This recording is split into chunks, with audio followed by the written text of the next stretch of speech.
Hey everyone, hope you're all doing amazing, staying happy, and keeping healthy. Let's get into today's mind-blowing video. What if Naruto had been trained by the Toad Sages earlier? Yup, you heard that right. Buckle up because this one is about to get real intense. Let's dive in. Namika Minato, a man known by the nickname Yellow Flash, was the fastest shinobi who ever lived. His skills in taijutsu ninjutsu were good, but he was a master in fuinjutsu.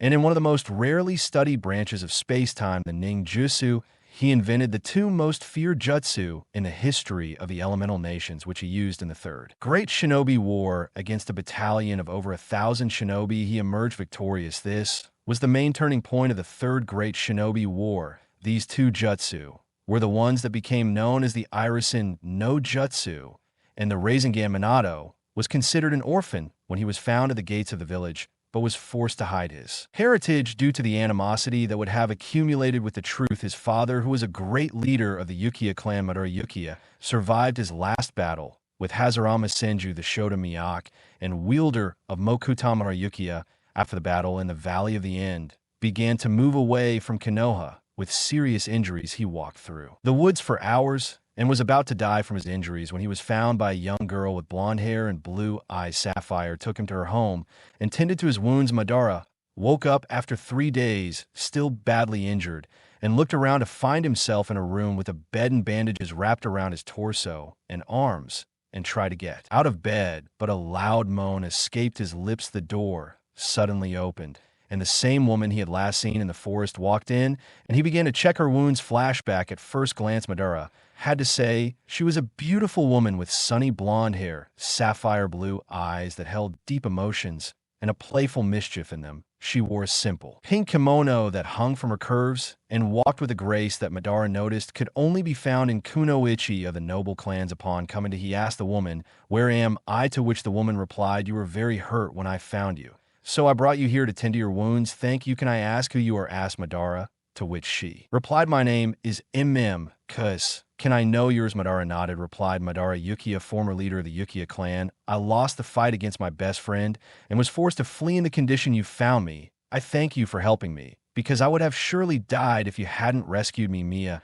nodded her head in acceptance and began checking her bandages. After finishing with her bandages, she gave her some food, some medicines, and let him rest. After a month of recovery, Madara realized that his injuries were too great and that he will never be at the level he once was again. He continued to stay at the woman's house and found out that she belonged to the Namikaze clan, a small clan during the era of warring clans, and left when she was quite young due to her dislike of violence, which she knew all too well. She had a kind and gentle nature and had some training in the shinobi arts. Many months passed, and Madara was tired of fighting and noticed that he had nothing left to fight for after the betrayal of his clan. He fell in love with the woman who had saved him so many months ago. He married her after 5 years and had a son. The boy was called Minato Namek. He did not add his surname to protect the boy from his father's reputation. Years later, the boy began training in the shinobi arts, and at the age of 6, he activated the Sharingan, the birthright of the Uchiha clan. Somehow, Kumobikure sensed the scent of Madara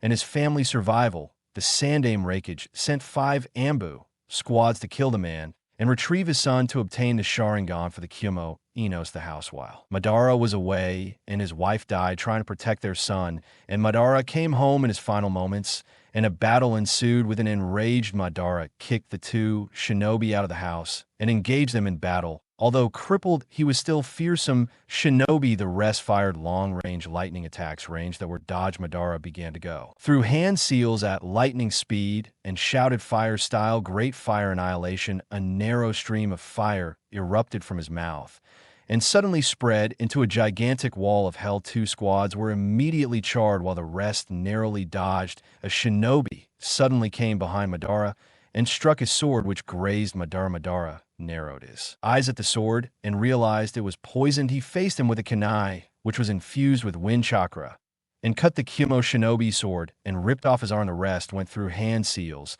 and he shouted, "Lightning, lightning gale." Lightning shot out of the Kumo shinobi's hands toward Madara. With no way to dodge, Madara's Sharingan began to spin dangerously and began to change. Suddenly, ethereal skeleton bones began to form around Madara, and a purple being formed around him as Madara shouted as Sanoro the attacks collided, and a large explosion formed as the smoke cleared. Madara was on his knees, panting. The Susanoo still in pieces remained strong. Madara realized that he would not last long if the battle continued any longer, and he needed to end it in one blow. He pushed more chakra into the Susanoo, and the Susanoo began to form 4 hands and a skull, over all of which an armor formed. The hands pulled out the swords on which Madara concentrated his Sharingan, and the black flames of Amaterasu consumed them. He slid the sword upon the Kumo shinobi. 4 shinobi were cut in half, while the rest were consumed by flames. As the battle ended, Madara coughed up blood and began to walk towards his house. In the house, he saw his wife was sitting against the wall in a pool of blood.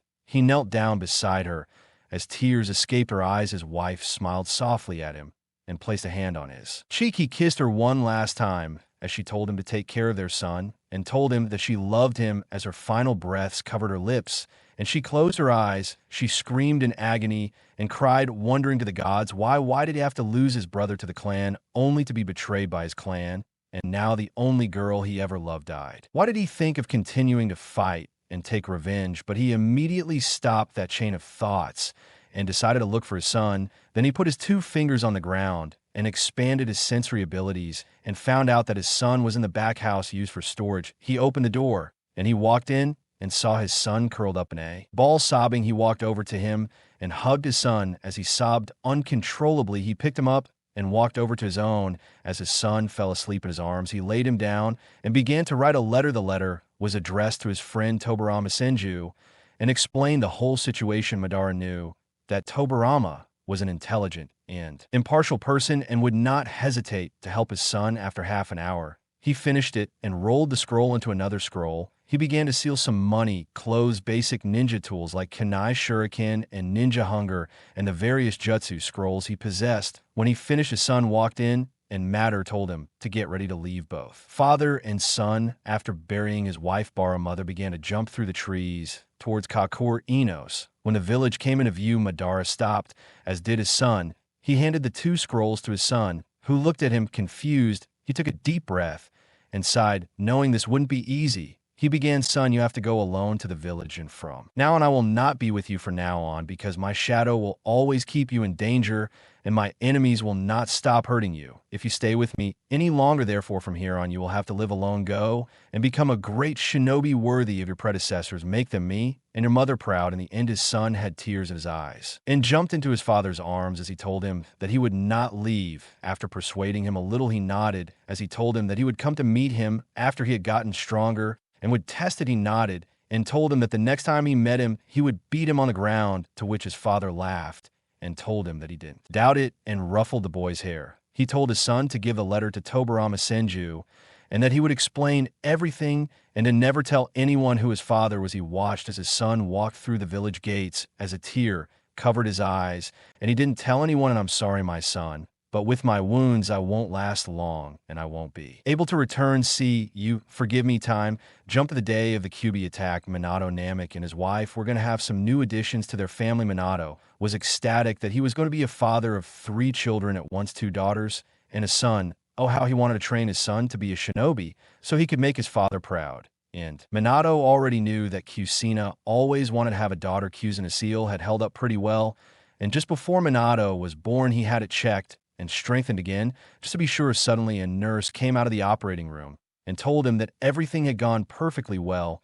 and that the children, along with their mother, were perfectly safe. Minato had let out a deep sigh of relief at the last part. Minato had rushed in, and a wide smile had spread across his face when he saw an exhausted Kushina lying on the sea with 3 beautiful children in her arms. He had cautiously taken the 2 identical-looking daughters from her arms and had observed that the girls had kept his mother's red hair and violet eyes. Minato had given them back to Kushina after a moment of deliberation, and he had gone to take his son in his arms, grinning from ear to ear. Minato's son had inherited his strong El Mikaz genes, and the boy looked just like his father. The baby had inherited his father's spiky blonde hair, as well as sapphire blue eyes, and also had 3 whisker marks on each of his cheeks. His son was going to be a lady killer and would have a fan club. He mused Minato with vertigo. Kushina had already told him that she was going to name their daughters Narumi and Mito, and Minato had already told him that he was going to name his son Naruto.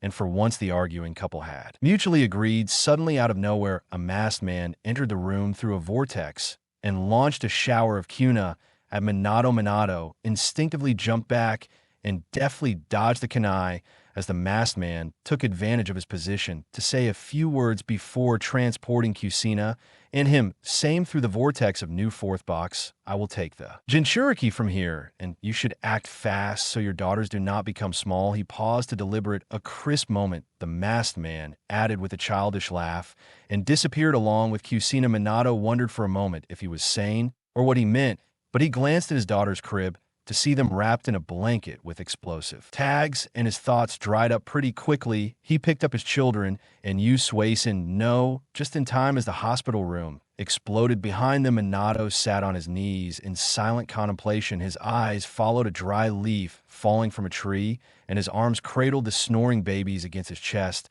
Not a moment later, he vanished into thin air. Before the leaf could make contact with the ground, Minato carried his children into his home and laid them in bed. He took 2 of their cribs and 3 pointed ones with him from the table, and again used the irisin marker in the seal of Kushina and teleported to where she was. Upon reaching the clearing, he saw terribly that the kit had been freed, and that thanks to the gods above, Kushina had somehow managed to survive the extraction, but that was all he could thank them for.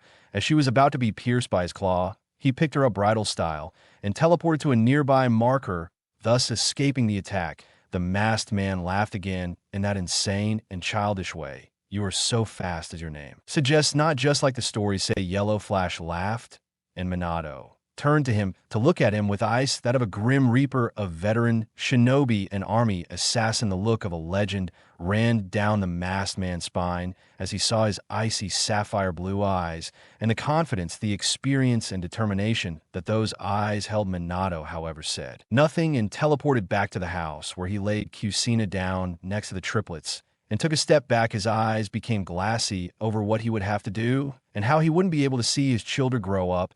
If Kushina hadn't been hurt or Jiraiya was in the village, they could have subdued the bee and kept resealing it without any loss of life. But now there was only one seal that would be able to subdue and seal the BK. But he had to make his own children Jinchuriki and forgive his children's worst taboo. His eyes looked at him darkly. What are you going to do now, Minato? Kushina whispered, already fearing his answer. I'll have to divide the demon and seal it in our children. Minato confessed quickly and in a heavy voice, I can't ask another parent to sacrifice their child. If I can't do it with mine, how I will divide it, I haven't decided, but I will figure it out. Don't worry, he said in a reassuring tone. But Kushina began to cry. Are you going to use that jutsu? No, she asked him between sobs. Minato lowered his gaze solemnly. There is no other way. But at least I could be happy that they have you taking care of them, he admitted, and she nodded. She hugged her children tightly against his chest. He cried as Minato put on his cloak, creating 4 shadow clones that teleported to a clearing outside of the village, and he himself teleported to the top of the Okage monument, only to see the Kikwi destroying the better half of his village. In a crazed rampage, Minato activated his Sharingan and ignited his chakra to direct the Kibi's attention towards him. He watched with his Sharingan lit as the Kibi began to accumulate chakra near its mouth and condense it into a sphere before launching it towards him. Minato his instinctively that if he let that attack hit, then everything and everyone near the mountain would be destroyed as well. That was not an outcome he as an Okage was willing to let happen. No, as he continued to breathe, Minato went through several hand seals and brought his hands forward. The kanji spread out in the air as he began to absorb the Vidama and teleport out of the village. The villagers cheered as they saw their Okage take control of the battle. Through the screams and cheers, Minato felt his instincts scream danger as he felt a presence behind him. Turning, he cut his arm and pierced a kunai into the masked man's head, but was stunned when it pierced his head and the enemy grabbed him by the wrist with an iron lasso. The masked man spoke once more, this time in a serious tone, completely different from the childish tone from before. It's over, he said.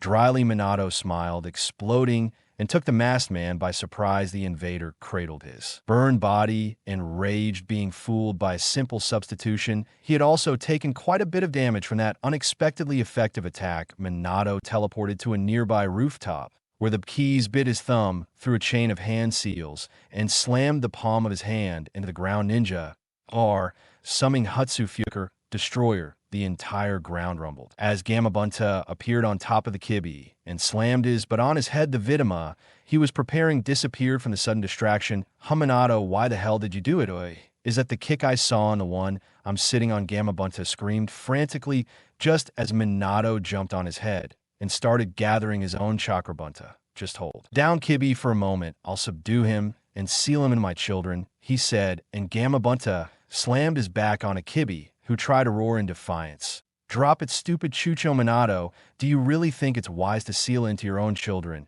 Do you know what kind of lives Jinchuriki lead? Are you sure about this? He asked, and Minato had a solemn look on his face. There's no other way, he sighed. Besides, Kushina will take care of them. The only thing I regret is not being able to turn my son into the shinobi. I want him to be with my own hands and see my daughters become the good women I know they will be, he admitted, and Gamabunta nodded with a sad smile. Minato finished gathering his chakra and teleported them out of the village into the clearing where his clones had already set up a barrier. Minato, I won't be able to hold it for long. Call Pama for help, Gamabunta shouted.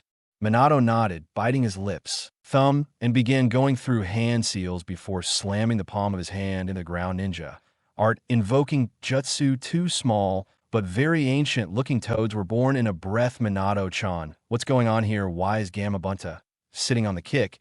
And why is it free? Why did you call us here? Pa asked in a frenzy. Ma turned her gaze back to Minato. As they both came to nothing, feeling fear coil in their hearts as they understood the situation. Tama, I'm going to split the K and seal it in my children. Minato confirmed his concerns. Please, Nito, your help hold them, Senjutsu.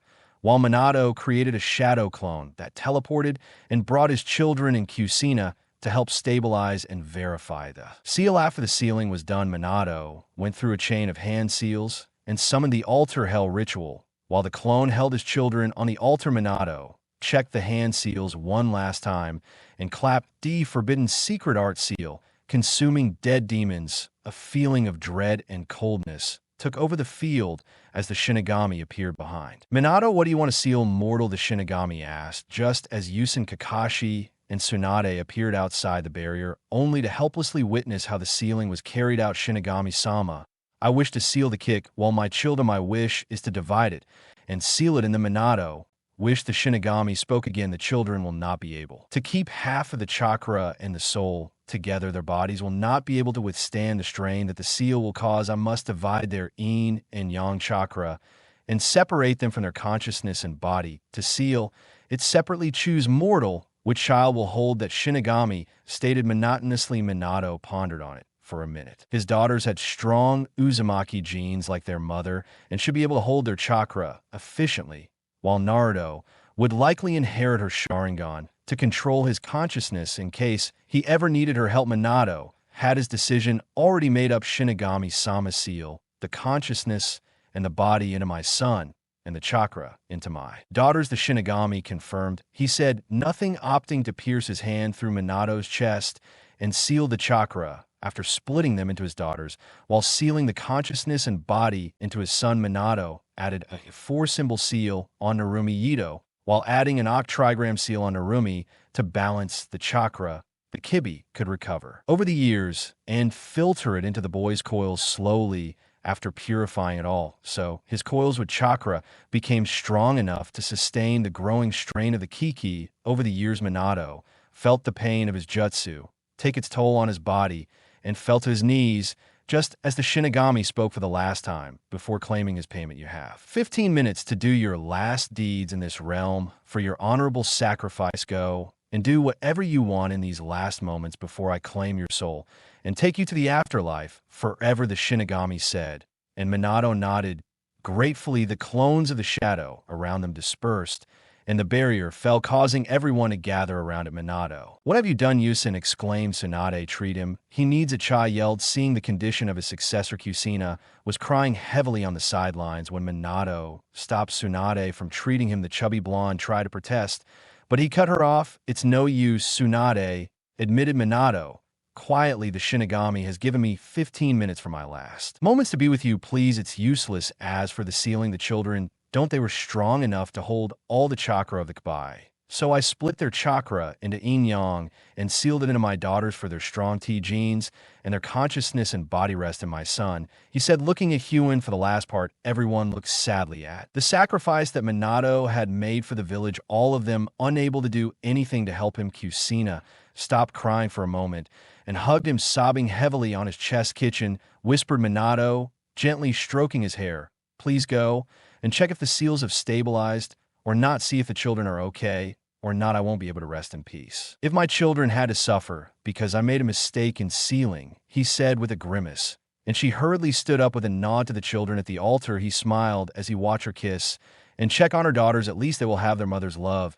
But Minato's eyes turned icy and calculating as he saw a flash of emotions pass through Kushina's eyes as she looked at Naruto with total hatred and disdain in his eyes as he checked his seal. Suspicions and scenarios began to play in Minato's mind upon seeing this, and he decided to take countermeasures just in case.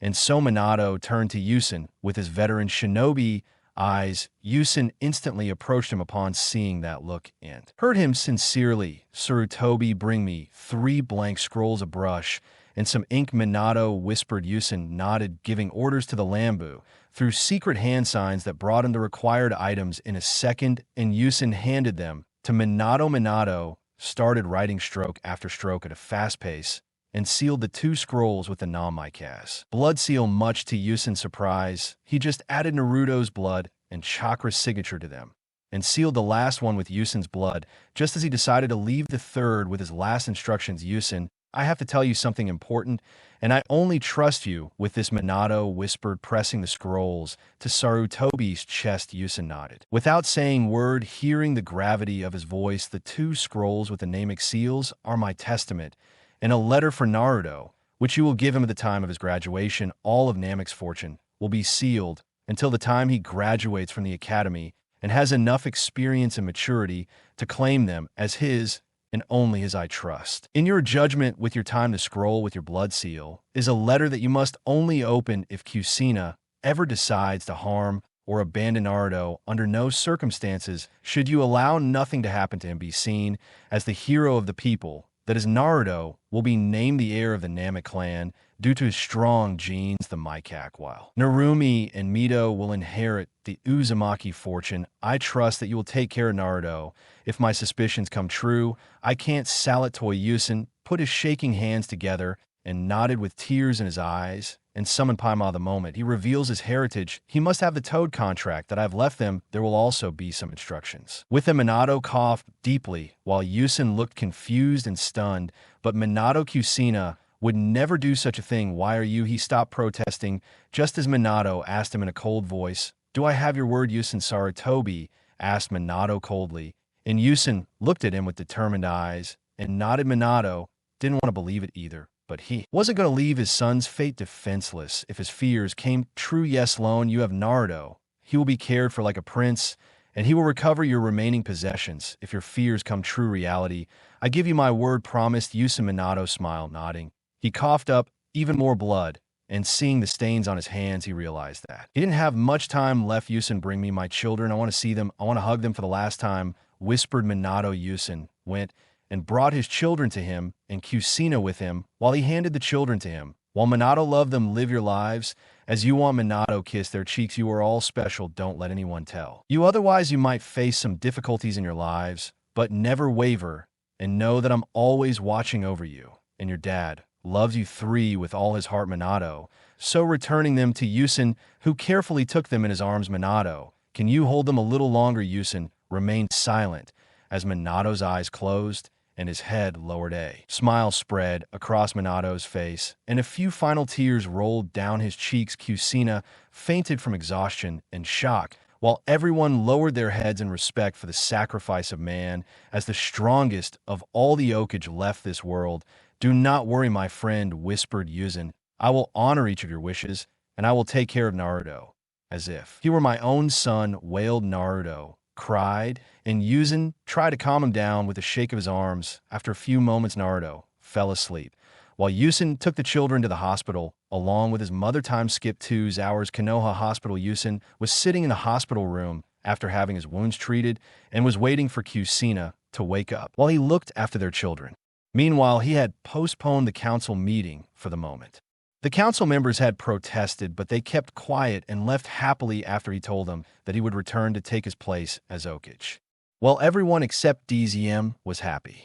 But that had been pretty obvious to Hiruzen from the beginning. Tsunade had left the village after Minato's death, saying that she was going to live on the Senju estate in the fire capital, along with Shizune. Since he couldn't live in the village after all the people he trusted had already died in this village, he didn't want to see any more deaths. He had even left her the show Dame's necklace, saying that it was cursed since Minato was the last person he had given it to, and he had died too. He had actually thrown it away. But Hiruzen had saved his sensei's legacy for someone who was worthy enough. Suddenly, Kushina's eyes widened as Hiruzen ran to his side. Sarutobi, whereas Minato asked Kushina solemnly, and Hiruzen looked at her sadly. Minato is gone, Kushina said.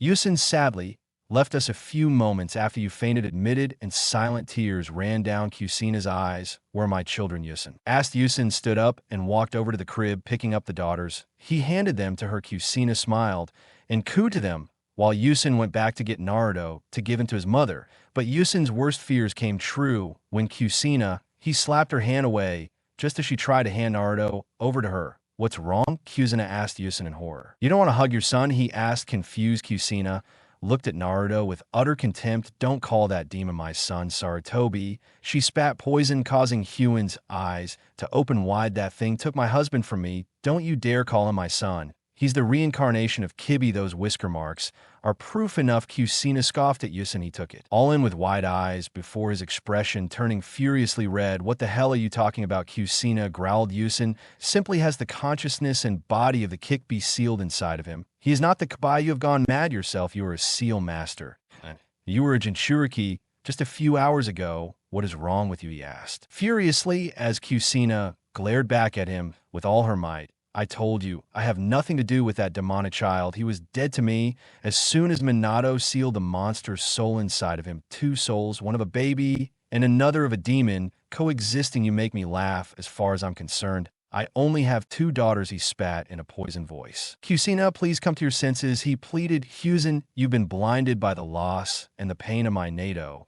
Please see him. He's an innocent child who needs a mother, nothing more. He pleaded desperately, trying to hand Naruto over, but Kushina tried to slap his hand away again before Hiruzen pulled his arms back defensively. Don't bring him near me, Salad. Toyo, I swear we'll finish what I started and kill him to avenge Minato's death, said Kushina in a promising tone with such hatred that Sarutobi knew she meant it, and hugged the Pacific boy to her chest to protect him. I don't believe you, Kushina. You have fallen so low. Hiruzen whispered solemnly. Very well, then. I will take care of the boy, as if he were my own, he admitted in a steely voice to Kushina, who limited herself to snorting and turning to her daughters. I will go to reside in the capital of fire, where the Uzumaki property is located under the protection of the Daima. Kushina's words took Hiruzen by surprise. I will raise my daughters there, and I will return when they graduate after I am satisfied with their training, she promised, and Hiruzen nodded wordlessly. Minato, you truly were a genius in every sense of the word. I never believed Kushina could do something like that to her own son until now, but you saw through her even in the face of death and took precautions. Don't worry, old friend. I will protect Naruto from any danger, whether from outside the village or from within. I will honor your every wish and give him his inheritance once and for all. Let him be ready, and I will protect him until then. Hiruzen thought in his mind. As well, I will take some scrolls and things from the Namek precinct before I go. Kushina broke his train of thought. And you should know that I disown you from both the Uzumaki and Namek clans, she said as Hiruzen hardened his eyes and spoke in an even tone. I am sorry, Kushina, but Minato has left me specific instructions in case something like that were to happen after his death. He declared Naruto as the heir of his clan in his final moments and sealed the fortune of the Namek until Naruto is ready to claim it. Until that time comes, no one will touch a speck of grass in the Namek family fortune or its scrolls. I had already imagined this scenario, even in the face of death, and took the necessary measures before passing away. Minato has left me specific instructions to do whatever you want with the Uzumaki fortune, but the Nameke's fortune is sealed until such time as he deems Naruto ready to claim it, said Hiruzen coldly. Kushina's eyes opened wide. Hearing this, Nato had sealed everything about her and named that thing absurd. "You can't do that to me," Kushina protested. "I am his wife. That fortune is mine, and our daughter's. Minato would never do something like that to me. The fortune Mike has belongs only to me and my daughters, not to that thing." He spat with absolute contempt. "That thing, as you call it, is the last son to inherit the strong Namek features, and Minato has named him his heir in his final moments. Do what you want with the fortune of the Uzumaki, but from now on you will have no say in the affairs of the Nameke's clan. I am the legal guardian until Naruto claims it. Now I say goodbye. I have to attend a council meeting. You can leave the village whenever you want, the sooner the better," said Yuan, as he left her in the room and stomped out tower or box council chambers. Yusen entered the sacred chambers to see all the clan heads sitting on the right and the civil council on the left. The elder sat directly in front of his seat, sat a softly snoring Naruto, sleeping peacefully in his arms. Two Ambu stood guard behind him. Yusen brushed away his whisker marks, just as Naruto snuggled into his chest, making Yusen smile. Omura cleared his throat. "Yusen, everyone, we'd like to know what became of the Kibi," asked the thought on everyone's minds, and they all looked at him expectantly. "The Kibi has been defeated, and the threat has passed." Minato used a forbidden jutsu to split and seal the kick, said Hiruzen, as everyone sighed in relief. But Shikaku spoke. "Okagesama." Shikaku interrupted him. "You said he split and sealed the kick. What did he seal it in?" he questioned. Everyone looked at Yuzen as he cursed under his breath. "Curse those Nara and their intelligence. I can't reveal the inheritance of to them. I would have enough to deal with from outside enemies. After I reveal the truth of his burden, if his heritage is also known, then we might have to deal with a lot of assassins and kidnappers from within IWA, and Kyumo might even wish to kidnap or eliminate the last true Namek heir. I'll keep it to myself until Naruto reveals it." Yusen decided to himself, "I'll just say that Minato sealed it in his daughters, and that Naruto is an orphan with no ties to his parents. So many people died tonight, no one will suspect. Well, Minato split the kit into 3 parts. He sealed the yin and yang part of his chakra into his newborn twin daughters. Narumi imitated, seeing that they had their mother's strong Uzumaki genes and had a good chance of control it. But he had to seal his body and soul into a separate entity, for which he chose young Naruto. His parents died tonight during the attack, and Minato made his last wish for Naruto to be seen as a hero. And I have full faith in his sealing abilities, and so should you." But that was all he said before all hell broke loose in the civil part of the council. They screamed for the demon to be killed and for their families to be avenged. Yusen purposely left out the part that the Kibi will regain its chakra over time, and that Naruto will become the true Jinchuriki of the Nine Tails after some years. According to what Minato had told him about the mechanics of his seal in his final moments, he didn't want Dans to get too interested in Naruto and try to turn him into a weapon like Minato had once feared. Yusen wanted to keep his burden a secret, but he knew if it came to light later, it could even cause a civil war, as everyone would be after Naruto's head suddenly Sukiyai released, and every last one of them fell. Naruto groaned in his sleep, causing Yuzen to lower his tone a bit and left,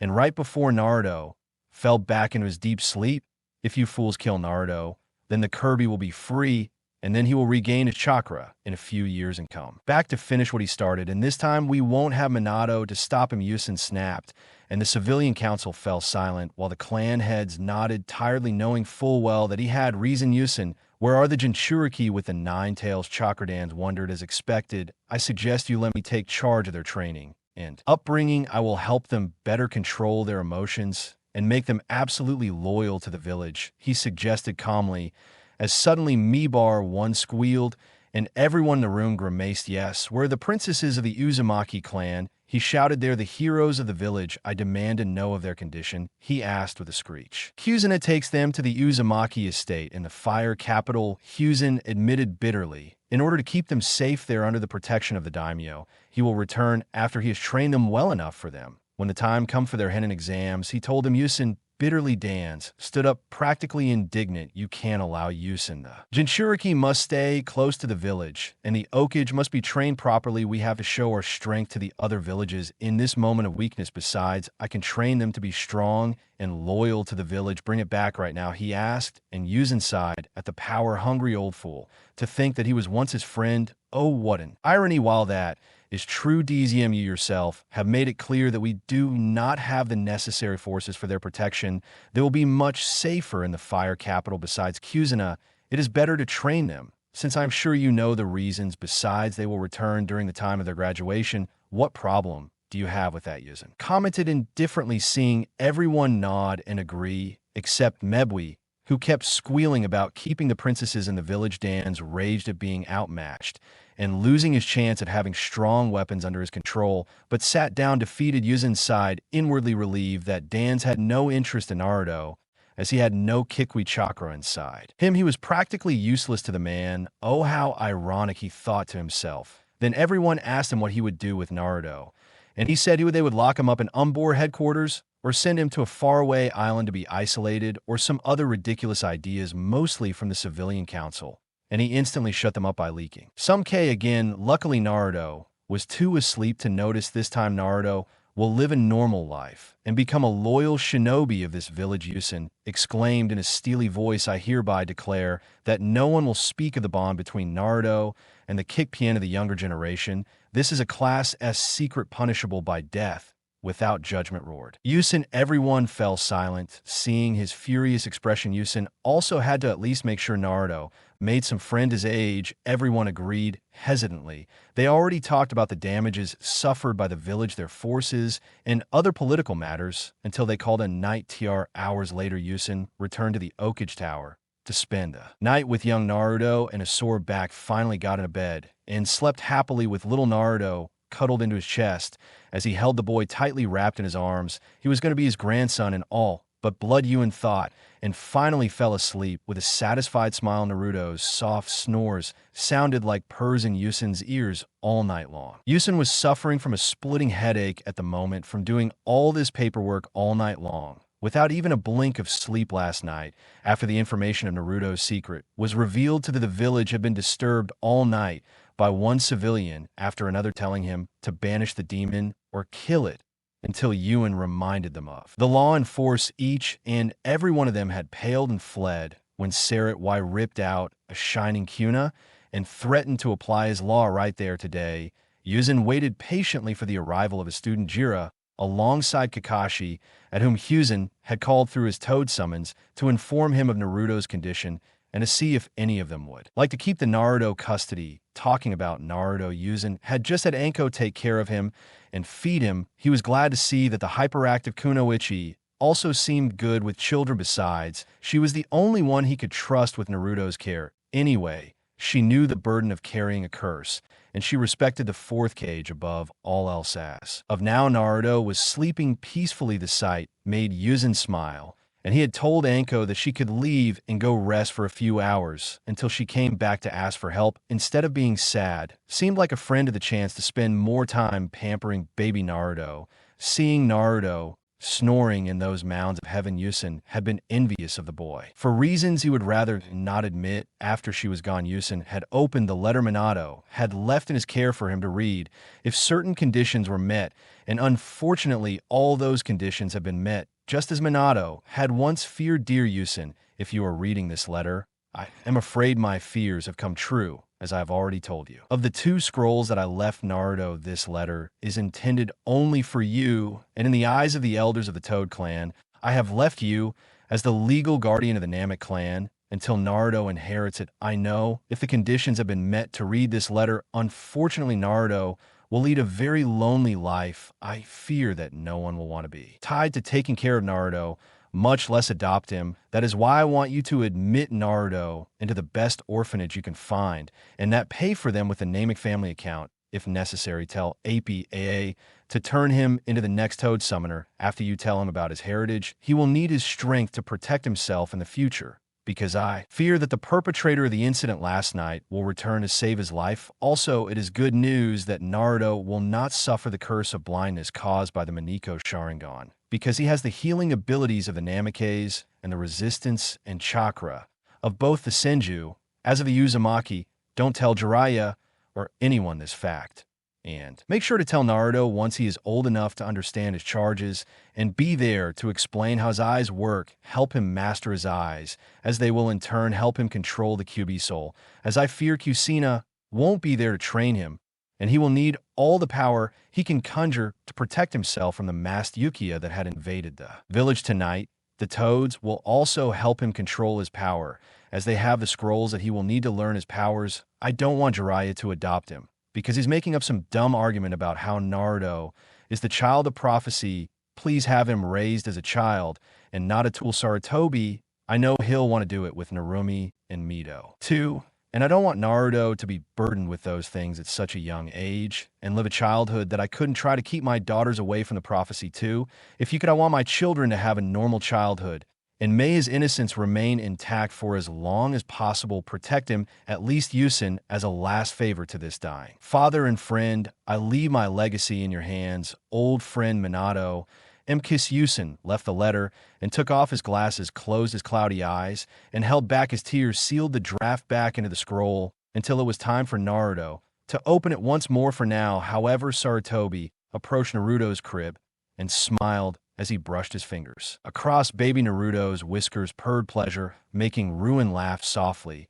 It seemed like they were quite sensitive. Suddenly the window opened and Kakashi and Jiraiya came in. I was waiting for you both, said Yuzen, unimpressed. Come, and he waved them, and they both jumped up and stood in front of the table. Yuzen turned on his pizza and looked out the window. So you took your seat again, huh? Cheers be sensei. The boy put his hat down too soon. Jiraiya whispered sadly. Yuzen nodded that he did nod, still looking out the window. Sighing, Jiraiya, Yusen, began. Minato has left a great burden on my shoulders, a burden that Kushina wishes to see no reason to bear, he admitted. And Jiraiya looked at him, confused. Yusen said nothing more and pointed towards the crib for where the soft snores of a baby resonated. Both Kakashi and Jiraiya approached the crib and could not help but gasp in shock. Sensei, Jiraiya gulped. Is this your son? Jiraiya stuttered. Yusen nodded affirmatively. Why is he here? Then thrown. Jiraiya, I thought Kushina had given birth to 2 daughters, not a son. 2, that's what she told me when I sent her summons last night. But she told me that today at dawn, she was leaving for the capital of fire. If he is in fact her son, then why is he here? Jiraiya naturally had to ask. Yusen smiled sadly and continued looking out the window. She blames him for the death of Minato. Jiraiya, Yusen didn't know he beat around the bush. She looks like him, as if you're the reborn kid. Kushina is looking for someone to blame and vent.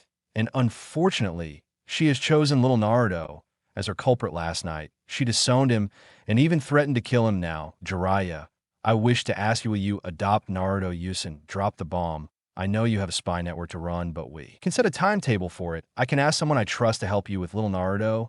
And what do you say, Jiraiya? Will you accept him? Yusen asked hopefully. He honestly thought, without a doubt, Jiraiya would accept the boy willingly to honor his apprentice's dying wishes. I'm sorry, sensei.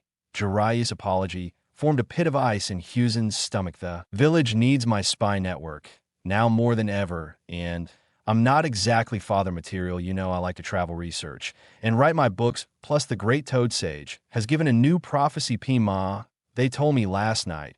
It says the powerful shoot born from 2 strong leaves will lead the world to peace, and his enemies will fear the gaze of his red eyes as he contemplates them to protect what is precious to him. And I know for a fact it has to be Neuron Myth. They fit perfectly into the E. They'll even have red eyes once they channel Fox Chakra, just like Kushina did. I'll have to dedicate all my time to nurturing them.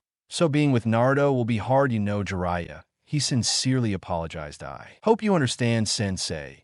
The future of the world takes priority over the life of a single child. You of all people should understand. Jiraiya tried to talk some sense into him. Yusen didn't even bother to turn around to look at him as his heart broke. In 2, hearing his students' admissions, Minato really saw through all of their hearts beforehand. No, even I knew the nature of my own student, and yet you saw right through him. Yusen thought sadly. I see, was all Hiruzen could say at that moment. Jiraiya was happy that his sensei understood his reasons. After all, he prioritized Naruto over everyone else, even though he didn't like doing it. What are you going to do? Then Kakashi. Yusen changed his words to the Hunin monotonously. Mr. Third. Kakashi bowed his head. I want to get back to Amba duties. I have that. I get over my pain of losing another precious person to me. Naruto is too much like a sensei, and I won't have time to take care of him with my missions, but I promise you that I will watch over him from the shadows and even become his honing sense. And when he grows up, he promises that's quite far away. For now, Kakashi, commented Yusen with intention. Kakashi and nodded, knowing full well what the man was trying to imply. That is, sir, to be honest, after everything he had heard, Yuzen wasn't even surprised anymore. I understand. Yuzen waved his hand in disdain. The two of you are dismissed. He dismissed you. I think you heard it all. Apparently, Yuzen questioned no one in particular. Two small toads stepped out from the shadows of the wall, tapping their sticks to show their displeasure at the matter. Yes, yes. We did, he cut back, paranoid. I admit, I never expected Jiraiya boy to leave Naruto-chan just because of our prophecy and his disgusting habits he has. Fallen in respect to the great Toad elders, we came to see young Naruto-chan, but I never imagined Kushina-chan he would abandon his own son, even if it is the pain that has clouded his eyes. He admitted more grimly, neither have I sighed. Yusen the Leaf Village has also disrespected Minato-chan's wish for Naruto-chan to be seen as a hero. Pa said in a voice of steel. The leaf has fallen from the grace and honor it once used to hold back in the days when Hashirama-chan and Tobirama-chan used to lead their reigns. Ma spat. Yusen smiled, thinking back to those times, and knowing that they were right. This was no longer the same village. Its founders, they would have been ashamed of what their vision became in the wake of their deaths. What do you want to do now? Yusen asked the two toads. They looked at each other and nodded. We will remove Jiraiya and Chan from the toad, summoning contract effective immediately. Pa struck his staff decisively. He has fallen from the ways of our clan. We will make Naruto-chan our new summoner, and we will swear our loyalty to him, and only him, not to the Leaf. Bunta also said that he was excited to fight alongside the boy once he was older and wanted to become his familiar. He also wishes to introduce his children Gamakichi and Gamatatsu. We will be loyal to the Leaf as long as Naruto-chan intends to protect it, and no more, declared his loyalties to the stunned Okage. But the toads have been allies of the Leaf during tried to protest. Yusenma intervened. The great toad sage believes that he is the son of the prophecy, and us too, added. Minato-chan entrusted us with the key to the seal of his heir and asked us to give it to Naruto-chan. When you consider him is ready, there are many things that Minato-chan left on Mount Yuboku for him to inherit. We will give it to the boy when he realizes his inheritance, he said with an iron voice. Pai and Ruin nodded in agreement with his words, but Yusen couldn't help but worry a little. The Leaf had suffered another severe loss of power by almost losing the only powerful battle summoning contract left in the village. If it weren't for Naruto, the snake contract was with Orochimaru. Yanko only had a partial contract with them, and they were loyal only to the Senju and the Uzumaki. Yuzen could only wonder how long they would remain oblivious to this truth. The ears of the forest Shurikoto, Kushina, and Tsunade were the only summoners left, and they were not active shinobi of the village either. Yusen wondered if taking the seat had really been the right thing to do with all the power vacuums that had been left after Minato's death. Yusen looked at little Naruto with a smile, knowing full well that the boy would be a thorn in his ass and causing a lot of trouble paperwork. When he grew up, he was already really important to the village as the last of the Namek and the only summoner of the legendary Toad clan. Now, since Jiraiya had already been expelled from the contract, he thought of his student's reaction when he realized that his contract that he depended so much on had been voided. He watched silently as Pa approached Naruto's crib, and Pa picked him up. Naruto woke up from his sleep with a cute yawn and looked at the strange Toad with wide, drooping eyes as tilted his head to the side. Dad held him in front of his face, both staring into each other's eyes, while Naruto-chan settled him a little more comfortably in his arms. Would you like to be the next Toad summoner? Dad asked with a smile. Naruto laughed with a clap, thinking it was funny, and hugged him. Everyone laughed in unison. I think so. Isn't that so? Said Ma, and Pa nodded. What do you say, Salatoy? Pa asked. Yusen smiled. I think so too. Ma approached Naruto just as Pa finished cutting a little of Naruto's pinky thumb, forcing it to bleed, and began to write his name, Naruto Namika, on the summoning scroll. He placed a handprint on his scroll and hunt roughly on the paper to make sure it was done right. Naruto sniffed a little from having cut his thumb, and as if in tail, Ma hit Pa on the head as he screamed in indignant ear. Idiot, thundered. You cut too deep.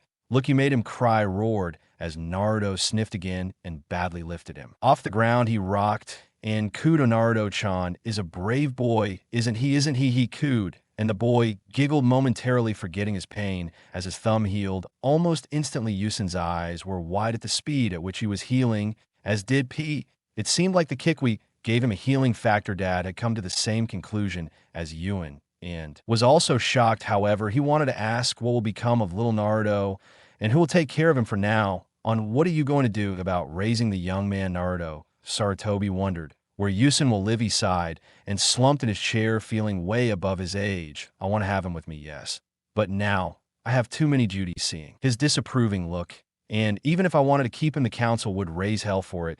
They decided last night that none of the clans could adopt him for fear that they would release the Kikwi to gain power, and none of the civilians would adopt him for obvious reasons. So that leaves only the orphanage Hiruzen added to save himself. Kara, and what? About his accommodation, he asked Ma, I will try to find him the best orphanage there is, and even pay them some extra money to keep him safe and well treated. I will have Kakashi and my other ambulo check on him every now and then. I made a law so people wouldn't tell the younger generation of his burden. So if he could make friends, I will visit him as often as I can, but it will be hard to get more time after he is 6. I will have him enter the academy, after which he will graduate at the recommended age 12 years old. That's what I have planned for now. His father made sure he had the money to live well, and I will give it to him monthly as a stipend until he claims his fortune to keep his identity a secret. Yusin explained, and Paimon nodded satisfied. We will also check on him regularly, they said to Sarutobi, but we will not reveal ourselves to him until his time. I wish you luck, Sarutobi, and we trust that you will take care of our summoner. They asked him, and Yusin smiled. I will do what I can. Yusin promised. Dad nodded and tapped his cane as he and Ma walked away. In a puff of smoke, Yusin began to go through the files and various records of the orphanages in the village to try and find one with the best amenities for him. But that problem was only secondary. For now, Yusin needed to find a place where Naruto would be fully accepted. He began to go through file after file, rummaging through them, and eventually found none that fully fit his requirements. Sarutobi groaned. He was going to be a long day. Time skipped 4 years. It was October 10th, the day of the QB festival. The whole town was full of decorations and morale was high on the streets. A little boy with blonde hair, blue eyes, and whisker marks on his face walked, enjoying the views that the festival had to offer. The boy is our hero, Naruto. Naruto ran through the streets with joy. He approached several stalls, played, and ate several delicious things. The merchants were from different towns, so there they threw him out. They didn't even speak to him rudely. Many of the villagers stared at him coldly, but the boy was too happy to notice. He was walking through the crowd when suddenly he was pushed into an alley, and Naruto looked up to see 3 men with strange white eyes staring at him, probably blind. As Naruto stood up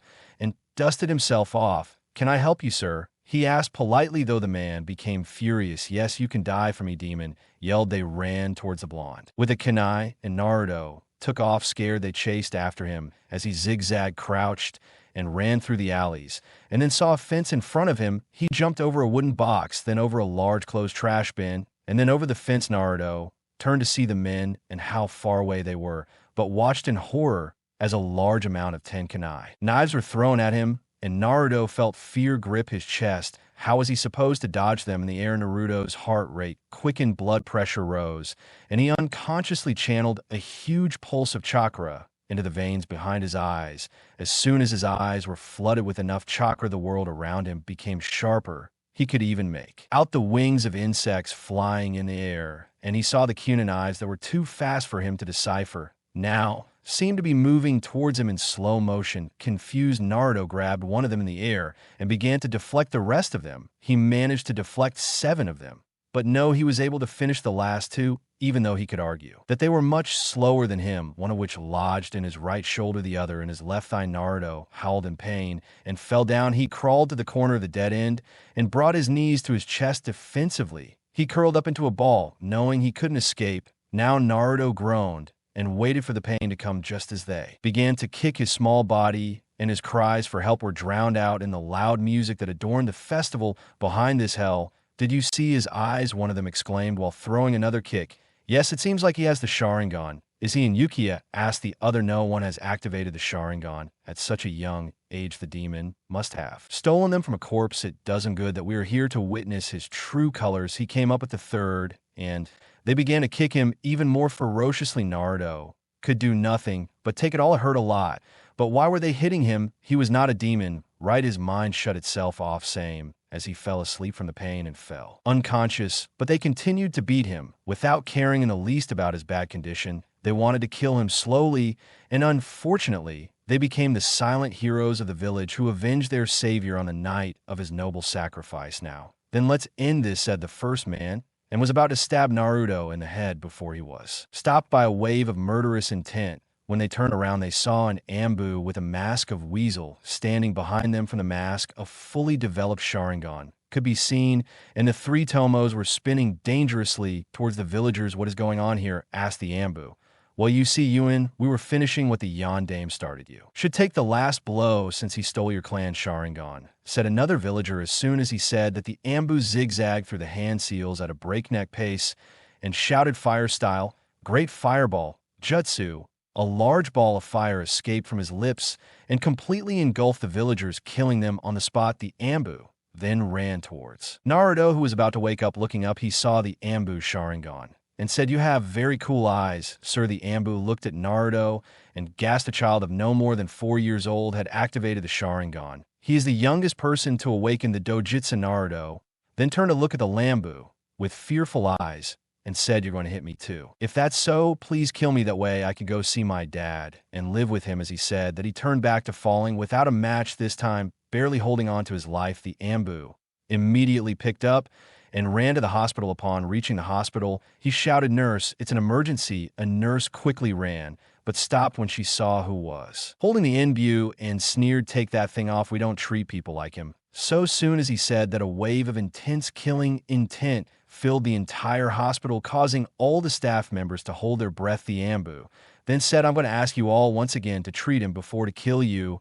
and your families." As soon as he said that, he heard an indignant cry, "You can't do that." "Oh, but I can. According to the law of the third cajole, any prejudice against Naruto, any mention of the word demon in public, will be executed without trial. Would you like that now?" the Anu asked calmly. The staff then shook their heads and led Naruto into a threat of operation. The Ambu stopped releasing his killing intent and said, "Nico, go find Itachi and report what happened to the Okage." Another Ambu with a cat mask nodded before disappearing into the shadows. A few minutes, the Okage and another Ambu with silver hair and a dog mask ran up to where the Ambu was standing and said, "Weasel, report. Ikai-sama, I was doing my normal perimeter check when I saw Naruto-kun being beaten senseless by a crowd of villagers. I immediately asked them what was going on, to which they told me, and I quote, 'We are finishing what the Yon started by killing the demon.' I immediately put a jutsu on them of giant fireball, killing them all. Then I went to Naruto-kun and bought it here,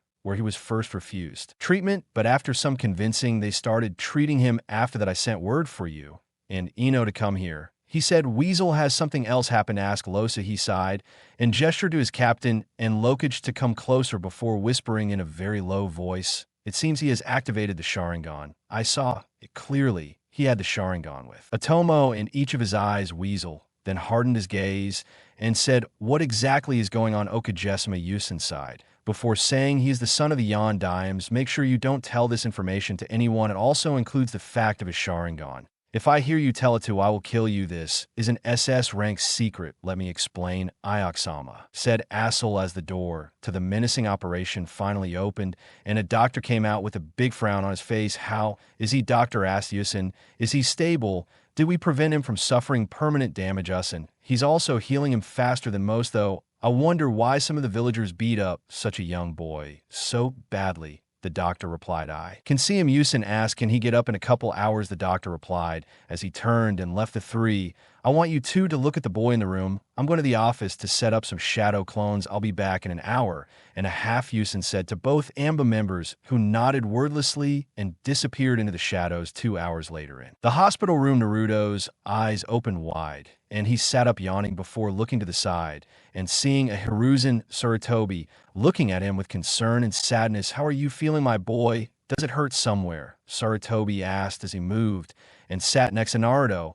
"I feel fine, old man. Just a little sore. By the way, can you tell me why the villagers hate me so much?" Naruto asked. "I don't know." Naruto said. Yusen had hurt a lot to see the blonde ball of sunshine. So still it seemed, as if a part of his innocence was gone, would have given up completely. "MMGG, am I a demon or a monster?" Naruto asked, his voice barely above a whisper. "Naruto, look at me. You are not in any way a monster. Do you understand me? I am the Okage, the most knowledgeable person in the village. If I say that you are not a monster, then you are not a monster," said Yuzen, to which Naruto smiled a genuine smile and said, "Thank you, old man. Could you ask Lord Hambu to come out? I want to thank him for rescuing me," said Naruto as he looked down shyly. "Naruto, how you know he's here?" Sarutobi asked with a shocked expression. I don't really know. I just felt him here and recognized his presence from behind. When he saved me, Naruto said, shrugging unbelievably. He's a born censor. Really, he's your son, Minato, thought Sarutobi. Can you come out, Weasel said. Yusin the masked Ambu came out and said, hello, Naruto-kun, thanks for helping me. Anusin, you're the best, after Gigi, said Naruto. The Weasel, you just nodded before disappearing in a puff of smoke.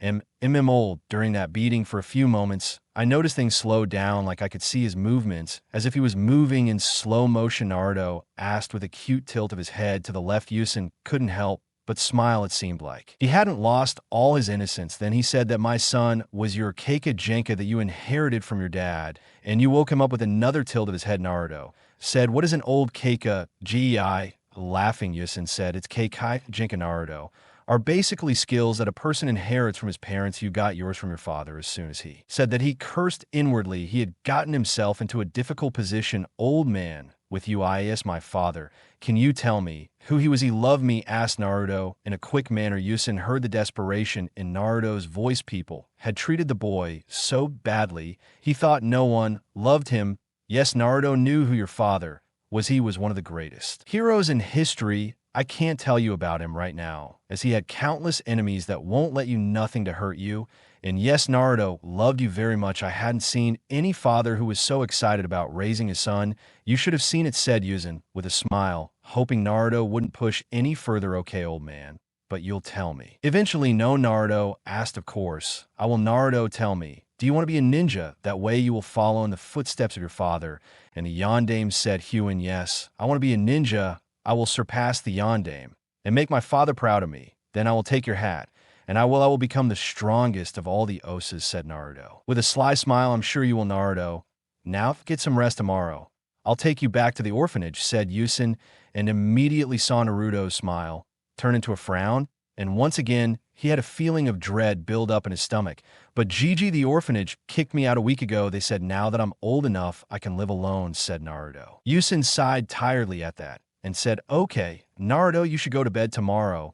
We will find out something about your accommodation and training. Good night, he said as Naruto smiled and nodded before turning around and sleeping once out of the room. Yusin said, Inu, go visit the orphanage, have all the guardians go to Ibik and have him interrogate them. If anyone is remotely involved in hurting Naruto, execute him without trial. I Okajesima, said Inu as he disappeared in a puff of smoke. I'm getting too old for this, said Yusin as he sighed and headed to his house the next day. After being discharged from the hospital, Naruto headed to the Osa's office. On the way, he felt people staring at him and once again wondered what he had done to deserve this treatment. Was he really a demon? Quickly shaking his head, he remembered what Sueji said. He was sure he wasn't a demon. Upon reaching the Yukage building, he entered and headed towards the Yukage office. On his way, he stopped to greet the Osa's secretary, whom he saw as a sister figure. Major Oo Minchan said. Naruto, as he walked towards her, the secretary turned to him before giving him a warm smile,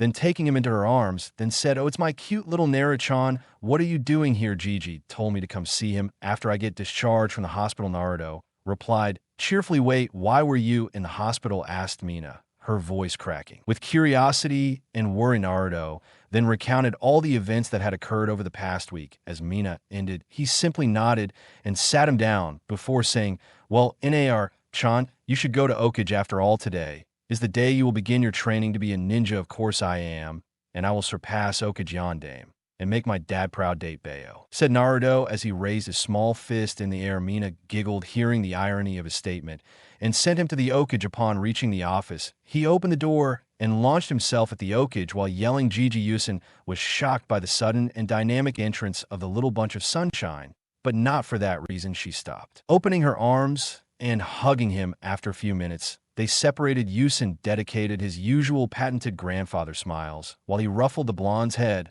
while Naruto just smiled slyly. Since you're here, I suppose you're ready to pack your things and find your new home, Yuin asked, to which Naruto nodded excitedly and bounced, making Yusin laugh. This little blonde knew how to improve his day. They left the office and they headed to a shop. On the way, Naruto was faced with the usual stares, but all of them were immediately rejected when they saw the Okage was with Naruto. Finally arriving at a shop called Dragon's Lair, Yusin pulled Naruto over and said, well, Naruto, go see what you like. We'll get it for you. Nodding in excitement, Naruto ran into the shop. So I hired another permanent customer for myself, a voice asked as he turned around. Yuzen could see a man in his 40s smiling at him. You guessed right, he's an orphan who doesn't seem to be liked by the normal population. I'm sure you've already guessed his identity. That's why I want you to be the one to provide him with whatever he needs, books, clothes, equipment, and other ninja-related things. Can I trust you to do that, Kea asked Yusen at the time named shopkeeper. I don't really have a problem with that,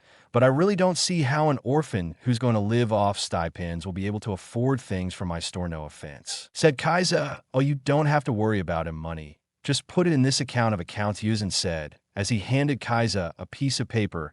After reading the paper, Kaiza's eyes widened before he smiled and said, you like to throw bombs, don't you, Yusen? I don't know what you're talking about, Yusen replied in an innocent voice, making Kaiza laugh. Okay. I agree, though, if the boy is anything like his old man, I doubt he needs my guidance over me, providing him with supplies, Kaiza said, to which Hiruzen nodded. They both looked at each other, Naruto, before Kaiza got serious and asked, I am well aware of what his mother did. When will you tell him? Sighing, Yuzen said, I don't know, an old friend, I hope to. Reveal everything to him once he becomes a Chunnin, I understand, but what if he somehow manages to awaken his chakra chains? We know his chakra capacity will be enormous, adding the density of the Namek in him. I have little doubt that he will activate those chains, said Kaiza. I have little doubt that he will, but we will cross that bridge when that bridge comes. Moment, said the teacher as Kaiza nodded. Now, okay, Kaiza, I need some books on chakra theory, chakra control, some basic IC rank jutsus, one on physical exercises, a complete starter kit on Fuin Jutsu, and its corresponding level 1 book for beginners, and finally one on Shuriken Jutsu. I will give you your father's notes on the Sharingan, and your father's personal style of Taijutsu. So we have you covered, said Yuzen, to which Kaiza nodded and went to get the material requested. Something else, asked Kaiza as he came back with the merchandise. Yes, I want several practice sets of Kuna and shurikens, answered Yuzen, to which Kaiza nodded and disappeared again, and came back with the sets now. Then let's see what the little one is up to. I hope he has a good choice of clothes. I hate that he takes away his mother's love for orange, said Kaiza, to which Yuzen laughed and nodded. As they headed into the store, they saw that Naruto was holding a blue shirt and white ambu pants, and was currently looking for a jacket. Hey Gotti, what are you looking for? Asked Kaiza while giving Naruto a warm smile. It was at that moment that Naruto's shy side started to show, and he looked down and said, Ito is looking for a jacket that would go well with his shirt and pants, he said slowly. Kaiza smiled before shaking the boy's head warmly and said, wait here, I know exactly what you need. He then went to the storage room before picking up a jacket and returning to Naruto. Once he returned, he said, okay, GD, go to the fitting room and try on your new clothes. Let's see how it looks. Naruto nodded with a smile before moving on to the testing room.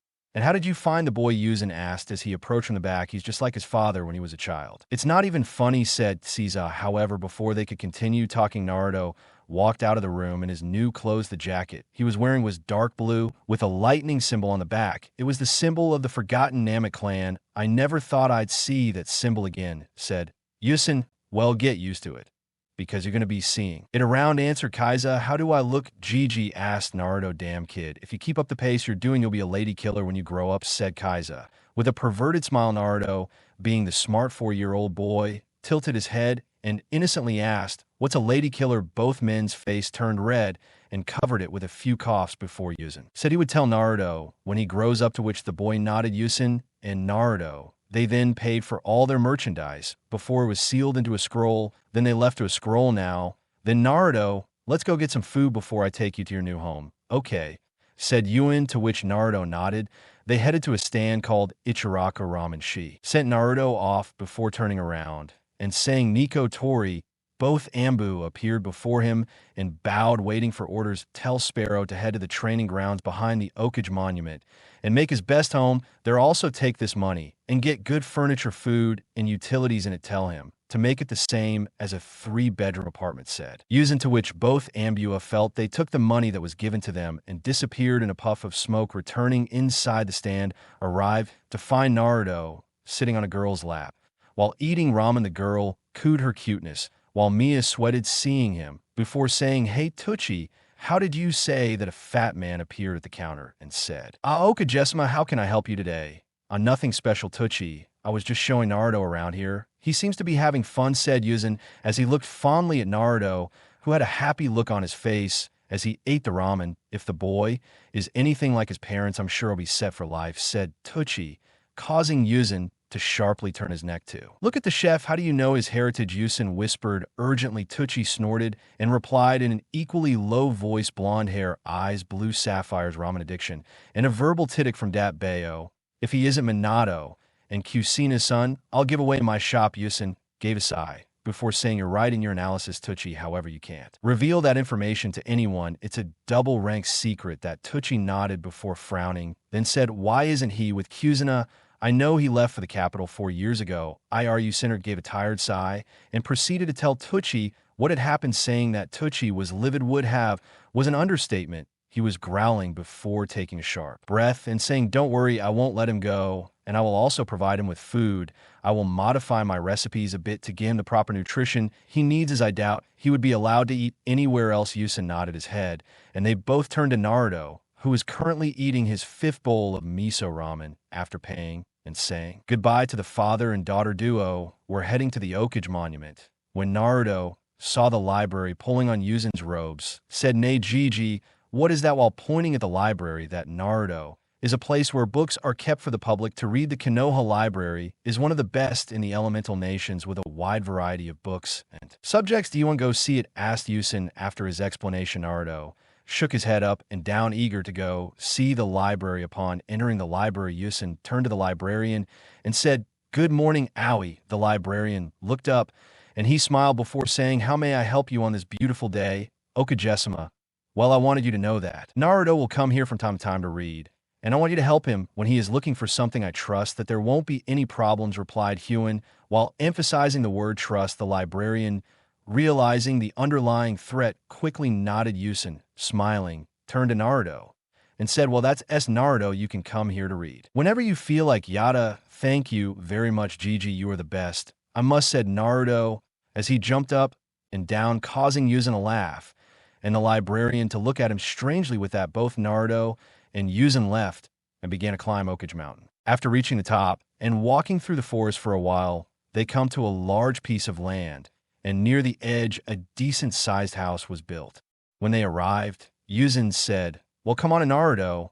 I had this built specifically for you." Naruto nodded excitedly before running towards the house, which made him. Hiruzen laughed at his boundless energy. Following Naruto inside, he waited in the living room for Naruto to finish looking around his new place before giving him his new supplies. A few minutes later, Naruto arrived and lunged at Hiruzen. He was crying as he yelled, "Thank you, thank you. Gigi, you're the only one there for me." Smiling, Hiruzen hugged the boy and rubbed his back soothingly. After a few minutes, when Naruto calmed down, Hiruzen opened up the things they had bought and started explaining to Naruto what to do. "Naruto, the first thing I want what you do for your training is that you start reading all the books we bought today and follow what they say. Also, I'm going to give your father notes on the Sharingan and his personal style of taijutsu, and another scroll that has several non-elemental jutsus inside it, as that scroll will only open after you've completed the 2 in chakra control. Any questions?" "No, Gigi, I understand what you said, though I want to ask you, what does it mean to be a ninja?" Naruto asked curiously. Hiruzen stood still for a moment. He knew his answer could be based on what kind of ninja Naruto would become. It was time to mold him, just as his senseis had molded him into one of the bearers of the will of fire. Being a ninja means being willing to make sacrifices, protect what you hold dear, and be the hope for others. When all seems lost in Konoha, aside from everything I've mentioned, it also means carrying the will of fire. Hiruzen answered, knowing his point had been made. "I understand, Gigi. But what is it?" "This will of fire?" asked Naruto with a curious tilt of his head. "The will of fire is a long-standing tradition that this village was built upon." He states that the entire village is like one big family unit, and every shinobi of Konoha with the will of fire loves, believes, appreciates, and fights to protect the village as previous generations had done. Before them, both your father and Yondaime had a will of fire, which allowed them to protect the village on many occasions, answered Hiruzen with a fond smile. Naruto was silent for a moment before looking at his eyes that were shining with determination. "Gigi, I've changed my goal, was to first surpass both my old man and Yondaime, so that the villagers would recognize me as someone. Now I will continue to become the strongest Okage but I want to protect the villagers and earn their love and respect. Yusin smiled at the boy before ruffling his hair and leaving. As he walked back to the office, he couldn't help but smile. The will of fire burned strongly in him. In fact, one day, he will become the best, Hiruzen thought as he disappeared into the air. 1 year. Time, skip a whole year, had passed since Naruto began his training. During the year, he had completely mastered the leaf balancing exercise and was halfway through the rock balancing exercise. He had worked through the basic offensive techniques of his Kala Taijutsu style and had managed to reach 2 tomes for his Sharingan. He had reached the level thanks to another serious attempt on his life. And because of a once in his life, he was truly traumatized. Flashback, no Hutsu was walking through the streets after the sun had set and was heading to his apartment while ignoring the looks that were suddenly thrown at him out of nowhere. Naruto was dragged into an alley and fell on his back. As he regained his balance, Naruto saw 3 people with the forehead protectors and bulletproof vests of a leaf surrounding his path out of the alley. Naruto's stomach sank in dread as they pulled out kunai knives, and their smiles were downright evil. Had chills running down his spine in fear at the vulnerable situation he found himself in. Naruto got up and ran through an opening, zigzagging through the alleys as the 3 men followed hot on his heels. Naruto knew they could have caught him already if they wanted to, being trained shinobi and all, but they were probably enjoying the thrill of the chase. They were buying him some time at least. Naruto tried to run even faster when the men laughed right behind him, seemingly amused by his clumsy attempts to escape from them. Naruto stopped abruptly as he saw the alley come to an end, and all that lay ahead of him was a wall, a dead endpoint. Naruto turned around just as the men turned the corner and took a step back, then another and another. As his back hit the wall, the shinobi began to laugh at his miserable face. As Naruto's back hit the wall and his eyes blurred with tears, no alone tear rolled down his cheek as the men pulled out shurikens, not the practice one he was used to seeing, but the real thing. Without hesitation or remorse, they launched a volley of them at him. 2 shurikens lodged in his right thigh and 1 in his left, 1 once in each of his forearms, and a vicious scream of agony tore through his throat. Naruto fell to his knees, groaning in pain as they laughed at his misery. How the mighty have fallen, one of them taunted. Then how feel bear the pain that inflicts on so many other humans. Goodbye, we know that we can't kill you, or you will regain your strength and break free from your bonds, but we can torture your vessel and break you from the inside out. Don't worry, soon you'll be numb from the pleasure we inflict on you. Demos. Why? Naruto moaned dizzily. Why do they keep doing this to me? What have I done to you? What did you say, Kibi? They mocked furiously. You killed so many of our villagers, and now you have the nerve to ask what you did. And to top it off, you have the guts to join the academy to regain strength. We will make this a night to remember. As soon as those words were said, Naruto curled up into a ball and braced himself for the pain he knew was coming. No one noticed his cerulean blue puddles bled red as he was punched, kicked, and stabbed in all his non-fatal spots. Naruto didn't know how much longer this continued, as his body grew and his moans became incoherent as he begged for someone to save him in the Lokage and Ruin office after he had been through a long council meeting, the point of which he still had trouble understanding. He was upset at being held uselessly for so long. They argued and asked him for meaningless things that in his honest opinion were more than ridiculous. Plus, he still had to go complete all the pending paperwork that must have piled up on his desk in his absence. He sighed and ran a hand through his hair as his back hit the leather of the chair. Hours later, the sun was beginning to set on the horizon. The thought of not being able to go to seeing Naruto congratulate the boy for making the cut for the academy saddened him, but he promised himself that same day at Ichiraka's house, he would treat the boy and listen to all his babbling all night long. Yuzen was about to finish his train of thought when Kakashi walked through the door, an act that made Yuzen feel a little confused. Mission accomplished, Okajima. Kakashi sighed lazily, confusing Sarutobi even more. What mission is that? Kakashi asked, as if the masked Chunnin was worried. He asked with a hint of worry as Kakashi looked at him puzzled, but Okajima, the elder, sent to Ambu, saying that you were busy in a meeting. Yuzen blinked, caught by surprise. Plus, this mission required my immediate attention. They even told me that they had assigned someone else to look after Naruto. While I was away, Yuzen gulped. Kakashi never issued any. I'm not going to be on a mission of importance that might require your specific skill set today, he admitted with a dry throat. And as for the council meeting, It was a pointless meeting of civilians that really made no sense for me to attend anyway. What was the mission you were on? He asked sadly. I was told to guard a specific part of the town wall. There was a chance of a security breach, but it was most likely a fluke since everything was fine according to the team. From barrier, it just so happened there was no point in me taking care of the mission. To Kakashi's words raised Iron's worries. Hiruzen and Kakashi's mind began to connect dots simultaneously. The council meeting called by the elders and the civilian council. Kakashi's fake mission, absolutely no breach. In security ambush detail. Hiruzen stood up. Kakashi. His voice turned desperate. Please tell me that you made sure that someone was assigned to protect Naruto while you were gone, weren't you? He asked, unsure. Kakashi mechanically shook his head. His one eye opened wide as he too finished connecting the dots hastily.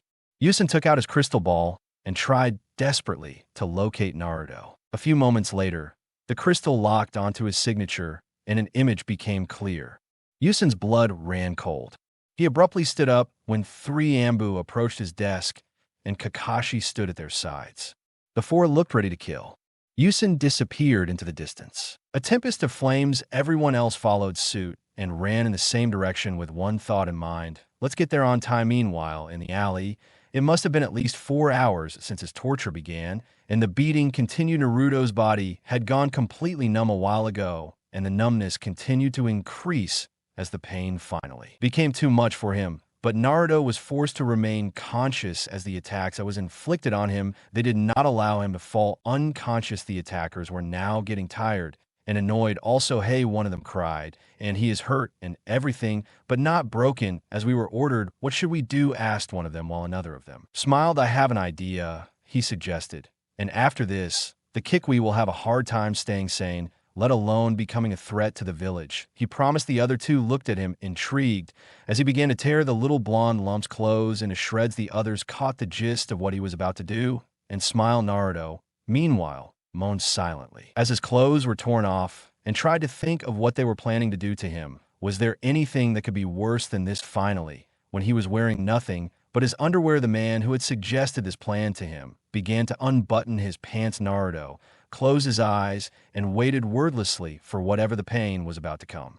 This was the scene in that Hiruzen, Kakashi, and the Inu entered. Everyone had their eyes wide open at what the perpetrators were thinking of doing to the boy, and when they heard the two men standing to the side laughing, Hiruzen lost his mind. He threw a kunai at the man who was unbuttoning the jugular of his pants, who fell dead without making a sound, while the other two fell to their knees from the murderous intent that was unleashed. They were terrified of being caught, of course, but they thought of the consequences it would lead to. Ambu lad doing the three Ambu. Behind him stiffened orders. Okajima, take these bastards to Ibiki, tell him everything that happened in the alley word for word, and tell him he has a week to play with them as he sees fit, especially tell Anko what they were about to do. I will talk to them later when you finish getting details out of them, and then plan their most painful execution personally, and I will make them fall into disgrace in front of all shinobi forces before they are sentenced. Fired Bram and the Ambu. He carried the two alive, moaning and begging the shinobi to leave. Kakashi burned the corpse at that very moment, and the two approached Naruto slowly and steadily, so as not to alarm the frightened boy, who had hidden himself in a corner to get out of danger. Was curled up in a small ball holding the two Chunnin knives, and that he had pulled out of his own thighs, which were bleeding profusely. He was shaking with fear, but he kept a little guard. What turned Kakashi on the most were the Naruto's eyes. Their usual deep blue cerulean pools now bled red as two tomes spun in his right eye and a single one in his left. Naruto barely managed to croak out a few words, his body still shaking uncontrollably.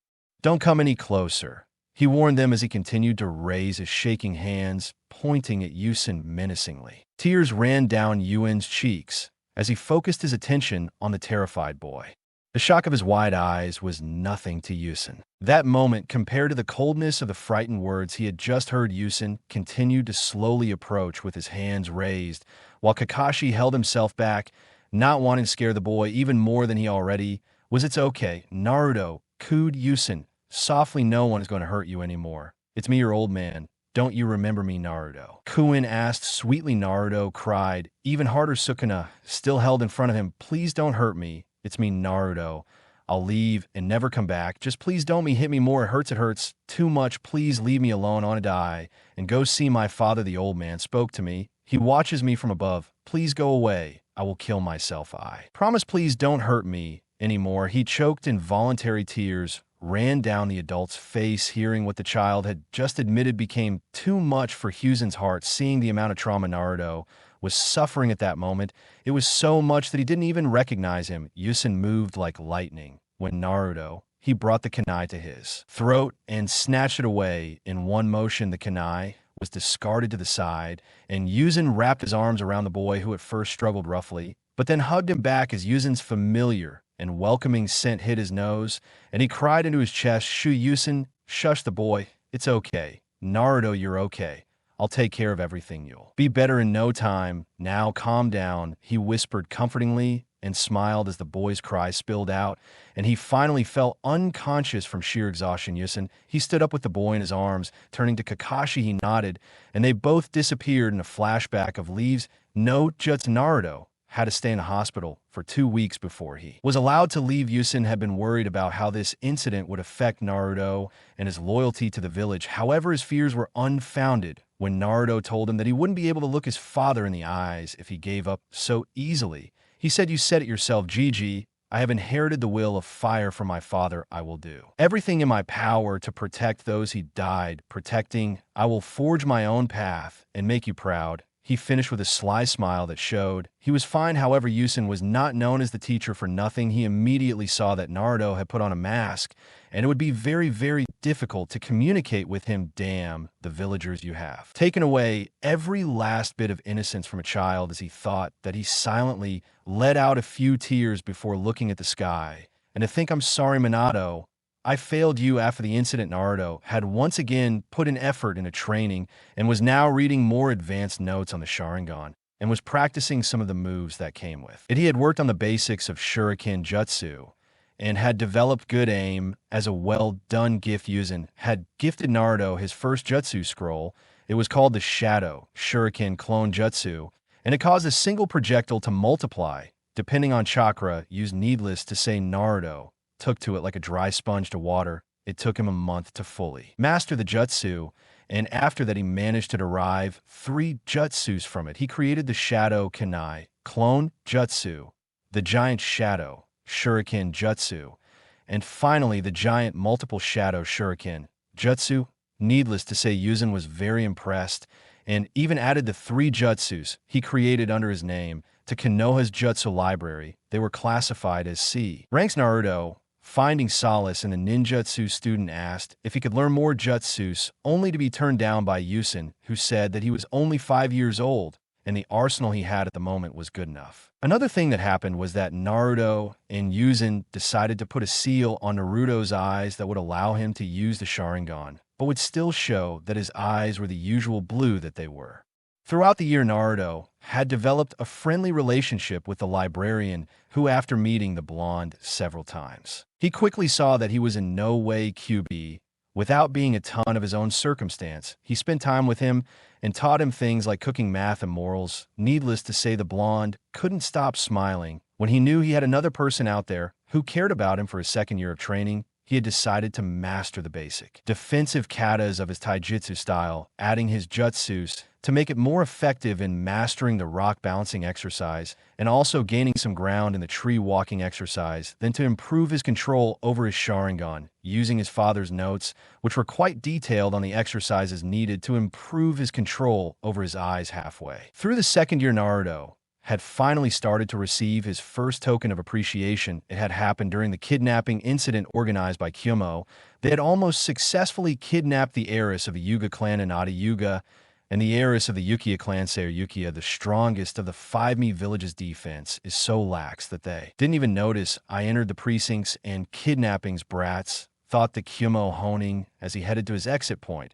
It was at that moment that the sack he was holding began to move, and muffled screams were heard from him, shaking the sack vehemently. He whispered harshly, "Stop whining, or I will kill you." The voices were reduced to moans. The Kyomo Jonin was about to run again when he was interrupted by Tin Cradle, and landing right in front of him, he stopped and looked up to see a blond boy, no older than 5, staring at him. "Get out of my way, boy. I might let you live if you leave without making a sound," the Kumo honing taunted. "I'll leave right away, but only after I drop the bag you're carrying," Naruto replied in a loud voice. "Well, then I'll have to kill you," the Kuno honing said as he threw 4 kuna.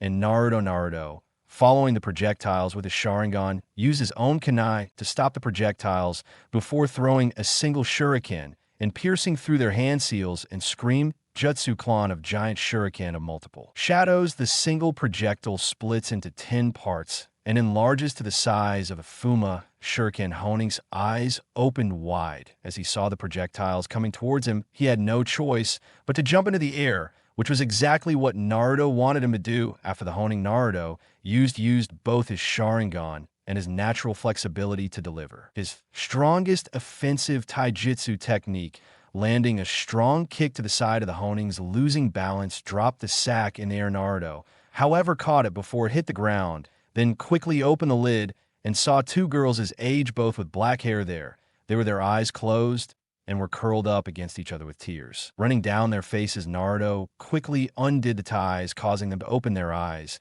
and look at Naruto, then said, "Run to the sack, tell him what happened. I will keep that guy at bay and give you enough time to escape." The 2 girls looked shocked. A boy who had just come of age had managed to free them. One of the girls then said, "Baby, but what about you?" Turning to look at the Honing, who was regaining his senses, Naruto said, "I'll be fine. Just get the Okage here as fast as possible." Both girls nodded hesitantly before running to Locke's office. The Honing, after regaining his bearings, growled at Naruto and said, "You should have left when you had the chance, brat. Now I'll take my time killing you." Saying that, he disappeared and appeared before Naruto and punched him hard in the stomach, causing Naruto to cough up blood. The Honing didn't stop his assault and then punched Naruto in the face, breaking his nose before kicking him into a tree. As soon as Naruto hit the tree, his head started bleeding and he nearly lost consciousness, but he fought to stay awake as he knew the girls were still in danger. The man looked at Naruto with a maniacal grin and said, "So you're still, I woke up, this might be fun." After all, zigzagged through signs at a quick pace and shouting lightning-style wolf howl jutsu.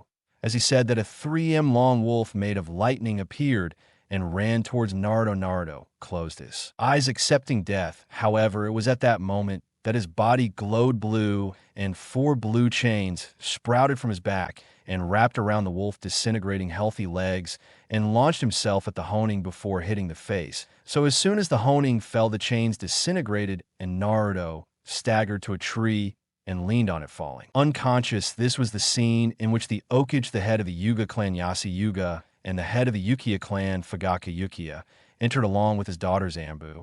Takes the kidnapper Aiki to interrogate him, tell him to get the information before the Raikage comes to his meeting, said using the Ambu, saluted before disappearing with the body. After this, Yusin ran to Naruto and began to check his vitals. After feeling that they were stable, he sighed before picking up the boy and moving on to the group. "Still, isn't he okay?" the Yuga heiress asked in a shy voice as she played with her fingers. "Yes, he's okay. He's just unconscious. He should be fine after a few days in the hospital," Yuan replied in a kind tone. She was extremely proud of what her grandson had done. The will of the fire burned brightly in him. "So, can we visit him when he wakes up?" the Uchiha heiress asked as she continued. She caressed her skirt while looking at the ground. "I think that could be fixed, don't you think so?" And so, she asked Fugaku, to which the head of the Yuga clan nodded, and said, "Will it be possible? This boy has earned the favor of the Yuga clan. We will pay for all his recovery," announced Yasi, and the Uchiha clan will be responsible for his safety during the days that he will be in the hospital, announced Fugaku. Yusin nodded at that, and left with Naruto, taking him to the hospital, while the others left. Yusin thought security, and "Pay, don't make me laugh. You just want to watch him for 3 days. Then Naruto's eyes opened wide, and he saw the familiar ceiling of the hospital. He struggled before sitting up and saw Yusin sitting in a chair. Oyai was interrupted by a Bo Olosakov, which made Iron quickly go to him and hand him a glass of water. After a long drink, he looked back at Yusin and smiled before saying, "Hey, Gigi." Yusin then stood up and said, "No, hey, Jime, sir, what were you thinking when you faced a Honing? You could have gotten yourself killed. What do you have to do? Say for yourself." He scolded. Naruto looked down with tears in his eyes and quietly replied, "I'm sorry, Gigi." Iru's eyes softened at that, and he lifted Naruto up in a hug. He let the boy yell at him before saying, "What you did was foolish on one hand. I'm a little angry that you put yourself in danger, but on the other hand, I'm immensely proud of you. You stood up for your fellow villagers and became the light for them in that dark time. You are a true wielder of the will of fire. I'm proud of you, Naruto. Then looked up and smiled before asking Gigi, how long was I gone? And those two girls, are they okay? You were gone for 3 days. Don't worry. I informed the academy of your absence. You can go there starting tomorrow. And yes, they were both okay. They visited you while you were away. Now get some sleep tomorrow. You have school, said Yusin. Okay, Gigi, good night. See you tomorrow, said Naruto. As he rolled over and fell asleep on the way to the academy, Naruto couldn't help but think of the talk he had with Yuzen about his chains. It was a big revelation, and he had mixed feelings about it. Shaking his head to clear his thoughts, he headed to the academy with a smile, hoping to make friends just like his father asked him to do. Flashback, note Jutsu D Gigi. During the fight with that Kimo honing, I was suddenly able to materialize some chains. They were very strong and stopped a very strong lightning wolf that was coming towards me. I also inherited that from my dad. Naruto asked. Yusin cursed under his breath. He hoped Naruto wouldn't remember the chains. It was going to be a disaster. He knew it. No, Naruto, those chains are called adamantine chains, and you got them from your mother, Yusin replied, and waited carefully for the Naruto's response. Wait, did you know what happened to my mom? Naruto asked in an excited voice. I don't know, Naruto, but I can show you his picture, Yusin said, as he took out a picture of Kushina standing with Minato and handed it to Naruto. What he didn't know was that the picture in question was from when Kushina was pregnant. An eerie silence followed after she handed the picture to Naruto. Sensing something was wrong, Yuzen quickly activated his privacy seals and waited for Naruto to speak. So the Yondaime is my father? Asked Naruto in a hollow tone, shuddering at his tone. Iron replied, yes, he was. Naruto, before you react, listen to me. I will tell you everything, why the villagers seem to hate you, and why I hid this fact from you. After my explanation is complete, I will give you everything your father left you. But I will not interrupt until I finish, okay? Naruto just responded with a small nod. Taking a deep breath, Yuzen started and said, as you know, years ago, the nine-tailed fox attacked and was killed by the Yondaime, right? Naruto just nodded. Before Yuzen continued, saying, well, that's wrong. The QB is a monster made of chakra. It can't be killed. Knowing that the Yondaime sealed the QB in his children, he took his chakra and sealed it in his daughters, while he took the soul of the beast and sealed in you. Wait, I have sisters. Where and who are they? Naruto asked with a bit of hope. Naruto, there is no way to cover this up, so I'll be frank, I didn't want to tell you this until you were older, but the situation deemed it necessary. For some reason, your mother thought you were the reincarnated devil and left you taking her daughters with her. She also eliminated you from the Uzumaki clan. However, your father already suspected something and made you his only heir for all his money and all his jutsus. You will become the head of the Namikaze clan when you are older. And more loudly said Yusin. Naruto looked down at Hiruzen's words weighing on his small shoulders. He looked up and whispered, I'm a demon. My dad really loved me. Or what, did he leave me all just for my lineage? Naruto loved you so much, you can't even imagine. He was a true genius and saw through everyone's intentions before making sure their future was secure. Now here, take these 2 scrolls and read them. You will find all your answers in them, said Hiruzen in a kind and soft voice. Before handing the scrolls over from Naruto two's, he opened the first scroll and found that it was the Yondaime's will and last rites. It said, I'm Minato Namikaze, the 4th Okage of Konohagakure Osato, head of the Namikaze clan, who takes a seat as one of the 4 noble clans of Konoha. I leave my entire fortune, which includes all the wealth of the Namek clan and its compounds, every property I own or is registered under the Namek name, to my son Naruto Namikaze. The precincts of the Namikaze clan have been sealed by the various security seals. Privacy and barrier tuned only to the chakra and blood of my son is the sole heir to all the wealth, knowledge, and lands owned by the Namek clan.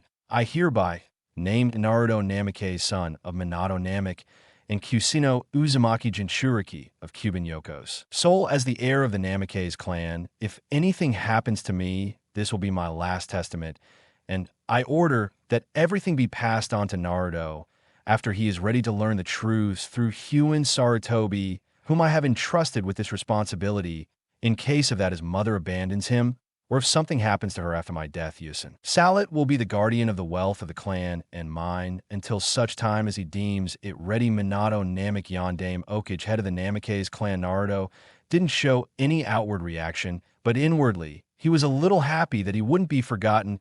As he opened the second scroll, he saw that it was a private letter addressed to him. Opening it shakily, he began to read. Naruto, oh my little son, how I wish I could be there for you. There's so many things that I wish to speak to you. AR, less pa me, well, all for you now. Where to begin? I was never so good with these last words, but I guess these really are the last. You understand. Well, I really wish that the scroll I left with the old monkey never gets used, but if it has, and believe me, I pray that it doesn't, then you've led a life full of loneliness. I've taken measures for your safety and all the basic comforts you'll need as you grow up. Probably Uzumaki has taken very good care of you well, and if he hasn't, trust me, and I will have some words soon. He doesn't have much time left anyway. I don't understand how he stays so fit at that age. That must be his thing. You'll probably be possessing a lot of money and power by the time you open this letter, I hope. And I'm watching you not to become arrogant or foolish with all the wealth and fortune at such a young age.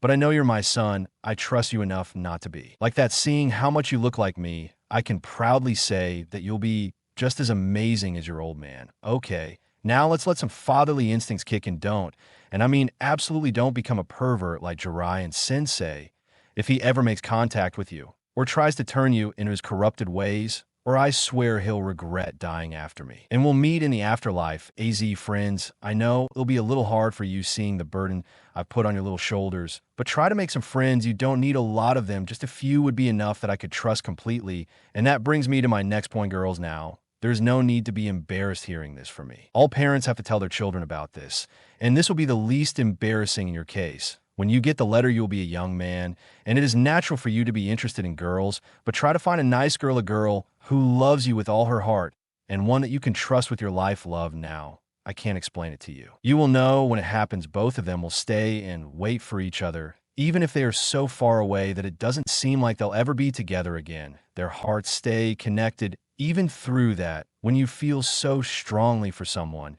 then you can tell that you're truly in love with each other. I wish that you find your match, and I hope that she is very kind and pretty. After all, I need a cute girl to see my little boy up here. You know, no alcohol or booze until you are of age, and even then only a little. It's okay to drink a little once in a while, but it harms you if you take it in excess. So try to stay away from it. Be careful with how you handle money. Try to help as many people as you can with the money you have. That's the best use it could ever be. Very well. Now, moving on from what not to do in life, I hope you did well in academia. Even if you didn't get depressed, sometimes it takes time. But I'm sure you'll do fine. After all, it's a parent's duty to trust their children, right? Remember that everyone has strengths and weaknesses. Find your strengths and take advantage of them. Eliminate your weaknesses through hard work and perseverance. And I'm sure you will make me proud. Blood splatter, Naruto. It seems my time is running out now. Listen up and remember this carefully. There was an orange-masked man with a lone Sharingan in his right eye behind the Nine-Tails attack. Tonight, he will come back for you and your sisters. I'm sure of it. Become strong enough to protect them and yourself. Make allies that will stand by your side and watch your back and gain enough strength to deal with him. When you finally have to face him, blood splatter, Naruto, from now on, you're going to face a lot of pain and hardship. Be true to yourself. Have a dream and have the confidence to make that dream come true. I've left you with scrolls for my personal techniques, the Rasengan, the Hissen, and the space-time absorption barrier. I hope that help you when the time comes. Oh, and Naruto, there's so much more that I want to convey to you. I wish I could stay with you longer. I love you. Tears streamed down Naruto's face as he read the letter, then hugged it to his chest and said shakily, he loved me. They loved me. Uzumaki chose this moment to stand up and hug Naruto as he calmed him down and let him clear his chest. After Naruto calmed down, Uzumaki said, Naruto, you understand that I cannot reveal your heritage right now, don't I? Naruto nodded and with a small smile said, yes, I understand. Gigi, I read that Tuchan had many enemies that would stop at nothing to attack until I became stronger. I won't reveal my heritage now. I know I can't live in my clan compound, but do you think you could give me my father's notes on his jutsus? Asked Naruto in a timid voice. Of course, Naruto. And since you took this news, I will also teach you 2 jutsu myself. Although, I want to ask you, are you okay? The news of your own mother abandoning you must have hit you harshly, said Uzumaki with a tenor voice. Yes, it was difficult. They have been living in peace since they were born without knowing any hardship. It really hurts, but I know that too. Chan would not want me to wallow. I will overcome this and make him feel proud. Also, I will not take the name of the clan at this time. I will take them after I become Chunnin or something like that, said Naruto, to which Uzumaki nodded. Naruto, I want to ask you, what will you do if, for example, your mother apologizes to you? and tries to make peace asked. Yusin with a curious expression, nothing in absolute. Let Uzumaki-sama know that I want nothing to do with them, but I will show them the proper respect given a fellow shinobi, said Naruto, to which Huin nodded. That's all I needed to know now, run. I will meet you in a week with books on the 10 levels of Fuinjutsu, your father's notes.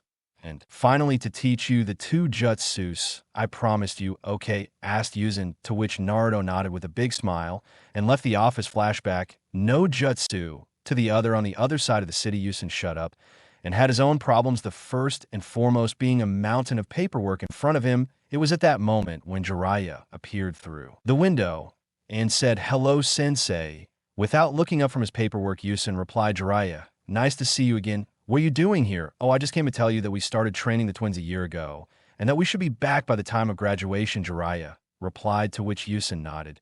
"So, sensei, how are you?" The boy, what was his name again? Jiraiya asked in an uneasy tone. Yusen looked at him in disbelief and said seriously, "Jiraiya, what is his name? Don't you remember the name of your own godson? Minato must be rolling in his grave, seeing how his wife, his own teacher, and the village he gave his life for treating his son." Jiraiya looked down in shame before sighing and saying he's had a very hard life. He has no friends his own age. He almost died twice in the last 2 years due to mobs of people attack. Although he's a good boy, he wants to be Okage and surpass his old man, while also protecting the villagers. "What do you mean?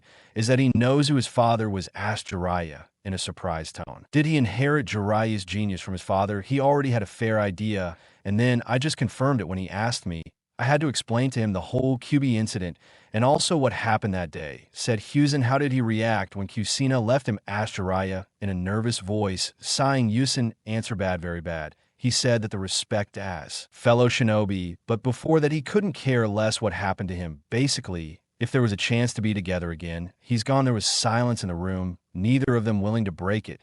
Then he chose a picture of a shirtless Naruto being pampered by Yusen. His eyes fell on the seal and began to analyze it critically. After a few minutes, his eyes looked back at Yusen, and he asked, "Can I keep this picture? I want to study this a little more." Seal Yusen just nodded as Jiraiya got up and walked out the window back with Naruto, heading to classroom number 222. Naruto knocked on the door and waited. After a few moments, a man with a scar on his face appeared and looked at him. Questioningly, Naruto just gave him the paper that Tsueiji gave him. After reading it, the man smiled and made him have a great time. "Class, we have a new student. Please introduce yourself," said the teacher. "And no, my name is Uzumaki." "Naruto, I hope we get along," he said shyly. As he said the murmurs, they walked around the room, some positive, but mostly negative. 2 heiresses, however, had the same thoughts as him. Just when the murmurs grew louder, a voice shouted, "Oi, you're the one. I salute Beej," and spoke to me. "Wait, do you know the old man?" answered Naruto. Confused, "Yeah, I do. I'm his grandson. He told me that the future Okage is coming to class today.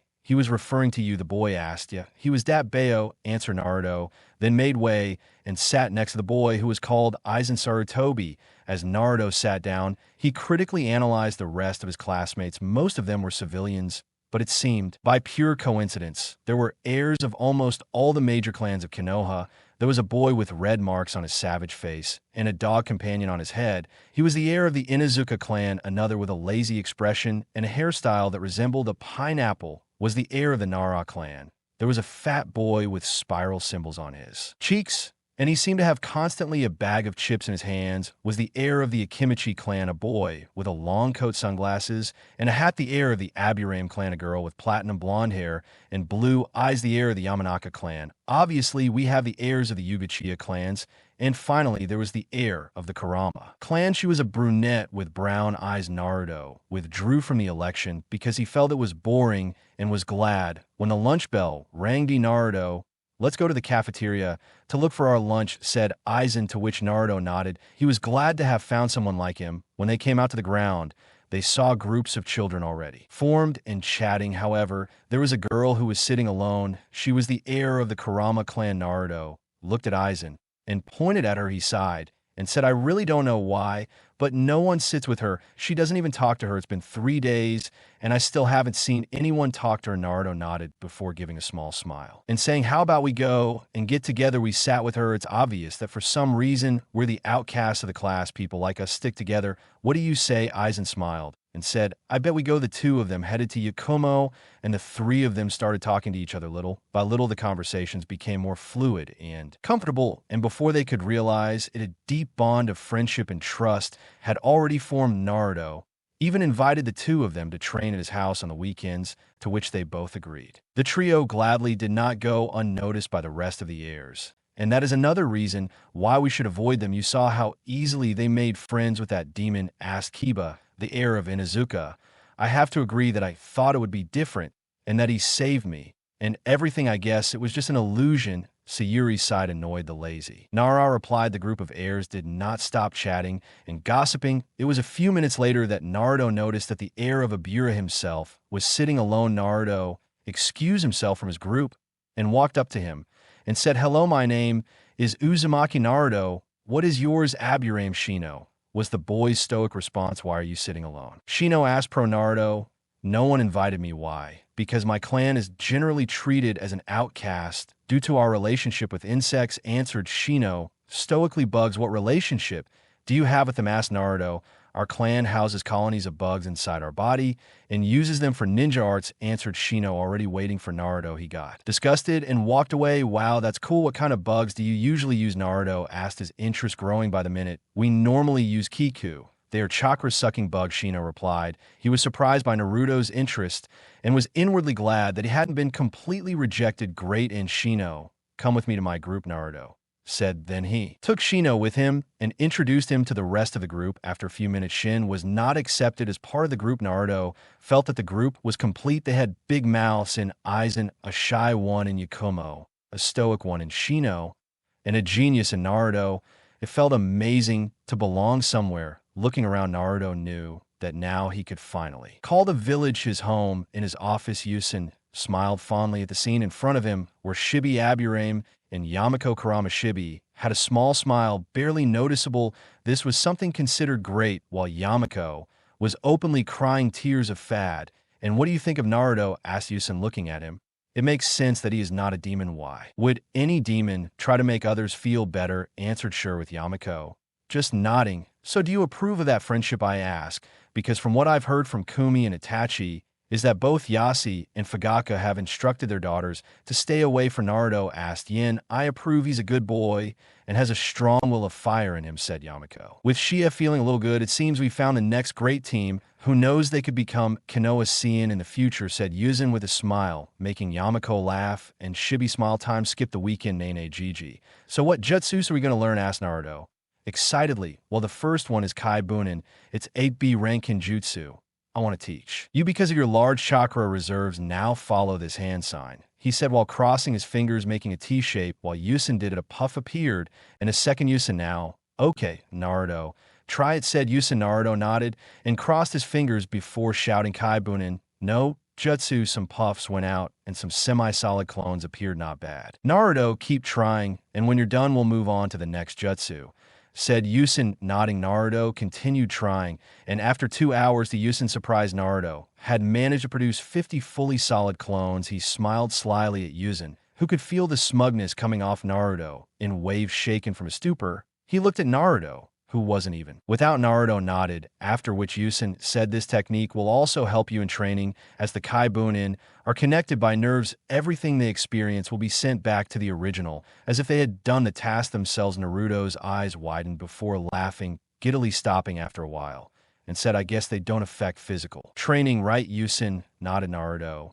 then turning to his 5 clones, said, okay, people, I want 10 of you to do chakra control exercises, that 15 of you practice the next hummingbird tastings, and the last 25 to move in Fuin Jutsu, read the books that Gigi bought, and practice calligraphy. The clones nodded and distributed accordingly. Now Naruto, your father left you a summoning contract with the Toads, are among the summons the strongest in the world, took you as a summoner when you were just a baby. Now I will teach you the signs for the summoning jutsu.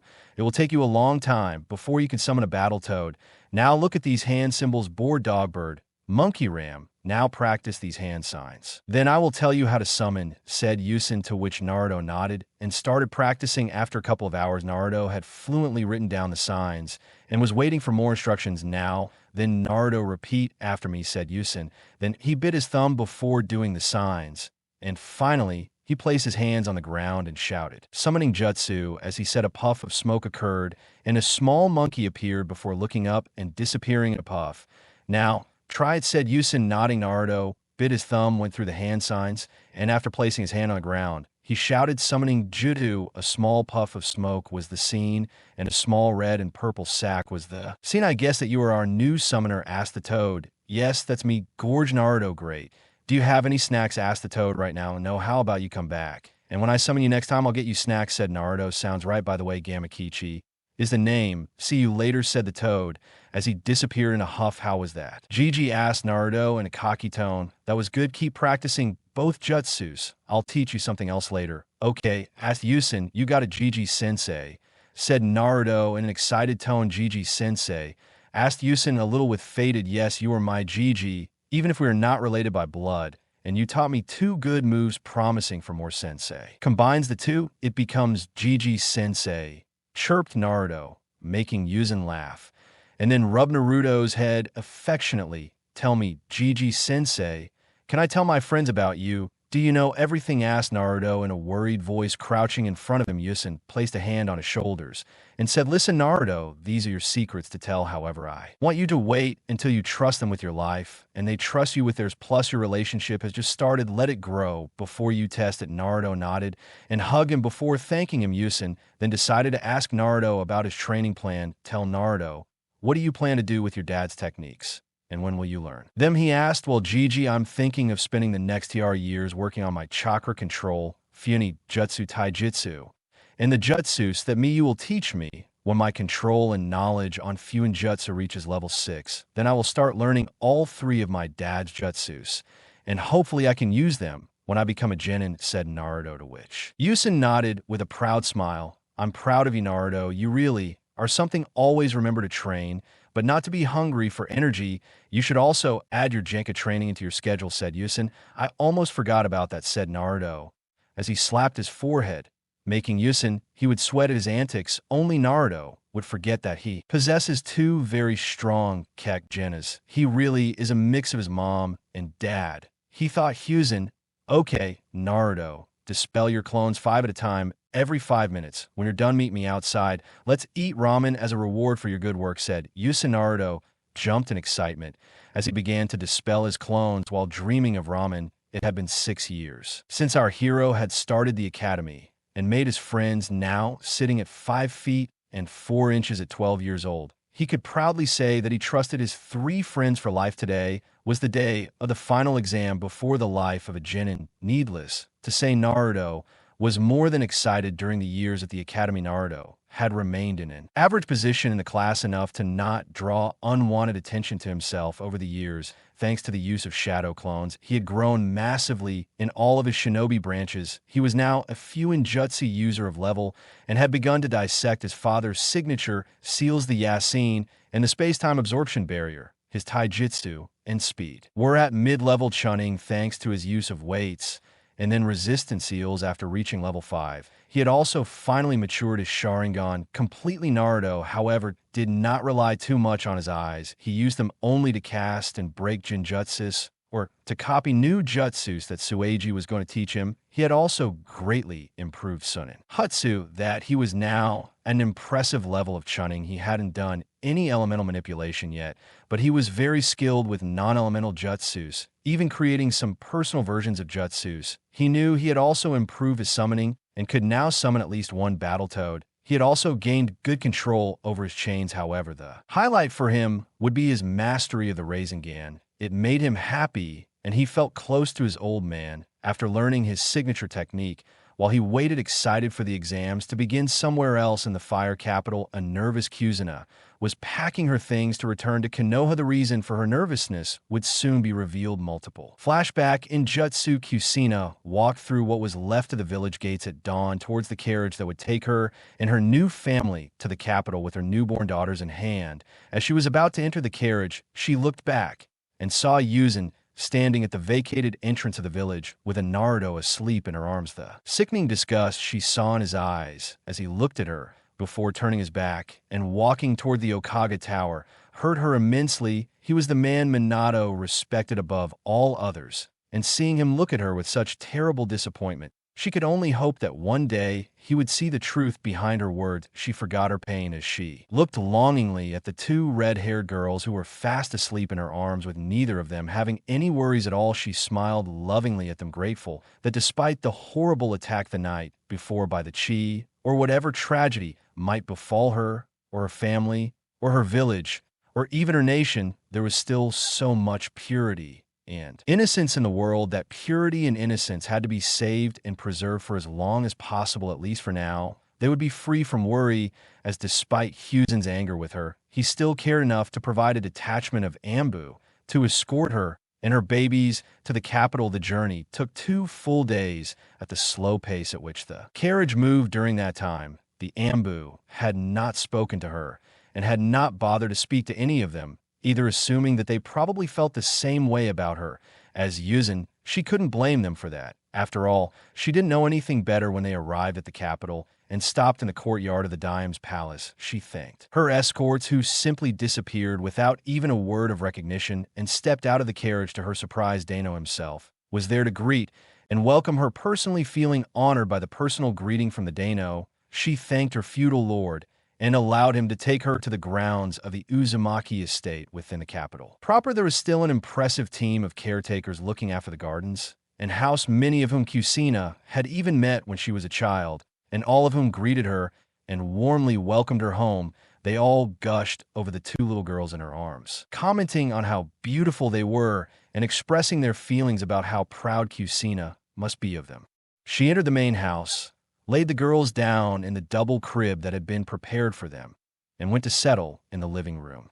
She allowed herself a smile, despite her sadness over Minato's death and Yuen's disappointment. The only thing that mattered at that moment was that she and her daughters were home safe and sound, and that they had a happy life in childhood. Here the twins' first birthday came and went much quicker than Kushina could have ever thought possible. Kushina had faced the day with mixed feelings. The day would always be bittersweet for her, and although she would remember the loss of her beloved deceased husband and the death of her son by Kyuubi possession, she was also very happy to celebrate the beginning of the girls' second year of life. She and the girls were very content and comfortable with the safe and peaceful, luxurious life they could enjoy in the Fire Capital. Had written to Yusen, giving him the annual report she had promised she would give him every year, detailing his health and the girls' health, and when he began training. Then she would also inform him how he was progressing. The letter she wrote him was forgettable for the most part, though she did ask him if he had already dealt with the demon and avenged Minato's death, or if he wanted her to do it herself. She had been surprised when the next day he knocked on her door and opened the door to a ninja messenger. The messenger had an official certified letter addressed to her by the Okage, a letter that she had to sign. Whatever it was, Yusen was sending it to her as the cashier, not as an old family friend, and she wanted to guarantee that she received it. Signing the letter and seeing the messenger ninja off, she closed the door. She carried the letter to her kitchen table and opened it, opening the scroll and reading its contents. Unlike the letter she sent to Yuzen, his words would be forever etched in her mind. Uzumaki, Sennomi, it is a great relief to know that you and your daughters are well and are enjoying the protection from harm of the 12 guardian ninja and the samurai forces of the land of fire. Your request to kill your innocent 1-year-old son is not at all well received, as I informed you last year. Your intention toward your son was seen through even by your husband in his last minutes of life, and he took steps to protect young Naruto from you. You dishonor my Nate with your evil and twisted desire to harm an innocent none other than your own son. He must be rolling in his grave from disgust and fury at how far you have fallen, and I have no doubt he would spit in your face if he saw you now. I myself am completely ashamed and disgusted that I ever thought of you as a daughter. No more. From this day forth you are my subordinate, and I am your Okage, nothing more than Okage. I hereby forbid you from returning to Konag Kure no Ado before the scheduled graduation date of your son and daughters from the Shinobi Academy. The exceptions to this executive order shall be as follows. 1.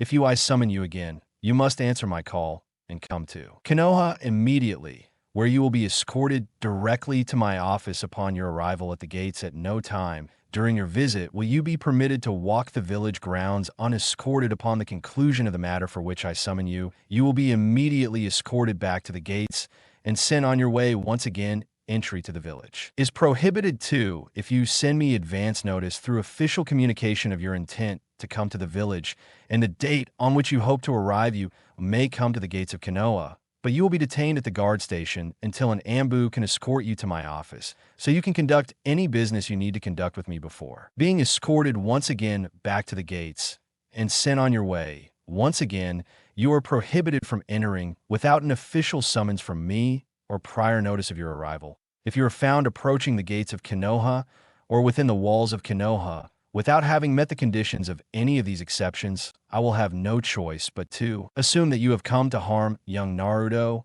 or end his life, and I will have you executed on sight on charges of treason against Konoha in Osato and conspiracy to commit the murder of the heir of the Namek clan. After your execution, your daughters will be taken back to Konoha Osato to be placed in an orphanage while allowing them to be raised and trained to be Konoha shinobi. Plus, be careful, Uzumaki-san, of any attempt on your part to harm or killing Minato's son through indirect methods, such as murder, will also result in your execution and your daughters being sent to the Konoha orphanage system as a standard protocol. This executive order has been officially sealed with the seal of Lokage and presented to the Dano for record keeping and perusal. Order by Yusin Suratobi Sandame Okage. Kagakuro Kushina was stunned beyond belief by what she had just received from her dispatch. To think that the teacher, who was always so kind to her, had written such cold words surprised her. What was worse, not only had he written this as a letter to inform her that she was no longer considered a friend to him,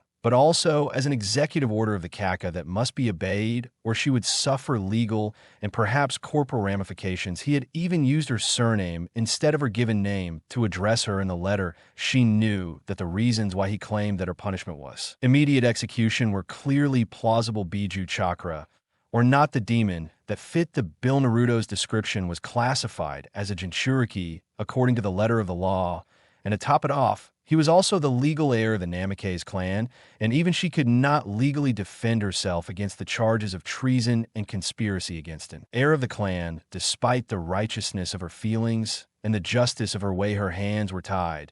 And as much as she hated the one who wore her son's skin, she loved her daughters much more. She gritted her teeth in anguish. Some tears escaped her eyes before she could forcing them to come down. She typed a reply stating her intention to visit Konoha tomorrow to speak with him directly. Once finished, she informed the nearest maid that she had business in the capital and asked her to attend to her daughters until her return.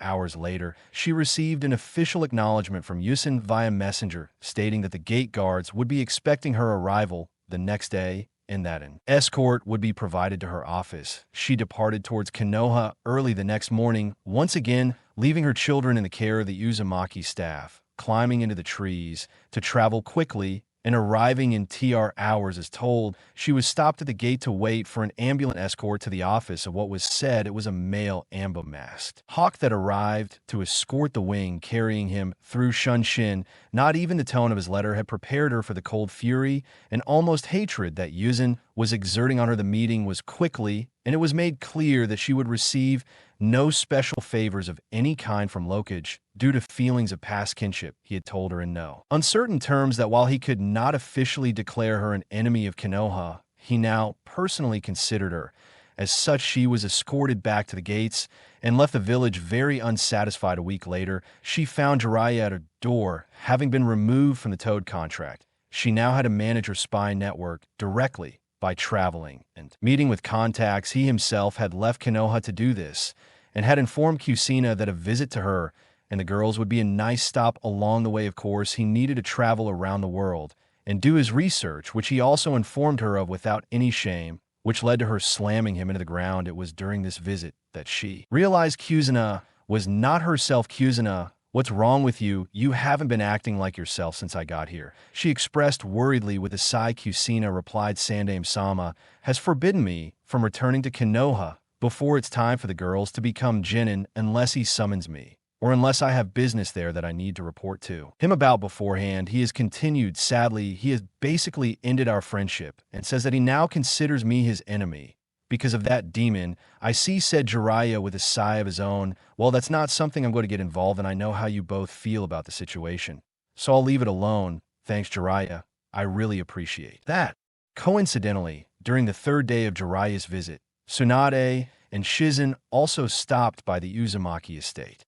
Sarutobi had informed Tsunade of Kushina's relocation for the time being, so she decided to stop by to visit her three godchildren. Kushina was about to talk about Naruto not being her godson anymore, but Jiraiya stopped her with a firm grip on her shoulder and a stern look as he lightly shook his head.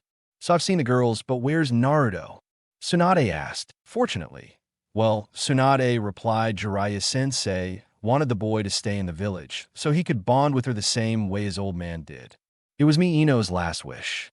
Although confused by such an explanation, Tsunade chose to accept her as she was and did not bring the matter up any further. They all simply enjoyed spending time together and bonding with the red-haired children of Kushina, who surprised them all by taking their first steps in their presence. Another week had passed, and Jiraiya, Tsunade, and Shizen prepared to leave. Jiraiya went about his business, and Tsunade and Shizen went about their. Jiraiya had promised Kushina that he would return for the girl's birthday so that he could begin training them with her. "Wait a minute, Jiraiya. What's going on with Naruto's training?" Tsunade asked. Innocently not noticing the darkening of Kushina's eyes or the frown on her face. "Don't worry about that boy," Yuri replied with his usual bragging. "He has the old man to take care of him and train him. He'll be fine. I don't care. We'll need." Tsunade, once again confused by the attitude Jiraiya was taking toward Naruto that was so different from his attitude towards the girls, just nodded but narrowed his eyes in suspicion before taking Shizen and continuing on his way. Once he was out of sight, Jiraiya already turned to Kushina. "Without any pretense, I just lied to you, so I could help you save face. Kushina, do you realize that Tsunade would cut any and all ties with you, just like Saruto Vicens did? And if she knew the truth about your abandonment of the boy, isn't that like that demon isn't Naruto, he's the Kiyomi?" He yelled at him in frustration. "Really, do you think she would buy that?" "I wouldn't, and I can tell you with certainty that she won't either. Now, I'm not going to talk for you again. Keep that in mind, Kushina." Kushina simply got angry, but preferred not to say anything. Jiraiya put the scroll on his back and said goodbye. "See you in 4 years." And with that, he left the Uzumaki estate, leaving the capital to places that only he knew. End of flashback. 12 years since that last visit from Tsunade, and 8 years since Kushina had realized her gross mistakes and errors, and she still wondered angrily how could she have been not only so stupid as to come to the conclusion that Naruto was the cubby without properly inspecting his seal first, but so evil as to not want to even harbor hope that Naruto was still alive.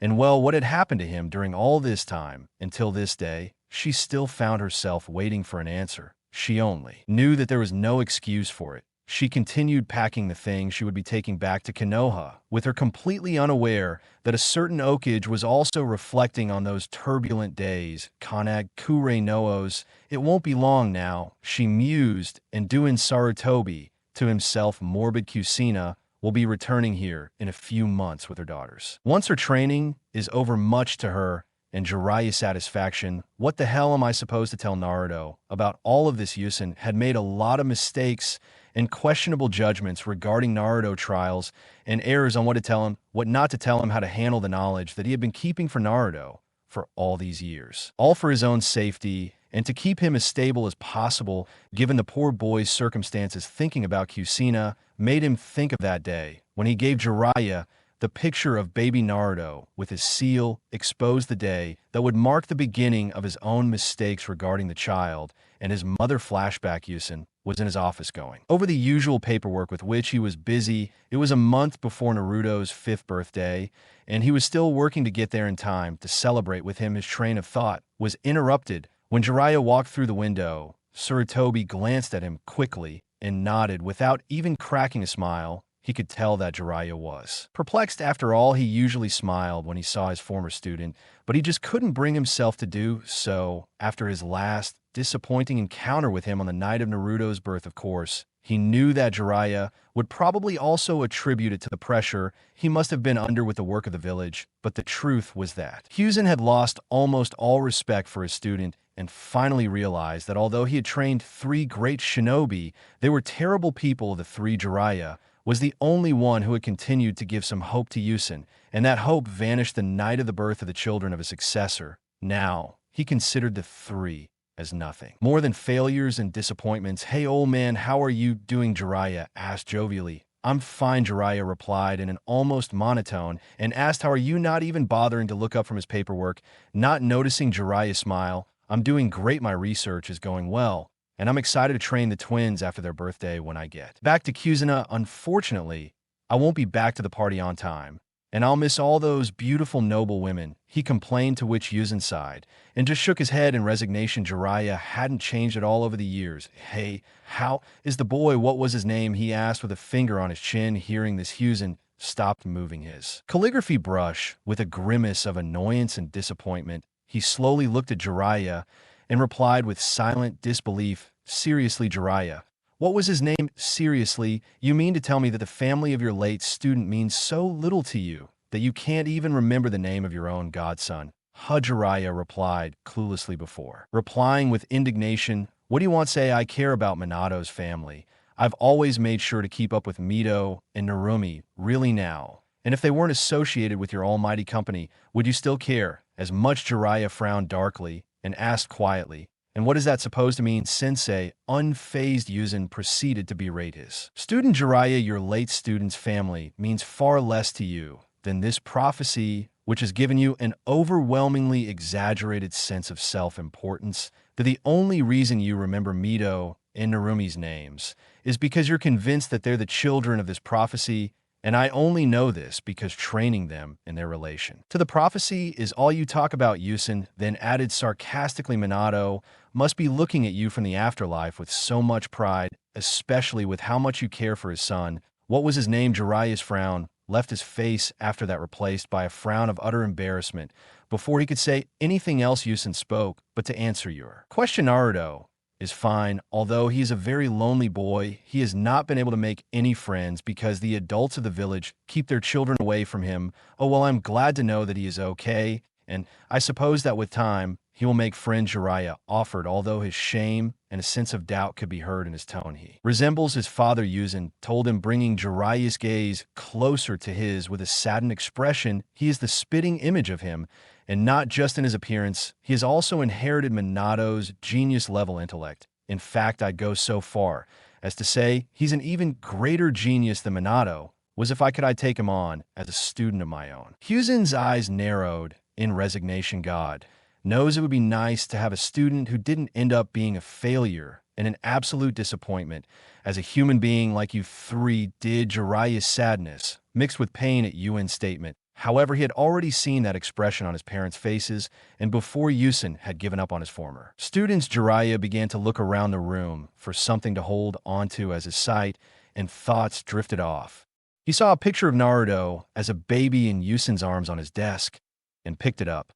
Naruto was in diapers, and the seal on his stomach was clearly visible. Jiraiya, now intrigued, narrowed his eyes and began to do a visual inspection of the seal on the photograph.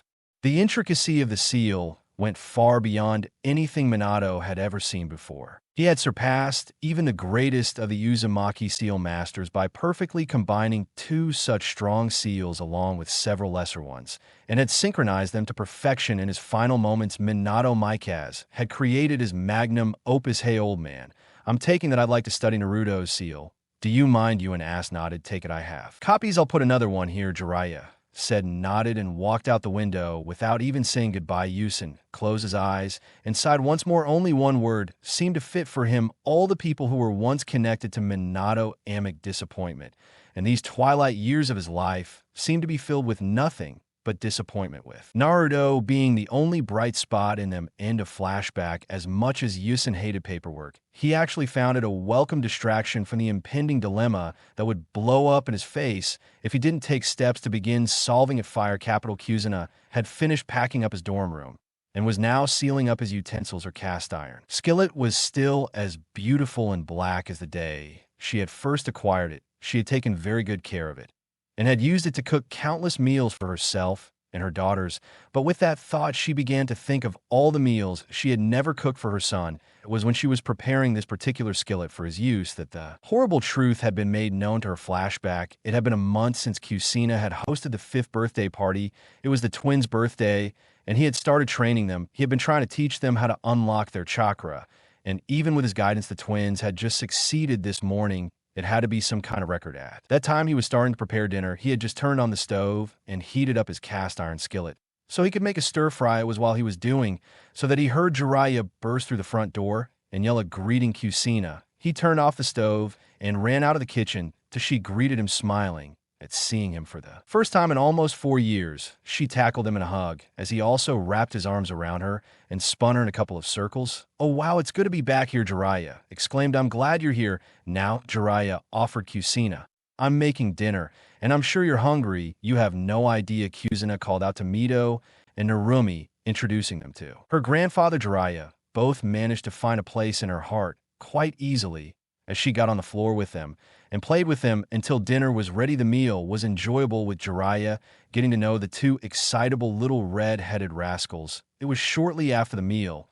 was over that Kushina declared it was the girls' bedtime. They both groaned but complied, knowing not to argue with their scary mother. Once they were in bed and asleep, Kushina started talking to Jiraiya, who smiled fondly at his time with the girls. "Once again, I've had a hard time trying to teach the girls. They're both a bit slow, definitely more physical than cerebral, if you know what I mean." Jiraiya smiled quickly, faded, hearing this, replaced by a melancholic frown, as if he had been reminded of something painful. "What's wrong?" Kushina asked worriedly. "Hey, Kushina, I need you to take a look at something," she replied before taking a couple of photos out of her pocket and handing him one of them. Kushina examined the image she had been given. It was an enlarged image of a very complex seal. She looked at it critically, not understanding what he wanted her to. He did study that seal carefully. "Kushina, yo, and tell me what you see." He did as he was asked, studying the seal very carefully. It took him almost half an hour to determine all the capabilities of this seal. He even had to take out a paper and a pen so he could take some notes and not miss some of the functions. It was not just a seal, it was a magnificent work of art. Even the seals on the girls' stomachs did not compare to what he was looking at. It was far beyond what he was capable of. He dare say that no Uzumaki had ever made a seal so complex or so perfect. I had seen the Uzumaki clan's work on seals, and none of them described anything as complex as the seal in Jiraiya's photo. It's amazing how the seals on this array are synchronized even with the two high-powered base seals. This could seal anything the seal master wanted, and it would work perfectly. "I don't think I can even begin to replicate this," she exclaimed excitedly. "What do you imagine the limits of that are?" Seal asked Jiraiya. "I don't think I have any," Kushina exclaimed, looking at him. "I imagine I could seal all 9 Baialu in one at a time. Have enough energy for more than. This is a seal I would trust. One would definitely trust my life to this seal." "Yes," Kushina's voice saddened, breaking slightly. "If only this seal had been used on Naruto, I would still have my son." "Kushina," began Jiraiya, sadly, letting out a deep sigh before handing him the second picture and telling him that's the seal. Naruto's eyes widened in shock, dumbfounded, and filled with fear. What did you just say? This seal was Minato's final work, his magnum opus," explained Jiraiya, pointing at the second picture, a picture of Naruto as a baby with his seal exposed, with Hiruzen cooing as he seemed to be laughing happily. He put it on Naruto to seal the QB's soul and body, completely making sure that he would never have the chance to take over his own child. I was shocked myself when I saw this picture in Sensei's office. But Minato really outdid himself with this one. Hell, he outdid every seal master I've ever heard of when he did this. She stood up horrified and took a step back, only to collapse a moment later. Her legs refused to support her. Her eyes began to fill with tears of horror, anguish, and torturous remorse. How could she not see the complexity of the seal the night she had checked on the triplets? She remembered the night of their birth, the tearing of the Velu from her body, and the emotional anguish of Minato, knowing he was taking his last breaths. He hadn't even bothered to study the seals thoroughly until he got here. He didn't realize the intricacies of the seals at first glance. He had just stabilized them with his chakra as quickly as possible. "No," he whispered in utter horror as his tears began to fall. CCO years, 5 years, where he could have had his child with her, their 5 years of precious moments and memories thrown away. "No," he whispered again, bringing his hands together into his mouth. She would never remember seeing his first steps. He didn't moan. She would never remember hearing his first words. He didn't start to raise his voice as the sobs began to tear from his throat. 5 years of missed birthdays, missed presents, missed opportunities to tuck him in a bed and kiss him goodnight. She didn't even have a clue how he was living, or if he was healthy and happy, or if anyone was looking after him. He didn't scream with his eyes, closed his voice, completely breaking as his sobs gave way to screams. She clutched the picture of Naruto to her chest, as she did so, lowering her head and nearly collapsing to the ground, if it weren't for the fact that he moved fast enough to catch her and hold her as she cried uncontrollably, "I'm sorry, Kushina," offered I. Just didn't have a heart to remind her that he and Sarutobi had told her what she had just acknowledged, that Naruto was in fact her son, that he was alive and well, and had never been possessed by the Kabai at any point in his brief life. Oh my God, what have I done, my baby?" Minar-chan moaned. "I left him alone, abandoned him." And he screamed even louder. I even threatened to kill him. What have I done? His screams became so loud, he lost the ability to form words. His wails and screams were such that his body rose and fell with each sob that made its way. This continued for almost half an hour before Kushina cried herself hoarse. Jiraiya marveled at the fact that the girls had remained in their room fast asleep. Kushina must have placed silencing seals on the rooms so that their rest would not be disturbed by any errant noise in the house. "Oh God," she whispered in renewed horror. "What would Minato think of me? If he could see me now, what would Kushina say to me?" Minato already knew this would happen. He explained, "Jiraiya's sensei told me that. Minato saw the way you looked at Naruto and took action in case what happened he feared would be the worst," and Kushina sobbed. "And so it was I did the worst thing imaginable. I abandoned his son, my son." In a sudden outburst of anger determination, she wiped her tears and stood up, heading toward her door.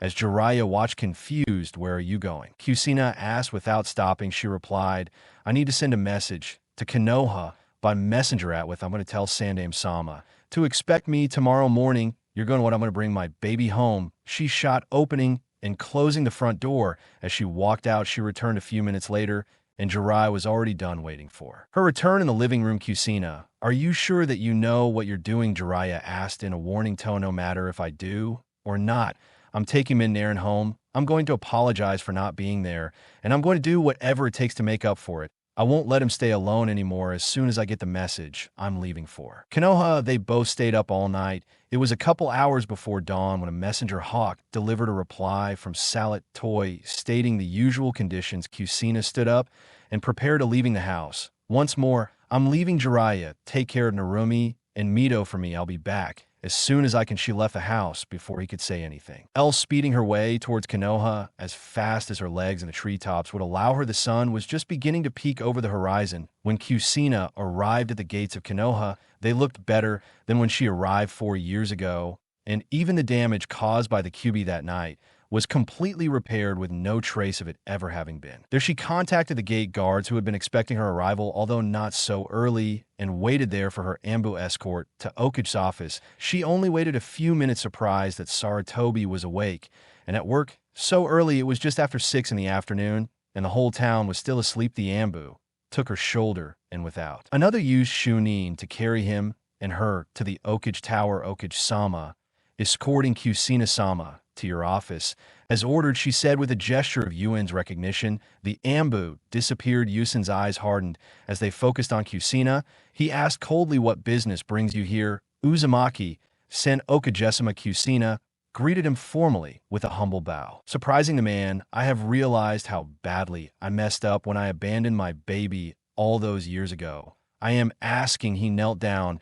and folded his hands and head to the ground. "No, sir. I beg you, please let me see my Naruto-chan so I can bring him home." A growl from Sarutobi's throat made Kushina raise her head despite the tears that were beginning to fall down Kushina's face. Okage's eyes remained firm in their coldness. "After what you did both that night and the following year, you expect me to suddenly believe that you have seen the light, and now you want to make up for your mistakes. I understand your doubts, Okama.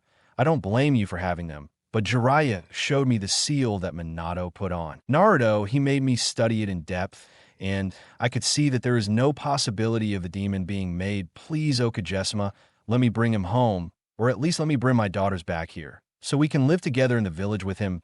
"No, Uzumaki. Since I can't do it more specifically, I won't," she said. She shuddered at his tone and then became desperate. "Please give me back my son. I beg you, please, Yusen." He looked at her when she used his name, but she didn't stop. "I need him as much as he needs me. Please, I'm begging on my knees here. Believe me when I tell you that I love my son," she said through tears. He sighed, rubbing his temples as his will wavered even if I believe you, Maki-san, it's not. That's simple. He's experienced some rather traumatic incidents in his life recently, and I can't in good conscience burden him with the truth of your abandonment. It could completely break him in the condition he's in now. No, Uzumaki, I won't let you near him for his own safety. I begged you before you left, and again for a year in letters that he needed. His mother, but you refuse to hear of it. Why should I am moved now by your pleas? The truth is I'm not sure if I want to let him know you exist before it's time for me to reveal his heritage to him and fulfill my promise to him, Minato said. And she looked at him, her tears falling even harder. Now, what do you mean by traumatic incidents? Tell me. What happened to my son? She asked, and her eyes hardened. What happened to him is a direct result of you abandoning him and leaving him here. Now I've heard and said enough. This conversation is over. Go away, Uzumaki, our business. They have concluded, Tori Nico said as she tried to plead further, but he released the privacy seals and ignited his chakra. As two Ambu entered the room on their knees, escorting Uzumaki-san to the doors and sending her on her way, he ordered the two, however, before he or the Ambu could act, Kushina stood up, planted herself on the ground, using 4 chakra chains with several more flailing in the air around her defensively, and flooded the room with an extraordinarily powerful killing intent, causing the Lambu to squirm, making the Okage sweat a little. Yusen Salat toy, I won't be dismissed so easily and casually. If you want to send me to like Marino when we're done here, then I'll go without resistance. But I won't leave or move from this place until you've given me the time I deserve to make this journey. Do you understand me? Kushina yelled at the top of her lungs between tears of anguish and frustration, surprising me with her furious determination. Yusen used some of his own killing intent to match the pressure Kushina was exerting with his own. He stood up and looked at her with a determination as inflexible as hers, studying him that nothing he could say or do would persuade her to leave without giving her what she wanted, or else put up a fight that was not worth participating in for a matter of time. He gave a sigh of resignation. Tori Nico turned to her agents. Withdraw and return to your post, sir. Are you sure? Tori asked her commander in an even tone, although her doubts about the safety of her box could be heard in her. He asks, I promise I won't attack him, and I don't want to hurt him. Kushina tried to assure the two Ambu in the room. His tears were beginning to subside. I'm sure, Torai answered Saratobi to the Ambu's question. You can go. Both Torai and Nico nodded, greeted their Okage, and disappeared from sight. Salat Toy also returned to his seat and clasped his hands in front of him. You can also go, Kushina. So while he used his given name for the first time in 4 years, I will listen to you. But surely you must, knowing that I can't allow you to have custody of Naruto. Kushina grits her teeth in anguish. Her tears begin to renew. She allowed her chakra chains to dissolve and recede back into her body. Once again, she fell to her knees and bowed her head and hands to the ground. Please, Yusen, pleaded Kushina, tell me what to do. I know you don't trust me and think I'm an evil monster, and you're more than justified in feeling this way, considering all I've done. But tell me what I can do to get your back trust. Tell me what I can do to show you that I have changed, that I truly understand my sins and atrocities, and that I want to atone for them and redeem myself. Please, she screamed her last plea as her voice broke again with sobs.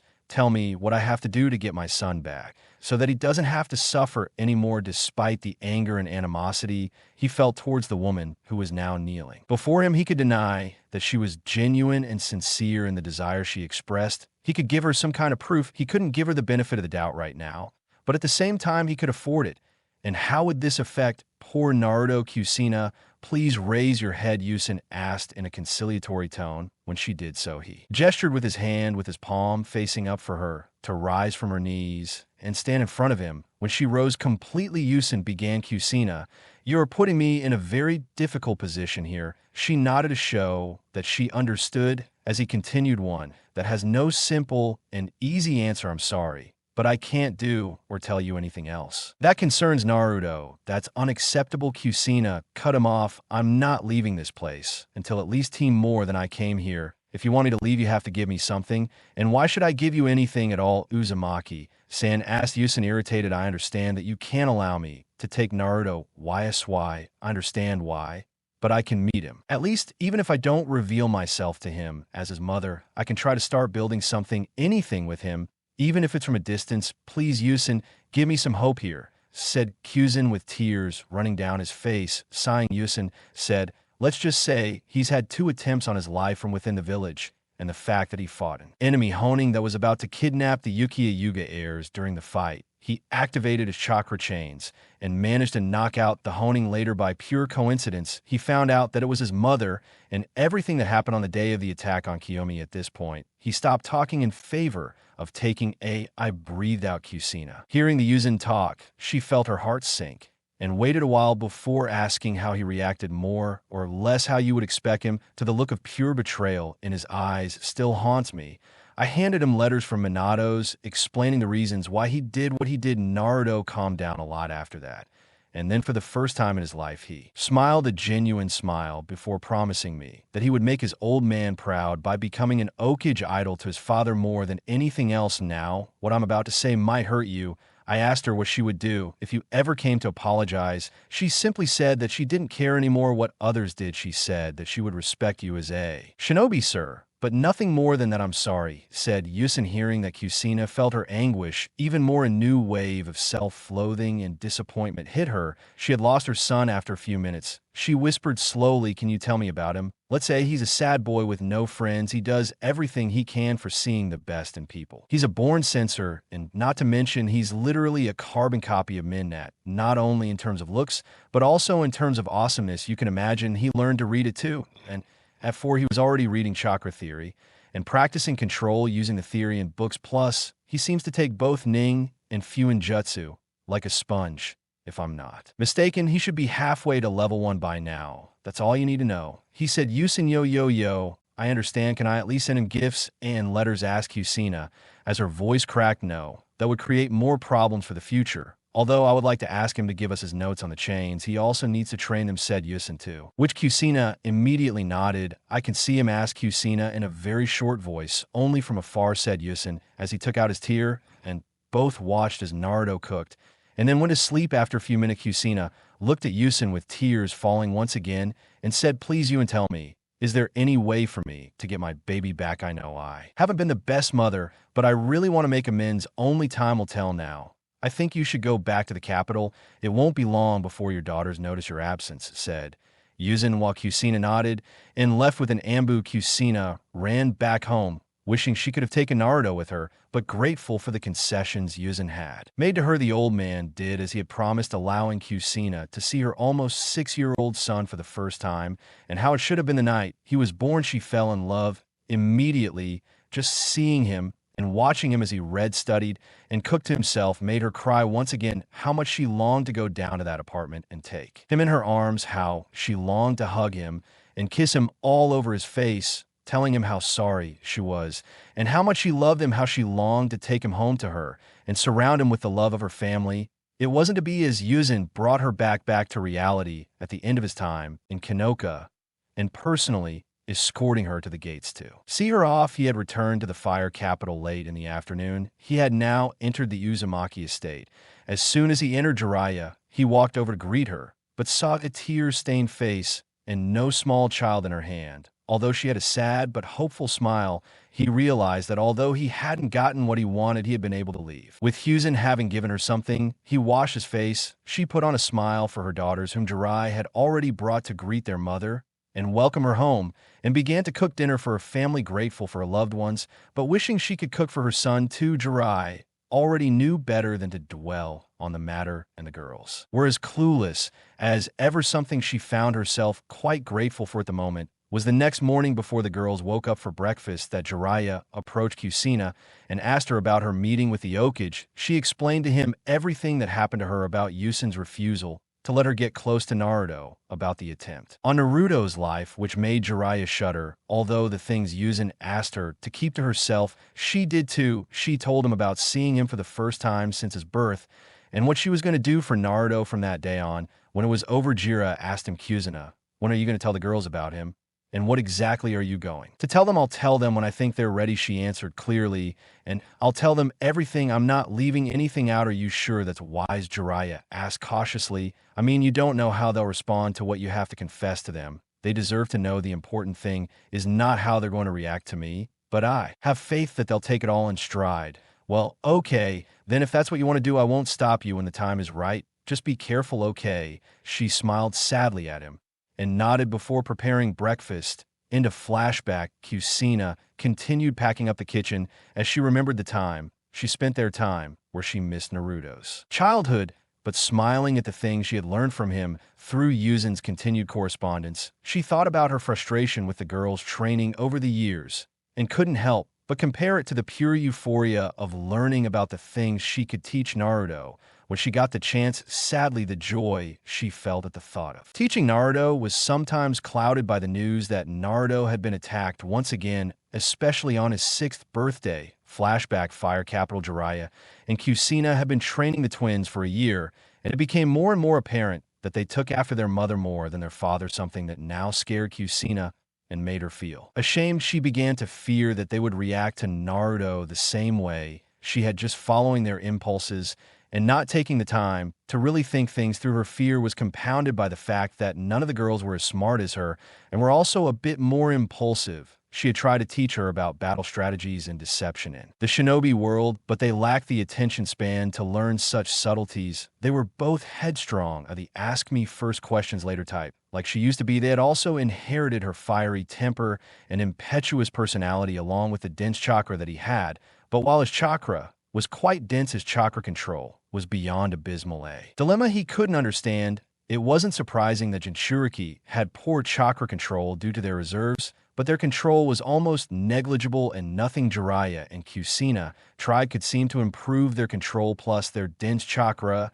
the mix of the Kyuubi's yin and yang chakras respectively in their spirals, brought their own problems. The control needed to keep the chakra demonic burst forth without restraint was not there due to the absence of the millennial soul that was sealed within his brother, that was necessary to filter and regulate such a potent and dangerous chakra, a chakra that did not belong to them. Kushina and Jiraiya, they had tried to teach them any chakra control exercise. They knew even those who thought they were more advanced than their age should be practicing the leaf exercise, sticking to the surface cam on water. Nothing worked, and everything what their efforts showed were shredded leaves, potholes in walls and trees, and a lot of soaked clothing. The girls had no apparent concept of the word restraint, and their short tempers didn't help either.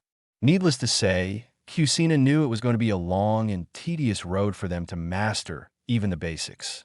She and Jiraiya began to take a different approach and started training them in their clan style of taijutsu, the Uzumaki Gur Fist, which was based on weakening an opponent first by using seals or other long-range attacks such as water-style ninjutsu or his adamant chains, and then going in for the kill. It was based on strength and force, designed to take down an opponent by going on the offensive and dealing ferocious blows. The downside was that spinning fist had almost nothing in the way of defensive techniques, which was the style's biggest weakness for most Uzumaki. However, this weakness was insignificant, as its ability to seal is what provided the defense they needed, and therein lay another crucial problem. He had tried to teach the girls to seal themselves, but it didn't work. None of them had the patience to learn the subtleties of the complex art, nor to develop the necessary skill in calligraphy. The worst thing was that none of them had inherited the Uzumaki clan's natural talent for art. They didn't care. It wasn't flashy enough for their taste, something that once again saddened Kushina to infinity. He had tried to convince them how powerful the seals were, and he had shown them a few, but the only ones they were interested in were the explosive tags and the storage seals, and even those were hard to follow or understand. Kushina spent the day where she realized that not progressing beyond those two basics in a virtual duel, Jiraiya had already started teaching them basic ninjutsu and was their personal taijutsu training partner. He himself did not have a particular style of taijutsu, being a bit fighter, except for the frog kumite taught to him by the toads, which was now useless to him due to his expulsion from the Toad clan and his loss of Sage Mode. He had taken bits and pieces of many of the styles that Yin tried to teach him in his younger days and lumped them all together into a style that worked for him. The only advantage he had was that he was very unpredictable, though any jutsu master would probably tear him to shreds, and a user who had experience fighting his style would give him a hard time. Redo Kushina had not given up on contacting Naruto through Yuzen, sending letters to Yuzen almost weekly asking for any news on Naruto that he would be willing to impart to her,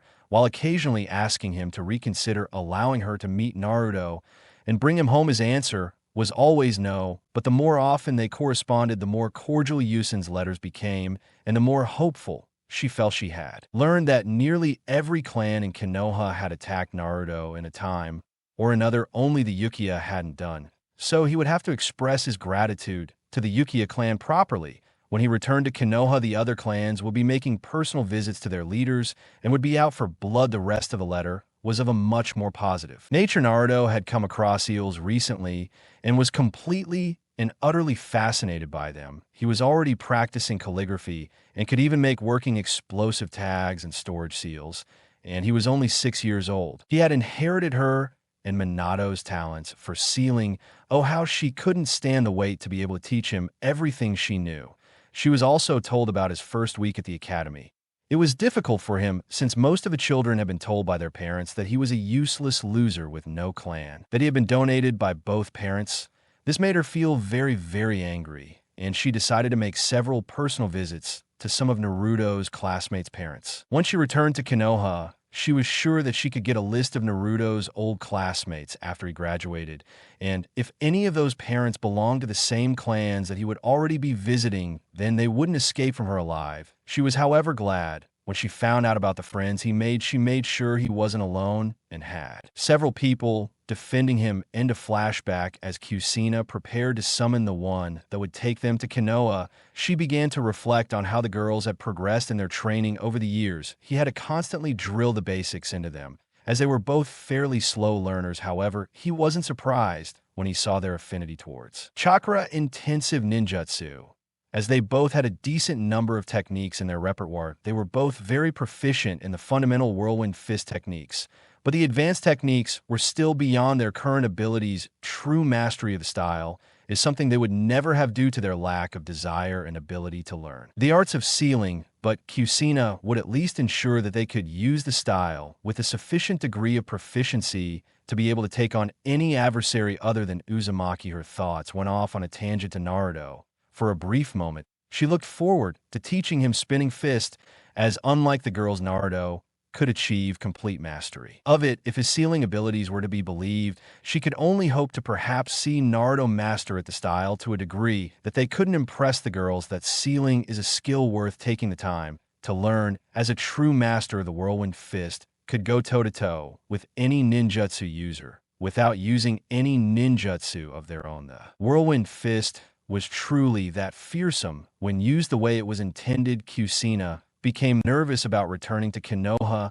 and introducing Naruto to her family. The girls had known about her brother since they were 7, and luckily, they forgave their mother once she admitted everything. They had both cried over the fact that they never met their brother. But they believed Kushina when she told them that she was doing literally everything she could to bring Naruto home to be with them. Every picture Yuzen sent, he would show the girls and Jiraiya. While Jiraiya never seemed too impressed with him, the girls couldn't help but praise their brother like he was the best boy ever born. Narumi even made Kushina do copies of their most recent photos for her. Kushina smiled and giggled as she thought about the crush Narumi had developed on her brother over the past few years. When he would catch her fawning over those photos and blushing when she didn't think her mother was looking, she didn't doubt their feelings for her brother, but what worried her was their pride bordering on arrogance at the fact that everything was freely given to them. She knew Naruto knew of no such privilege, and if the girls said the wrong thing to him, he could have disastrous consequences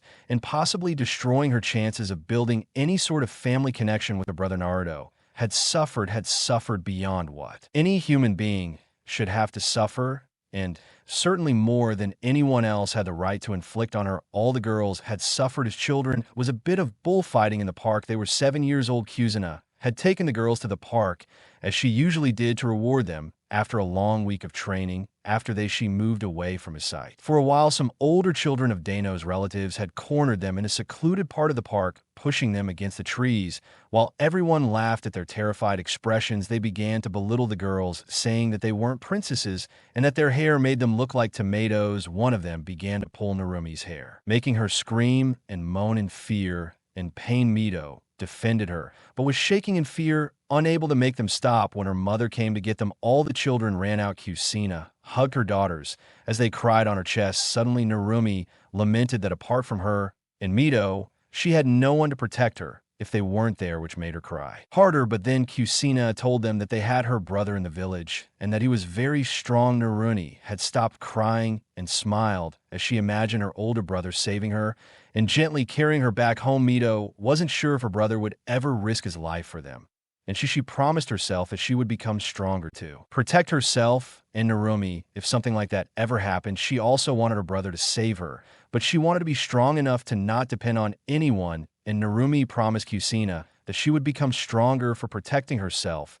and showing her brother that she was strong too. Mito's strength and skill were higher than Narumi's, and they were the strongest in the capital of their age, which had again caused Mito to become quite arrogant, and Narumi just less so, although she still retained her bubbly personality. Unlike the myth that was believed above all, Kushina could only hope that the girls would learn to be humble very soon and that it wouldn't have to be a painful lesson. Like it used to be, she often let her thoughts wander as she laid down to sleep. Tomorrow would be a great day, and she couldn't see any end that wouldn't be difficult or painful, so they would all need all the energy they could get. They weren't inside, which was moving at high speed. Jiraiya stepped forward to inform and prepare Hiruzen for his arrival. When they were a few miles away, Kushina and the girls got out of the and hit the road, moving at a more casual pace. Then Kachan asked Narumi with a blush on her face, "How do you think Naruto will be in I-chan? Do you think it will like me?" Kushina laughed at Narumi's implied question, although she answered it fairly. "Narumi-chan, I think Naruto-chan is going to love a bubbly little sister and pretty like you. You too, Mito." Chan's face and voice turned gloomy as he continued, "What worries me is how will he react to me." Mito tried to cheer up his mother with a determined smile. "Don't worry, Kei-chan, Naruto is not even obligated to forgive you with how much you love him now. And if he doesn't, then I will beat him until he does." Kushina suddenly turned to Mito. In anger, her hair rose and waved like 9 tails of fury. "You will do no such thing. Do you understand me?" Both Mito and Narumi were quite baffled by this. Rarely had their mother been angry with them, and she never had until this point. Kushina explained herself. "Girls, listen to me. Naruto has been through a lot in his life. He has suffered things that you two couldn't even begin to understand, and he has suffered through them his entire life. He hasn't been treated well by the village at all. That's why I've been fighting so hard to bring him home over the years. I don't expect him to welcome us warmly at all. In fact, I'm preparing myself for the worst. What if he ends up exploding or even attacking me? I will not retaliate or respond in a negative way. And you two also don't understand myth or even joke about something like that ever again." Both girls just looked back and forth between their mother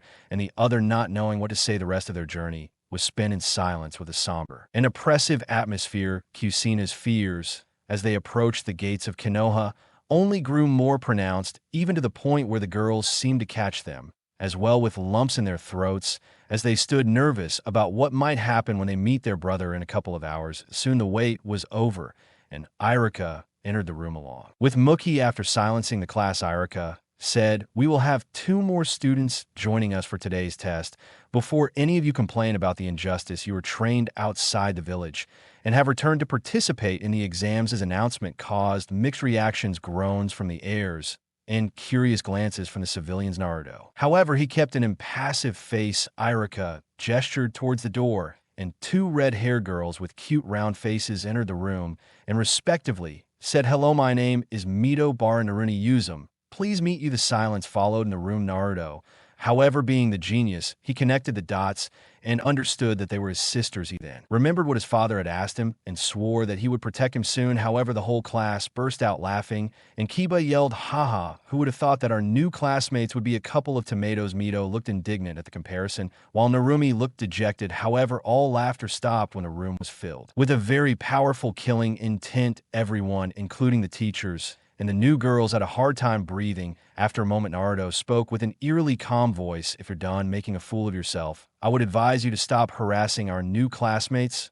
or else." Naruto said, emphasizing that with a Naruto, then stopped emitting his ki and gave Narumi and Mito a warm smile before saying, "Welcome to Konoha. I hope I get along with you." Also, both girls nodded dumbly and moved to sit in the seats behind Naruto, both with different thoughts. "Naruto Nissan is great.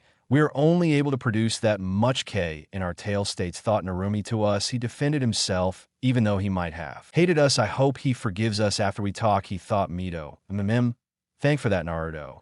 So in class, let's begin our final exams. I hope you all pass, he said Dua, as he and Mookie began to distribute the questionnaire looking at his paper Naruto side, and thought how did I expect they would ask me questions that even some of the elite Chunnins would be hard-pressed to answer. Oh well, let's see, what can I do? I'm just aiming for the middle seat. After an hour, Irika stopped the test and gathered the papers before sending them off for marking.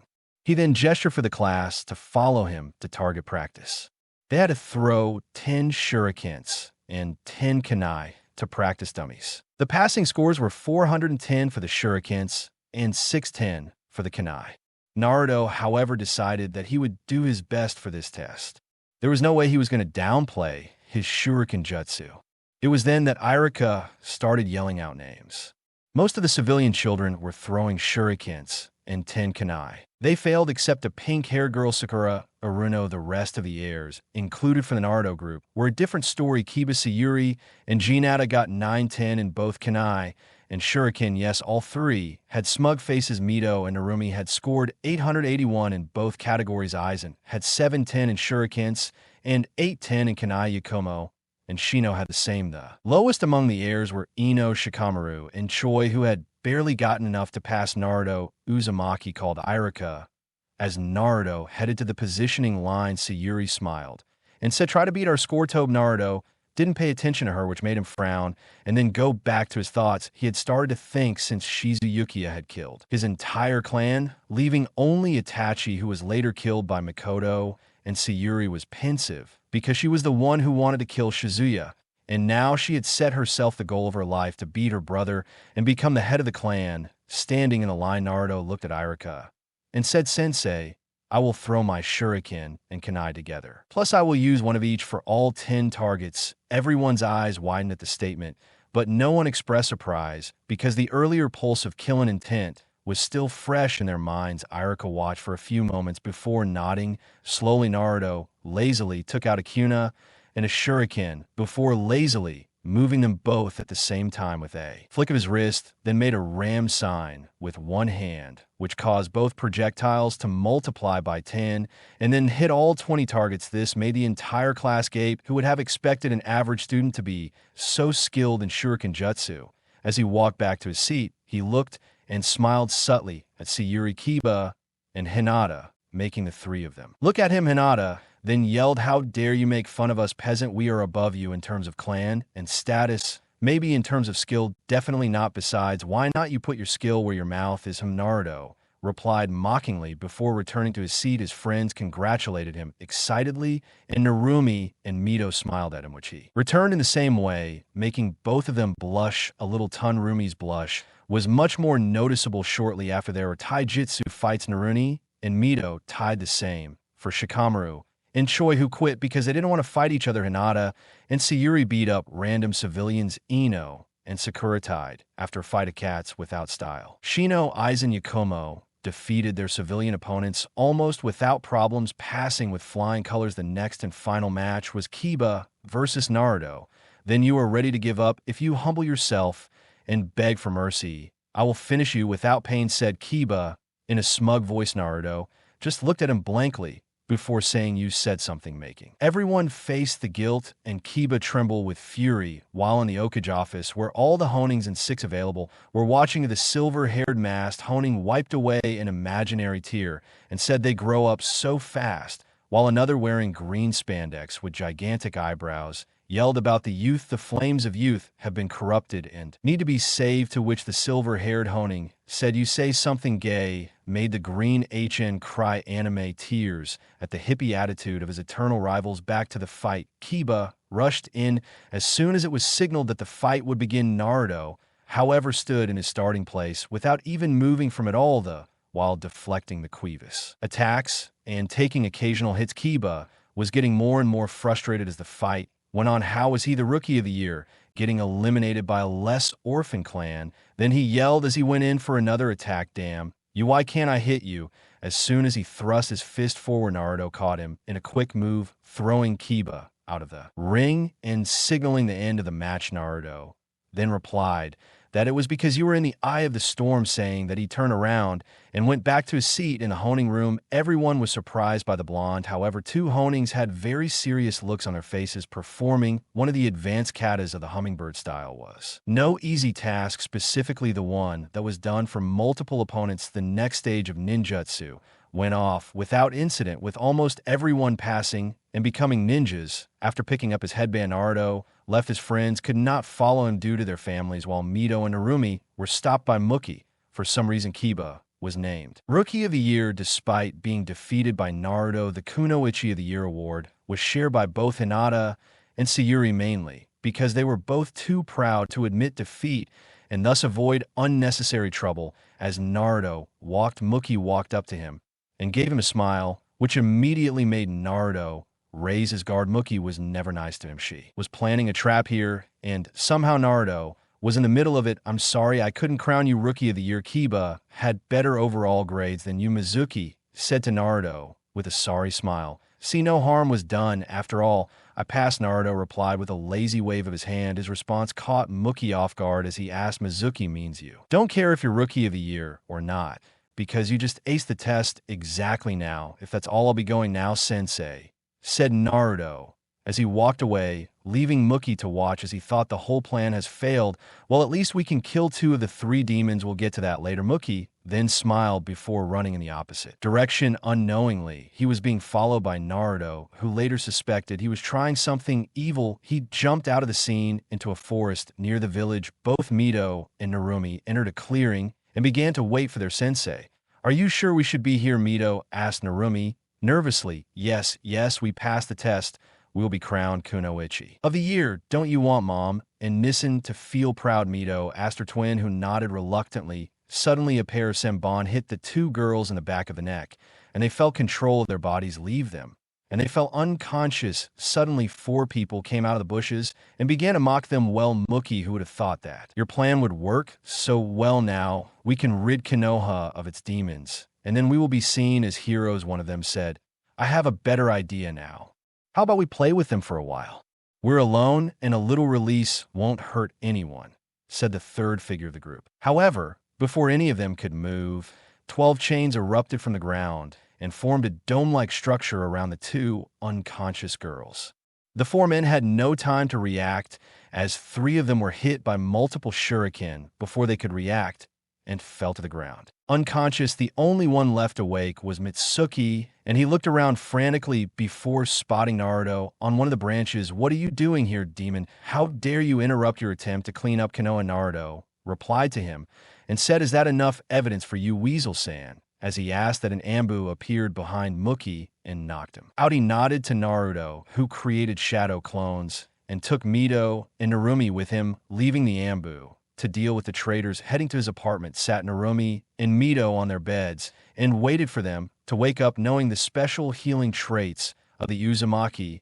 And exactly as predicted, both girls woke up after 2 hours and frantically looked around before seeing each other. Then they slowly got up and cautiously walked out, trying to figure out where they were. They soon saw a familiar figure in the form of their brother as he was making a coffee. Good that you are awake. Sit by the table. The coffee is almost ready, said Naruto of backs. Both girls visibly relaxed and went to sit down. After a few minutes of silence, Mito took the floor and said, Nan, if you just wanted to talk to us, why didn't you kidnap Naruto? He laughed at that, which made Mito turn red in confusion. After Naruto stopped laughing, he gave the two girls a hug before affectionately shaking his head and saying, no, I kidnapped you guys. Those were just some bad men who were jealous of you and wanted to hurt you, but Tunizen took care of it, and he bought you in his house. Currently, his attackers are being held back by Ambu. Both girls connected the dots and understood that if Naruto hadn't shown up when he did, the girls would have lost more of their lives. They both looked down,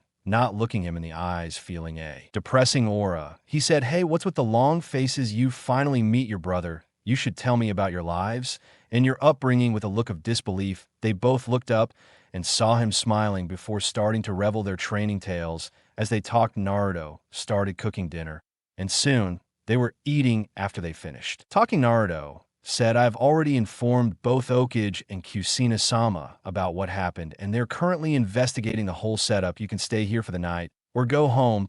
It's up to you.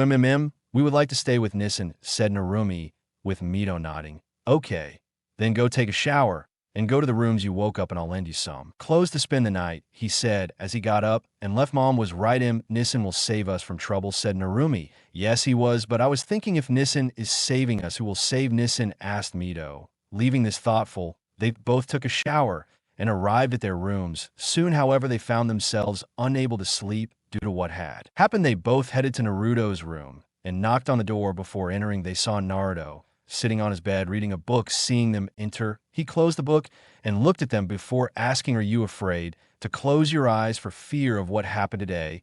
They both nodded, sighing. Naruto motioned for them to get on his bed, Mito on his left and Narumi on his right, then said, "Listen, I'm here for you. I'll protect you. Get some sleep. You have to go home tomorrow, okay?" They both nodded before Narumi asked Nissen, "Will you come with us?" Naruto shook his head and said, "Both are seen as heroes by most of the population here. I, on the other hand, am the village outcast.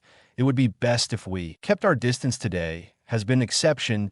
Now, get some sleep." He finished with a tone of finality, which made the two girls nod and then snuggle in him. As they fell asleep, Naruto sighed to himself. After spending time with his sisters, he wanted nothing more than to be close to them. They had several strange quirks that he found cute, he supposed. He would have to talk to Gigi about this. Naruto, smiling, took his book and began to read it again. Elsewhere, looking through a tear, were Uzumaki, Jiraiya, Kushina, Itachi, and Kakashi. All of them were smiling at the scene before them. "Yeah, look, Kushina, I told you not to hold anything against them," said Jiraiya. "Ouch, I'm so happy that my babies are finally connecting with each other after my horrible mistake," said Kushina, with a sad smile. "Now we have to deal with who teaches Naruto. The council will make sure he remains without a team. Due to uneven genin numbers, they decide Kakashi will train the Uchiha and Kushina for them to keep their daughters. There is no setup that fits with Naruto having a team," said Hiruzen with a sigh. Before anyone could speak, Itachi coughed and said, "Okajima,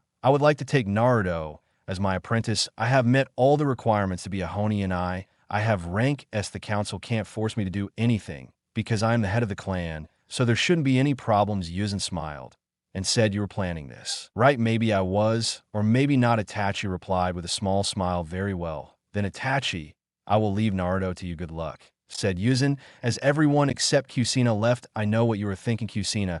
Give him some time to accept each thing. He has always wanted to have a family and is internally confused. Give him some time and be there if he ever needs you. Who knows, he will go away, in part out of respect, and see you again as if you were family," said Hiruzen, to which Kushina nodded and left. The next day, after leaving the two girls at the Uzumaki estate, headed to his office, Gigi's, to get his registration photo, pushing his way through after having a friendly greeting with the secretary. Naruto entered the office, kicking the door, and yelled, "Gigi, I did it. I passed. Here is the photo for the registration." Shinobi Hiruzen let out a giggle, seeing the blonde still surprised him. How someone could be so serious when the situation demanded it, and the next moment be as relaxed and carefree as Andrea Pirlo on the soccer field.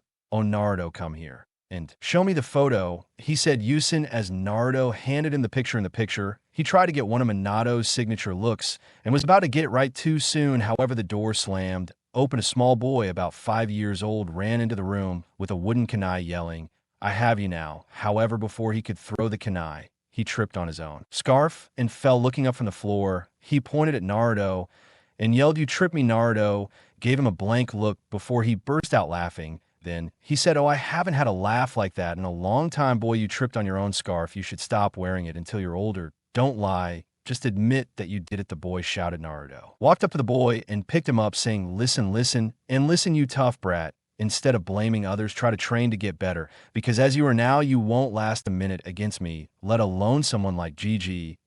"He's my Gigi," he shouted. "Kono. Yes, I'm stronger than you, so you automatically become my Gigi," said Naruto with a smile. After a few minutes, a Honing wearing sunglasses appeared and yelled, "Let the honorable demon grandson go." "Yeah, I'm not even interested in the jet," said Naruto as he let go of Khan before hitting him on the head. Naruto then turned to Yuen and said, "Nay, Gigi, let's go get some ramen. We haven't eaten together in years. I wish I could go." Naruto, "But with the new gin in my paperwork is at an all-time high." Hiruzen replied with a sigh, "Well, you can always use clones of Shadow for the paperwork. Everything they read will be transferred to you," said Naruto in a serious tone. Hiruzen looked at Naruto for a few moments before standing up and looking at Naruto.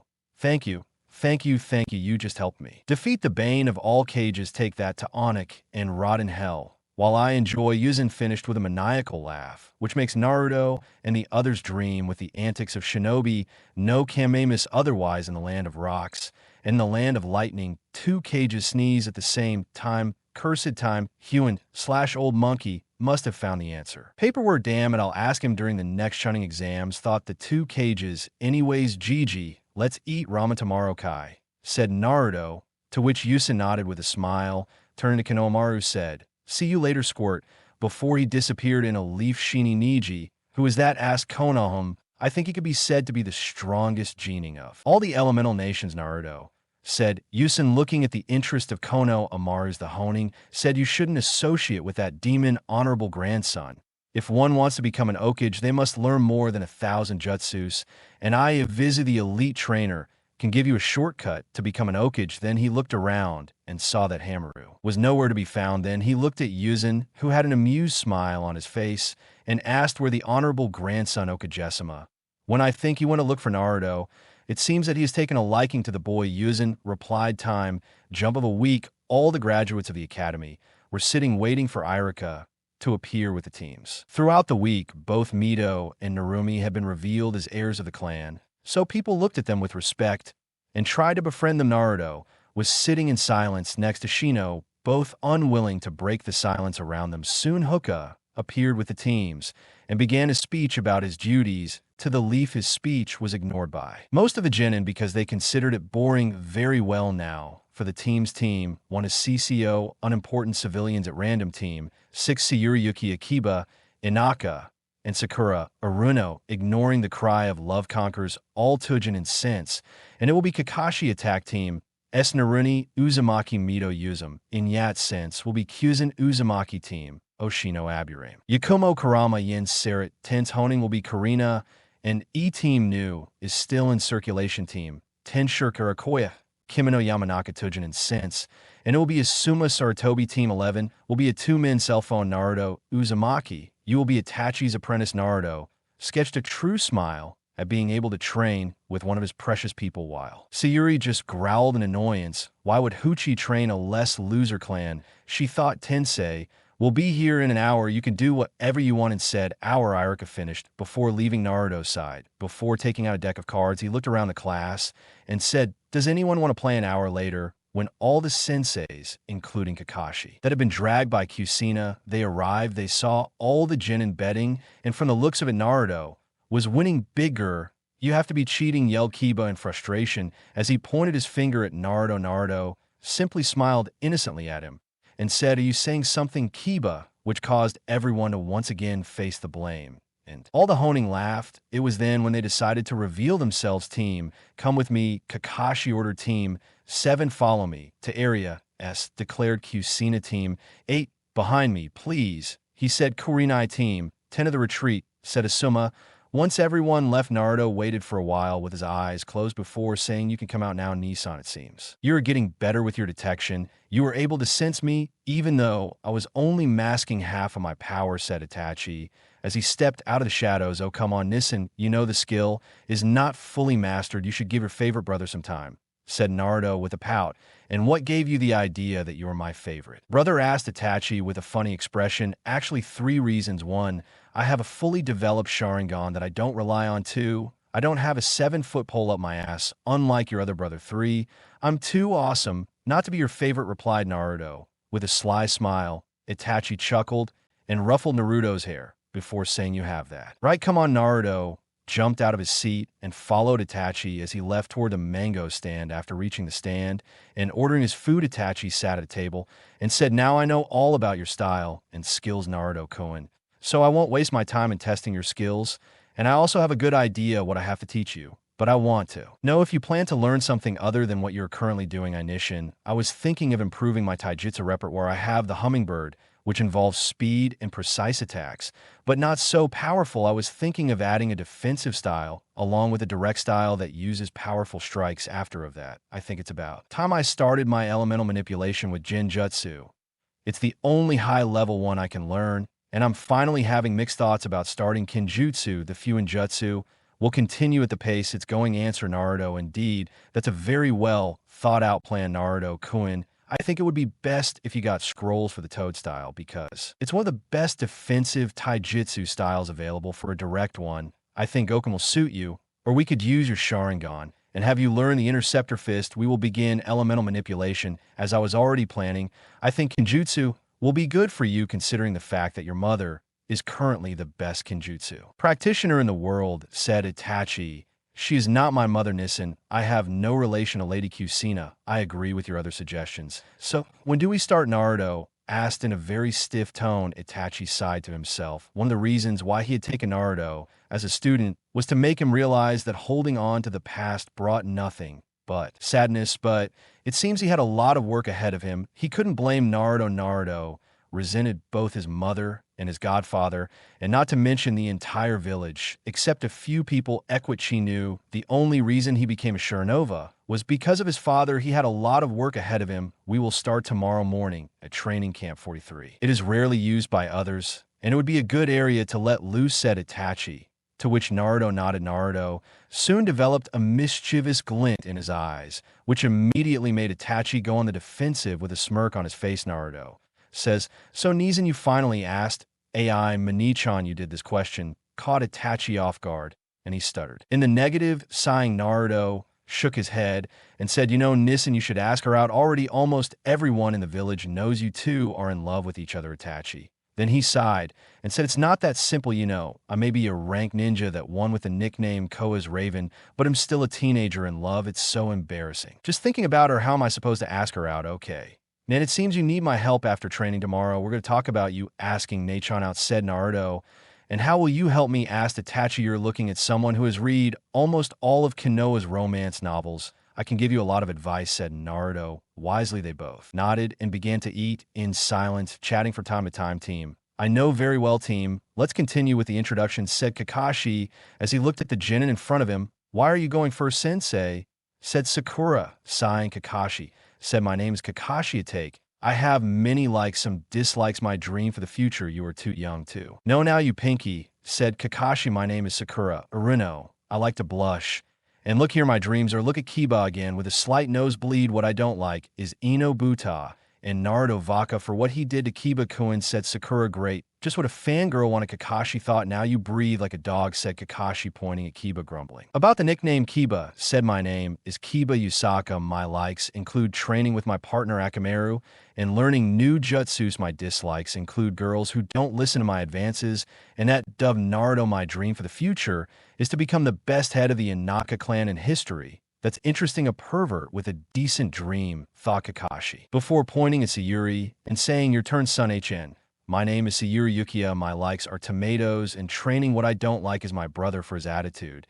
And just because he is the way he is, my dream is to beat my brother and become the head of the clan and bring the clan back to its former glory, said Sayuri in a monotone voice. So the three of them have a common position in hating Naruto. Interesting, thought Kakashi, clapping his hands. Said, well, those are all good goals and dreams. Now, everyone, you guys go home and come back here tomorrow at 7 a.m. sharp for the Chunnin test. Oh, you're going to turn around soon? I finished while smiling in my mind. What do you mean by test, sensei? We already passed the academy test, Sakura, said, her voice cracking with confusion. Or does the academy just narrow down the people who can take the real test in tomorrow's test?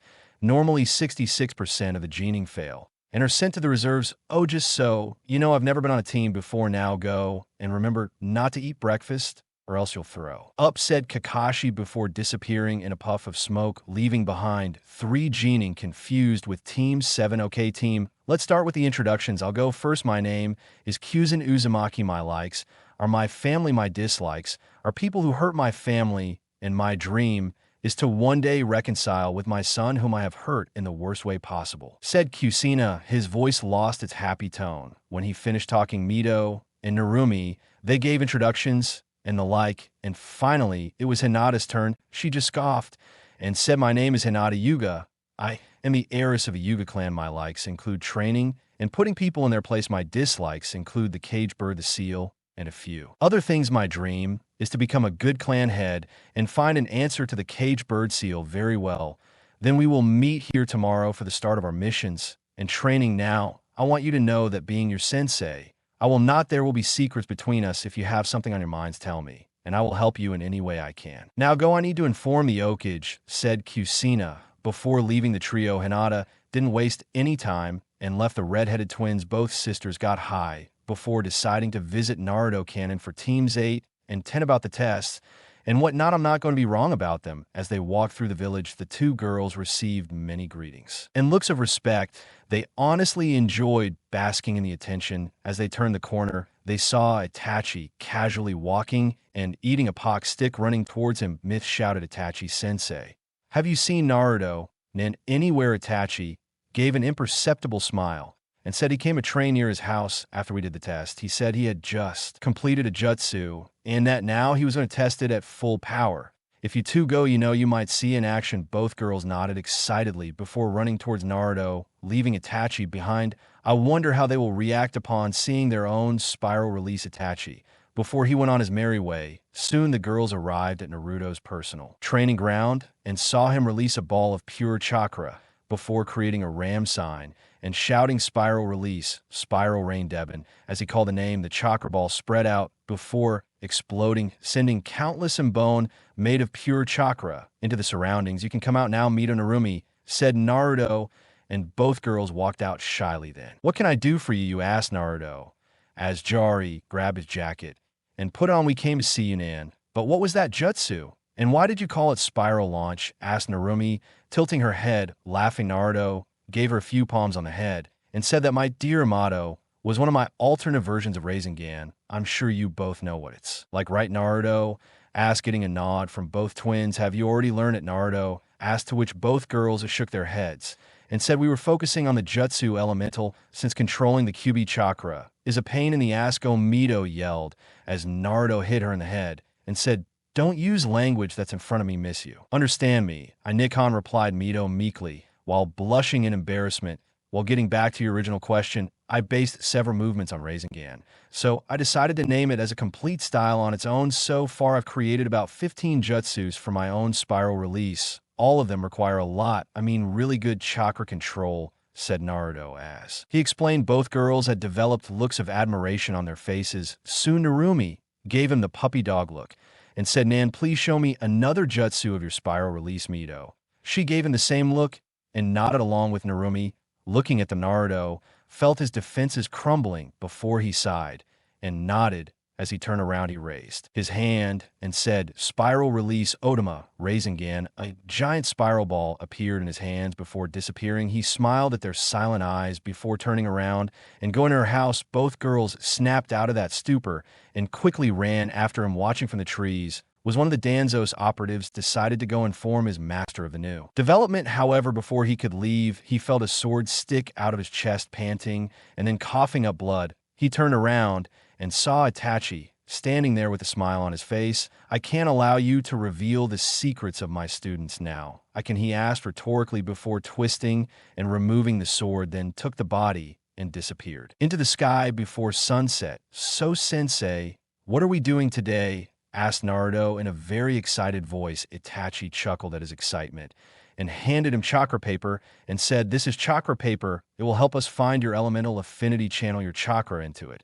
and see the result. If it's fire, it will burn, soak, and it's water, it will cut in half. Its six will turn to dust if it's earth, and it will crumple if its affinity is lightning. Normally, every shinobi has one affinity to start with, and from their affinities can be learned through training. Any questions? Just one. Is it possible for a person to have more than one affinity? Naruto asked curiously. Indeed, it is possible. However, multiple affinities usually point to an elemental bloodline trait, much like wind and water create neodon fire, and rock create lava water, and earth create lightning muton, and wind create ranon, etc., said Itachi as he motioned for Naruto to channel his chakra into the page.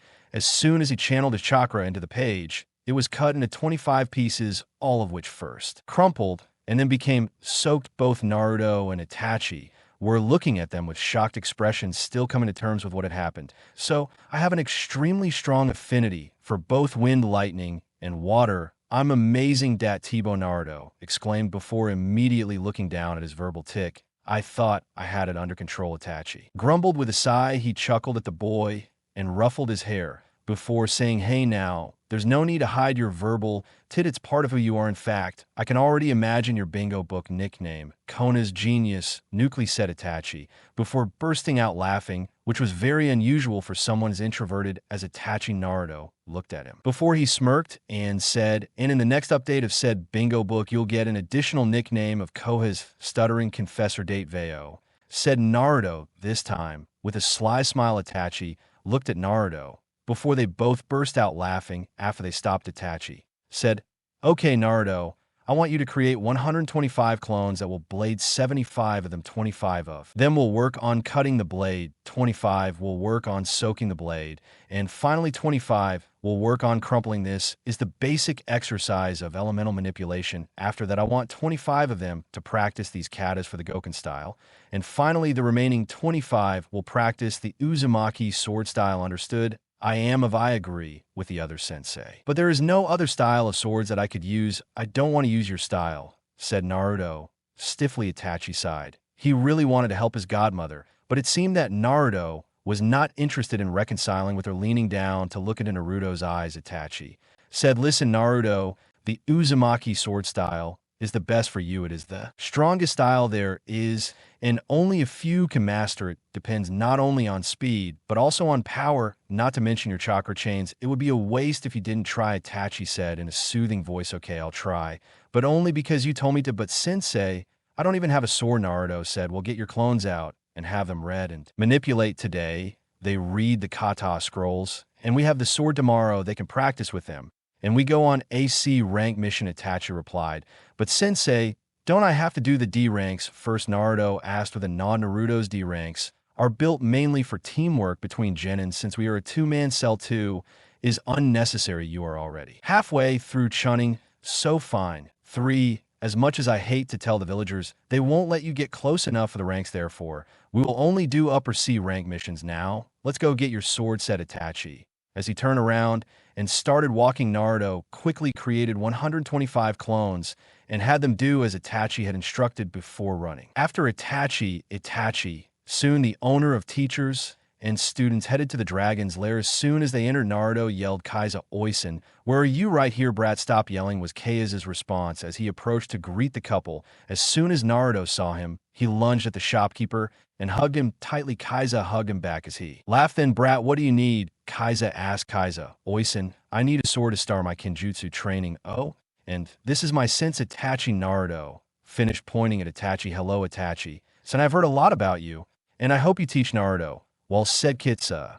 As he shook Itachi's hand, I promise to teach him as best as I can. Kaizen, now, could you show us some of your swords, please? Asked Itachi, to which the man nodded and motioned for them to follow him. The trio headed to one of the corners of the store. The corner was filled with swords. Here were all kinds of swords, from the wakizashi to the kodachi, and from the zam to the usual ninjato. Making their way through the swords, Naruto soon found that nothing was attracting him. He was about to leave when his eyes fell upon a sword. It was a beautiful katana with a white sheath.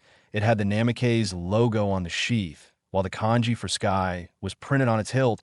As soon as he saw it, Naruto knew this was the sword for him. It was perfect, beautiful, lethal, made for fast-paced, precise attacks, which was his fighting style. Plus, it felt as if the sword was instinctively calling to him. His hand moved to picking it up in his hand. It felt perfect, like it was an extension of himself. Turning to the adults, he shouted, Kaiza Oisen, Itachi sensei, I have found the sword that I need. He then pointed at the sword in his hand. Kaiza's eyes widened as soon as he saw the sword, and then smiled and said, Damn, Gotti, you have a very good choice. Kaiza said. What do you mean? Kaiza asked Itachi.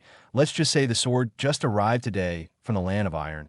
It was personally created by the swordsmith Murasame. It's made of chakra conductive metal. The more chakra you conduct, the harder it becomes. Also, Lord Mifune sent a scroll with that sword called the Yoru style. I recommend Naruto to learn it. It's among the top 5 sword styles that exist, said Kaiza. Wow. Oi, it's that sense. And now I can have my own personal Yata style. I am the best, said Naruto, excited now. Now, Naruto, you still have to learn the style first. Since we have this, I don't think the style is necessary. Also, what is the cost of the sword? And the scroll asked Itachi. "Don't worry that Solve Yusin did it like that when he bought me the Gaki 8 years ago," said Kaiza, with a gesture of his hand with a thank you. Both Naruto and Itachi left the store and went to the training field. When they returned, they saw 50 clones groaning in frustration, and the others doing what they were. Itachi knew it was due to the slow progress. So then he exclaimed, "Imagine that the wind is sharp and moves in the opposite direction, while it is fluid and hits by water together with the poles for lightning." The clones nodded. They began to try again. Naruto, on the other hand, created 60 more clones and said, "10 of you control the chakra, 25 continue with our Fuinjutsu, and 25 of you start this style of Kenjutsu. Go work with the other group of Kenjutsu. Why did you create another 25 for Kenjutsu?" Naruto-kun asked Itachi in a confused tone. "Well, I promised you that you would learn the Uzumaki style, and I never break a promise. It's Min Ninja." Naruto responded to what Itachi felt from. Suddenly Naruto showed a mischievous smile and said, "Nan, let it go. We need you to Askin-chan out today." He pulled Itachi by the hand and led him away. "Now, it's simple. All you have to do is repeat after me, and everything will be fine," said Naruto, to which Itachi nodded. While using the radio, Naruto gave him a pawn. Entering the bar, Itachi sat down and said, "Good afternoon, Aim. How are you?" Aim blushed and looked at him before answering, "I'm fine. I can get you something, just if you make an extra bowl and eat with me. Don't worry, I will pay for it," said Itachi, repeating Naruto's words. "Oh, is this a date?" he asked Aim in a sensual voice. "Yo, that's it," Itachi stuttered, blushing, and Naruto patted himself. "Now you're alone, sensei. Just kiss her. Take the final step. It's an act of faith. Do it." Naruto yelled in his ear. Itachi gulped before he suddenly stood up and kissed Aim on the lips. Time seemed to slow down as they kissed in that moment.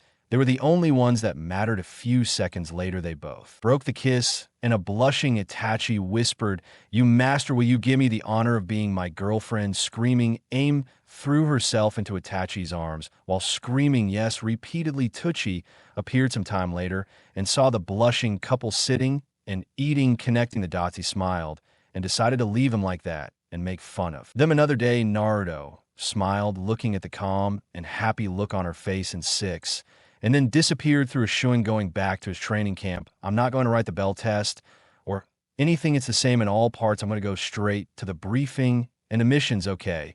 Then Aim said Yusin to all the honing senseis in front of him. "Team 1 failed team, 2 failed team, 3 failed team, 4 failed team, C failed. Okay, since Kakashi isn't here, let's continue," Yusin said, not wanting to wait for the silver-haired honing to continue with the procedure. Team 7 passed. "I made them do a team-building exercise where they had to try to feed the disc," said Kushina. "Who is this fucking Kushina?" asked Yusin. "My pet rabbit," said Kushina, with an anime smile. Team 00 passed. "I asked them to go on a tracking mission where they had to find me. Shino used his bugs to track me. Yakumo has gotten a lot better with the Jinjutsu and managed to trap me for 10 seconds before he was with Aizen beating me up." Kurinai declared. Team 10 passed. "I made 3 of them fight me, and she's not the bossy one that motivated the 2 boys to try harder. Choji is the brawn of the team, while Shikamaru is the brains. He trapped me in his shadow bind. Then Ino used her jutsu to try and invade my mind before Choji punched me,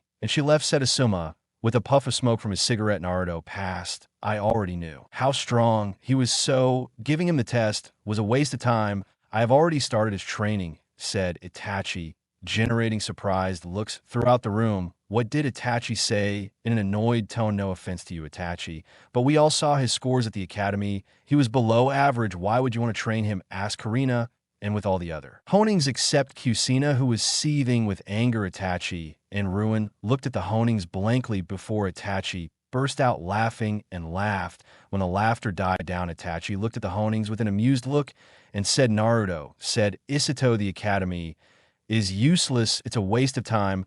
I'd rather develop my practical skills instead of just learning history." Useless. He's been training since he was 4, and I've been following his progress ever since he got a Kimo honing. He is at least at mid-Chunin level and will only get stronger under my command. Itachi's statement made all the honings gape. That was when Kakashi walked into the room and said, "Sorry I'm late. I got lost on the path of life." Everyone snapped out of their stupor at his statement, and then sweat dropped at his lame excuse. Kakashi then said Team 7 passed, but they barely understood the true meaning of the bell test and just worked to get the bells alone. They got each other after I ordered them not to, so They passed very well. Then everyone thanks for your reports you. Kingo said Yusen after everyone left Yusen's side and created shadow clones for his paperwork, and himself began to read a novel with Naruto. Naruto was casually walking through the streets, ignoring the usual glances people sent his way. He suddenly saw something on the wall to his right and said, "Okay, come out now, Konomu." There was a puff of smoke, and out of it came Konomu, a girl with black hair, orange, and a droopy-nosed Cho with glasses. "Boss, how did you find us?" moaned Konoha, laughing. Naruto shook the boys' heads and said, "Your seal is good for an academy student, but not good enough to hide from a real ninja. Now who are you two?" "I'm Moegi, and I'm the prettiest girl in the academy," said the orange-haired girl. "And I'm Udon, I like math," said the boy with the glass. "And we together are Konoha Mao's core." The three academy students said together, clapping at the presentation. Naruto said, "Nice to meet you. It's good to see that you already recognize each other as a team. I have a small doubt that when we become that Konohamaru," simply bounced with happiness upon receiving the praise. He said seriously, "Udon, now you three won't be able to play ninja today. So how about I cook you something?" Naruto asked, snapping his neck at Naruto. Konohamaru said, "Boss, you know how to cook?" "Yes." "Now, yes, let's go to my house. Maybe I'll even teach you one of my jutsu," said Naruto, as he turned around and he started walking towards his house. The three genin followed him with enthusiasm. When they got to his house, he turned around and said, "So what do you want? You guys order whatever you want, I'll cook it for you." "Then I would like some curry and rice," said Moji with a blush. "I would like some steak," he said. "Udon," while rubbing the back of his neck. "Some pasta would be good for me," said Konohamaru while scratching his cheek nervously. "Understood. Go to the living room, watch some TV, or read a book. I'll call you when the food is ready," Naruto said as he headed to the kitchen. The three aspiring shinobi were shocked to see the amount of books and scrolls inside Naruto home. They tried to open some scrolls, but they were sealed by a blood seal, and so they gave up trying and were held up for about 20 minutes. Naruto yelled, "Oi, come to the kitchen, meals ready." The three boys went to the kitchen and found 4 plates of steaming food on the counter. When they sat down, Naruto walked in wearing an apron and wiped his hands on a towel. "Well, aren't you going to eat it?" asked with a sly smile. "Itadakamasu," said the four at the same time, and they started eating. After the first bite, the 3 children began to devour the food at an abnormal pace. After they finished, the 3 spoke and said, "Boss, where did you learn to cook like that?" asked Konohamaru giddily. "This is the best thing I've ever eaten in my life," he said. "Udon, she cooks better than Mom," muttered Moji, blushing. "I'm glad you like it. I also prepared some for you to take home.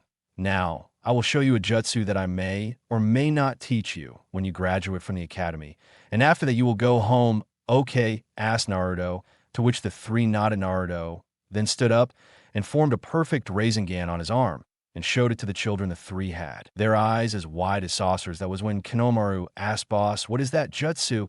It looks so strong," he said with his voice cracking with curiosity. That was the young friend. "Is one of the signature movement called Rasengan, is a rank 8 jutsu," said Naruto. "Boss, how could he do that jutsu without any hand signal?" asked Udon, with his eyes full of admiration. "That's because this movement completely depends on the control and manipulation of chakras. It is not necessary to mold it to use it," said Naruto. "Boss, can you teach us?" it asked Moegi. "I can, but only after you graduate. Now promise me that you will not talk about this jutsu with anyone. It is one of my trump cards, and I wish to keep it a secret for as long as possible." "I have it clear," said Naruto, and asked in a serious voice. "Yes, / yes," the 3 said, and then left Naruto's house. Naruto, after AR, went to shower, and after leaving he dispelled his clones, obtaining all his knowledge and experience the next day. It was early morning. We can see both Itachi and Naruto paving the way for their first mission. Naruto, being as he was, did not wait to knock on the door of the Osa's office. He kicked it open and launched himself against the old Okage, who already had his hands out. "I'm glad to see you, my boy. How are you?" asked Yusen affectionately. "I'm fine, Gigi, here for my first mission," Naruto replied with a fox smile. Before Yusen could answer, Itachi said, "Okage-sama, I want to request rank 8C missions for Naruto." "And for me, are you sure, Itachi? I mean, he's a fresh genin," replied Yusen. "I know, okay, Dono, but we know that he doesn't have any team to work with, and the civilians don't allow him to rank up. So the next best course will be to do C ranks. I asked for more than one, because I thought that would be a nice change of pace for Naruto to move out of the village for a while." Itachi said, "You make a valid point, Itachi. Well, here you go. These are 13S rank missions that shouldn't take more than 2 months to complete. I'll see you back soon," Hiruzen said, as Itachi and Naruto nodded before leaving to pack their things. An hour later, they both signed out and left the village, but not before creating 60 clones with enough chakra to last 2 months. They had to keep working on the things they had started with Team 6 4 hours later. I said Kakashi as he arrived at the training ground that was reserved for his team. "You're late," shouted the 3 genin. "Well, you see, I was on my way when a black cat crossed my path. For that reason, I had to turn around and take the long way around here." Kakashi lazily replied. "Liar," shouted Sakura Mom Sakura. "Now that we're all here, let's start our training. For the first week, we'll just do team building exercises and some missions. You all explain the next phase of your training when we get to the second week," Kakashi said, then proceeded to blindfold his 3 genins and tasked them with passing a ball between each other. They obviously failed miserably, and none of them were able to catch the ball. Even once, after 3 hours of this exercise, they decided to visit the Okage and go on a couple of missions today with Team 7 at the same time. "So I'm glad you were able to do it. We'll start the day with a little training, then we will go on some missions. And after that, we could do some personal training on whatever factor you want to improve," said Kushina.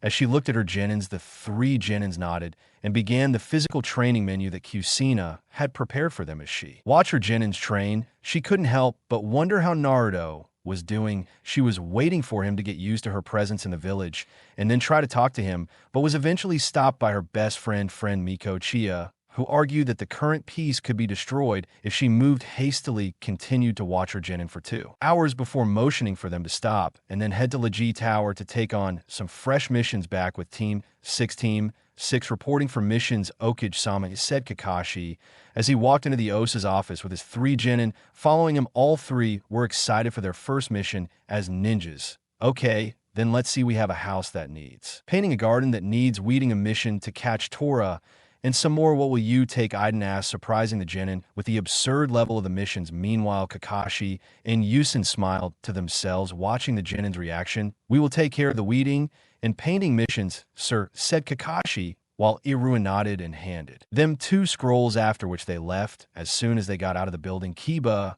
pointed his finger at Kakashi and said, "Oh, sensei, what's up with these tasks? Are ninjas? We need proper missions." Both Sayuri and Sakura nodded with what Kiba said. Kakashi, however, waved his hand disdainfully and said, "You just left the academy to get any high rank mission. You must have at least 40 to 50 rank missions, so you better hurry if you want to leave the village soon for a mission." The 3 genins grumbled, but nonetheless obeyed and made their way to begin the rank missions there with the team. If Okage-sama Team 7 reporting for missions that Tebane Gorge. Kushina, the Okage, smiled and tossed her a scroll, which she caught after reading the mission statement. She smiled as well, beckoning her team to follow her. She walked out of the office and began to explain Rango's mission to catch the demon cat, Tora. The 3 genins screamed in indignation at being tasked with such a trivial mission. However, soon everyone calmed down after the Kyuzen's hair split into 9 parts and began to floating, all the while with a strange red aura around him that strangely resembled the Kyubi. The terrifying scene in front of them quickly silenced the 3 genin as they quickly ran off to begin their missions in order to avoid the wrath of their mother Bara-sensei. After finally assigning the missions, Yusen sighed and looked up at the sky before thinking, "Really, I need to choose a successor. I'm getting too old for this back with our knucklehead genius." Then, "Sensei, what's our first course of action?" Naruto asked curiously. "Well, our first 3 missions are relatively simple, since all 3 are in the land of fire. First, we have to visit the fire temple to deliver a letter from the cage. Then we have to go find a document from the Demillo and deliver it to the Okage. And lastly, we need to receive some chakra metal from the envoy of the land of iron at the border of the country of fire. I'm sure you can use your summons to fulfill it, right?" Itachi explained and asked while receiving a nod of confirmation from Naruto. "What about the other missions?" Naruto asked. "After that, we will visit the Takigakure to give them a trade agreement of Lokage. Then we have a mission from the Uzumaki clan to go to Kusagakure and get the member of said clan that lives there. Then we will visit the Orkazana in the land of snow and guard a festival for 3 days.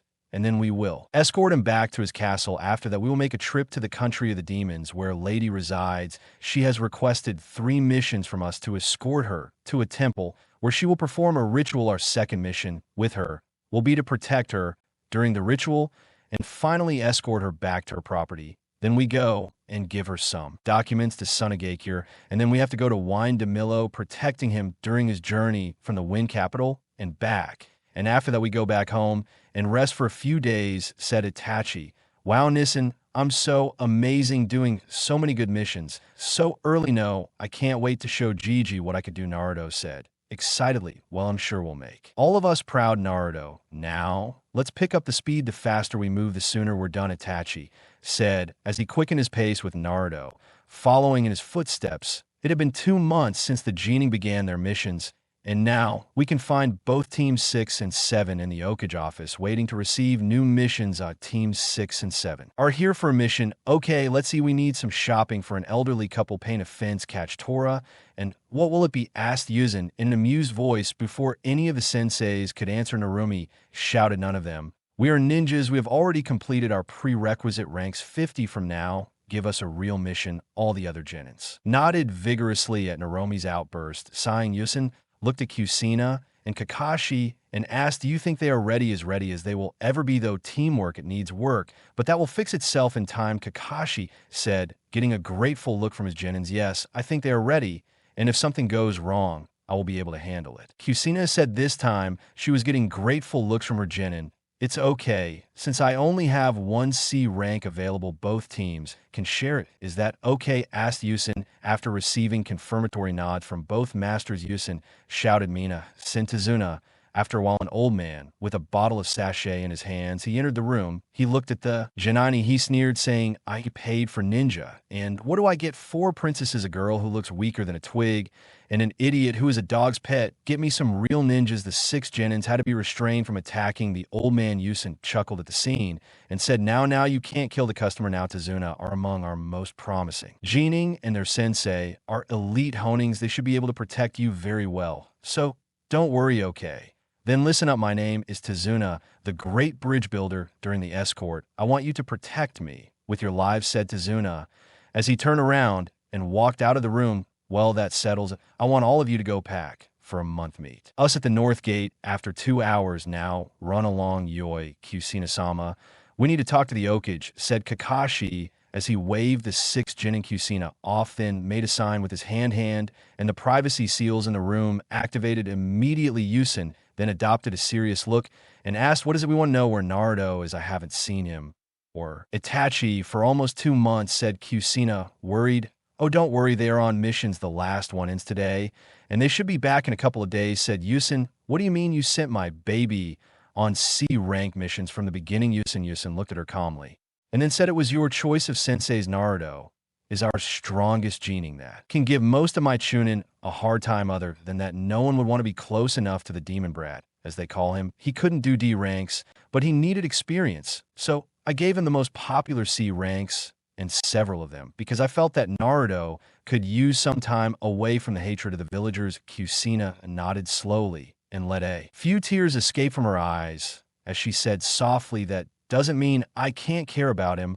I'm already suffering the consequences of my mistake. I couldn't survive if something happened to her. When she finished her crying, turned into sobs, Hiruzen then gave her a grandfatherly hug and let go. He knew she was in crisis and that he needed to relieve the pressure before it affected her there. When Naruto comes back, I'll try to talk to him. Everyone deserves a second chance, and I hope he forgives you, Hiruzen said sweetly to the woman who was crying in his hands. Kushina nodded before breaking the hug and left after thanking Hiruzen. I guess we really need Naruto to at least open up about the possibility of forgiving Kushina-sama, Kakashi said solemnly. I know, Kakashi, I know that to tell the truth, I see Kushina as my daughter. She was entrusted to me when Mito-sama died. I couldn't stop her then, but I really hope Naruto finds it in his heart to forgive. I won't make Naruto do anything. The poor boy has already suffered so much. What I will do is talk to him thoroughly and then leave him to his judgment, Hiruzen said. Kakashi nodded before greeting and leave the room. Damn, you Minato, look at the mess you left me in. Why did you have to sacrifice yourself? I could have easily performed the same sealing ritual, Hiruzen thought dejectedly. Before going back to doing the paperwork, he didn't want to use shadow clones today because he needed a distraction today. With Teams 6 and 7 2 hours later, the 6 Genin were seen eagerly awaiting the arrival of the NSE and the client. Why is it taking them so long? Mito groaned. Get used to it, Kakashi sensei. He's always late, Sakura grumbled and said. I wonder what kind of mission this will turn out to be. Hinata thought out loud. Hinata had grown fond of the twins over the past 2 months and had actually taken off the arrogant mask he wore. The twins soon realized that he was actually a very caring person who had to hide because of his clan and to show someone special that he was strong. What do you mean, Hinata? Narumi asked curiously. I wonder how our mission will play out. First mission is my first time out of the village, so I'm a little nervous, Hinata, replied HN. It's my first time too, and I'm feeling excited. I wonder if we'll be able to fight out there, Sayuri said with a thoughtful look. MPH, there's no need to worry, because if we get attacked, I'll take care of it. And protect you, Kiba said arrogantly, trying to assert himself as the alpha of the group. Both Tomito and Narumi laughed at their attempt, and Hinata said, seriously, take the pack seriously. Everyone who were here were more or less equal in terms of strength. So put a sock on him, dog breath. Before Kiba could respond, Kyuzen appeared, pulling both Kakashi and Tazuna by the Sayers. Okay, now that we're all here, let's begin this mission. And with that, they all left the village. 2 hours later, Kakashi and Kyuzen noticed a puddle of water in the middle of the road. It hasn't rained in weeks. There shouldn't be any puddles unless it's a Jinjutsu. The two Honings thought at the same time. However, they decided to ignore it and watch how things played out. As both Honings crossed the puddle, 2 ninjas jumped out of it and used sharp wires to cut both Honings into multiple pieces. Kachin/Sensei. All the Genins shouted in shock. 2 down, 6 to go, said one of the 2 ninjas, and using a chain to connect themselves and attack the Genins. However, they were intercepted by Mito and Narumi. Hinata and Sayuri. Mito and Narumi used the quick attacks based on the power of the spinning fist and teamwork. And finally, they knocked out one of the attacking ninja in the hand. Hinata used her soft fist to temporarily paralyze her opponent before Sayuri delivered the finishing blow to the ninja's neck, knocking him unconscious. While they tied up the unconscious ninjas, both Jonin appeared from the forest.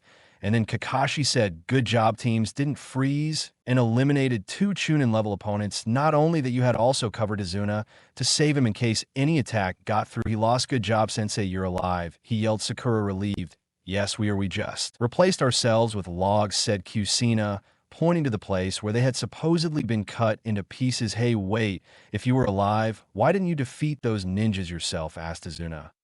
For 2 reasons. 1, we wanted to see how our Genins reacted, and believe me when I tell you that they reacted perfectly.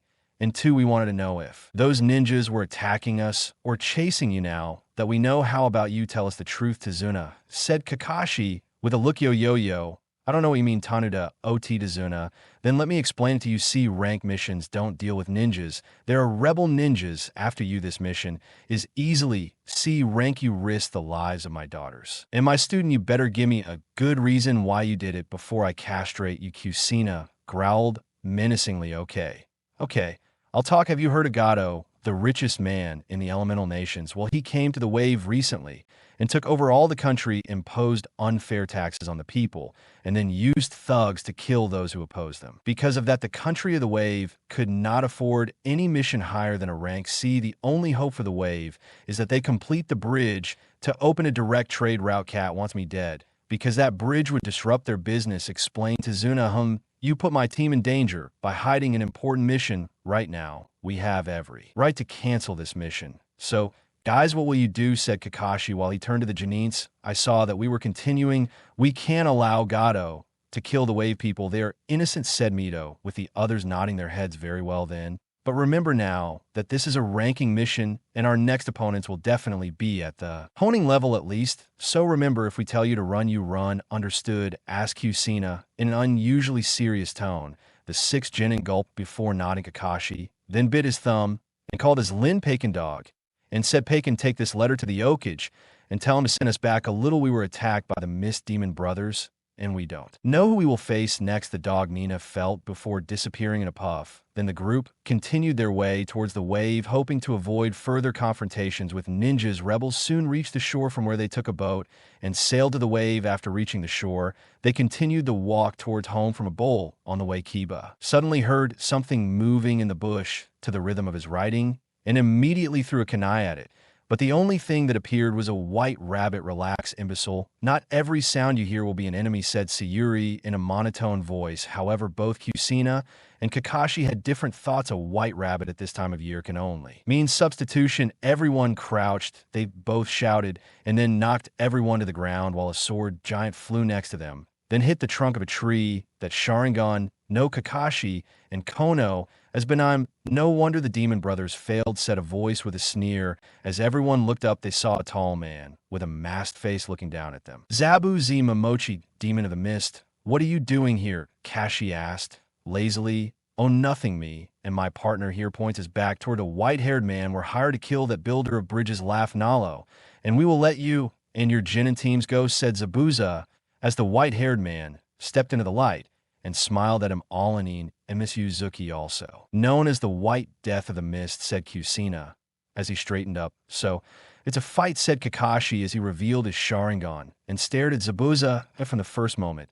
I feel very honored. Well, then let's get started, okay? Hidden Mist, Judo, shouted Zabuza, and suddenly the entire area was covered by a very thick fog. The ninjas of Konoha soon discovered that the jutsus were not working, as the mist was mixed with chakra, blocking all sights. Suddenly the area was flooded with a very powerful killing intent, and the voices of Zabas and Msus resonated. 8 vital points: heart, jugular, kidneys, and subclavian artery, spine, larynx, lungs. Now what will be our point of attack? Voices are heard mocking the Chunnin. The Genins trembled by the assassin's intent, unable to move as he sat there under the enormous intent of the assassin, especially Sayuri. Slowly, she was bringing a kunai to his neck to finish him off, but she was interrupted by Kakashi. Don't worry, Sayuri, you'll be okay. I'll protect you, said Kakashi, to prevent the untimely death of his student. No, I don't think so, said Zabuza as he appeared behind Azuna and swung his blade down towards the bridge builder. But before he could do so, Kakashi intercepted and deflected the swing with a kunai. Kakashi kicked Zabuza back into the mist, where he couldn't be seen before running after him. Appearing behind the mist demon, he held a kunai to his larynx and slit his neck, but noticed it turned into water. Mizzen thought the ninja, as he was hit with the blade that split him in half before dissolving into the water. Well, I'm impressed, Kakashi. Even in the mist, you were able to copy my movements, but that's all it is, a copy. It has nothing to do with the original. Zabuza pulled himself out of the mist and threw him into the water. On the other hand, both Kushina and MTSU were locked in a downward gaze. I always wanted to see what the benign was capable of, and now my dream is about to come true. MTSU mocked. Oh, I'm glad that the strongest of the 7 swordsmen of the mist wanted to fight now. Enough of chatting. Let's fight, Kushina answered as she untied her kodachis and released her chakra chains. After standing still for a few moments, they both disappeared at high speed, and suddenly the entire area was filled with red and white spots that were accompanied by a constant clash of metal. The fight soon reached a stalemate. Both fighters were going at the same speed and hitting with the same force, but they both knew this was just a warm-up. They were testing the waters between them before getting serious. Back with Kakashi, now trapped in a water prison, he quickly turned to the Genins and yelled, run now. He needs to keep his focus for this jutsu race. Before the Genins could react or even respond, Zabuza, she made a water clone and sent it charging towards the Genin. The clone swung the giant sword towards Sayuri with the aim of killing her. She simply closed her eyes and waited for death. However, nothing came except the sound of metal clanging. When she opened her eyes, she saw a familiar lock of blonde hair in front of her. It was Naruto, and he had stopped the clone's attack with a sword of his own. He then created 2 clones without seals that attacked and destroyed the clone he was locked within.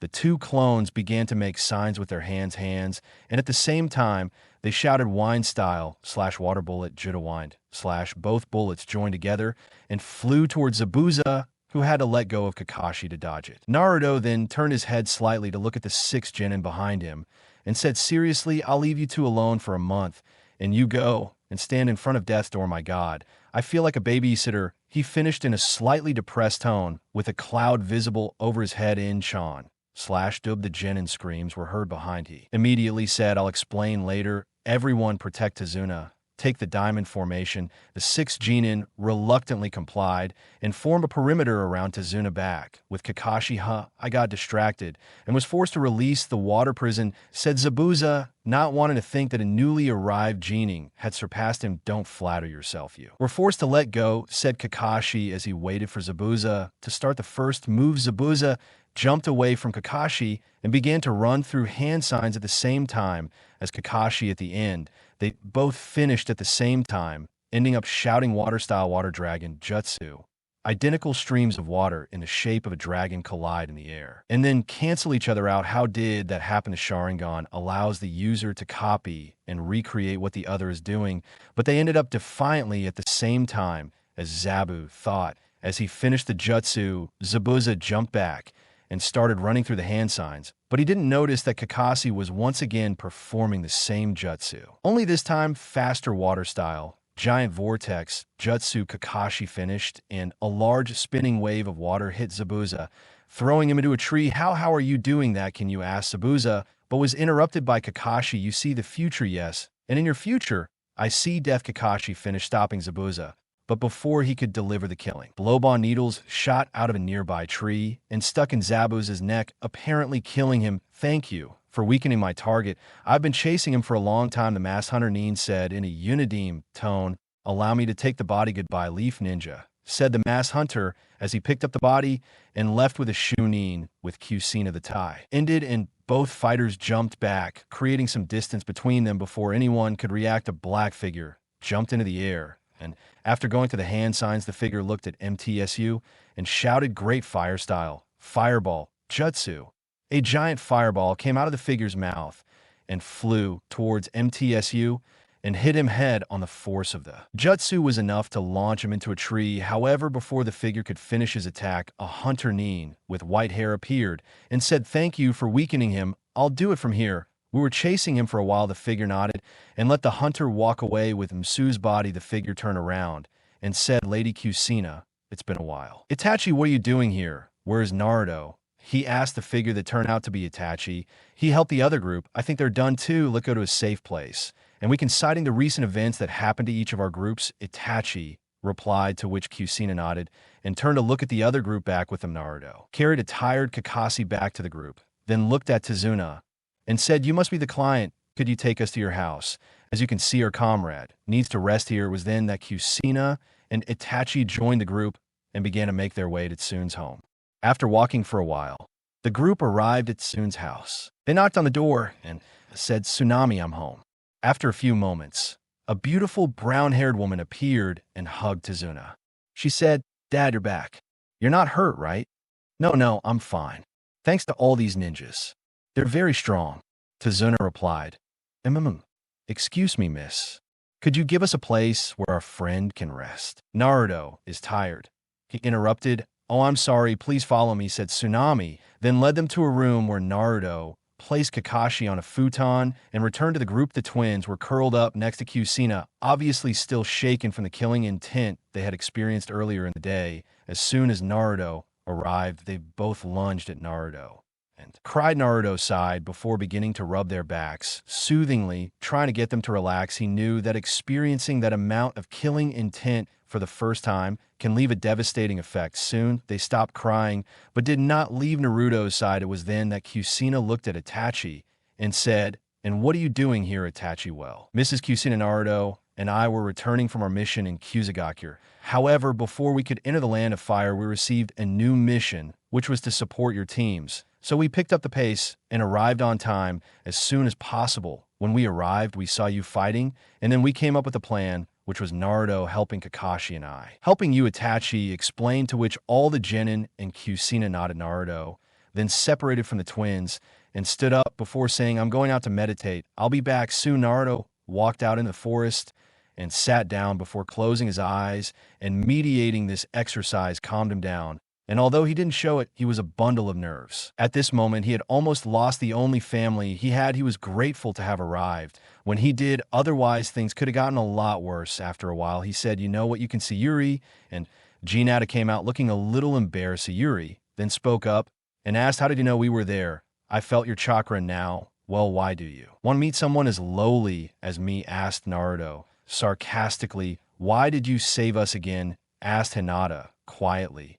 Oh, so you remember back then? Well, to be honest, I moved out on my own. There was no prior plan. I just did it. Answered Naruto. That doesn't make any sense. You make fun of us. As soon as we meet, you pay attention. You never talk to us. And yet you save us every time we're in trouble. What's your problem? Sayuri shouted. Well, excuse me for not trying after I saved you. I tried to talk to you a lot.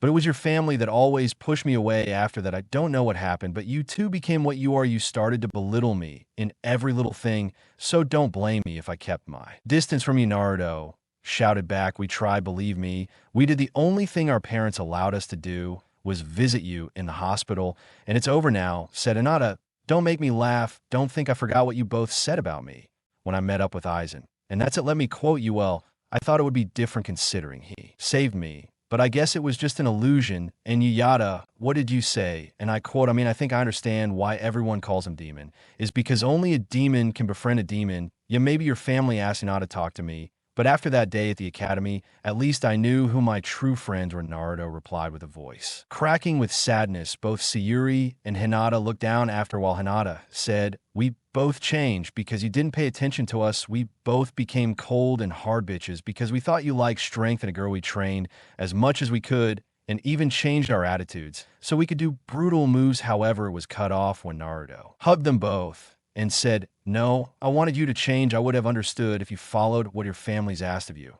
But that day those words were yours. You couldn't expect me to remain the same after what you said. I will be willing to be your friend again. But that's as far as I'll go. I'm saving my heart for someone who deserves it. That's all he asked. As he let them go, both girls nodded sadly and were about to leave when Naruto said, listen, don't let me stop your lives or yours. Go and create your own future. I will support you along the way as a friend, as long as your decisions are fair. Both girls nodded and then left the clearing. Is gone. Quite well said. Itachi's voice behind him. I hope you didn't mind me being harsh on her. Naruto said nervously. Not at all. She needed that. Let's hope she wakes up to be even better than she already is. Itachi said knowingly, making Naruto smile. The next morning, all the ninjas of Konoha were seen sitting and waiting for breakfast, all except Naruto, who was helping Tsunami in the kitchen. When everyone had eaten, Kakashi cleared his throat and said, the Zabuza and MTSU boys are alive. What? Sakura squealed. How can they be alive, sensei? The hunter Nin took them, said Mito, while shaking a little in fear, and that is exactly the reason why they will return. The normal hunter Nin protocol is to cut off the target's head as soon as possible and then burn the body. Since the two hunter Nin took Zabuza and MTSU, it is safe to assume they were fake and that they were working with the two former swordsmen of the mist, explained Naruto. How do you know all this? Asked Kiba with a surprised look. Leo Kaiba, said Naruto with a smile, while everyone else laughed at the nickname. Besides, I guess they will call for reinforcements since we appeared. Itachi-sensei. And I think you should train the others until the fight. Kakashi, Nissen, Kushina-sama. In the meantime, Itachi-sensei, and I will be able to protect Tazuna, said Naruto. Yes, that's right. However, another thing comes to mind. Question Yo, Itachi and Kushina-sama, will they be able to deal with MTSU Zabuza and the backup they call? Who will take care of their apprentices? Asked Kakashi. I will take care of them, said Naruto. Are you sure you will be able to handle them? The two will be at Chunnin level, said Kushina, with a worried look on her face. I'll be able to hold them off until you three are done if I try my best, said Naruto. What does all out mean? Does that mean you have containment at the academy? Yada. Yes, no, I use my Kek Jenka at the academy, said Naruto. You have a Kek Jenka? Asked Sayuri, interested. Yes, they are called atonement chains, said Naruto, as he created 4 chains that came out his back. After a brief pause, Kakashi clapped his hands and said, let's begin the training. Okay, then since Naruto will be Goran Tazuna, the 3 of us will be training the Mito and Narumi. You will go with Kushina-sama, Sayuri, and Im will be under Itachi, and finally Kiba and Sakura will be under M. Let's hope you 3 can protect Tazuna from any attack that may happen during the fight that will happen inside a week, said Kakashi, as he dedicated his training plan to the Genins. After that, all the Genins left with their respective and 6 to begin their training with Kakashi. Okay, then we'll start with you, Sakura. Over the past 3 months, your physical conditioning and chakra reserves have grown exponentially. That's why now we'll focus mainly on the techniques here. This is a scroll containing Surank Jinjutsus. I want you to learn them and be able to cast them quickly after that. Here is a scroll about some low-rank medical ninjutsu practice them that can really make a difference in the fight that will take place within 10 days, said Kakashi, as he handed Sakura 2 scrolls addressing Kiba. He said, Kiba, I know your family doesn't really use that much ninjutsu, but to survive on this mission, it is a necessary evil. This scroll has several C-rank Goten jutsu. I want you to start practicing them until you can perform them all without rest. There are 2 offensive jutsus in this scroll and 3 defensive ones I want you to start practicing. Now, I'll leave a clone too. Supervise the 2 of you. I'll go to the bridge to help protect Tazuna, said Kakashi as he handed Kiba his scroll. Both Jin nodded and began to practice while the Kakashis left the clearing to head to the bridge with Itachi.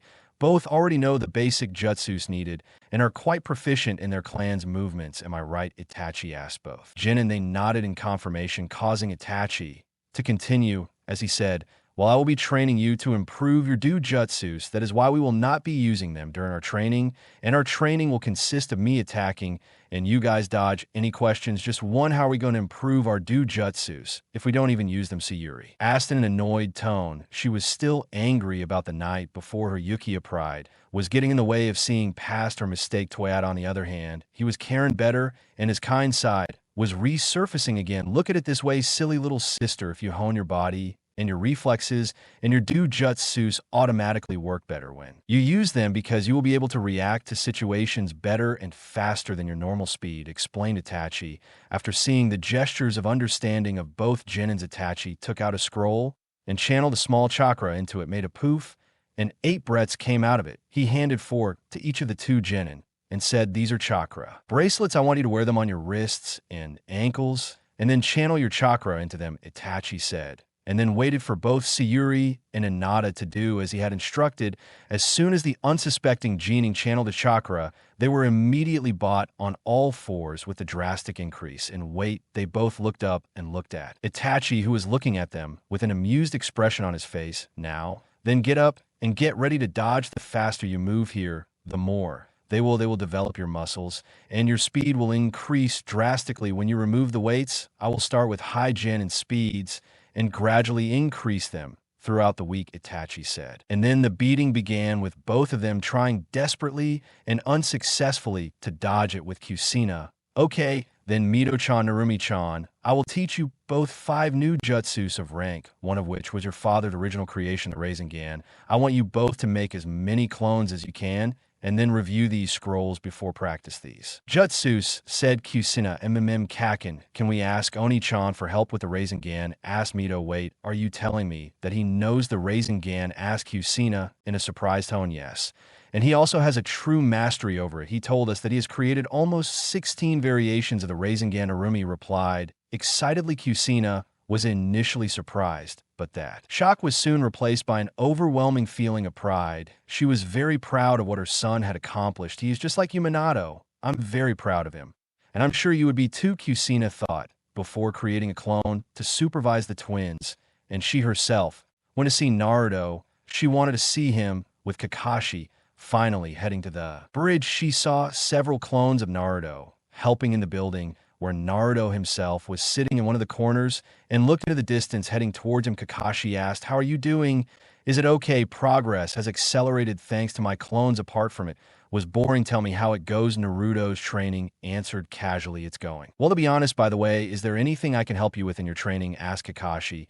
Well, I could use a few lightning jutsus. I've completed level 2 manipulation of all 3 of my elements. Sensei has taught me water and wind jutsus, but we didn't have time to work on the lighting jutsus yet. Naruto answered, well then study and luck. I have an affinity for lightning and would be more than happy to teach you 2 of lightning that I created on my own. Kakashi said, really? You let me copy your own creation? Naruto asked in a surprised voice. Yes, I would. You're the sensei's legacy. It is my duty to teach you. I really wanted to have you as my apprentice, but the kill voted for me to teach. Sayuri, although if you're going to learn these jutsus, I need you to promise me one thing. Kakashi finished in a stern tone. What is it, Kakashi sensei? Asked Naruto curiously. You must never use these techniques against a comrade or a shinobi of the leaf. Do you promise? He asked Kakashi in a serious tone. I promise you, sensei, that what you teach me will only be used to protect the village and nothing more. Naruto replied in an honest tone Kakashi's. I smiled and said, now, look carefully, said Kakashi, while going through the hand signs by Monkey Rabbit. When he finished clearing the chakra, had suddenly concentrated in his palm. The singing of birds could be heard. Naruto's eyes widened when he saw the complexity of that jutsu. Through his Sharingan, this is Chidori, a rank assassination jutsu. That is my personal creation. What do you think? Asked Kakashi, amused, seeing Naruto's dumbfounded expression. That's incredible, Kakashi-sensei.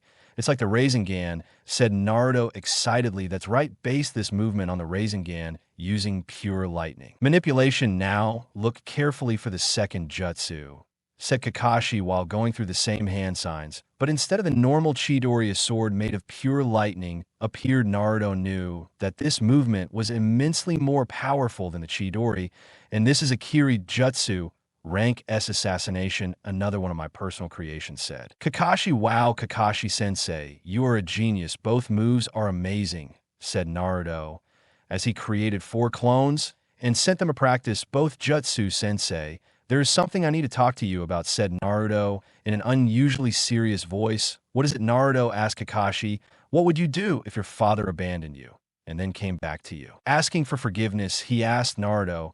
It's about your mother, right, Naruto?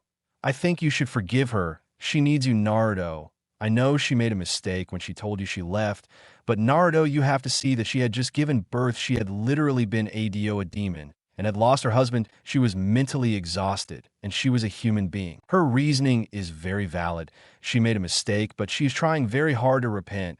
But now it is you who is making the mistake. Do not hold on or repeat the past. Give your mother a chance before you make a permanent decision that you may regret later in your life, said Kakashi with a big brotherly voice. But sensei, you do not know how do I feel right now, Naruto replied with clenched teeth and a frustrated tone. On the contrary, I know exactly how you feel. Instead, I never had a second chance. My dad committed suicide when I was 4. He abandoned me at the mercy of the world, but I never had the chance for you to have the chance to go back to your family, who really loves you back, Kakashi spoke. In a less emotional tone, what happened next surprised Kakashi. Naruto stood up, hugged him tightly, and said, I'm sorry, I've crossed the line. I'm afraid she'll leave me again if I let her back. And Kaki bent down and hugged Naruto and whispered, in life, the only thing that's certain is death. Before that, every decision is your own. I know there are times when the heart desires something, but the doubt is still strong. It's in these moments that a person needs to take a leap of faith. That's what you need, Naruto.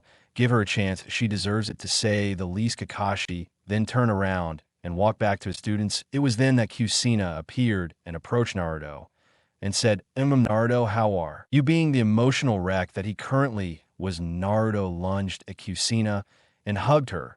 As she began to sob, Kushina immediately hugged him and began to kiss him and said soothing words in his ear in an attempt to calm him down. What's wrong? Sochi asked, worried. I'm sorry.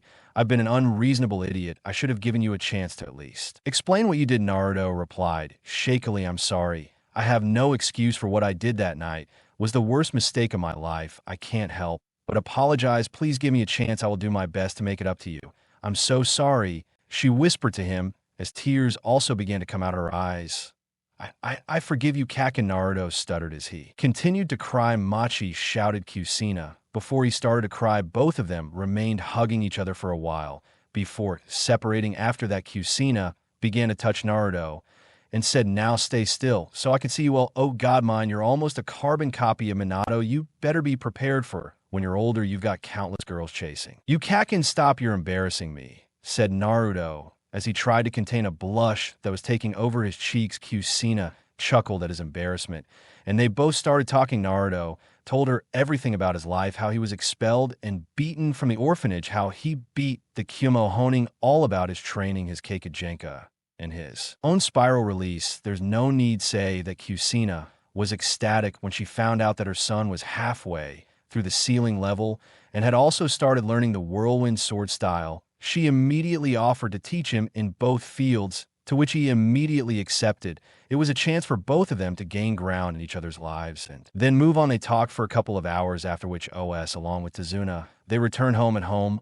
all the Jonin's noticed a change in Naruto. His smile felt more real, and their eyes looked much brighter than usual. The reason was soon revealed when Tsunami asked what they would like tomorrow. Both Kushina and Naruto shouted at the same time. "Ramen, are you sure ramen isn't exactly a breakfast dish?" Tsunami asked, and almost instantly regretted it. "Ramen is food fit for the gods that Tivo bara ad tebane." Both Kushina and Naruto answered at the same time, before looking at each other in shock. Date Bane questioned Kushina.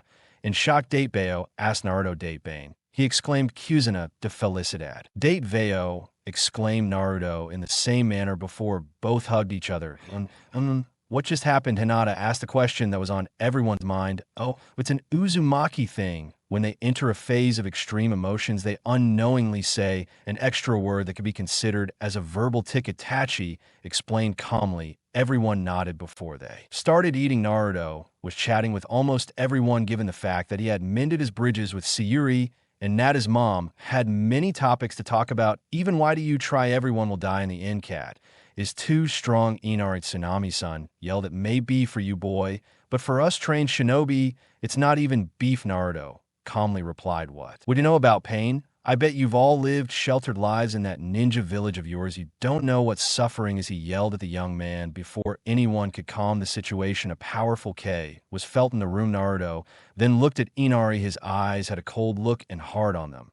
And then he spoke up and said, "Tell me, have you ever seen your best friends die in front of you? Have you ever lost your family just because one of your family members had become power hungry? Tell me, have you ever been beaten, almost raped? Tell me, have you ever been hated and despised by the very village you have sworn to protect? Tell me, have you ever had to fight to get food to survive? I had to scavenge for food from the trash for months before my Gigi found me and got me my apartment. So tell me, brat, what the hell do you know about suffering?" Naruto yelled, then took off his shirt, revealing a body full of scars, then looked at the boy with wide eyes and said, "When you see yourself like this, then you will have the right to complain art of life. Until then, shut up and stop judging others." Then grabbed his shirt and said, "I'm going out to the forest. I need to lose some steam." Itachi nodded, giving him permission to leave. Kushina wanted to follow him, but was stopped by Kakashi, who just shook his head with a nod. "Sensei, I understand the reference about you and Sayuri-chan, but the life of the Naruto's, it can't have been that bad, right?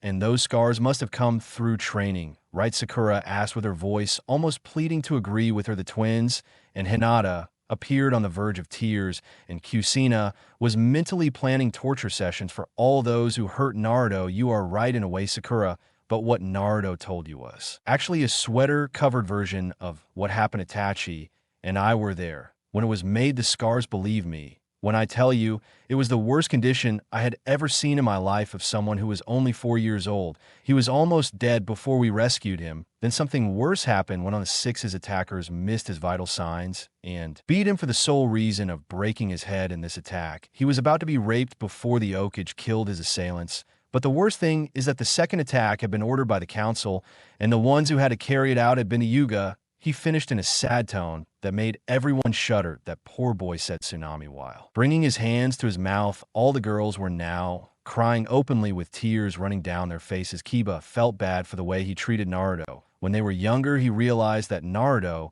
was the true alpha. He had a never-give-up attitude and was immensely strong. In Kiba's opinion, he made a mental vow to apologize and make peace with Naruto as soon as possible. Kushina, for her part, felt even worse than before. She took direct responsibility for what Naruto had suffered and hoped to be able to give him the comfort and unconditional love that he desperately needed in his life. No one had dinner that night.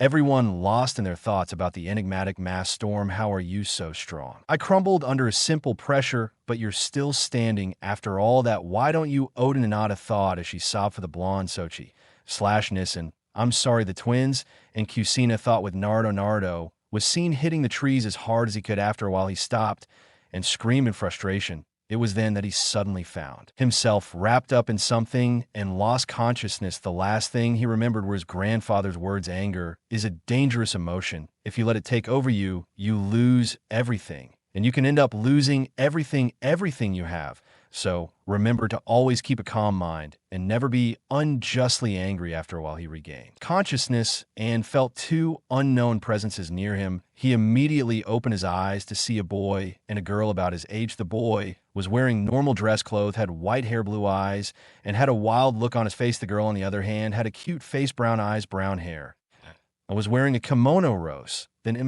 How can I help you?" asked. "Naruto, we were collecting some medicinal herbs. When we found you, you must not sleep the weather. You can catch a cold," said the girl. "Don't worry about me. I've never had a cold in my life. My name is Naruto." "What's yours?" asked Naruto. "My name is Aku, and this is Suigetsu."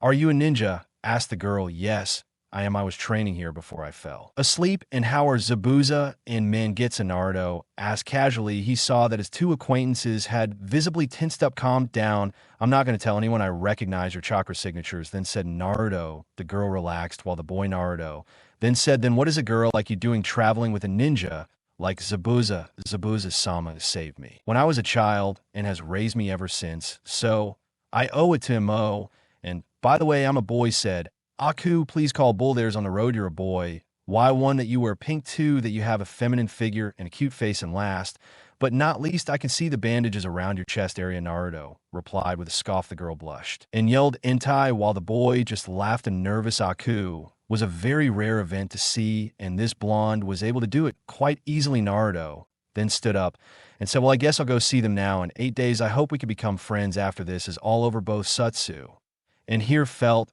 as they watched Naruto leave. It had been 8 days since Naruto had met both Suigetsu and Aku. At this moment, all the Nonin, except Kiba, were on the bridge. Kiba had to add to protect the Tezuna family in case the Wercats tried something funny. Suddenly, the bridge was enveloped in a thick fog. As soon as it appeared, Itachi looked at Naruto and said, "Naruto, do it." Naruto, without any confirmation, weaved through a pair of hands at a rapid pace before shouting wind-style ultimate breakthrough. He fired a gigantic torrent of wind from his mouth. The gigantic torrent of wind immediately cleared the fog. As soon as the fog cleared, Zabuza, MTSU, Aku, Suigetsu, and another shinobi wielding twin swords. "So you guys finally showed up," Kakashi said as he bought his Sharingan. Itachi activated his eyes while Kushina released her chains and unsheathed her kodachi. "It's a rematch from last time with the same match." Itachi Yukiya, "To even things out, I called an old acquaintance to help me. Here's Rai Kushima. Also this time our apprentices will be fighting." Zabuza sneered as he and his team took their stances before anyone could respond or move. Naruto, he clapped his hands and said "Kai." Then he was covered in seals which all broke. Naruto then snapped his neck and looked at Isa JSU and said, "Then which one of you will be my opponent first?" He came a step forward and pointed to a clearing on the right side of where they were standing, nodding but not taking their eyes off of Aku. They both moved and started to stare. Tetsu was confronted by Sayuri and Minato with the twins and Sakura, Gordazina. All the ninjas looked at each other. The air was so tense it could be cut with a knife in the blink of an eye. The 6 honings disappeared in a burst of speed, and the only thing that could be seen were 6 blurs flying around, accompanied by metallic sounds clashing with metal. Kakashi versus Zabuza Cash, and was holding 2 Kuna and the reverse grip, and was clashing against Zabuza. Okovi Zabuza was using his normal style of pure power, while Kakashi countered it with his reflexes and a Sharingan. Kakashi, who had the advantage in rhythm and prediction, had managed to get in some cuts. It was then that both of them managed to simultaneously snatch the weapons out of their hands and jumped back and created some distance between them. "Ninjutsu is out. The only option I have is taijutsu," thought Zabuza as he charged forward on the offensive, not suspecting that he was going to charge. Kakashi was hit by several of Zabuza's blows before he went on the defensive. This continued until Kakashi vanished in a smoke, surprising Zabuza, who didn't turn around in time, and was hit by a powerful haymaker that sent him flying into a tree and then landing with a thud. Kakashi quickly made several hand signs and shouted a summoning. As soon as he said that, several dogs appeared in puffs of smoke. Kakashi then said, "Hold him while I finish him off." The ninja nodded, and all of them bit Zabuza, holding him in place, while Kakashi charged at a Chidori that was about to stab Zabuza. When Itachi and Raiga faced each other with swords, Raiga was using his twin Kiba swords with Itachi, countering the moves with his Tan. Itachi then replaced himself with a clone and went through several signs at a rapid pace before shouting fire style great fireball jutsu. He fired a giant fireball from his mouth, which Raiga saw and quickly dodged. However, he didn't notice 2 clones sneaking up on him. Both clones in a quick movement grabbed on Raiga as Raiga struggled to break free. Itachi made a ram sign and said explosive clone jutsu. Both clones exploded, leaving their immediacy Smoking, however, Itachi was forced to dodge a pair of lightning streams coming towards him. When he turned his attention, he saw Raiga, still standing. His clothes were in tatters. He had several burns and bleeding cuts. He was also breathing with difficulty, but was still in fighting condition. I would advise you to stop and give up no matter how strong you are in a rank. You cannot defeat a rank S on your own, Itachi said in a voice monotonous. I don't get into fights like this anymore. It's too interesting to give up now, said Raiga, as he crossed his swords towards Itachi. I see, then, that you leave me no other choice, said Itachi as his eyes transformed from the normal Sharingan to the crippled Sharingan. Staring into Raiga's eyes, Itachi muttered Tsukuyami. After seconds, Raiga dropped to the ground, exhausted. Itachi sighed and turned off his Sharingan before rubbing them to reduce the irritation on them. He was about to kill Raiga when Kushina versus MTSU. Kushina and MTSU were firing a wide variety of jutsus at each other and waiting for an opportunity to get in a finisher. Unbeknownst to MTSU, she was playing right into Kushina's trap before they started clashing. Kushina had created several clones without seals and turned them into different materials so they could fit into the surroundings. The clones were busy preparing a sealing array. As soon as it was ready, Kushina released her chains and unsealed the approaching water dragon before immediately firing a water vortex jutsu at him. Being an S-rank ninja, MTSU easily dodged the Kushina's attack, but couldn't see that the place where he had landed was a sealing array. Kushina smiled at that and took out a ram with one hand and said 7-point seal Uzumaki Fuin style. As soon as she said that Mansu was trapped, he couldn't move an inch of his body. Sighing, Mansu looked at her and said, "It seems you win benign. It was a good fight, B. It was dat Tebane," said Kushina with a wink, which made Mansu blush a little, something Kushina was too oblivious to notice. With Susu, Sayuri Insu charged forward and attacked the two girls at once. She did a low slash with her sword, which was intercepted by two kunai. Courtesy of Sayuri, she managed to keep Sutsu locked in place, while Hinata got behind him and shouted 8 trigrams, 32 palms. Hinata, in one swift motion, struck 32 of Susu's chakra points, shutting it down and blocking it temporarily. He was paralyzed for a moment that Sayuri took full advantage and immediately tied Suigetsu up with a cable ninja, sighed a little, and said, "What a pain." Sayuri looked a little shocked and said, "Killing is a game to you know our enseis can kill, but me and Aku can avoid it." If we can, she was going to knock out the two of them before helping Aku with Naruto's Sutsu.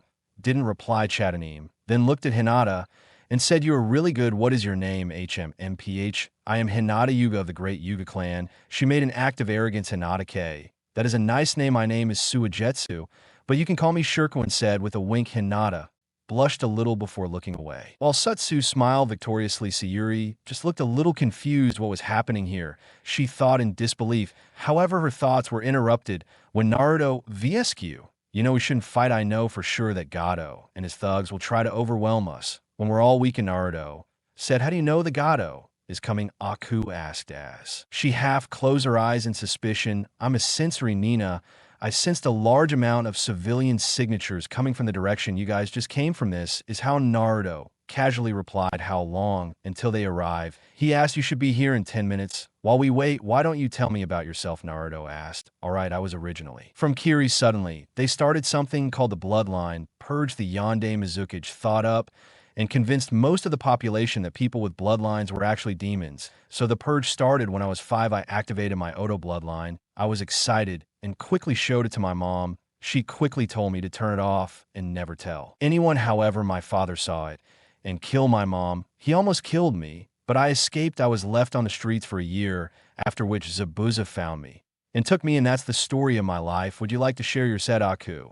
I guess I will. I'm the June Chuck of the QB Soul. Due to the lack of knowledge about the seals, everyone thought that I was the devil reincarnated. Because of this, I became the outcast of the town. The shopkeepers overcharged me and sold me expired products. No one ever spoke to me, and most of all, they beat me to near death almost every year on my birthday. That was until Gigi found me and placed me in the academy and got me my own place. He also introduced me to several shopkeepers who had no prejudices against me. I was happy then. When I graduated, I found out I had a family, 2 sisters. There are those 2 adorable redheads that look at Tazuna.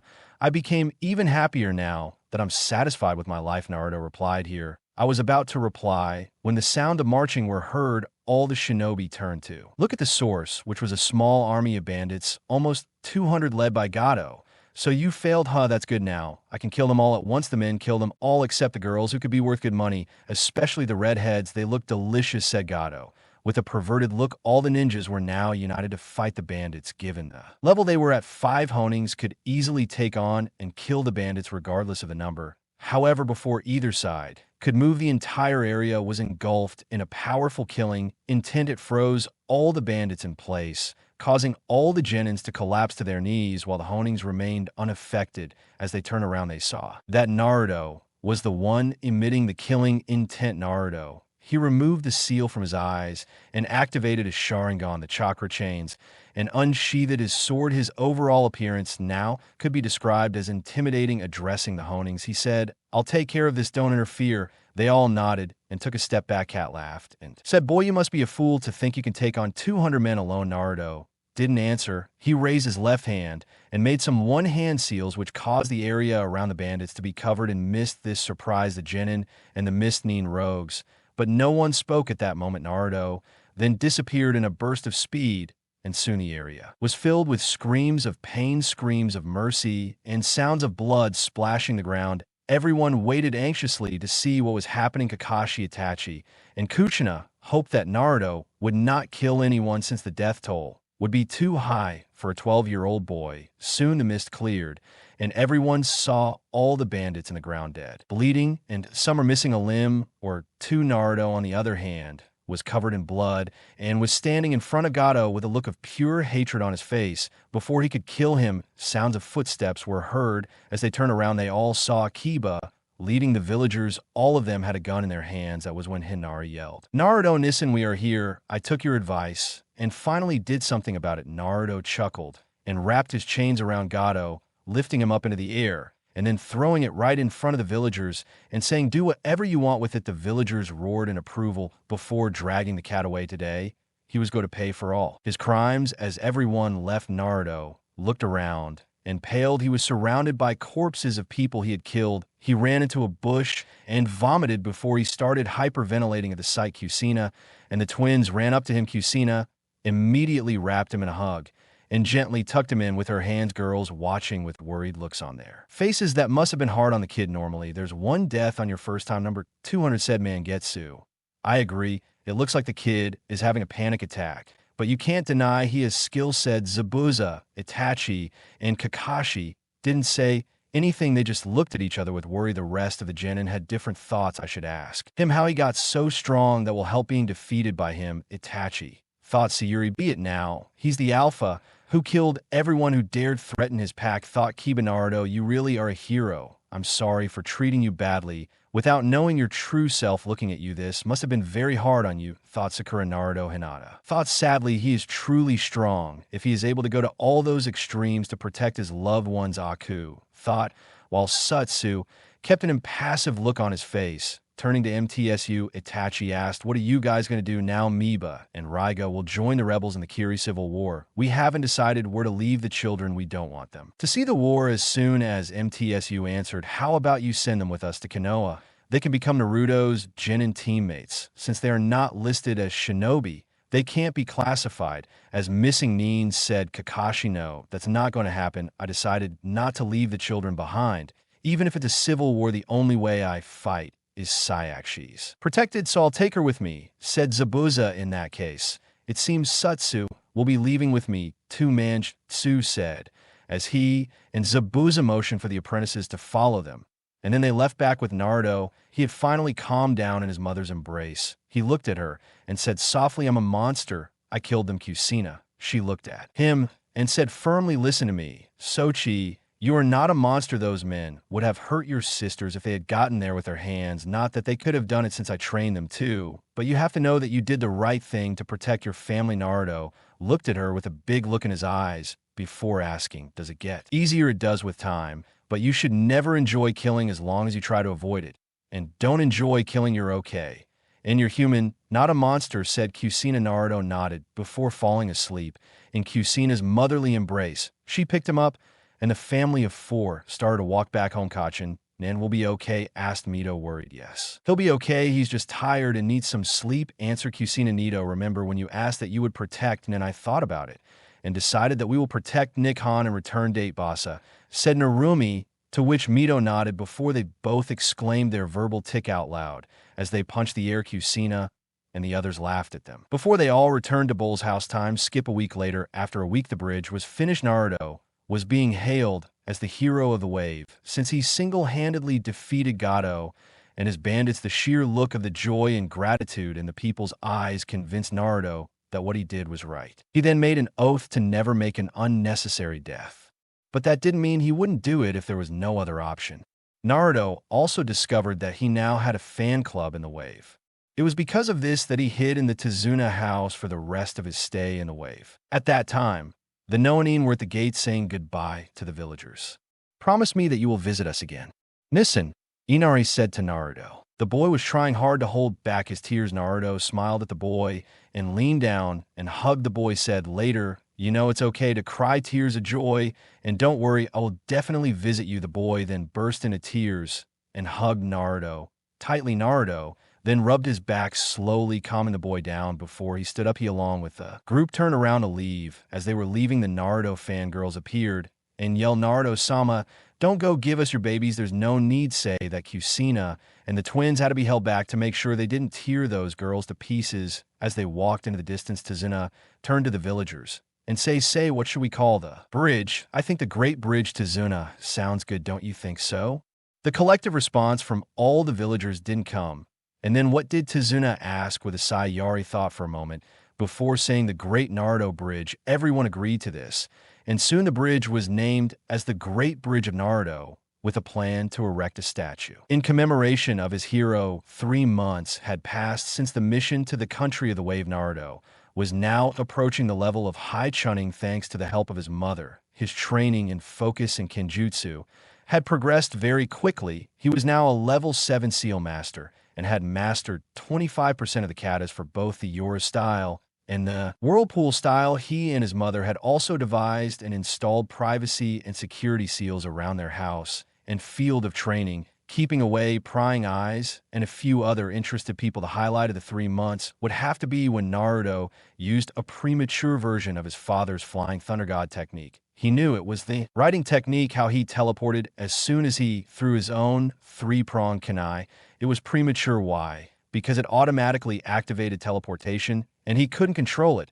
And 2, it cost him too much chakra to pull. Because of that, he decided not to use the technique until reached the highest subtleties of the seal. Hiruzen had been working on it and his father's space-time absorption barrier for almost 4 years. He estimated that both movements were 25% complete. He sighed as he felt they were going too slowly, but quickly reminded himself that his father was a genius of sealers, that his seals were based on his blood, and only those who were directly related to him could use them. It was because of this that both Kushina and Jur could no longer master their seals, even though they were both seal masters in their own right. This thought made him smile. He knew both of these moves were steps to getting closer to his father spiritually. He couldn't wait to one day prove to his father that he had mastered both of his signature techniques. Since Gigi said his father was watching him from heaven, he would be the first person to find out about his accomplishment. Over the past 3 months, Naruto had performed 15 RC missions, 8 rank B missions, 2 rank B missions. Ranked to his record on missions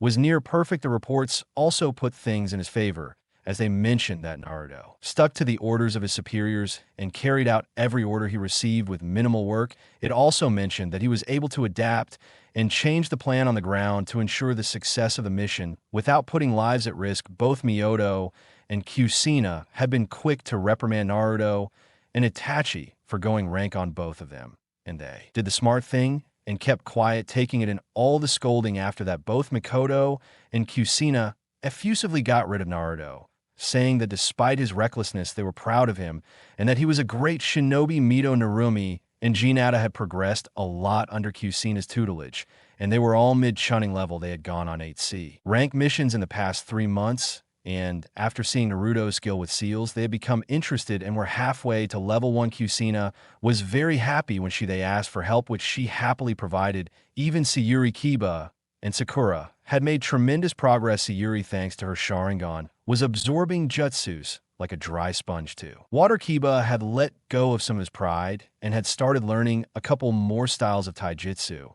as well as learning at least one new jutsu a month. Sakura had improved the most out of this group. She had focused on being the long ranger on the team. Thanks to her impeccable chakra control and her growing reserve, she had become a Jinjutsu prodigy in her own right and was quite skilled in medicinal ninjutsu. In general, Sayuri was a mid-Chunnin level, Kiba was a low Chunnin, and Sakura was a high Jinin. It wasn't just them, the other rookies had made great progress with those in 6 Ikomo under Karina's command and had finally reached their true potential and could successfully hold a solid Jinjutsu. For quite some time, Shino had adopted a bit of Teian ninjutsu so that she could hold her own when she was faced unfavorable circumstances. Aizen was the strongest member of his team. His skill with taijutsu and his family's bojutsu was unsurpassed at his age, and he was the only boy of the rookies who could face Naruto at full power. His ability with both fire and earth made him even more formidable. He was bordering on the high level of Chun, with Yakumo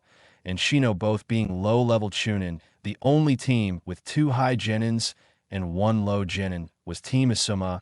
The main reason was the inherited laziness that this team had, and no matter what the sensei did, he couldn't get them out of there all except Ino, who despite being energetic didn't train and worked more on impressing the boys than on training to improve her skills.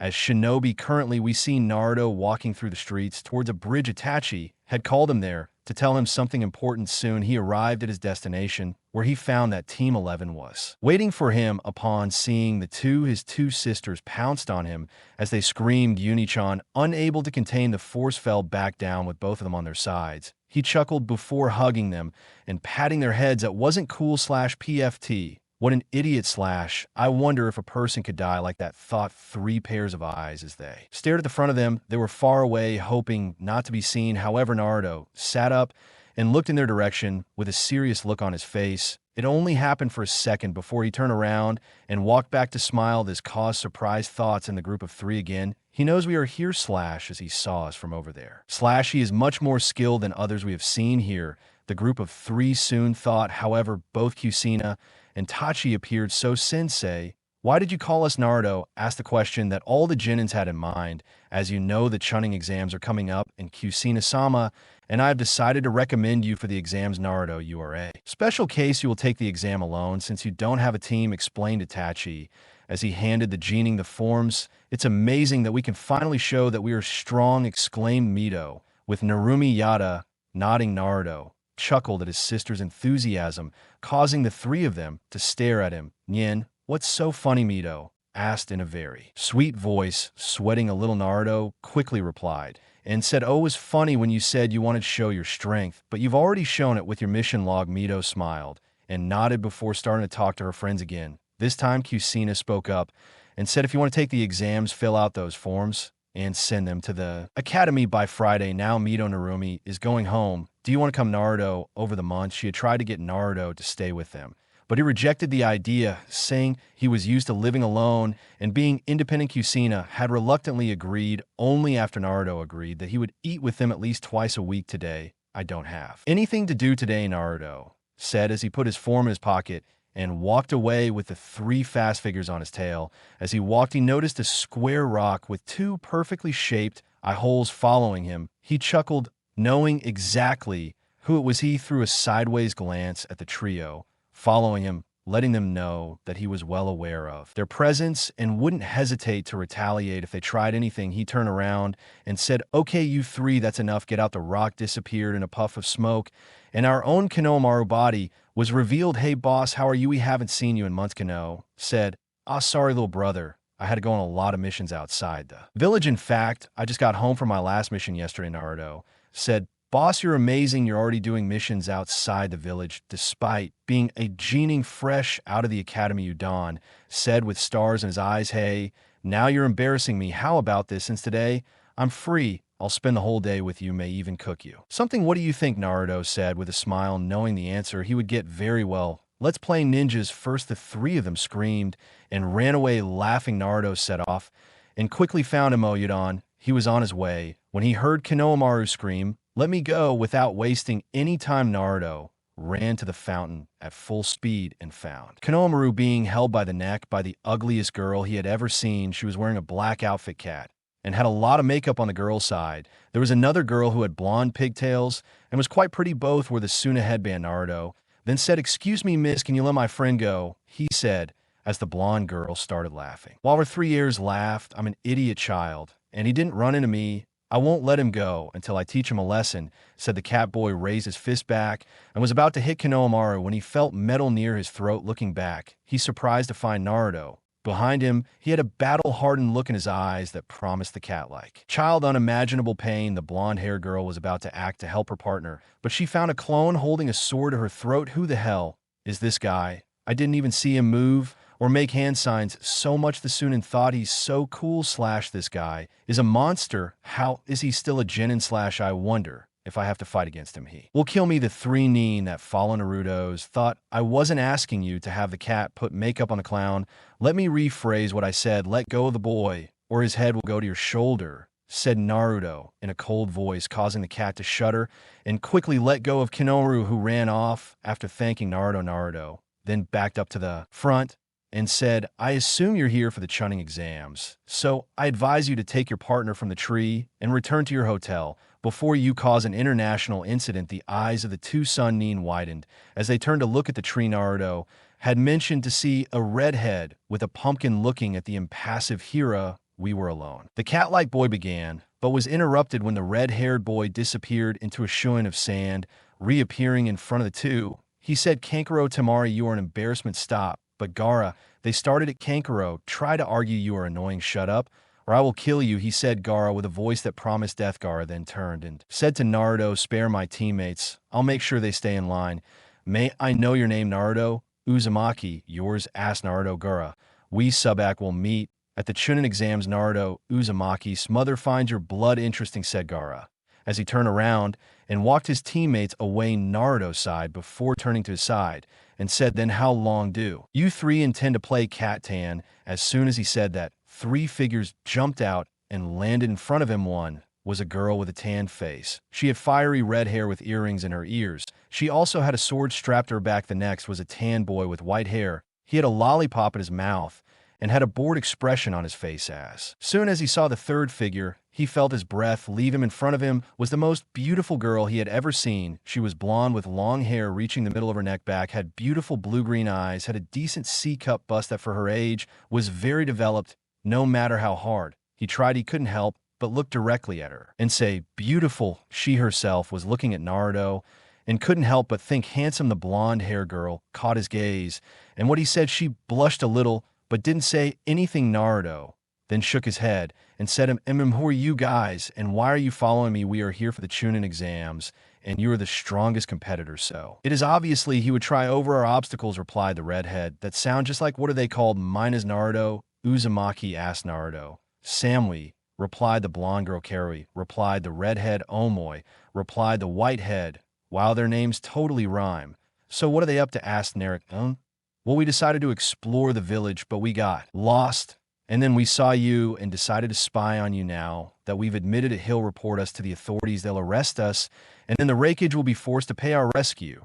Due to this mistake, we will be stripped of our shinobi license, and we will be banished," said Omoi, while ranting before being hit in the head by Kui, who yelled, "Shut up, you idiot." "Ah, Kui, don't take your anger out for being a flat chest on me," replied Omoi, after which Karui punched him on the ground. Naruto's sweat dropped at the sight and turned to Samui and asked her, "Are they always like this, more or less?" She replied, nodding her head. "And Mim, do you want to go eat somewhere?" he asked her, hoping that she agreed. "We won't be going back to our hotel," by Samui said as she motioned for her teammates to follow her. She /L, so pretty /cute. Naruto and Samui thought respectively as they walked back to their accommodation. Time skip exam day. Naruto was walking towards the academy for the first part of the exam. As he turned the last corner, he saw Team 7 enter the building. He shrugged and walked in. After walking up the first 2 flights of stairs, he saw several candidates trying to get through a door, but they were being stopped turning on a Sharingan. He saw that it was a Jin Jutsu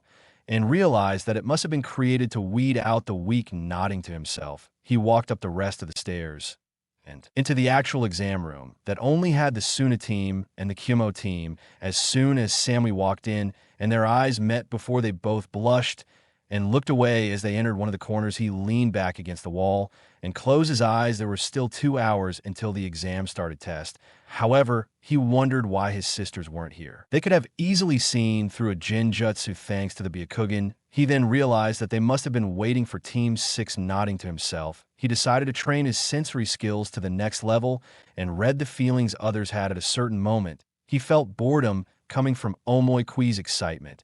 And finally, what surprised him was Samui's confusion. His chakra felt conflicted, as if it was going through an internal war. Shrugging, he turned his attention to the Suna team. Kankuro felt confident and excited. Temari was confident in Gaara.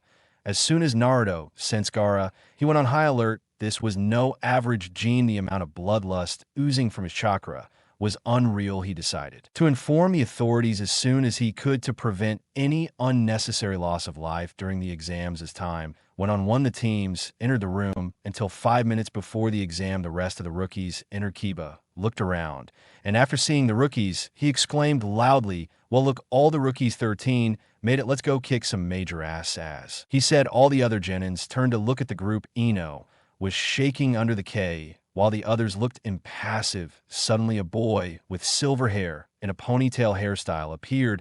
He was also wearing circular glasses. "You should probably calm down. You don't want to paint a target on your back," said a tall boy with silver hair and circular glasses who looked 2 or 3 years older than the rookie gening. "Who are you?" Naruto said, wary of the newcomer. "Oh, sorry, my name is Kabuto, and since you're a rookie, I figured you could use some information on the exams. I've taken them 7 times myself." Kabuto finished. This set off warning bells inside Naruto's brain. He had studied chakra. The control and amount were equal to that of an elite gening. Why was he still a gening? Wow, 7 times must be one, said Kiba. "Well, that, or the exams might be a lot harder than they look," said the gening wearing glasses. "Whatever, Akamaru, and are going to the finals, aren't we, boy?" said the Inuzuka, getting a bark of agreement from the puppy on his jacket. "Anyway, I have these information cards. They have information on all the teams, and even the individual members," said Kabuto. "Okay, then RLE," said Sayuri. "Sabako, no Gaara," said Naruto. "Uzumaki Naruto. Even though it's troublesome, ask," finished Shikamaru. "Oh, well, you know, there are names. Well, that's not difficult. Then let's see Roble. Here we go. Here it says he has no skill in Jinjutsu child because he has a disease that has led to underdeveloped chakra coils, but his taijutsu is off the charts. The team members are Yuga Nei and Tenten Isense. And he's Midioge. He's done 42 rank D and 35 rank C missions," said Kabuto before shuffling his cards. "Okay, next is Subbaka no Gaara. Well, this is a shock. I really have little on him. Everything, what can I tell you, is that he has done missions of ranks 12D, ranks 52C, and rank 1B, has never been injured," informed the silver-haired ninja to the rookies of Konoha. This surprised several of the rookies. To think of going on all those missions and never suffering a single injury. Now Naruto Uzumaki, go, his stats are off the charts. He has done 0 ranks out of 27C ranks, 8 ranks, and 3 ranks. He is exceptional in Fuinjutsu, Ninjutsu, and Taijutsu. His chakra control is so good that it is said that he has created more than 16 jutsus based only on chakra control. He is very efficient in the use of his Keika and Genka the Adamant chains. In the last few months, he has started practicing Kenjutsu and has progressed quite well in the field in general. I would say that he should be avoided at all costs during these exams, said Kabuto. Naruto narrowed his eyes. The information that Kabuto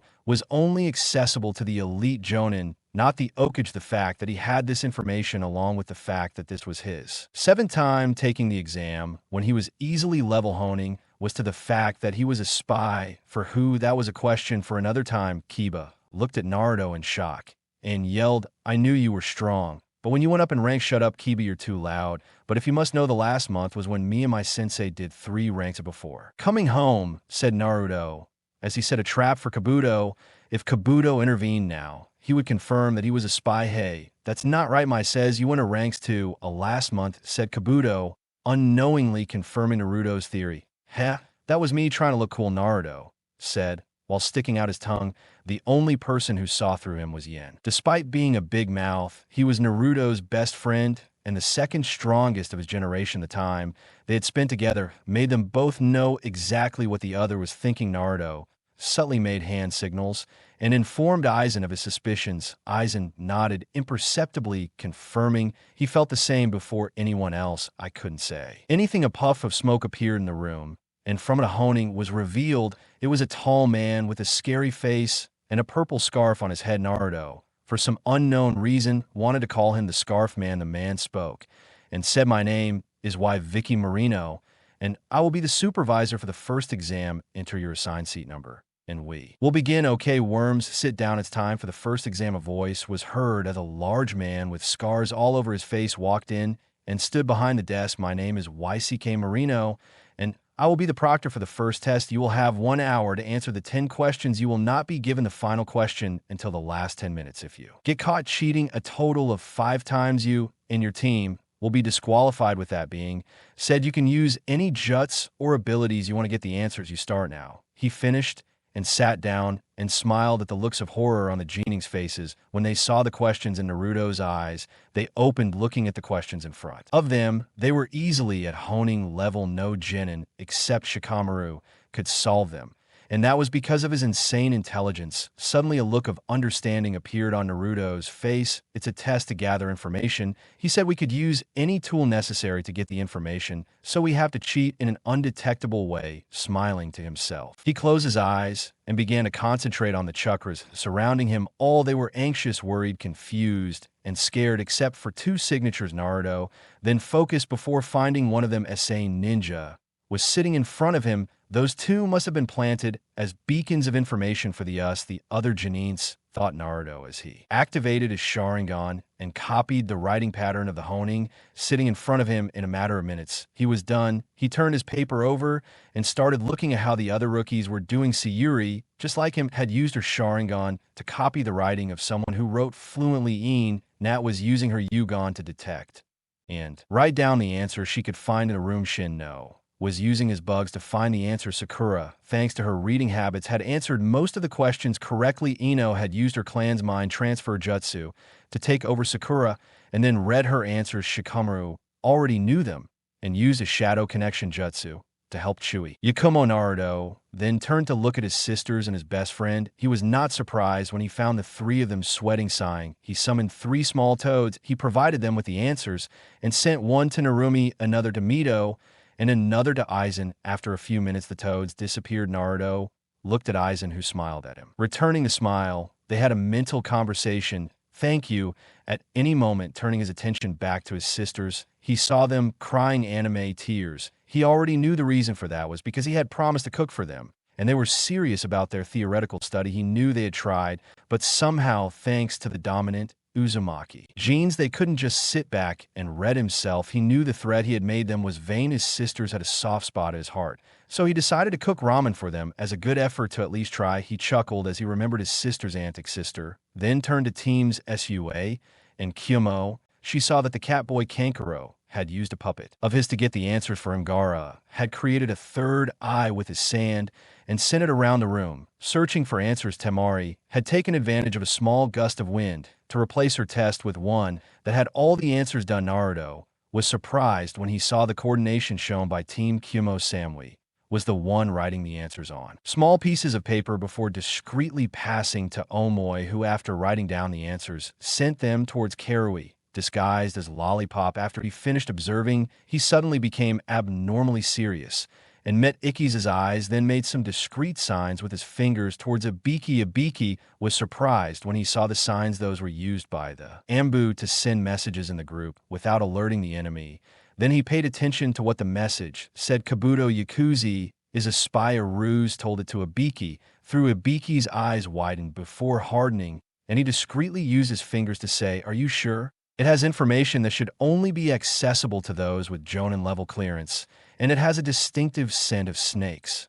Naruto replied with a nod, and Vicky discreetly signaled to the Lambu to be on guard.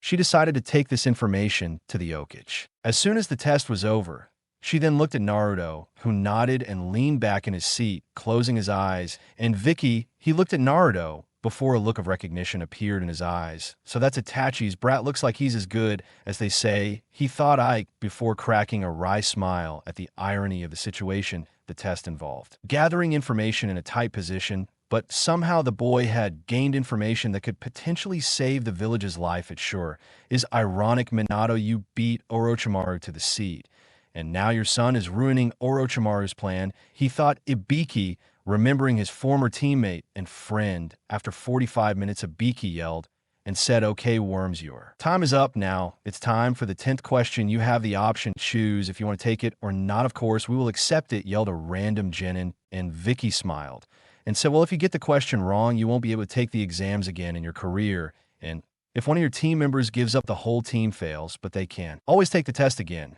So decide you can't do it," that yelled Kiba. "Of course I can in these exams. I am the god. My work continues whether your sorry asses pass or not," replied Ibiki. "But there are many people who have taken this exam more than once," yelled Karui. "Well, bad luck to be you. Now you decide if you accept the question or not," answered Ivik. With a smile, suddenly the tension in the room skyrocketed. You could see the genins of almost all the teams sweating and some hyperventilating. A few moments later, several hands rose in the air, and several teams left the space. The tension in the room was affecting everyone except Naruto. He was simply leaning back in his seat with his eyes closed. Seeing him relaxed, infuriated Ibiki a little. He was used to people shaking in his presence. Someone so relaxed was somewhat disconcerting even for him. "Blonde, do you think you can accept the question?" yelled Ikki while pointing at Naruto. "Sure, why not?" Naruto lazily replied. "Are you prepared for the consequences in case Phallus?" said Iriki, trying to darken Naruto with doubts. "No, the truth is that no, even if I am an impermanent gene, my dream will not be affected after all. If I become the strongest ninja in the village, I will be forced to become the Okage." Naruto casually replied with a smile, letting Ikki know that his attempts had been thwarted. Ikki looked around the room and saw that no one else was leaving, so he sighed and said, "Everyone who stayed passes." After a few seconds, a scream was combo echoed through the classroom as Ivik began to explain the true purpose of the test. The true purpose of the first 9 questions was to see how good you were at gathering information. You will be given missions like Chunnin that require you to gather information under very unfavorable and grueling conditions. The 9 questions were used to judge how you gathered and conveyed that information, said Ibiki. And the 10th question asked Samui, "Do you mind if I answer this one?" Naruto asked lazily. Eyes twitched at the nickname before they nodded. Rudo said the choice to take the 10th question was the real question in our lives as ninjas. There will be cases of missions with high probability of loss. There are the high risk of being caught or killed at that moment. We can't decide whether to accept the mission or not. Therefore, we should always be willing to take risks. Isn't that the man with the bandana right? However, he is right. He removes the bandana, revealing a head scarred. One must be mentally strong. If you're caught by enemy shinobi, you will torture us for information. You must remember to keep the village ahead of you at all times, so as not to give out any information, replied Aiki, as he elicited gasps from the class, who became very nervous at the place of the scars. Naruto, however, was unaffected, as his own body was a beacon of scars that he always watched before leaving. Before anyone could answer, a purple spot jumped in the room and broke the window. In a cloud of smoke, a large sign appeared that said proctor for the second exam, the sexy and the bachelor Han Kamatar. So all the girls except Samui looked with envy at Anko's beauty, while the boys, except Naruto Babab Naruto, then quickly wrote a 9 on paper over the message. "You're a great Han." Ken, looking at the score, Hanko gave a fake pained look and said, "Addy, surely it was a 10. You have hurt your feelings." Nature on that point was lost because you were early and don't fall short of 9 is amazing. Naruto replied, looking at his crazy older sister, a figure who had trained him in evasion when he was a kid. "Addy, sure you know how to cheer me up today." "You're not early, right?" he asked. "Yes, you're early again," Anko said, as Anko blushed in embarrassment, and Naruto laughed. Han Sushin walked straight up to him and hit him on the head. "How, what was that for?" Nachan, Naruto asked as he rubbed his head. The closeness the two shared did not go unnoticed in the room, as more than one girl had been there. Her eyes narrowed at Anko. The twins didn't like the idea of having a crazy snake lady as an older sister. Anko's dressing went against the Yuga code, which Hinata disapproved of. Sayuri seemed distant. She had become even more distant after facing Naruto in the wave. Nowadays, she remained stoic most of the time, and the only person she talked to was Kakashi, Even Samui had narrowed her eyes at Anko, but even she herself didn't know the reason why it was an involuntary reflex. I needed to talk to some people about it. That was for laughing at me, Brat, said Anko. With a smile, Naruto just smiled mischievously, causing Hanko to get defensive as she said, now, Nachon, maybe I should say. However, he was cut off when Anko slapped his mouth with a hand, then looked around the room and laughed awkwardly, saying, it's nothing, don't worry about it, Anko. Then looked at Naruto, who gave her a smile, and innocent after a few seconds her eyes softened, and he ruffled her hair affectionately before walking to the front of the room and counting the number of teams, turning to Ibiki with a surprised look on his face, said, Ibiki, 28 teams, you must be going soft. Don't we all have a much better crop this year? Ibiki replied, never mind, by the time I'm done with them, they'll have been cut in half, said Anko before turning to the Genins, then yelled and said, okay, the worms, meet me at training ground 44 in 20 minutes. You will be disqualified if you are late, he said, as he jumped out the window Naruto's side, before moving past his sisters, then to Shuin to the three of them. Near the Genin meeting point 20 minutes later, all the Genin had arrived and were waiting for instructions. Suddenly Anko appeared and said, welcome to the venue of the second part of the exam. It is my personal playground called the Forest of Death. She finished with a sadistic smile on her face that made most of the Genins stand up. They turned white, enjoying the look on the Genins' faces. He said, all of you except you blondes. He points to Naruto. You will be given an Earth Scroll, a Heaven Scroll. To pass, you must collect both at the end of the CCO days. You blonde will have to collect both scrolls. He finished, making Naruto nod. As he finished, a kunai grazed his cheek, causing a cut to appear on his cheek. Before he could react, Anko had a kunai on his neck, and she said, you're the brats, how you the ones who die first. Suddenly, she felt another presence behind her. As she turned around, she saw it was Aku's Kunoichi. The Kunoichi said, I'm here to give you back your kunai. Thanks, but never sneak up on me. I will kill you, Hanko replied seriously, then moved back in front of the Genin and yelled, okay. People, come and sign these papers. What are these? Mito asked. These tomatoes of mine are papers that say that in no way is it Koha's fault if any of you end up dead.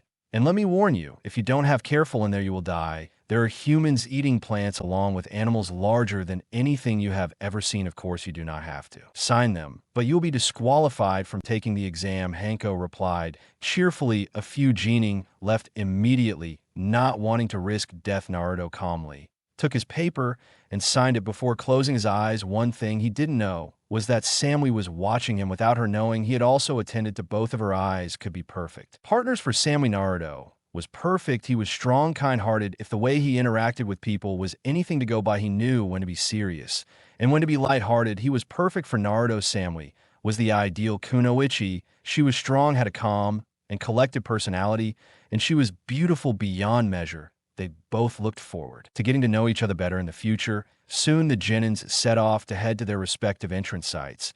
As soon as the doors opened, all the Genins rushed inside, thus beginning the second part of the Chunnin exams. All the Genins ran towards the forest, hoping to find the scrolls they needed as soon as possible, all except Naruto, who stopped running 100 towards the forest. He bit his thumb, drawing a little blood before going through the signs and hitting the ground with his hand and shouting, summoning Judo. Two toads appeared in puffs of smoke. Both were as tall as Naruto. One of them was a yellow toad with red marks on its body, had an expression of lightness on his face. His cheeks were also chubby in appearance. The second toad was red in color and had purple markings on its face. They were two of Naruto's best friends and his personal summons. They were the only ones who knew of the Naruto's work in recreating their father's legendary. Just you guessed it, they were our favorite summons of all time, Gamatatsu and Gamakichi. Hey bro, why did you call us here? Kichi asked curiously. Oh, I'm participating in the Chunnin exams, but I'm going alone. I summoned you two to be my teammates for this phase of the exam, Naruto casually replied. Naruto, do you have any snacks? Asked Tatsu lightly. I will, but I'll give them to you after we safely complete this part of the exam. Deal, Naruto. Deal, said both toads, and the three of them began to look for the teams. The boys sensed that the closest team will take them out and take them there, said Naruto. Both sensed that two teams were already facing each other about 100 away. Kichi looked at Naruto and said, brother, two teams sharing out the 100 to the north. Okay, we'll use Kama Draco 1127 and we'll hit them all together. Do you understand? Naruto instructed. You got it, Slash. The two toads replied at the same time. Then the three of them increased their speed and ran towards the area where the other two gening teams were sharing out. They soon came to a clearing where they saw an IA team fighting an AIM team. He looked at the two. Toads in motion for them. To start, they both nodded silently, and Tatsu released his toad oil and ran around the clearing, creating a circle surrounding the 6 gening fighters. Kichi then looked at the oil and fired a fire-style fire bullet jutsu.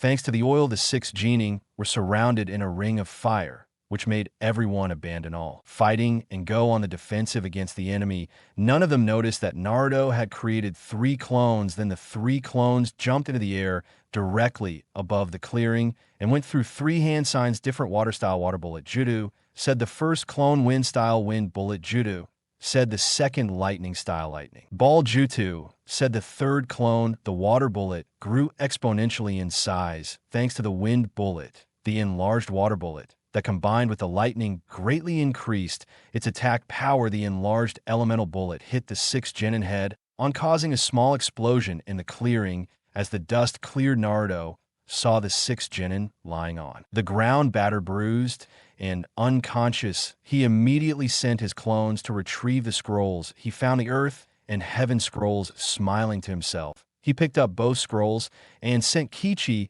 and Tatsu back after giving them their snacks he had sealed. Just as he was about to head toward the tower, he heard a scream of pain coming about 50 m to his right. He immediately set off to find out the origin of the scream. With Team Kumo had already won the land scroll of the Konoha team and were heading towards the tower when they were attacked by a pack of giant wolves. The 3 were able to fight them off for a while before Omo and Karui were hit badly, causing her to scream. Samui now had to fight to protect her friends. She then showed her true strength and managed to take out 3 wolves before receiving a bad cut on the leg, causing a loud scream. As she panted on one knee, the wolves stalked the trio, ready to attack at any moment. This was the scene Naruto had walked into despite being shinobi from a different village. Naruto couldn't in his right state of mind sit back and let them die. Specifically after seeing the first girl, it made his heart pound. In that state, jumping into action, he threw 4 kunai, then created a ram sign with one hand before yelling Shadow Kuna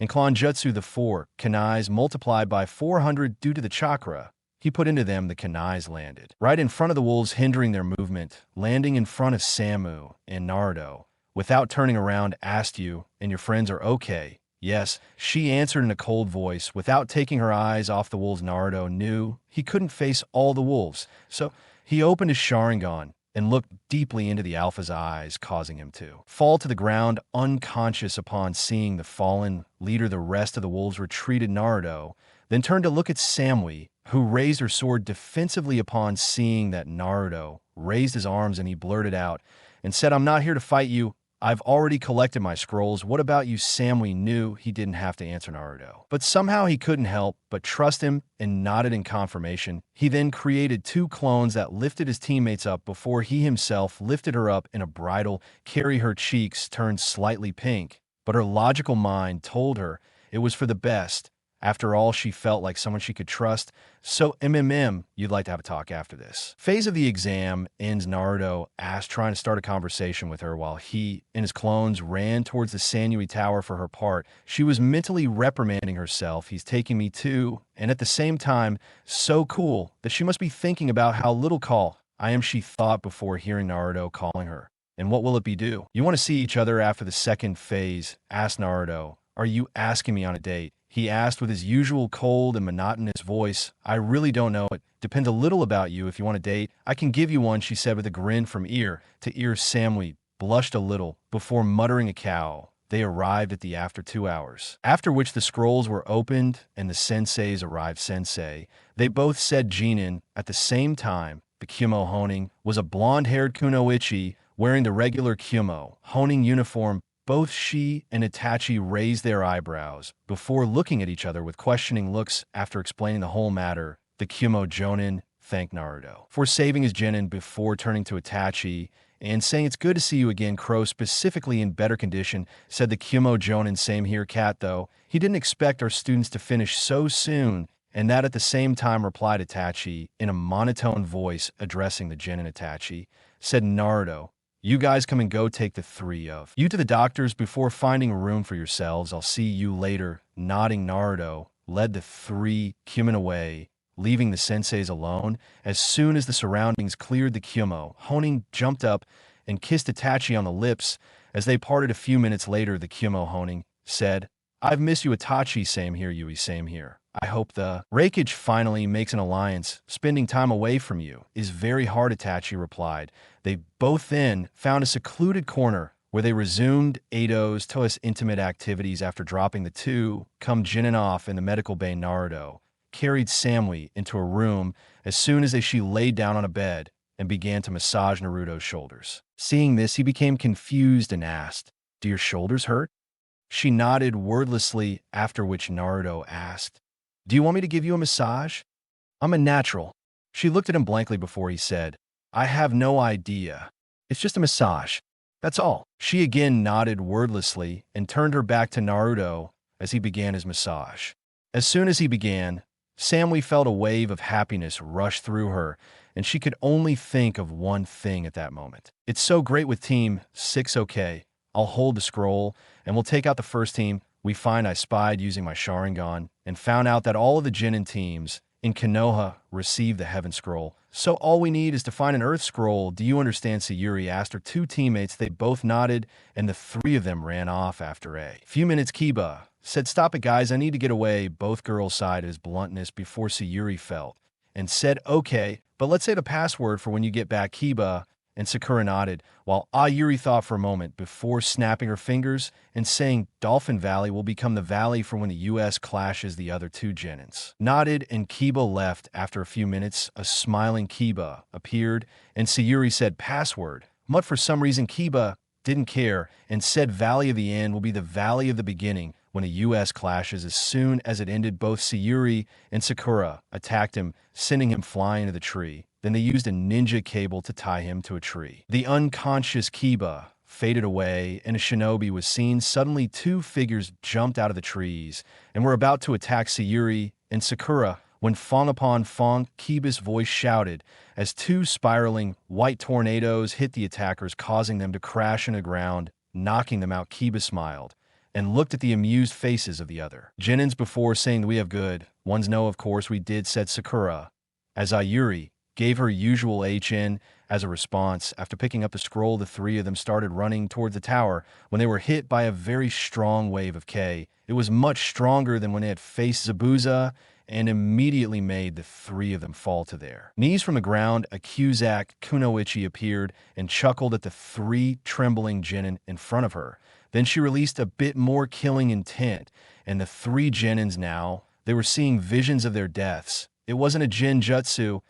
It was pure killing intent. It couldn't be dispelled, just like the manga. Orochimaru kicks ass. Right at that moment, Orochimaru extended his neck and was about to bite. Sayuri appeared and returned the blow. The team did land in front of the team, got ready for battle. Looking at them, Sayuri stuttered, "Run. It's on another level." Both Myth and Narumi channeled the Kyuubi's chakra and entered two tail states, which was the limit of current control, and stood in front of Orochimaru ready to fight. So the Kyuubi brats are here now. All right, this should be a little interesting. Choo-choo, said Orochimaru. Both Mito and Narumi attacked him at the same time, with Hinata trying to heal the others. Orochimaru was just dodging their every attack. They may be high-level Chunnin, but right now, they couldn't keep up with someone from the Sannin. Soon, Orochimaru summoned two snakes that held both Mito and Narumi, and then applied the Fuin yoke on the seals, and then bit a Sayuri, marking her with the curse mark of the heavens. Just when she applied the Yug Fuin, Naruto felt something in his seal. Movie assumed that something must be linking his seals with his sisters. That is to say, if he was misbehaving, something had happened to his sisters. He excused himself from Samui with the promise of returning in an hour and left the room. He found an Ambu and shouted Ambu, saying, "Can you go see Mito and Narumi Uzumaki? I don't know why, but I feel that they are in trouble." The Ambu was a cat, and I had known Naruto since he was a child, so I knew this wasn't a joke. Then I nodded and ignited chakra in my mark, informing the other Ambos before leaving, following the twins rapidly diminishing. Chakra signature. The Ambos arrived at the clearing to see the Lorakamura disappear after saying, "Now you have my gift, Sayuri-chan. I want to see if you survive or not," she said, as she threw a scroll at Team 6 and Left Cat instructed the other Ambus to create a clone take all the genin since they had scrolls there and they met up with Special. Circumstances upon arriving at the tower, they found a worried and sick Naruto who immediately began to check Mito and Narumi for damage there. He found another seal, the original, and released it immediately. He gave his sisters back control over the chakra. Then he began to study the seals and indeed found link seals. But what surprised him was that the link seal was not a simple warning seal. The seal was linked with Naruto's chakra recharge seal. Thanks to his sharp mind, he immediately connected the dots. This seal took the chakra that QB recharged and gave it to his sisters. He smiled at his father. He thought of fullness. Even in his final moments, he made sure all of his children had a tool to defend themselves with. He was given the Toads and the Sharingan, while his sisters were given exclusively the QB's chakra. What a guy, definitely the best seal master ever. Al with Uzumaki's, thought Naruto, as he created clones to take everyone to the Bay Medical. After leaving them, returned to Samui as promised and continued with her massage. Some time later, when Itachi and Yujito were looking for Samu and Naruto, they heard the voice of the two, said Genin. Right there, said Samui. Happily here, asked Naruto's voice. It's not that hard. It's my first time, said Samui. Shakily, don't worry, I'm an expert. I know what I'm doing, so sit back and relax, said Naruto, as Samui let out a moan of pleasure. Having enough, both Honing decided to catch the genin in the act, and they opened the door and saw Samui lying on the bed with her back to Naruto, who was giving her a massage. Both genins looked at their inseis in a confused manner. Both inseis whistled awkwardly and left them to what they were doing. Samui blushed a little when she understood what the two Honings had assumed. Naruto, on the other hand, with all his infinite wisdom, seemed confused as hell. Time skipped 5 days. During the 5 days in the tower, both Samui and Naruto had joined together in a strange way and had become friends. Naruto gave her a massage, then they would lay down on the same bed and talk for hours. They both had internal conflicts. They both knew they had feelings for each other, but they didn't know how projecting them being from different villages that didn't have any alliance didn't help their cause. They both learned several things about each other. Samui told him about her hot-headed brother, who was her polar opposite. The fact that she had been raised personally by the John Dame Rakage after her best friend and her father died on a mission 8 years ago. Naruto told him that people hated him when he was a child because of his whisker marks on his face. He told him about the attack and how he grew up and trained on his own until he became a genin apprentice and eventually Itachi's. Needless to say, they had both started to feel an attraction towards each other. It was like a red thread of fate. Time had passed. Rather quickly, a total of 12 teams had arrived at the tower, including Team Suna, Team Kyumo, the rookies, and several other Konoha teams. While waiting in the hall, the Okage began a speech in which he described the use of the Chunnin exams as a substitute for war, and the Junins dying in the third part of the exam. After that, it was announced that the number of Junins who passed was too large for the third exam. So it was announced that a third preliminary round was going to be held before the official final exam began. As he announced that, the large board on the wall began to glow, and they announced the matches: Inada versus Nii, Mito versus Sakura, Nurum versus Ino Sayuma, K versus Random Cone versus Rin, Samu Vuroke versus Naruto, E versus Shikamaru versus Kincho versus Dosaku versus Shino Tamari versus Tengara. Gets a free pass after several other genin drop out of the test. Everyone except near In Yuga will leave the arena and head to the waiting rails. Also, all the clan heads will be watching the preliminaries announced. Sore, this news was a bit surprising,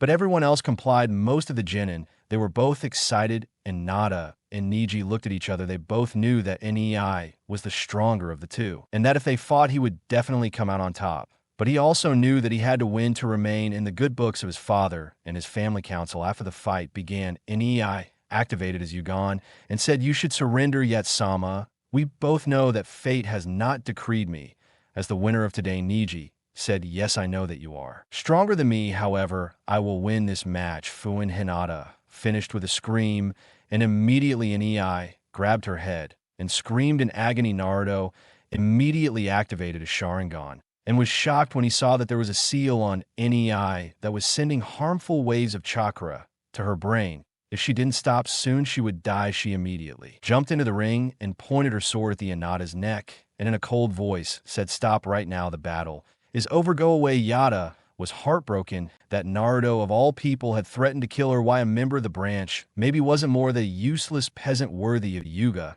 She just teared and said Kai, which made Neji stop screaming. But he was still clutching his head in pain, and writhing Naruto gripped his sword and nodded to the proctor, who announced the winner of the first Yada Yuga match. Naruto then walked over to Nei before helping him stand up, and then taking him to the medical room. Once there, he saw the doctor and nurses who were kind to him. He assumed it was to make sure he was healed. Naruto helped the doctors lay Neji down in Nei on a bed before saying, "I'm going to apply a seal on you that should help reverse the damage to your brain." The doctors knew of his talent and nodded. Naruto then took out a seal and then placed it on Ni's arm and said, "Few," in a seal emitted a green light, making Neji stop moving and relax before sleep took over him. Turning to the doctor, Naruto said, "You should get up soon. The seal will automatically stop when the damage is repaired or you run out of healing chakra." The doctor and the nurses could only nod stupidly. They knew of his talent for seals, but something like this was nothing short of revolutionary. This seal could save tons of lives on the battlefield. He had to talk to the Okage about this. Naruto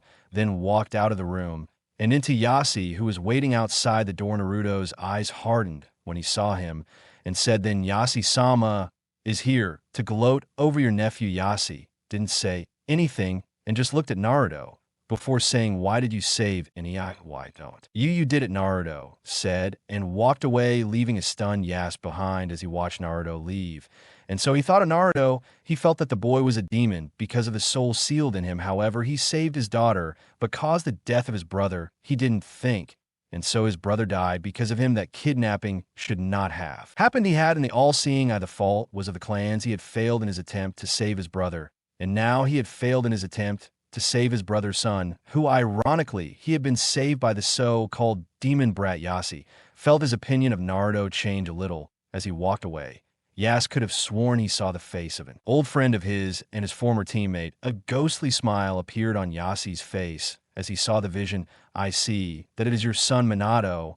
I am sorry for the treatment I have given him, but now I know what I have to do. Thank you again, good friend." Back to the arena. Now we will move on to the next match. It will be Sakura Uruno versus Mito. Uzumaki announced. When Mito was about to, upon entering the field, Naruto whispered to her and said, "She's a Jinjutsu specialist. Break free from the first one. Then check for a second before using your speed and knocking out." Mito nodded and smiled at the advice before jumping over the railing and landing in front of Hate as they waited for Sakura, who arrived a few moments later. Ayada begins saying as Sakura immediately went through motions to cast the missing direction Jinjutsu, which Mito immediately dispelled before going on the offensive using her speed. She went after Sakura and slashed her neck, leaving her unconscious. The winner of the second match is Mito Uzumaki. What to do? Uzumaki Ino Yamanaka. "Please enter the field AAA," she announced as the medics took Sakura away, and Mito walked back into the stands and high-fived Naruto, Narumi, and Hinata, after which Narumi was about to jump off the railing when Naruto whispered to her, "Don't stay in one place, and she won't be able to use her clan jutsus after that. Go in and finish. She doesn't train, so a normal punch will do." Narumi smiled at her brother's advice before nodding and making the same entrance as her twin before her. Before the start of the match, Ino tried to talk trash to make Narumi lose her cool. "You should just give up, being part of the Uzumaki clan. No, you can't defeat me," said Ino, trying to irritate Narumi, who was now sporting a sweet smile, while Naruto and Nada and Mito thought simultaneously. They all knew what that face entailed, and she wasn't into it.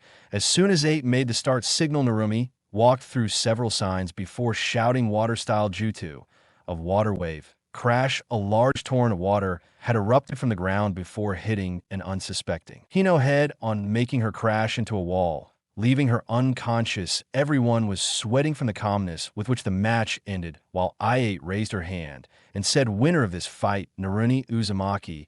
As soon as that was announced, Kushina on the side of the clan heads shouted, "Those on my daughter's date." Bane. The outburst caused most of the clan heads to they got nervous, while the people who interacted with Kushina on a daily basis laughed in amusement. Now she would ask both Sayu Yukiya and Yakumo Kurama to please enter the field. I8 announced. Sayuri simply walked over and jumped over the railing and into the field. Yakumo took the scenic route into the field. As she walked onto the field to face her opponent, she was low on chakra, as she had to use several grueling jinjutsus over the 5 days and knew that her only chance of winning was to use a few more jinjutsus. It was through taijutsu unbeknownst to her, even Sayuri was having similar thoughts, thanks to the curse Orochimaru had marked her with. They both looked at each other warily before jumping at each other after being told to begin. It was clear within minutes that Sayuri was the superior when it came to taijutsu. Yakumo knew he would lose as his stamina was rapidly decreasing and he would be knocked unconscious in the next fight. Sayuri, on the other hand, was relatively cool and then channeled a very small amount of chakra into her feet, which made her mark tingle but not be affected too much. In a burst of rhythm, he caught Yakumo off guard before sending her into the air. Sayuri, using a burst, she jumped into the air before yelling at the lion's barrage and sending Yakumo hard to the ground, leaving Yakumo unconscious. Winner of match for Sayukiya, announced I8 as soon as he said that Kakashi walked into the field and took Sayuri with him. When they left, even Mikoto, she got up from the clan head seats and left to visit her daughter and be with her. During the sealing of her curse, I would like to call Karu and Rei to enter the field for round 5, she announced to Yate. Kui, being the impetuous Kunoichi, jumped over the railing and landed gracefully on the field, awaiting her opponent. To her surprise, her opponent entered the field the same way she had. Both took their stances, Karui using her Kenjutsu stance and Rei using her Taijutsu stance, and they both jumped over towards each other the moment I8 beckoned them to begin. It soon became clear that Rei was the stronger of the Kunoichi. She relied more on her strength, being Karu, and the exact opposite, as her Kenjutsu style was more based on the lines of quick and precise attacks. Karui soon channeled her lightning chakra and surprised Ren, who had not yet begun elemental manipulation. He fired 2 rapid-fire lightning seed jutsus, forcing Rei to jump back into the air. Karu, he took this opportunity and slashed her in the back, sending her slamming into the ground and eventually losing consciousness. Rei had been the worst opponent for her. They were exact opposites of each other. The match had been exhausting, and Karui was on her last legs as she climbed the stairs to the stands. Winner Karu and Kyumo, and now Samui of Kyumo and Kankuro of Suna, please step forward, he announced to Yada. Samui walked down the stairs and entered the field with the grace of a sharp katana. Cutting through the air, he had the air of authority around him, and the coldness in his attitude seemed to resonate with his opponent, who trembled slightly, the reason being that the face of a giant tiger could be seen coming from Samui.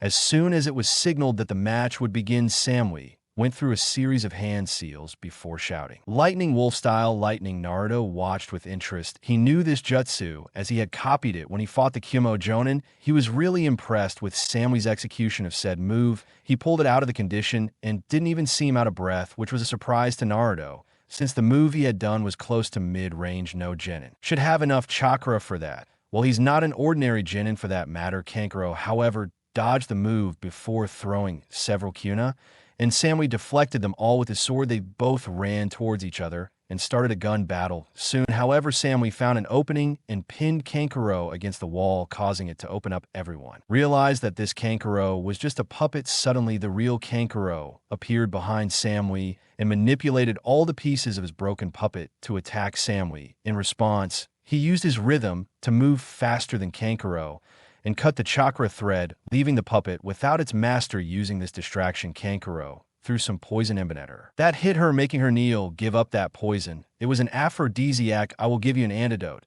immediately if you surrender," Kankuro said smugly. The panting girl in front of him, Naruto, was glaring daggers at Kankuro. How dare that bastard do something so embarrassing to a Kunoichi? If he won this round, Naruto would personally crush him. Samui, however, he had other ideas. He immediately channeled and sent a lightning chakra through his body, causing slight vibrations to erupt on his skin. The vibrations were strong enough to trigger the effects of a drug, leaving a Samui behind. Perfectly fine. Samui then stood up and in a burst of speed was behind Kankuro, then punched him in the neck, knocking him completely unconscious. As he fell, she looked at him in disgust and said, "You are very unpleasant." Then she walked over to her team. As she walked, her and Naruto looked into each other's eyes, and an unspoken conversation took place between them. "Are you okay, Sam?"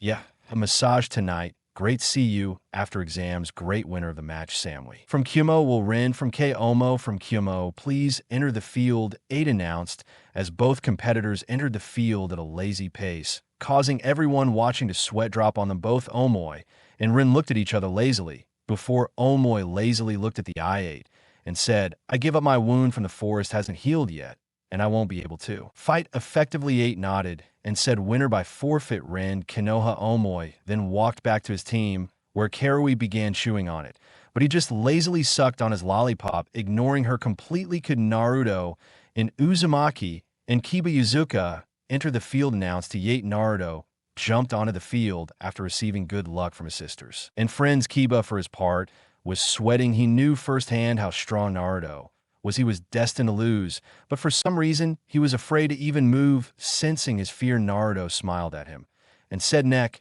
I do your best. Show me the power of the Inuzuka clan. Show me why you will become the strongest clan head in the history of your clan. This seemed to bring out Akiba in his fear-induced stupor and snapped his fingers before taking the four-legged Inuz stance. Zakakiba's mother was a little surprised. She never expected the so-called demon brat to be so kind to her pup. She, along with Yasi, were starting to see how wrong they were about the boy and were now willing to offer him some comfort. Naruto then took the defensive stance of the Toads, confusing many clan heads and making Kushina go wide-eyed open. She knew that Jiraiya had lost the contract, but she didn't know that Naruto had it. She frowned sadly as she knew that even though Naruto forgave her, he still didn't trust her, and their current relationship was nothing more than a trust-building exercise. Not that she cared. She deserved his reserve towards her. She had suffered all her life because of him, but she was glad that he gave her the chance, and she would make sure to take full advantage of it to get her baby back. In the fight, Kiba charged and engaged Naruto in a taijutsu match. Kiba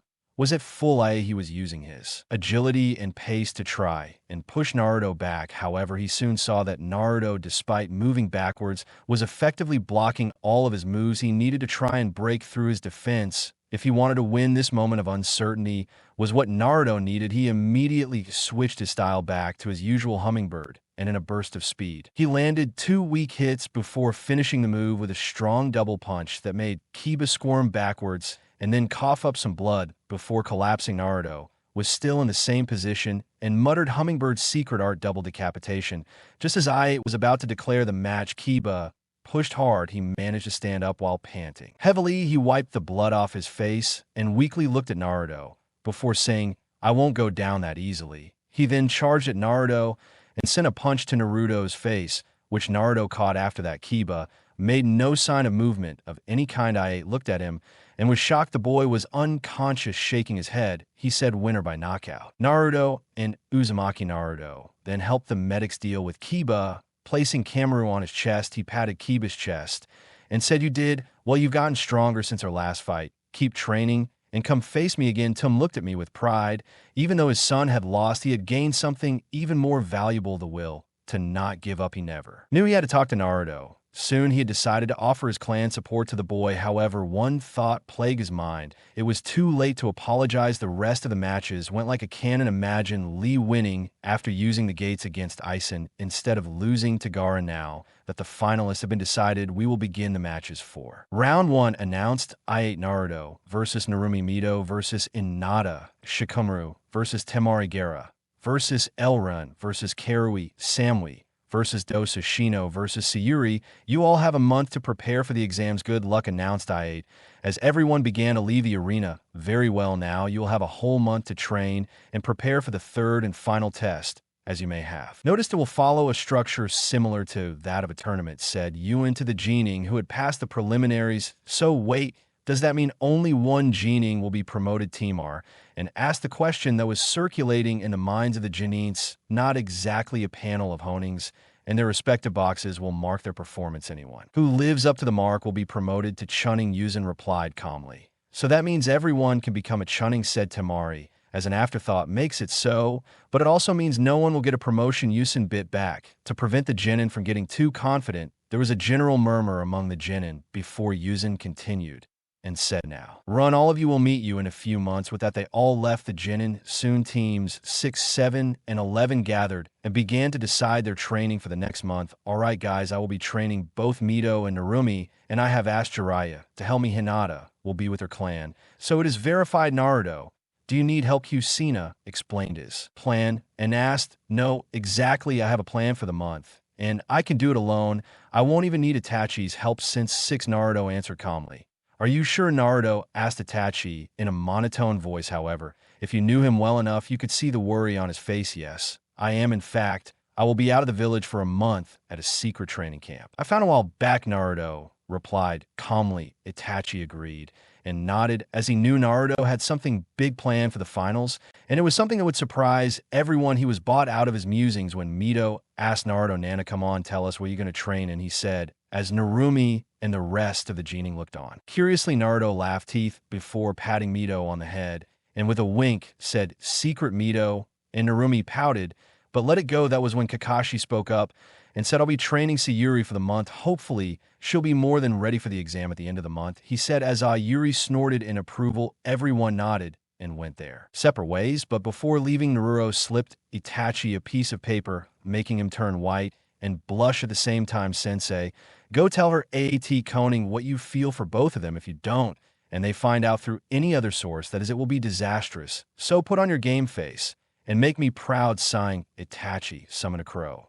Said, "Go bring Yujito Yame to the Okage Monument. I need to talk to both of them." The crow nodded before disappearing in a poof. Itachi sighed before heading to Oak Shime's face. After a few minutes of waiting, Yujito appeared in a Chunnin and looked at him with a confused look that only increased when he uttered a "wait." A few minutes later, Yame was seen running towards the duo. Itachi looked at both of them without understanding before beginning his explanation of how he fell in love with Yujito during the Chunnin exams, and then later with Aim. When she was cooking, Franco came in, and straight with his feelings, he told them that he loved them both equally, and he couldn't help that his heart felt for them. He ended his confession by saying that he understood if they hated him and that he wouldn't blame them if they wanted to leave. However, that both approached him and simultaneously approached, and they kissed on the cheek. At that moment, no words were said. A simple look into each other's eyes was enough to convey what they felt for each other. Itachi then grabbed them both and disappeared into a crow shin from the distance. Naruto and Samui watched the trio with a smile and a smirk. "You're right, that was great," said Samui with a small smile. "I told you, so I didn't look how happy they were." "Hours and 6," said Naruto with a trademark smile. "Anyway, come on, you have to give me a massage.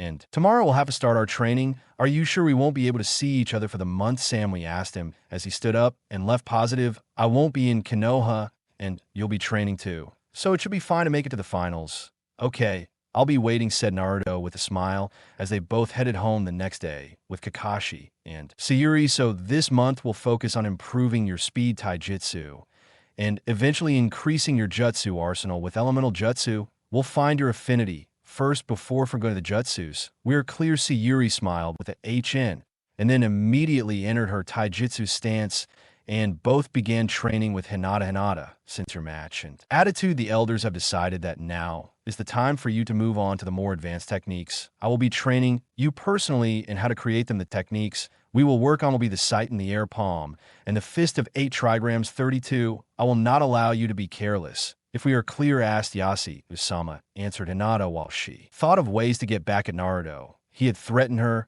and almost hurt her for being a useless branch member. In his opinion, she deserved the worst punishment possible. From afar, Niji watched as she took another scroll and was going to practice it. He smiled as he knew 2 things. 1, that he had found a friend in Naruto, and 2, he was way ahead of the Yuga heiress. The current technique she was going to train in was 8 trigrams, 128 fists, and futon sita with Kushina and our adorable twins. "So in this month, I will teach you how summon in one of your father's signature techniques, the Rasengan. Along with that, I've chosen a new style of taijutsu that will match your personalities as it involve a direct assault. It's called the Goken style." Kushina informed the twins, who nodded before creating 20 clones each and began to review the katas Kushina had given them with Naruto. "Okay, let's get this over with," Naruto said to himself before weaving through the signs and shouting summoning jutsu in a puff of smoke an old-looking toad appeared. He was one of the elders, and the one who had given Naruto the contract when he was a baby was Fusca, or more commonly known as T. Then Naruto-chan, why have you summoned me? He asked T. Hello, PG. I wanted to ask you to begin my Senjutsu training. I want to be able to use Sage Mode in a few months, Naruto told him. So it's already that time, very well. You have grown tremendously since you began training, and I agree that this will be a viable next step for you. I'm going back, Kichi. He'll reverse summon you. In about an hour, we'll start then, Dad told Naruto, who nodded. Naruto smiled.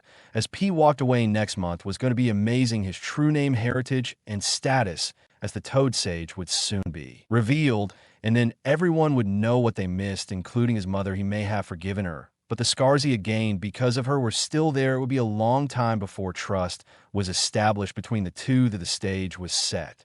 All the beeps had arrived and were waiting. Both the Raikage and the Kaj were sitting in the box with Hiruzen. The clans were sitting together in the shinobi section, with the civilians taking up the rest of the seats. All the rookies were waiting in the candidate box, waiting for the matches. They had all trained to the core and had mastered all of their intent techniques. However, one thing that no one knew was where Naruto was. He hadn't shown up, and the matches were about to begin. Where's Oni-chan? I hope he makes it on time, said Mito, worried. I'm sure he'll be here. He won't keep his sisters waiting, answered an AR in his usual bubbly tone. At that moment, Ginma, the supervisor of the third exam, stepped forward and said, Hello, and welcome to the third final part of the Chunnin exams. I would like to call Naruni, Uzumaki, and Naruto, and Uzumaki to please come. And let's begin. Narumi, in her usual personality, jumped up and waited for her brother. However, there was no sign from him. They waited 5 minutes, and still no sign of him. Gemma then started, since Naruto and Uzumaki is not pre. However, before she could finish, a loud puff was heard, and the room filled with smoke. All the shinobi were on guard, waiting for it to be some threat. Yusen, Jiraiya, and Kushina were wondering what it was. That was when the smoke on top cleared, and standing there with his hands crossed and a smile on his face, along with a white cape with red flames on the edges, was Naruto. Soon the rest of the smoke cleared, and Naruto was seen standing on top of the Gambunta Toad boss. This caused whispers to erupt all around. That's Gambunta-sama. What is he doing here? Is it the Yondaime? No, you idiot. That's Naruto. Naruto then jumped off of Gambunta's head before landing in front of Narumi. Naruto smiled at him before turning to Bunta and saying, Thanks for the ride, boss. I'll summon you later. Bunta nodded before disappearing in a puff. Naruto then turned to Ginma and said, I'm not late. True, Yondaime-sama, you are alive. Jamme stammered in shock. No, I am not the Yondaime. The names of Naruto, Namikaze is the legacy of the Yondaimes, and the new generations, the Toad, the Sage, and the future Okage, said Naruto with a smile, as he said that several of the civilians looked shocked. They knew that the Toad elders would not choose a demon to be their summoner. Along with that, he was bought here by Gamabunta, which was the personal summoning of the Yondaime. His statement seemed true. Most of the shinobi could they believe it. The resemblance was uncanny. They all started to mentally reprehend themselves for not recognizing the similarities in the Kai box. Both Kek, Akru, and Raikage looked at each other in shock. The Raikage turned to Iron and said, See, you really hit it well. Didn't I do that? Even though the boy looks a lot like his father, he discovered his identity on his own when he was 5. Said, Yuzen, sure you have a lot of talented genii, specifically someone trained by Jiraiya. Must be strong, said Orakamon. No one has come this far here on your own. Either way, we're going to match, said Hiruzen, as the other two cages nodded. Duel to the arena. Proker Saman, can I request a slight change in the pairings? I suggest a team battle. Team 7 versus Team 11, said Naruto, with a helpless smile. Ginma at the Okage, who after a few minutes of contemplation nodded. Ginma then cleared his throat and said, Ladies and gentlemen, we will have a slight change in the matchups. Match 1, Naruto Namek versus and Nat Yugamito Uzumaki and Nurum Uzumaki, as well as Hinata, also jumped into the ring and faced Naruto Mito, then said, Irritated Nissan, are you sure you want to face the 3 of us at once? We know you are strong, but the 3 of you combined are one of the best teams in Konoha. Yes, that is why I asked you, so that the results of the next matches do not affect the work of your team. Now, I want you 3 to do your best and not hold back. That includes you using your special chakra, said Naruto in the stands. Do you think it will be okay? Asked Kushina. Worried, Itachi remained silent at the question. He didn't know how strong Naruto had become, so he couldn't assure Kushina that he would be okay. Jiraiya, on the other hand, was smiling. Oh, the Gaki will be okay. He called himself a Toad Sage, meaning he has completed his Senjutsu training. If he has, he could probably take on most of our honings and still win, said Jiraiya, with a smile. Kushina and Itachi looked on in shock. If that was the case, the tournament might as well canceled, and the trophy would be given to Naruto. Kushina did the only thing she could think of getting up from her seat. She yelled, "Come on, Hinata-chan, Mito-chan, Narumi-chan, back to the arena."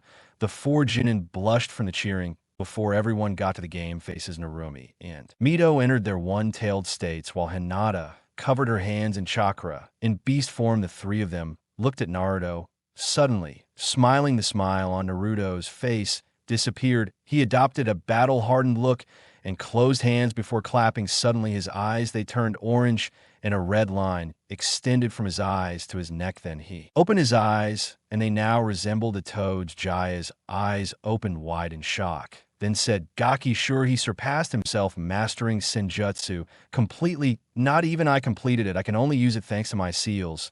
But I didn't see any in him." What a kid, seeing that everyone was ready. Gemma scream starts. In a burst of speed, Naruto jumped on the three girls and gave them a vicious punch, dodging them. The ground had collapsed upon contact, shocking everyone in the arena. The three girls, who looked at each other before the four Chunnin disappeared in flashes of speed. Shockwaves of force appeared all over the arena. They soon stopped as a lone figure crashed into the wall. Naruto then stepped out of it before cracking his neck and saying, "That was really good. You guys really are the #1 gening team in Konoha, but I guess I should get serious." Spiral release, spiral sphere, tri-blast in his palm were three fully formed Razengans. He then threw all three at the Chunnin. Narumi and Hinata. They had dodged it, but Mito had taken a hit which caused her to fly back into a wall, and they groaned, buying time. Narumi immediately went through a set of signs and shouted, "Earth Spike Jutsu." Earth-style spikes sprouted from the ground and headed towards Naruto, who quickly dodged them and began to run away from them, while Hinata, he brought Mito back online. The three of them regrouped just as Naruto had broken through the spikes that had cornered him. Hinata looked at her teammates and said, "He's as good as me at taijutsu. He might be even better. I think we should go with a long to short combo. You guys bring the fire, I'll bring the water." Both Narumi and Mito nodded before they both made different hand signs. Fire style, great fireball. Jutsu, Mito shouted. Wind style, great breakthrough, Narumi shouted as the wind complemented the fire, causing it to grow outrageously. Naruto quickly made his own signs and shouted, water style, water dragon. Judo, a giant water dragon, appeared before it crashed into the fireball, causing it to be canceled. However, before it could rest, it created two clones that quickly took on the Hinata's attack, giving it enough time to hit her with a Rasengan that sent her flying into the wall. Unconscious, Naruto then turned to his two sisters and took a hummingbird pose to Yuro, while her sisters were in the opposite direction, having the whirlpool style stance as the three of them attacked in yellow and red burst. Kushina couldn't help but smile proudly at the screen. Her children were tearing up the stadium with their movements. They had grown while she stood up once again, and this time Kushina joined her as she shouted cheers for her children, bar godchildren. It was then that both Mito and Narumi took the next step and entered their two-tailed states. This increased not only his strength but also his speed and healing ability. This change shocked Naruto and caused him to be hit by a strong kick that sent him crashing into a wall. He groaned a bit before snapping his neck. It seemed like he needed to up his game if he wanted to win. Activating his Sharingan, he decided to even the playing field by using his eyes. He was able to keep up and counter his brother's attacks. However, they were moving too fast for him to attack or fire jutsus. Deciding that it was the best time to go all out, Naruto quickly activated his chakra chains, which sprouted from the ground and captured Mito. Naruto ran towards her and applied a chakra suppressing seal before knocking her out. Naruto then lightly using all three of his powers at once was a bit tiring, but after the fight, he could always use his Senjutsu to recover. That was one of his greatest advantages. "So, Naruto-chan, you're the only one left. Do you want to continue?" "Sure." And she replied with her bubbly voice. They engaged in a fast-paced taijutsu battle. The rookies, along with their senseis, looked on in shock. I can understand the other three, since they were trained by Kushina-sama. But how the hell is Naruto so strong? Asked Kurinai in a surprised tone. That chance is because he has been training himself using his father's notes. Since he was 5 years old, he reached this level almost on his own, the only training I know of. Before Itachi became his sense, and that is because the Okage-sama gave him 2 jutsu scrolls a year, and the evasion that I taught him the rest he has achieved on his own. He is a true prodigy. Even among prodigies, he responded with a proud smile when seeing the figure of his younger brother destroy it. This real gaki entity takes the cake, no declared. Asuma, after taking a drag on his cigarette, so problematic, said Shikama, but he was so weak in the academy, how is this possible, he argued. And no, he never took the story seriously, since for him, it was a complete waste of time. He dedicated time to develop their practical skills. The only genins in Konoha who can beat him in a straight fight are melee. And maybe Niji, the rest of you won't last a minute against his full force. Watch the match. Those 3 were the upper echelon of the class. But they keep losing, even though he was outnumbered. Aizen responded with his usual goofy grin, making all the seated genin gulp back to the fight, yelled Narumi. As she punched forward, yelled Naruto as his fist connected with Narumi, causing a form of crater TK. By the sheer force of the blows, both linked up and started a jutsu battle. After casting jutsus for a while, Naruto decided to end it and summoned 2 shadow clones. The 3 Narutos started going through different sets of hand seals, and they all ended with the same seal. The 3 of them shouted, Wind/water/lightning style dragon/Wibber jutsu, art of collaboration. Try elemental dragon jutsu. A colossal winged dragon with 3 heads appeared before roaring and attacked Narumi, hitting her head on the Kyuubi chakra, prevented her from getting hurt, but the force of the jutsu was enough to knock her out. Naruto then turned off his Sharingan, deactivated his Sage mode, and chains before gasping. The crowd was silent. They had never seen a jutsu as calm as that. Kushina knew the girls would be okay, thanks to the Kyuubi chakra, and that's why she shouted, Naruto-kun, well done. As soon as he did it, the crowd started to applaud. It was a wonderful display of tactical deity and ability. Naruto, who was still panting, raised a fist in recognition, then walked over to Mito and removed the suppressive seal, then walked over and checked Narumi for injuries. He was worried since that was his strongest jutsu at the moment. Then he smiled, knowing she was just unconscious. He kissed her and Mito on the forehead before helping the medical staff take them to the infirmary in the box. Who would have thought their son would grow up to be so strong? That lightning jutsu, specifically, it was something incredible. Who created that? The Reikage asked. I think it was Naruto himself who did it. He is very talented in ninjutsu and has added many jutsus to our index, Hiruzen replied, making the Reikage look surprised. On the other hand, Orochimaru was furious. He knew that as things stood, he had almost 0 chance of success. The Namek brat could take on and beat the Honings along with that. The Reikage looked friendly, not to mention having 3 S-class shinobi in the village was mental deter, was sure that Kushina would be able to break his barrier since that was her specialty. He needed the Sherina, nor was there more than one way to get it discreetly. He instructed his second in command to abort the mission and send everyone back since the odds were against them at that moment. Then would it be possible for him to obtain masters? That jutsu is a lightning, and we are from the country of lightning, said the Reikage. I'm afraid I can't answer that. However, you can ask Naruto after the exams, since it is his jutsu. Also, who do you think will win this tournament, said Hiruzen, and asked. I'm sure that my daughter Samui will be in the finals, and since young Naruto is already in the semifinals, I think they will face each other, although I do not know who will be the winner. She, like him, is the strongest genin of Kyumo's, who was personally trained by me, answered the Reikage. I would not bet that my son will be the winner, said Orochimaru. As he was disguised, what he did not know was that Hiruzen knew everything about his plan. Without him knowing it, he and Danzo, they had mobilized their ambush.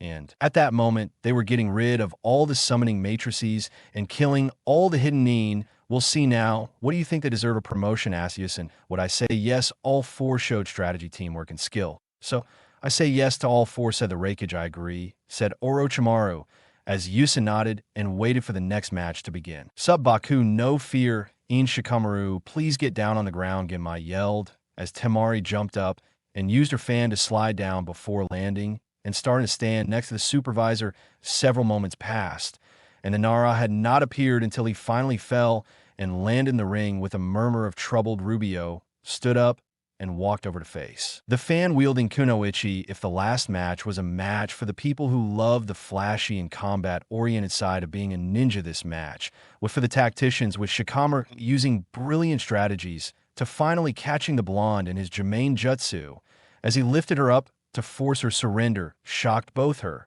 and the stands as he surrendered, stating that he didn't have enough chakra to continue and that it was too much trouble anyway. He graduates with the rookies, that lazy bum. What does he think he's doing giving up like that? He yelled. And no, that's just Shikamaru, I guess. He's just too lazy to continue, said Choji, enjoying another bag of chips cage. Stand, well, that was it. The most interesting thing, said the old Okage, yes, you have some gifted genin this year, Okido. Although I can see that the legendary laziness of the Nara clan is still evident, even in the next generation, said the Shadow of the Wind, causing a laugh from Sarutobi to him. Geez, Kiyas, that his father, I still remember the exams where I met all of them for the first time. Minato and I became rival for the first time during those matches, he said in a reminiscent tone back to the arena. Will rock la guerra de la arena.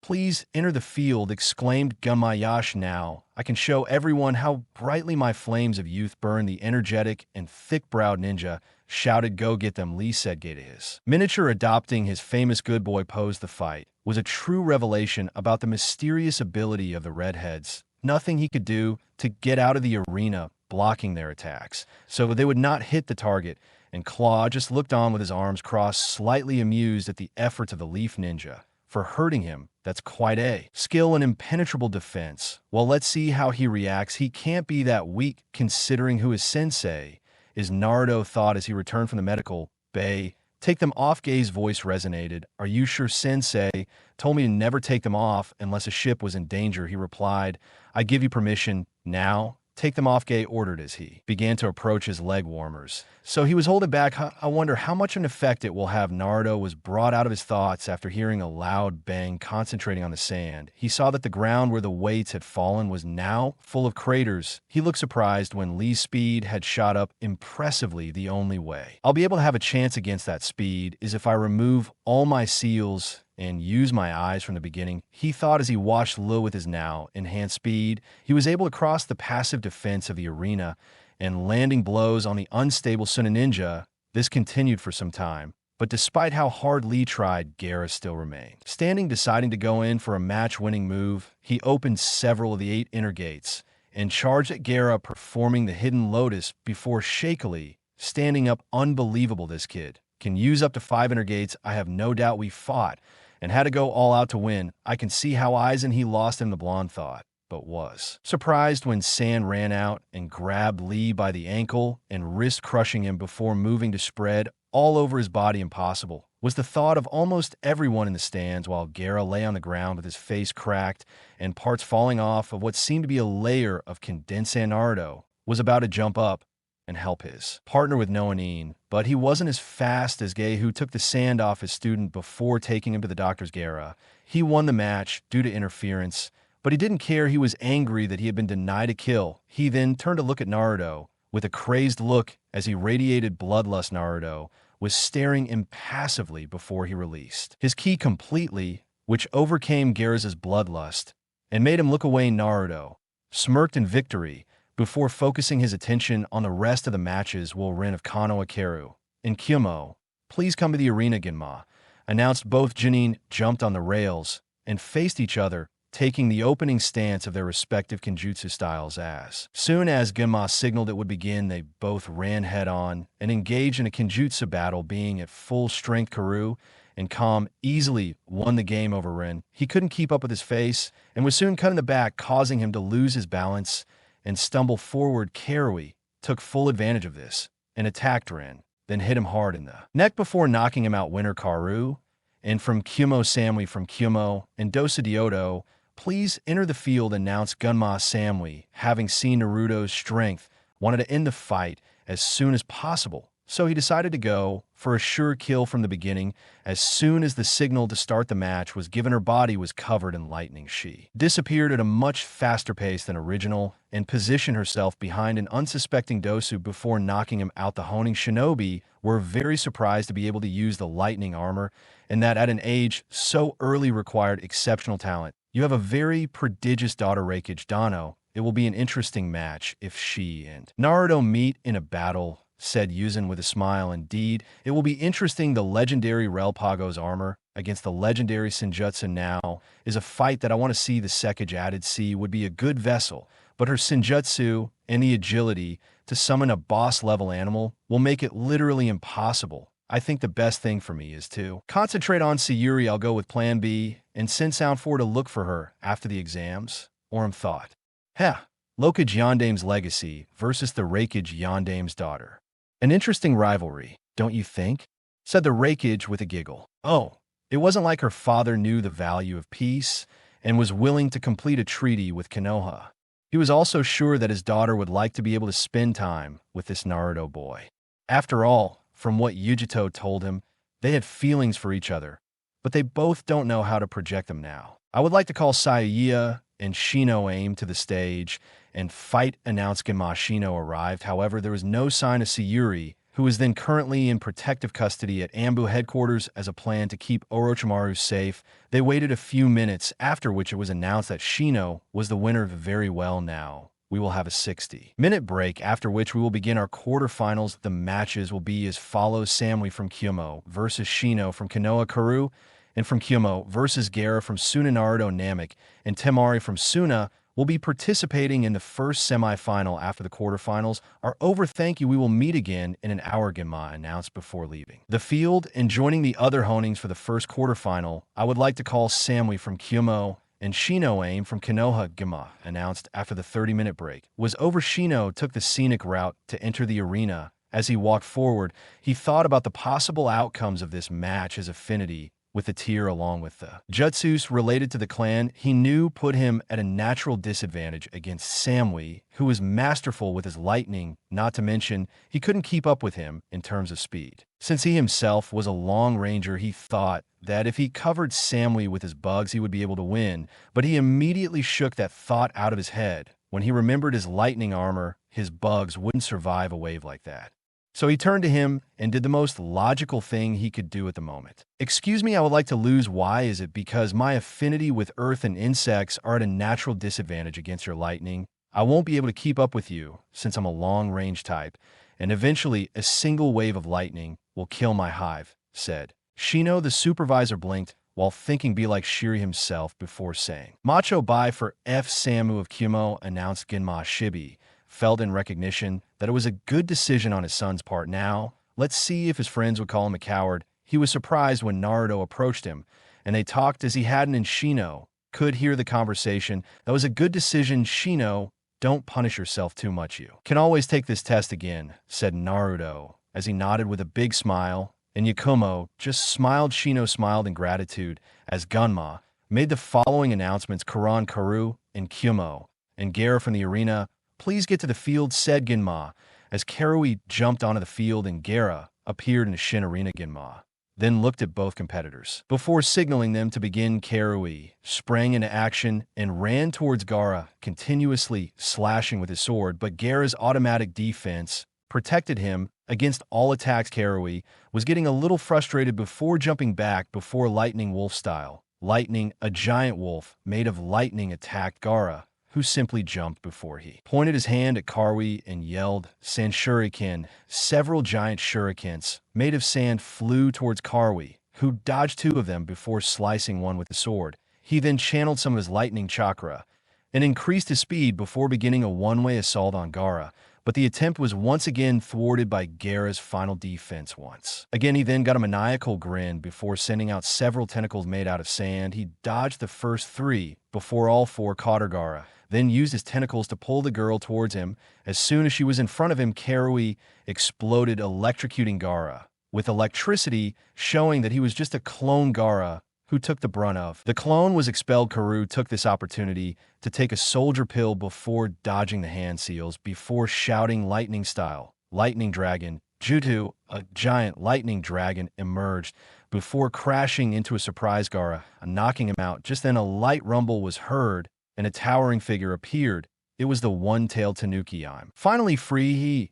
I'll start by killing you, all those of you here. However, immediately a set of gold and blue chains appeared from the ground and held the Tanuki in place. The gold chains were Kushina's, while the blue ones were Naruto's. The Ichibi struggled while screaming, what the hell is this? Naruto, who was visibly struggling to keep the Biju in. The Biju said, do your thing, sensei.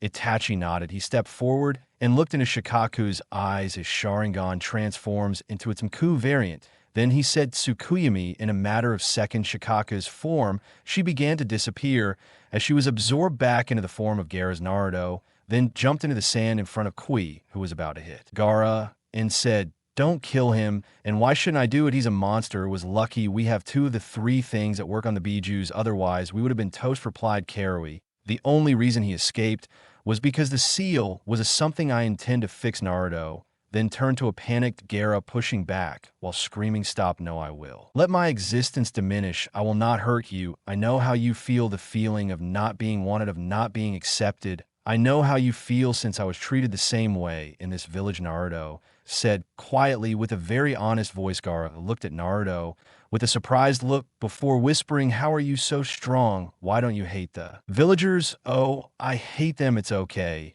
They couldn't even tell that I was the son of Yondimes despite looking like him. But I will fight to protect them, because that's what my dad did when he died. I will honor his legacy by becoming an Okage and taking away his protector mind. I also had many beautiful people who became beacons of light in my dark life, guiding me. My sensei, my surrogate sister, my grandfather, my friends, they all helped me get through. I'm strong because I fight to protect them," Naruto said honestly as he sat next to Gaara, while the rest of the stadium watched. The people were still recovering from the fact that Naruto was the legacy of the Yondimes, looked down in shame as they remembered everything that had happened to the boy. "Do you think I'll have special people?" asked Gaara in a desperate voice.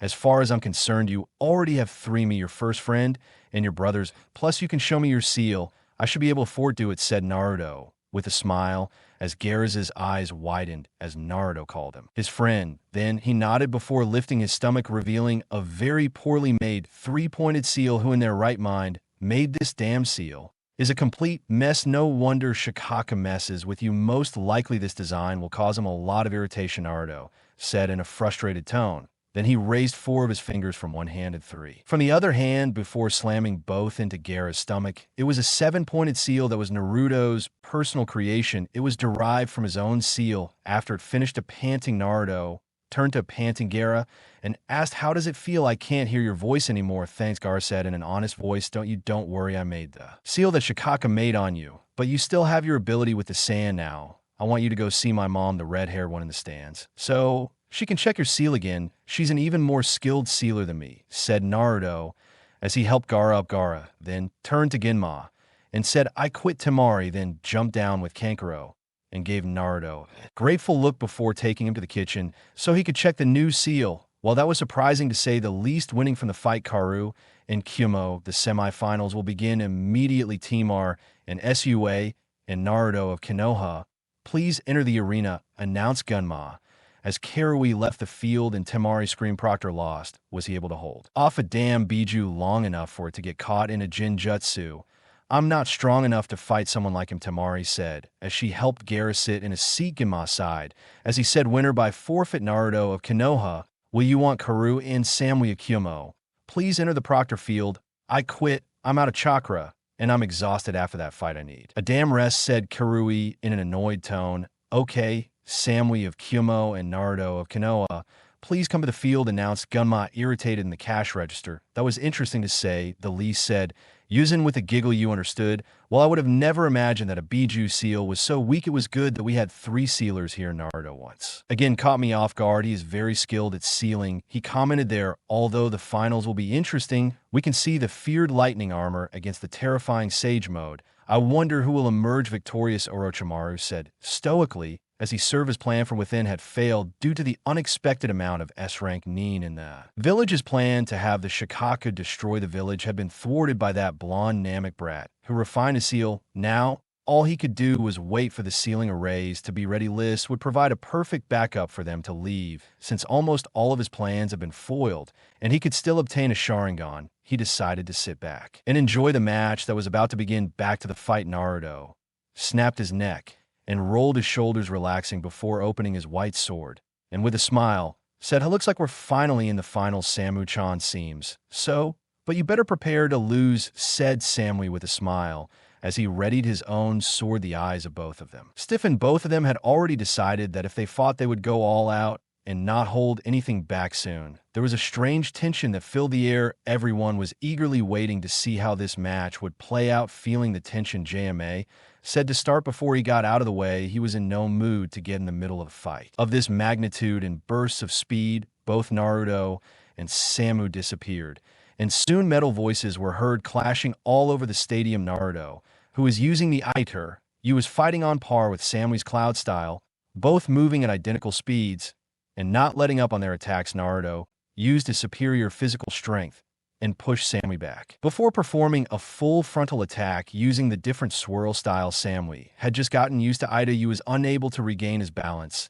and focused on dodging and defending himself from Naruto's slashes. Naruto then used a quick change of styles again and knocked Samui's sword out of his hand before kicking it away against a wall. However, before he could crash into it, he masterfully manipulated his body to use the wall as a platform to jump off before propelling himself towards Naruto and punching him hard in the face. Naruto proceeded a bit before resealing his sword and smiled. Then they both nodded at each other before beginning to go through the sign storm release. Eye of Heaven, Samui exclaimed, spiral release, Juch, Shu, spiral, spirit. A giant falcon made out of the storm could fly towards Naruto alone to be impaled by a harpoon version of the Rasengan. Then the spear left the hawk and flew away before Naruto made a hand sign and said spiral release, spiral spear Senbon rain. As he said, the spear broke into hundreds of small Senbon that attacked Samui at once. The wide area effect of the Judo ensured that Samui was unable to dodge and took the brunt of the attack, causing a small explosion and smoke to rise from the point of contact. However, the smoke soon dissipated. It dissipated, and Samui was seen standing with her lightning armor burning in all its glory. Naruto nodded again before creating some clones and having them attack Samui. During the time, they bought Naruto close his eyes and put his hand together as he activated his Sage mode. He also activated his Sharingan, as he would need it if he wanted to keep up with the breakneck pace house that was the lightning armor. Naruto, using his eyes, was able to keep track of Samui's movement and was able to keep up with his strength and speed thanks to being in Sage mode. The two were currently engaged in a Taijutsu battle. Samui was superior in terms of speed, while Naruto was stronger and reacted thanks to his reflexes, punch after punch, kick after kick. It seemed like an even match. However, all the S-rankers could already see that Naruto was the winner. Samui was getting tired, and his armor fluctuated slightly at the corners. Naruto saw this and smiled. This was a great battle. He could feel the adrenaline running through him, decided to reveal his latest trick, something that 2,000 clones earned him working with the Toads. Was a technique that his clones mastered as he learned Sun Jutsu, his ultimate jutsu. Naruto then jumped back and pulled out a 3-pronged kunai on his own, causing almost everyone to freeze. Naruto mastered Kushina thought as he felt a smile break out on his face. How this Gaki is going to make wave. Jiraiya said with a smile, even though he hadn't trained. Naruto couldn't help but feel proud and leave him the position of Toad Sage. He rightfully earned it. Come Naruto, show the world who you are. It's time to take flight, my young crow, thought Itachi as he looked on with pride. Take flight, young one. The skies await you. It's time for you to let the will of fire pass through you, said Hiruzen as he had a proud smile on his face. In front of him was the boy who, despite his slight help, had reached the level where he could hold his own against multiple opponents. Wait, am I really going to see that move again? I never thought I would see again. Well, it seems a treaty with Konoha is definitely needed. Dealing with another Kiro and Senko will be problematic, she thought while smiling. Maybe he and his surrogate daughter had a rival for their speeds, and young Namek with that jutsu, he would easily thwart my summoning. I guess it's best to let him be and regroup, thought Orim. Most of the civilians looked on in confusion, while all the high-ranking shinobi, including the clan heads, waited with bated breath, just as Naruto was about to cast the kunai. Sashi, Kushina, Jiraiya, Yusen, and Itachi thought the same thing. The revival of Konoha is coming. Kiro and Senko the thought as Naruto threw the kunai at a rapid pace before the arena was engulfed in a yellow lightning-like flash. As the flash of light disappeared, Naruto was seen standing over the unconscious body of Samui Ginma. Soon he came out of his stupor and smiled before announcing, while shouting, "Oh, we have a winner, the winner of the Chunnin exam." Snam Naruto. As soon as it ended, the crowd began to cheer the boy on seeing him successfully use the Yondame's trademark Judo.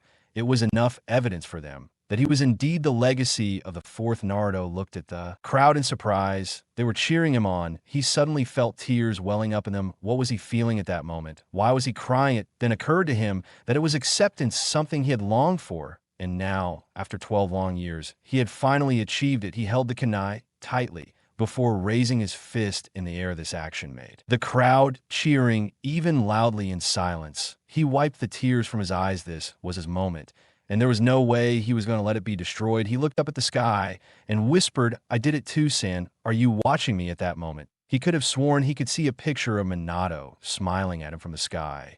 Then he heard a soft voice saying, "I'm proud of you." Machi looked around frantically for the source before shaking his head and looking up at the sky, smiling. Then he smiled before picking up Samui in the style bridle and take to the medical babe box of cage. "That's something I never expected to see again. You just had to have the strongest gening, now Chunnin, in the elemental. Nations isn't that?" So he asked in a joking tone. "In fact, you're lucky with this crop. There's war-winning talent right there." Orochimaru commented, "What can I say? We were lucky this time." But Reikage Dano, your daughter, was nothing short of incredible. That amount of master with the lightning armor at her age is fantastic, to say the least," Yusin replied. "It's true now. We wait a few moments before announcing the results," said Orim. "I agree with the other nominations. Although I think both Samui and Naruto deserve a Tobu Honing rank, they are too strong to be Chunin's," said. While the other two cage nodded. "Saint Naren has surpassed himself, hasn't he, Kushina?"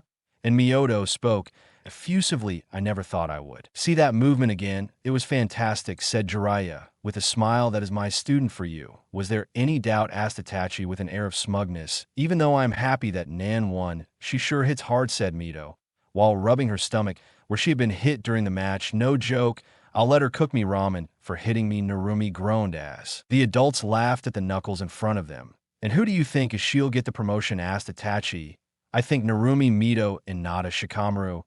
And that chick Karui will be promoted to Chunnin, while Naruto and Samui will more or less be promoted to Tobu Honing. That performance was a level too high to be put by Junin," replied Mikoto, while the others nodded. On the other hand, several clan heads were already talking among their councils to decide what to do with Naruto. The legacy of Lokajandame, along with Irene's Jutsus and the Rasengan caliber, had a lot of political weight. Almost all the clans decided to try to put him under the law of restoration of the clan and have him marry a girl of his clan. This was going to be the main topic of discussion in the next meeting of the council, with Damil, who would have thought that someone of his stature would leave behind a legacy that was equally talented, asked Wind DeMillo to his counterparts. "I wonder what else he can do." "What are you going to do?" Shiro asked Lightning to his counterpart. "From the country of Fire, now that he has revealed his identity, I do not doubt that those hungry members of the council will try to force him into marriage. Well, Minato, I may have failed in his education, but I certainly will not fail him now. 2 years as a Gano will do him a lot of good, and given the opportunity to stay away from politics. Here he and Ezenara will be good additions," a Milo Fire thought, before saying, "Indeed. I wonder what else he can do, though. What I will do remains to be seen," replied a Milo Fire. Back to the arena.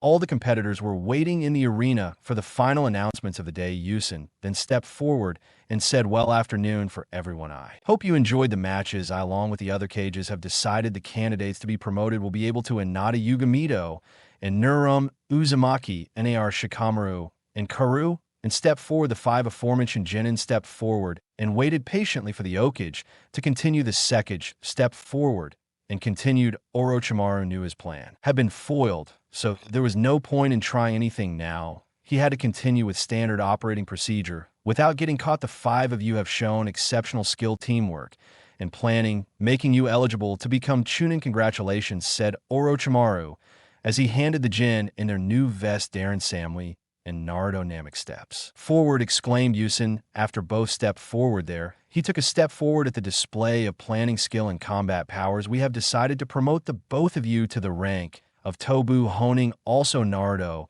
as the winner of the exams, we have a special headband for you," he said as he handed them both their new vests, and Naruto received his new silver headband. It was then when the Fire DeMillo stood up and said, "I quite like the exhibition you showed me today, and that is why I wish to offer." Namek said, "Oh no, here a 2-year contract with the 12 Guardians. What do you say?" Namek said, "Oh no." Everyone was surprised by this. If Naruto accepted the offer, he would become the youngest Guardiano in history. However, the civilians did not want him to leave, as they thought he would be in danger. Naruto, on the other hand, was weighing the cons. If he accepted the job, he would not only earn lots of experience, good skills from the other Kians, but also the favor of the DeMillo, not to mention that he could finally improve his training for the next evolution of. The Sharingan, in contrast, the only drawback is that he had to stay away from his loved one's Naruto, then looked at the Demillo and said, I humbly accept the offer to become a Guardian Demillo-sama.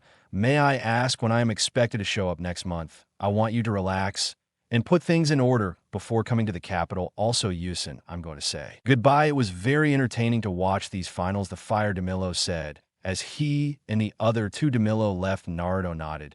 And then along with the others, he left. He was intercepted by his mother, who said, let's go, Naruto. We are celebrating your promotion. Let's go. Naruto nodded before following her. Uzumaki mansion. Jiraiya, Kushina, Mikoto, Itachi. Mito, Naruni, and Naruto were sitting in the living room and chatting, eating some snacks and having a few drinks. While GD, they really outdid themselves. I can already see the city hall going crazy over that, Jiraiya said, as he took a swig from his bottle of sake. Heh, it wasn't that much, Jiraiya-sama.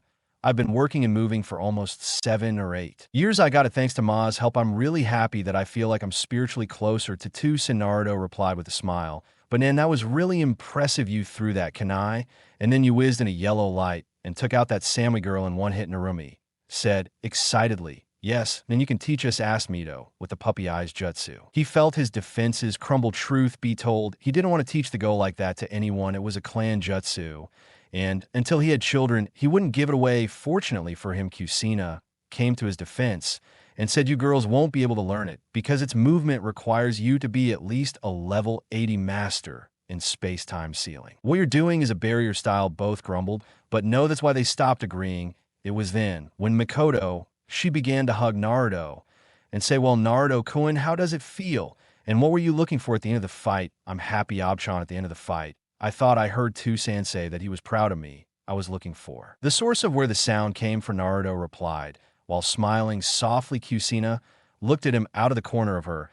She was a little sad that Naruto felt more comfortable with Mikoto than with her, but she knew that he would arrive in time. They were interrupted when there was a knock on the door. Itachi, he walked over and opened it, revealing it was his former teammate, the cat also known as Yugazuki. What's wrong? And asked Itachi. The advisors called a council meeting. Namek shouldn't be present, Yugao replied before disappearing to smoke. Itachi sighed before going back inside and telling everyone what had happened. They all shrugged before heading to the council room. After everyone had gathered in the room, Yusin gestured for Naruto to he would stand beside him before saying, okay, then Omura and Karu, why did you call the meeting? We would like to discuss Namek Sama's decision to join the 12 Guardians. We have decided that he should not leave and that he should stay in the village. There is also the problem of placing him in the active restoration of the clan, since he is the last. Namek said. Omura, Naruto, would you like to answer? Asked Yuzen, while Naruto nodded. First of all, I would like to say that I do not care what the council thinks about my decision to become a Guardiano,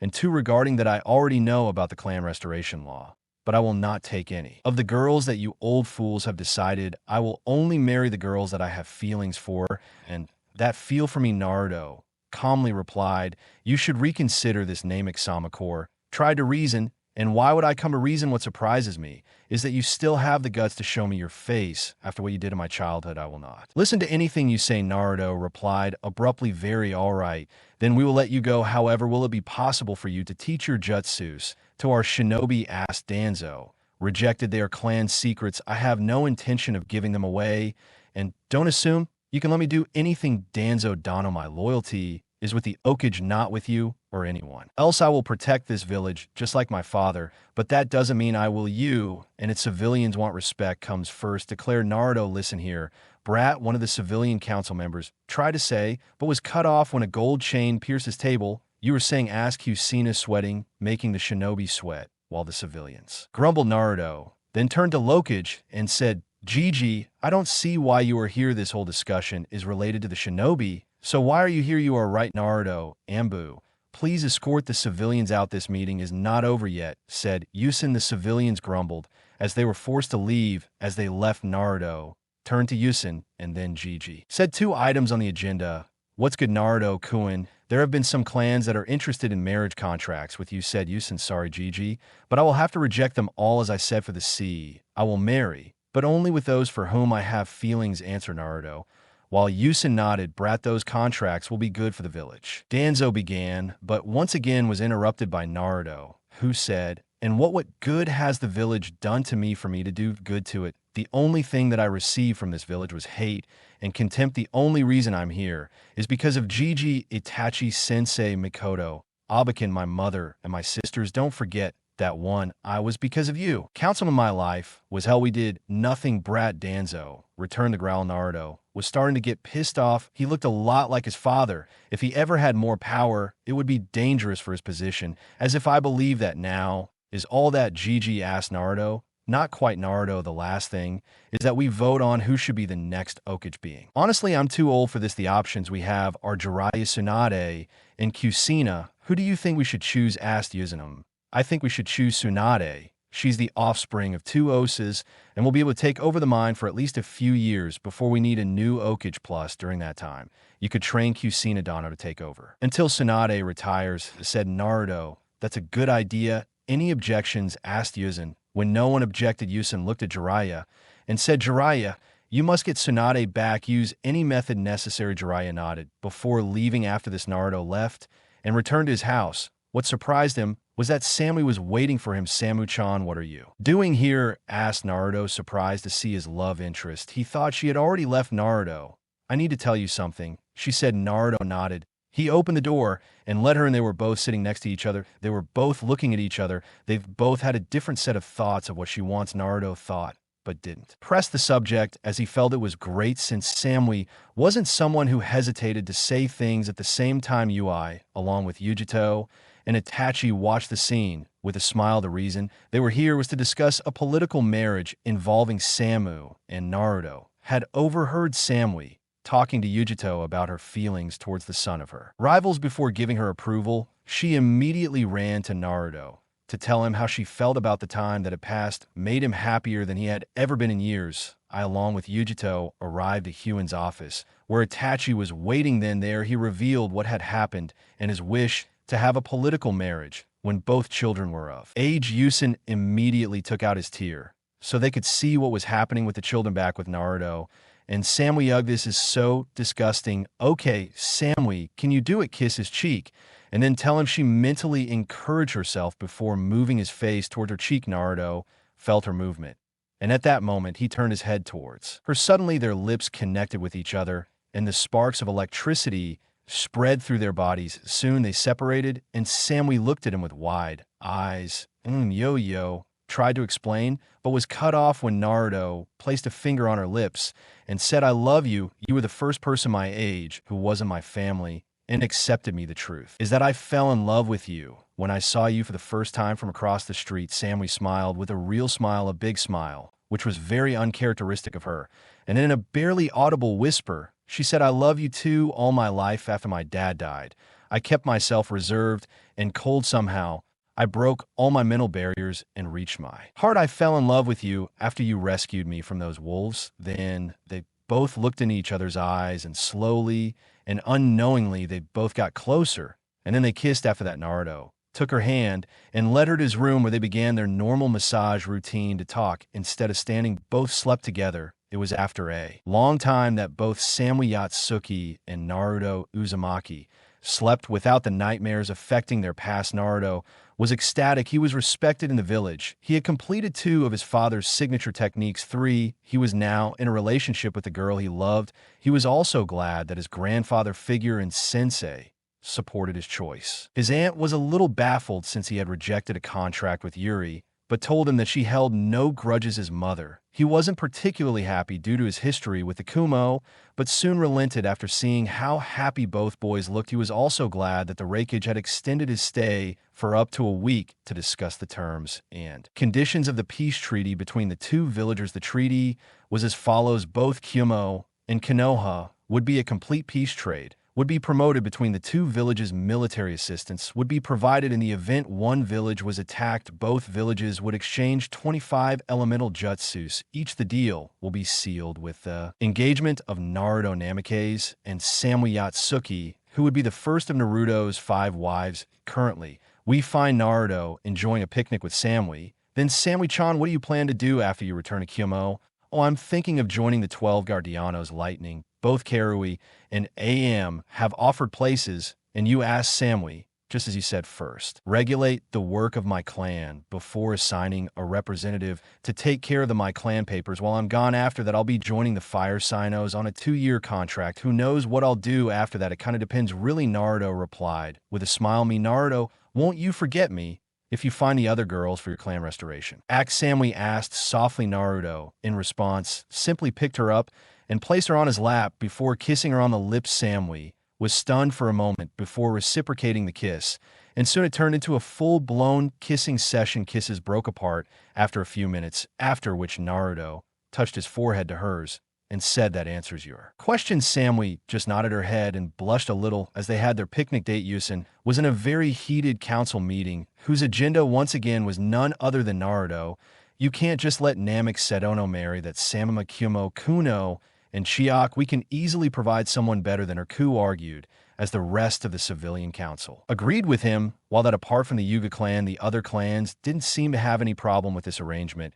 And why would he do that? Naruto himself declared that he will only marry those he loves as long as they love him. In this case, he is there. That is why he accepted the arrangement, replied Yusen in a firm voice and without showing any emotion. Yusen, you are giving that brat too much influence. He should have to listen to you, not the other way around, said Danzo. That goes for you, but it doesn't stop you from doing what you or the civilians want to do. Besides, you made his life a hell when I was a child. Now I favor him over you, Yin replied calmly, causing Danzo, Karu, and Omura to clench their teeth in frustration. Okage-sama, I know it's not my place to say, but why did you agree to this arrangement considering our history? Kyumo asked Isesai.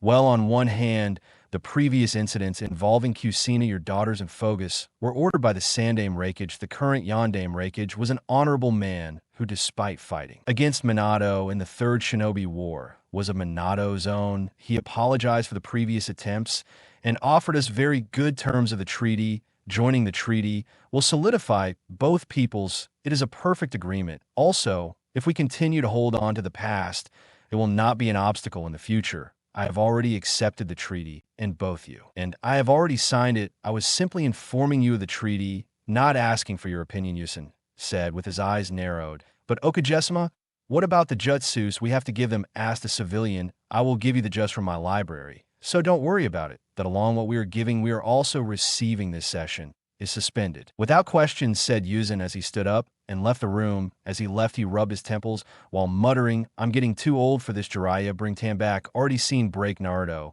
was at the gate of Konoha to say goodbye to Samui, who was returning to Kumo. Goodbye, Samui-chan. I will miss you, he said, while hugging Samui. I will miss you. It's not fashionable without you, said Samui, while giving him a kiss on the eye cheek, who was watching from a distance along with Omo, and Kui smiled before shouting, Samu-chan, any moment now, said in a chanting time. Samui then hurriedly ran towards Kumo's group. As they ran towards Kumo, well, who would have thought that he could talk like that, said Karui in a buoyant voice. Omoi immediately knew not to comment, as he knew that an angry Samui is equivalent to a rank S nuclear jutsu. Samui then coldly glared at Karui, which made the redhead shine. Samui, then he said, talk about it with anyone, and I will show you pain. Karui nodded hurriedly to Yujito. They laughed at themselves at the scene before them. The next few years were going to be very interesting, to say the least. Scene break. Naruto was at the Uzumaki clan's training camp, where he wanted to try out a new version for the Yasin. His father had reached level 2 of several steps, but was not able to touch level 3. Naruto, thanks to his notes, had written down 1 and 2 easily, and had an idea. Clara, how she wanted the 3rd step to be to keep the secret. She asked her mother to use her private training ground, something she readily agreed to, and was glad that he sought her out for help. Then, as asked, she created 500 clones and waited for Naruto to do what she wanted. Naruto jumped when the clones were ready and threw the kunai at the clones before making a ram sign. Then the kunais multiplied by 100 before spreading out around the clones. As soon as they landed, Naruto disappeared in a yellow flash. In a matter of seconds, all the clones were history, and he was seen standing in the center of the field with a victorious smile on his face. He turned to his mother, who was looking at him with her mouth open and wide eyes. Naruto smiled before walking up to her and bringing his mouth closer. He will catch flies that way, Kei-chan said, and brought her out of the shock-induced stupor. She immediately hugged him and said excitedly, "My son is going to be the next Okage Dat Tebane. I am so proud of Ti Dat Tebane. What are you going to call Step?" 3 Dat Tebane Naruto, being just as excited as her at the time in a similar manner, replied, "I'm going to be the OC to Tivo, thanks, K. Chant Dat Tivo. I'm thinking of calling Yasin level 3. Flash Street Dat Tivo. That's cute Dat Tebane. What are you going to do now?" Kushina asked. "I was going to visit Gigi to decide who would represent me during council meetings while I'm gone, and then I have to move to Namek's estate and transfer all the money to my account. After that, I guess I'll spend some time around the village before I leave in 2 weeks," Naruto replied. After thinking, "How about you have lunch? Before you go, I'll cook," asked Kushina. "I'm sure I haven't eaten with you alone in a long time, by the way. Where are Narumi and Mito?" asked Naruto. "Are they out with Hinata and other heiresses of the clan?" Kushina replied. As the tough mother-son walked back to the main house, she noticed that Naruto had tensed up a little at the mention of Hinata. She didn't ask him about it like he said. Then Kakin, "Next time you talk to Hinata, ask her why she used the ENI seal. She said she wanted to unite the clan, but her actions speak otherwise." "Okay, Sochi, I'll do it. But for now, let's go eat," she said as Naruto happily nodded, following them. After having lunch with his mother, Naruto casually walked down the street towards the Okage Tower to discuss the 3 agendas he had in mind. On the way, many civilians stopped and greeted him. Before apologizing, he just shrugged and said to them, to everyone, that was now water under the bridge and not something to worry about due to the amount of stops. It took about 15 minutes later to get to the Okage Tower. Upon entering, he saw Mina and greeted her, saying, "Oh, Mina-chan, how are you?" "I'm fine, my little Nara-chan. How can I help you today?" Mina asked mockingly, knowing Naruto would take the bait. "And I'm not little anymore. I'm now a Toke Betsu Honing," he said with a snort. "Oh, you might be the Okage, but you'd still be little Nara-chan, a little me." "So now what you doing here?" asked Mina. "Oh, I'm here to see the Lokage to discuss my clan head status, and everything else. I'll see you later." Min-chan, said Naruto, as he pecked his older sister's figure in the meja before running over to it. Cage kicked open the door as usual and walked in with a yell from Gigi. Yusen just opened his arms and hugged the blonde ball of sunshine. With a giggle, then Naruto, "What can I do for you?" asked Yusen. "Gigi, I was wondering if you would be willing to represent me at the meetings of the advice until he turned 16, right?" asked Naruto. "I don't really see a problem with that. I've been taking care of your clan for a while now, because Minato left me to take care of him," said Yusen. "Okay, I'll leave everything to you, but when I get back, I'll take over anyways. Gigi, could you give me some elemental jutsus for wind, water, and lightning, preferably from range? Ita's the library and shops have useless jutsus?" asked Naruto. With his all-time famous puppy dog eyes jutsu, Yusen felt himself falling apart under the power of the puppy eyes jutsu. Would normally have been with against a 13-year-old using moves of that rank, but he lost to puppy eyes and finally gave. "And okay, I'll give you the jutsus when you leave for the fire capital. Consider it as a task to master them for when you need to return." Yuzen replied as Naruto hugged him before thanking him and leaving. The next day, we found Naruto and Aizen saving in the training grounds of the homes of the Sarutobi. Were currently engaged in a taijutsu match. "Then, Naruto, when were you going to tell me about the fox?" Aizen asked, taking Naruto off guard before hitting him with a barrage of monkeys and sending him crashing to the ground. "How do you know about that, Aizen?" Naruto groaned as he stood up. "I heard Dad and Gigi talk about it, but I didn't get a chance to ask you about it." Aizen replied lazily. "I see. What do you think?" Naruto asked. "Nothing different. I've known you for as long as to change my mind about you. To me, Shino and Yakumo, you'll always be the same cow, smart blonde. What I want to know is if you were going to tell us or not," asked Aizen. "I was going to leave letters for you, 3 telling you my secrets." Ada was upset by the rejection. "That's why I avoided telling you face to face," said Naruto grimly. "Well, whatever you mean, but you should know this. You've always had our sport, and that will remain even when we become clan heads," said Aizen. Naruto smiled a true smile before saying, "Let's go to round 2. "I thought you'd never ask me," said Aizen, as the two charged at each other in a battle that completely destroyed the training camp scene. Break. Naruto had reunited with most of his friends and still had a week to waste before he had to leave for the fire capital. He was lazily walking down the street, wondering what he should do when he was knocked to the ground by 5 moaning blurs. He saw the blurs were none other than Mito Narumi. Konoha Yudan. He also realized he noticed that another Yuga of the same age as Konohamaru's body was stoically watching the scene. "What's up, guys?" Naruto said as he sat down. You haven't spent any time with us, and you're leaving in a week. Don't tell me you're planning on leaving without spending time with us, Narumi said, as the other four nodded their heads, heavily laughing, and hugged them all in a group. Before patting their heads, he then stood up and said, "Okay then, how about this? I'll spend the rest of the week with you six. By the way, who is that?" she asked, pointing at Yuga. "I am Anabai Yuga, the youngest of Iseisai Yuga, and the sister of Inada Yuga. Who are you, peasant?" she said arrogantly. The twins and Konoha Maru's body were worried about how Naruto would react, but they calmed down when she laughed. Then she approached Anabai and patted her on the head before saying, "Then you are a firecracker." Anabai blushed before pulling his hand away. Before saying, "How did you hit mine, Chan?" she asked. That would be revealing, didn't Naruto say with a smile. "Tell me, how did you beat mine, Chan?" Along with her team, they're the best Chunnin team in Konoha, she demanded again. "It's pretty simple. I was stronger than the three of them," she said. "How did you get so strong?" Anabai asked. "I trained my cute little firecracker," Naruto replied as he petted her head again. "My name is Anabai, no firecracker," she snapped with a blush. "Whatever, you will always be my little firecracker to me now. So everyone go to my house. I will cook you something," said Naruto as he grabbed Anaba's hand and led them all to their place. Anabai, for his part, did not remove his hand. He felt strangely warm. Is this what Konoha Maru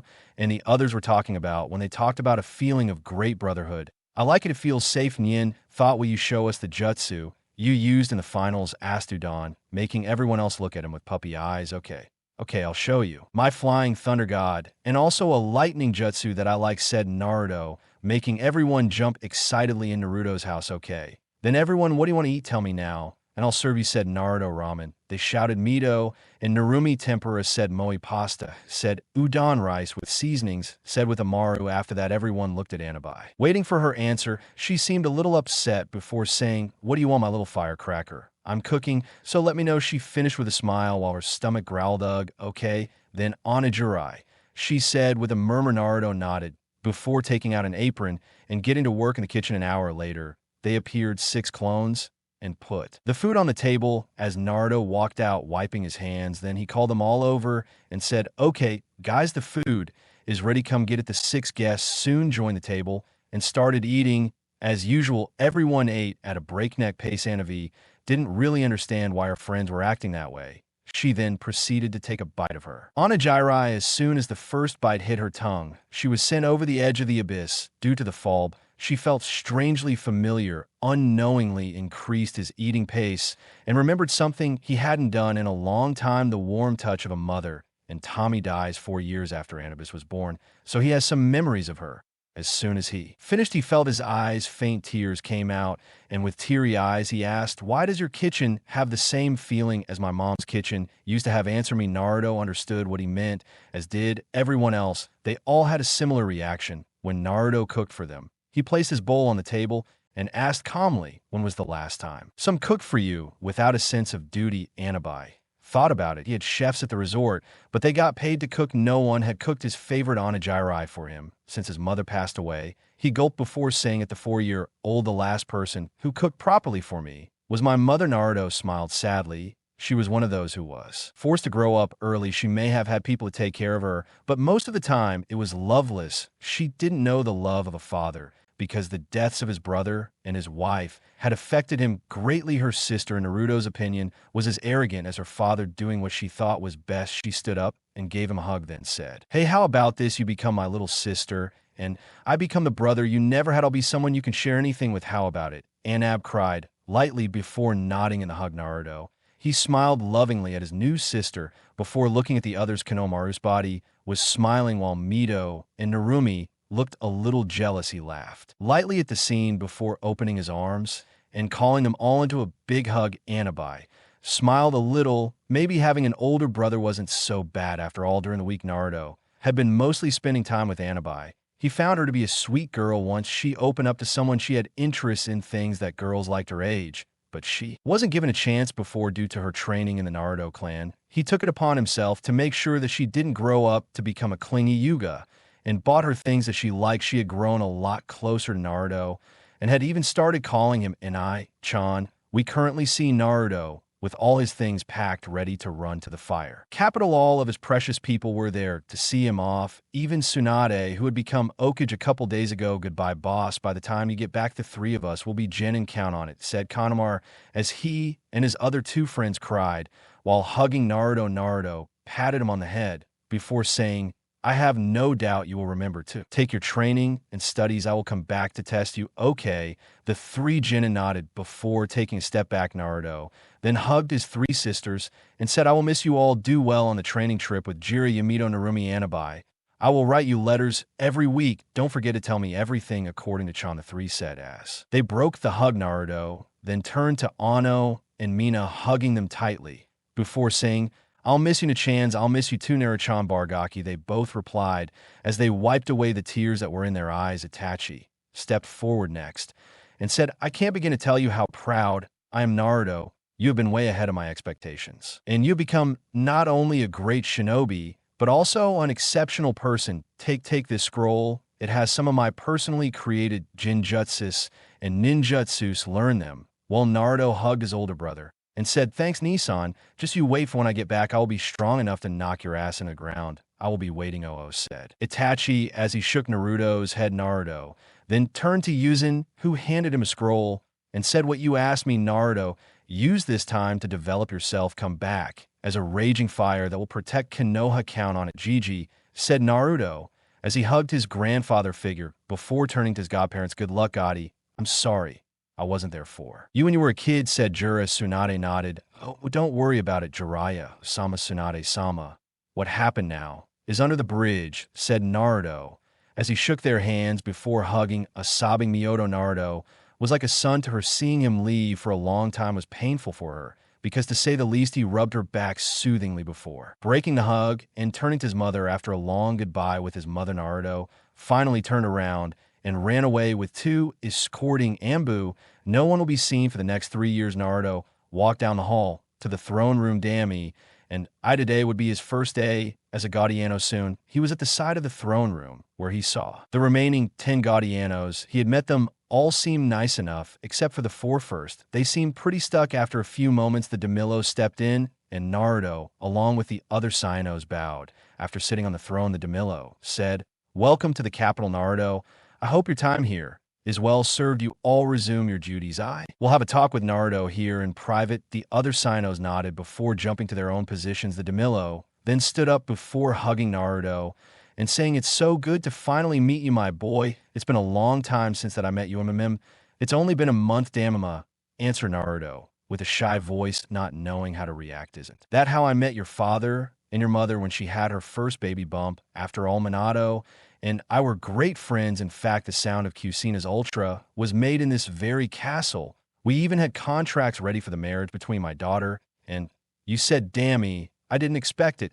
So I guess Gigi broke the contract because of the Kabai. Asked Naruto. Not at all. Your mother informed me that you died during the attack. Now, I can't really blame her for the circumstances, but I'm very glad that you're okay, answered Shiro, while motioning for Naruto to follow him. Go, said Naruto, not knowing very well how to respond. Well, the real reason I called you here was for 3 reasons. 1, to make up for the time I couldn't help you when I was a child. 2, to help you get away from the useless politics of the clan. 3, to reintroduce you to my youngest daughter, who happens to be a shinobi in training, said Shiro.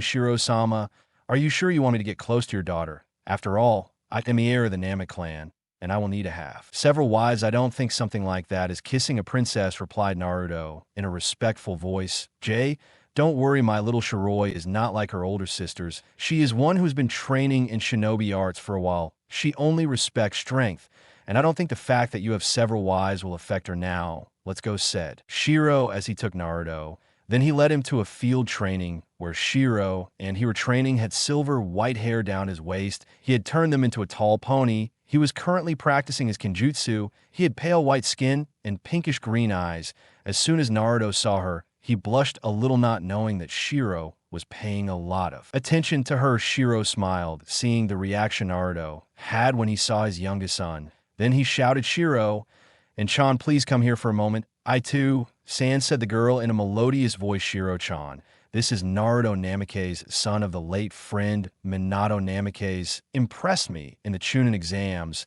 and I decided to make him a guardiano. Your task will be to be his personal bodyguard for the next 2 years, said Shiro, while pointing towards who nodded to Shiroi, who gave him a small smile. Well, I will leave you two alone. Now good luck getting to know each other, said Shiro, as he walked away.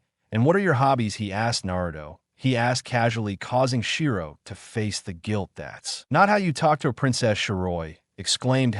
But you're not a princess, you're a Noichi, therefore my equal. How about I help you train? I became a Betsu honing touch in the exams instead of honing. I think I'll be able to help, Naruto replied with a smile. Shiroi's eyes widened before he smiled back at him, and then took his initial stance in Kenjutsu. Naruto mirrored the move before the two charged at each other and argued. Shiro looked on from afar with a warm smile on her face, as she thought the only one who can wait for that little cow is you, Naruto. I'll wait for you on the other side, Minato. You would be very proud of him. Time skip 3 days. Naruto and Shiro, and throughout the 3 days they had gone from being regular companions to simple friends. They had shared a little about themselves and had even taught each other a few things. Naruto had helped her raise her Tai Kenjutsu.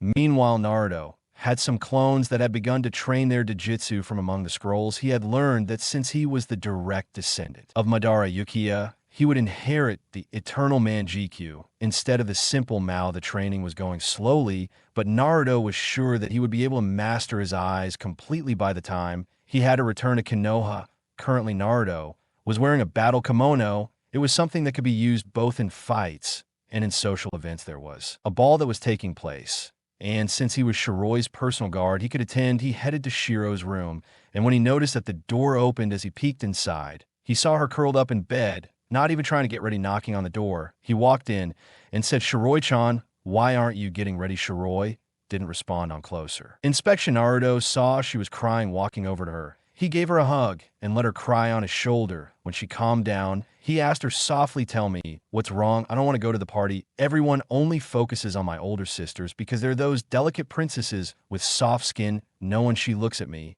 and much less dance with me in these balls, so I don't want to go, she replied sadly. Hey, look at me. You're beautiful, Shiroi, among the most beautiful girls I've ever seen in my life. Never think otherwise as to why no one dances with you. It's because they're weaker than you and don't want to hurt their egos. Get ready, you'll surely have a dance partner today, said Naruto. Shiro nodded, suddenly feeling shy for the first time since she met Naruto. She could really appreciate his appearance, his well-toned muscles. They felt amazing leaning on them, along with their sharp blue eyes and long blonde hair. She was Adonis that walked the earth. Naruto, who already found Shiroi attractive, blushed at her closeness before leaving the room, leaving her to change her dress. Naruto entered the hallway. He knew the dance had already started. However, he could wait since, after all, he had a girl to escort. After an hour, he heard Shiro and left his room. As he turned around, he felt his jaw drop. Shiro, she was wearing a silver party kimono. Her hair was up in a bun that was held in place with a pair of chopsticks. For a few seconds, she had lost the ability to form words. Beautiful, she muttered, causing Shiroi to develop an atomic blush on his face. After that, they both made way for the ball.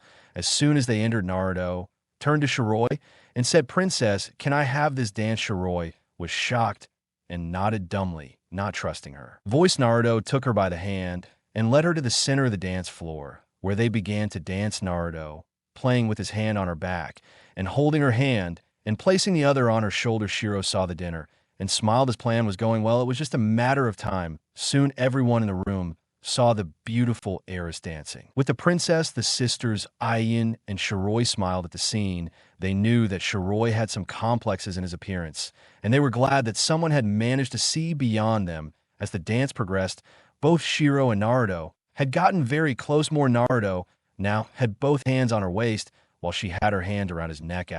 While the dance ended, and Shiro and he led Naruto to the balcony, where they looked at the night sky. Shiroi, who had his head on Naruto's shoulder, said, thanks for tonight, Naruto-kun. I've never had so much fun in my life. Don't think about it, Shiro. And Chan, don't think about it, said Naruto. However, as soon as he finished, he felt a spike of chakra too. His lefty immediately stood up and pushed Shiroi behind. He then looked at him and said, come on out, I know you're there. Suddenly 3 figures jumped out and looked at blonde, amused. Naruto instantly recognized the 3. It was Nao and Rokas, a missing A-rank nin from Konoha, Kuki, a missing A-rank nin from Debus Kurigaya, a missing A-rank nin from Kiri. "What are you doing here, missing nin?" asked Naruto in a stern voice. "Oh, very simple. They were sent to assassinate that little princess behind you. It is possible that the other two are not so important, but this one seems to be hated by our client. No, we know the reason. And we're just here to kill her." "So hand it over," said Aoi, as she opened her Raijin. Sword Naruto was a little worried that he might be able to handle many low-level opponents, but facing 3 high-rank honings was going to be difficult. However, he knew one thing. He had to protect the Shiros currently defenseless from any harm. He let go of Shiro's waist, and before stepping forward and snapping his neck, he then opened his entire sword and removed its seal before activating a Sharingan fully mature with 3 tomes, spinning wildly in each eye, pointing the sword at the 3 missing nin in front of him. He said, "You will not harm Shiro. And Chan, when I get close, let us begin," Kai said. As all his restriction seals were removed, he disappeared in a burst of speed and said, "Yuru." Multiple single slashes in a single moment, the Yanin was dead on the ground. Ao and Yusa snarled at the blonde and charged at him at the same time. Naruto, using his Sharingan, had managed to keep up with both of them. He was able to counter Yabu's jutsu with his lightning, but Ao was problematic. He had no style, but the Raijin was not a fearsome sword. For nothing, he was pushing Naruto back, who was also working to protect Ashiro, and cornered. Then he looked at Yusa dead in the eyes and said, "Illusion, art, demonic sight of hell," while saying that Yabu saw 2 large doors open, and on the side, he could see how they tortured everything near him. He screamed a little and was about to cancel the illusion when he felt a sword go through his Naruto, then pulled out his sword and immediately turned to face AI, who had already lunged forward and was about to attack Shiroi. At that moment, Naruto fell helpless and tried to hopefully get to Shiroi. Just when he thought he was going to end it, he disappeared into the void before appearing right in front of Astra and Aoi. Before AI could react, Naruto made a hard slash and cut off Ace's head, then resealed both his sword and the Raijin. Before gasping and looking at the reflection of their eyes, he had awakened his eternal Sharingan. He sighed before deactivating it. He would train with it later. Naruto then turned around and went to Adio instantly for Shiroi. Naruto, after calming her down, he took her back inside. After sealing the bodies of the missing nin, Shiro thanked Naruto profusely for saving Shiroi, but Naruto brushed it off as something he would do for anyone the other Kians approved of him, and began to show their respect. The Demillo then sent Naruto off to rest, as he had fought a long and hard battle. Skipped in time. A year had passed since the party. Naruto and they could barely be seen apart from each other. They trained together, and in their free time, they just hung out together. Naruto had told him everything about himself, his previous life, his abilities, and everything else. He had also told him about Samui and the act of restoration of the clan. Both had fallen in love with each other,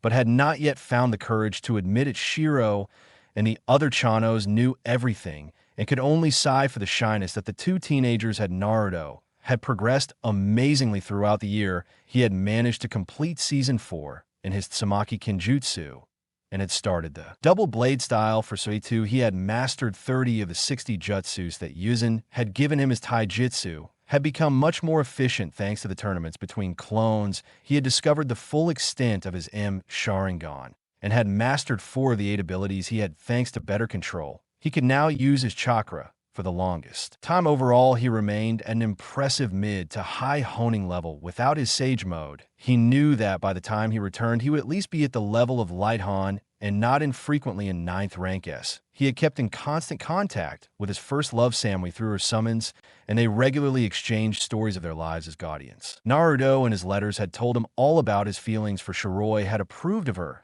which made Naruto happy, as the only reason why Samui had allowed him to enact the law of restoration of the clan was that she would choose the girls at that moment. He was in a dilemma. How the hell do I tell him? Second-year Naruto was making his way through the castle, thinking of ways he could confess to Shiroi. For some reason, he was reluctant to confess to her. Every time he tried, his heart wavered. It was as if something was subconsciously telling him to stop. So he decided to go mediate a little, maybe even enter his seal and talk with the QB. Anyway, it was about time to do it as soon as he was free. From his shift, he made his way to a waterfall before taking off his shirt and sitting under it in a Seiza position. He then closed his eyes and began his meditation. It was after 20 minutes that he felt himself being pulled, and he didn't resist. Then he felt himself fainting When he opened his eyes again, he found himself in a sewer he shrugged before. Starting to walk guided by his instincts, he soon approached a giant cell inside. He saw the figure giant of a fox with 9 tails apparently was sleeping. Naruto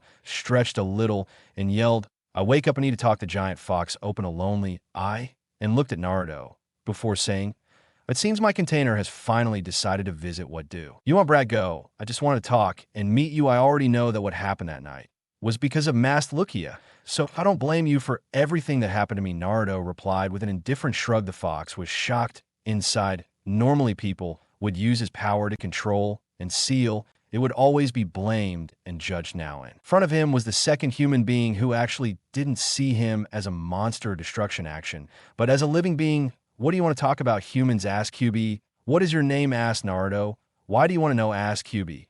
"Well, you're a living being, I guess." QB.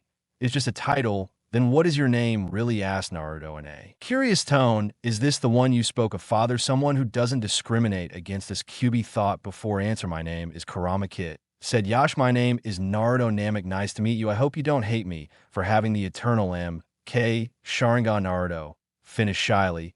"It really is different," QB thought with a drop of sweat before answering. "Until now, I have no reason to hate you. I really hope you don't give me one to hate you," answered Kurama. "Yash, that's good now. I'm sure you've gotten tired of seeing the same boring environment." "Well, think about it for you," said Naruto, before closing his eyes and starting to concentrate. Within a few minutes, the water in the sewer disappeared in a grassy plain with a dense forest and a lake. Even the cage of the QBs had disappeared. The seal had appeared around his neck in the form of a leash. Kurama looked around with his eyes slightly open before smiling a true smile and began to shrink until he was the size of a large horse. He looked at Naruto and said, "Thanks, Kit. There is no problem. However, there is something I want in return for that. I will also let you exceed my senses." Naruto replied with a smile of his own. "What do you want to sell?" And Kit Kobe, he sounded a little apprehensive.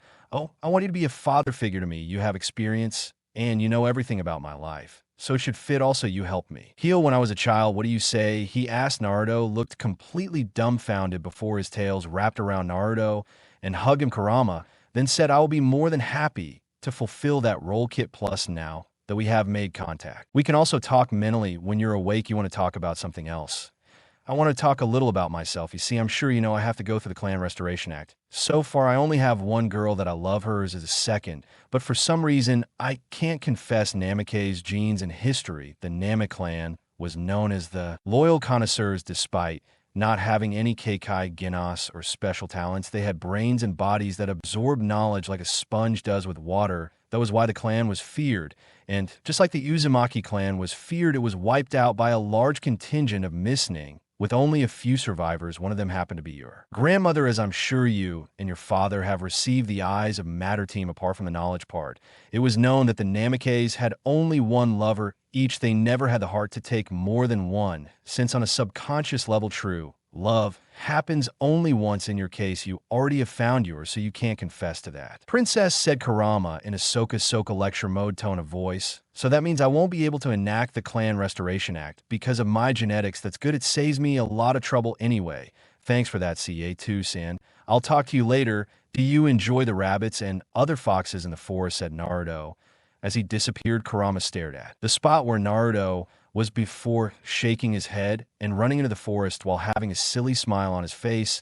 Maybe this one will be different, he thought, as he galloped through the forest and tore apart a few rabbits. Konoha, Kushina, Itachi, walked back to Konoha with 2 white heads accompanying them. "You know, I'm glad he agreed to let me stay in Konoha. I couldn't have stood to stay away after we just got together," Mangetsu said as he smiled at Kushina while putting his arm around her waist. "I'm happy to do it. It's good that the war is over and the fog is gone. I just hope Naruto approves of us when he sees us," Kushina said as she muttered at the end, "Don't worry, he will. Naruto is a good and understanding boy. He may seem distant, but he cares a lot about you. I'm sure he'll be fine with it," Itachi said as he calmed Kushina's fears. "You were right, Date Bane. Hurry on back. I want to introduce Kun to everyone," Kushina said as she grabbed Mansa's hand and ran back to the village, leaving Tsutsuyata and Itachi behind. There they go again. At least he chose someone as strong as him, although it's funny to see someone with the nicknames of the second coming of the and the White Plague being whipped by someone. Tetsu commented with an amused smile, seeing the redhead controlling his brother.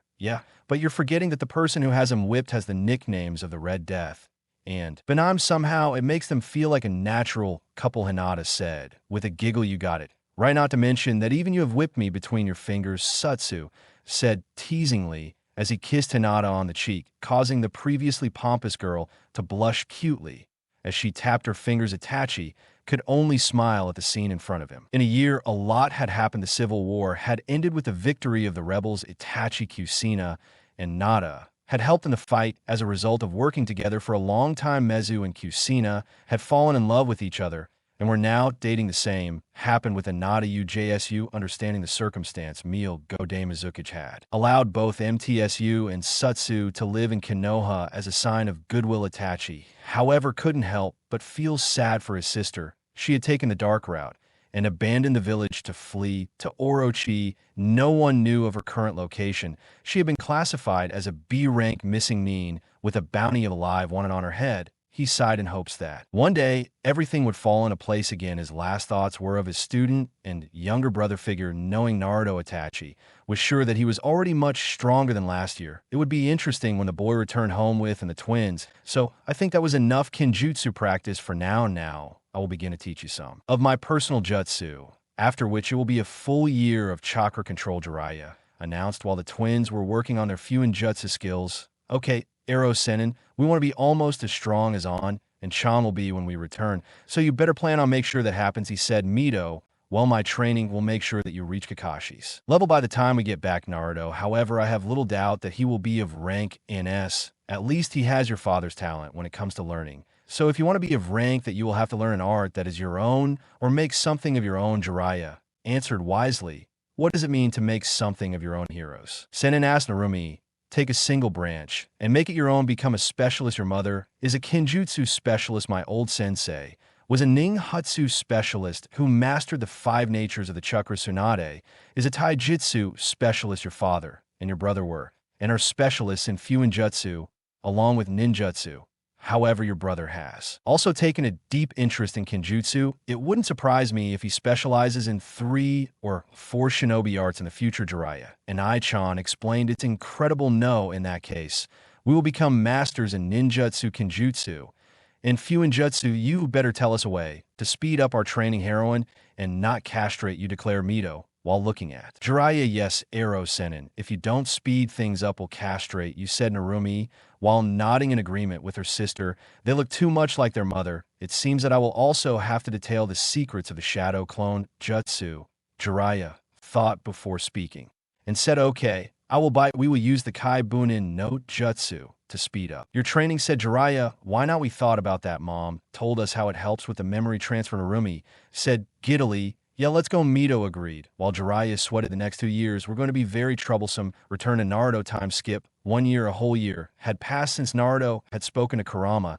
Throughout the year, he had become one of the Neuro's most trusted companions, even helping him master the 2 most difficult movements of the Eternal Ko Sharingan. Naruto had also managed to complete his kinjutsu training after completing all the katas for the swirl style, and Yuru, all the jutsus Yusen had given him had also been mastered, not to mention he was officially a level 10 seal master. He had also mastered his father's space-time absorption barrier. Kurama had confirmed that Naruto was now a certified S rank, and he had also spoken to Shiro, and Shiro had apologized, saying he was rejecting the contract because there would be no love in their lives. Shiro accepted the explanation as he personally knew Minato, and Shiroi was okay with that because he only saw Naruto as a best friend rather than a lover. He bade farewell to the hard before leaving the capital. Naruto, as he walked lazily through the outskirts of the capital, he suddenly felt his battle senses speed up, tensing his body.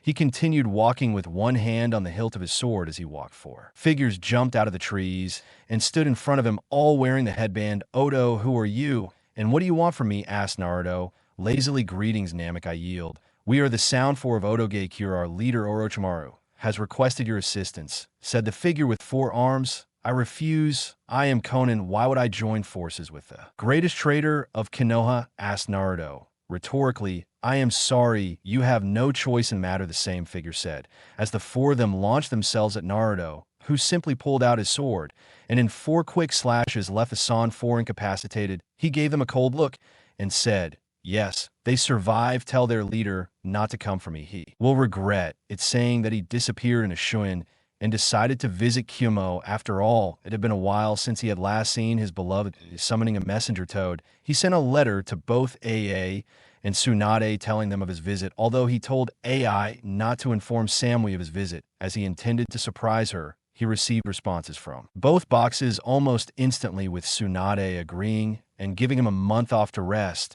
and they're welcoming him with open arms, smiling to himself. He called out to his best friend Gam, "Kichi bro, it's been a while since you last summoned me. What's wrong?" he asked. The red and purple toad was now growing and was the same size as a 1-story building. Kichi just got out of my contract with El Demillo and was about to go to Kumo. "Do you want to come with me?" asked Naruto. "Sure bro." "Let it go," Kichi replied as Naruto raised his head and the Duro headed towards Kumo. It was a 2-day trip, even with the giant toad, but soon the Duro could see the gates a kilometer away. Naruto stopped Kichi and said, "Okay. Kichi, I'll see you later," he said as he jumped off the toad's head. "See you, bro," replied Kichi as he disappeared in a puff of smoke. Naruto laughed a bit. Before heading to the Kumo gates, the guard looked at him. Before noticing on their faces, they bowed as a guard approached. Then he said, "Ana-sama Reikage-sama is waiting for you.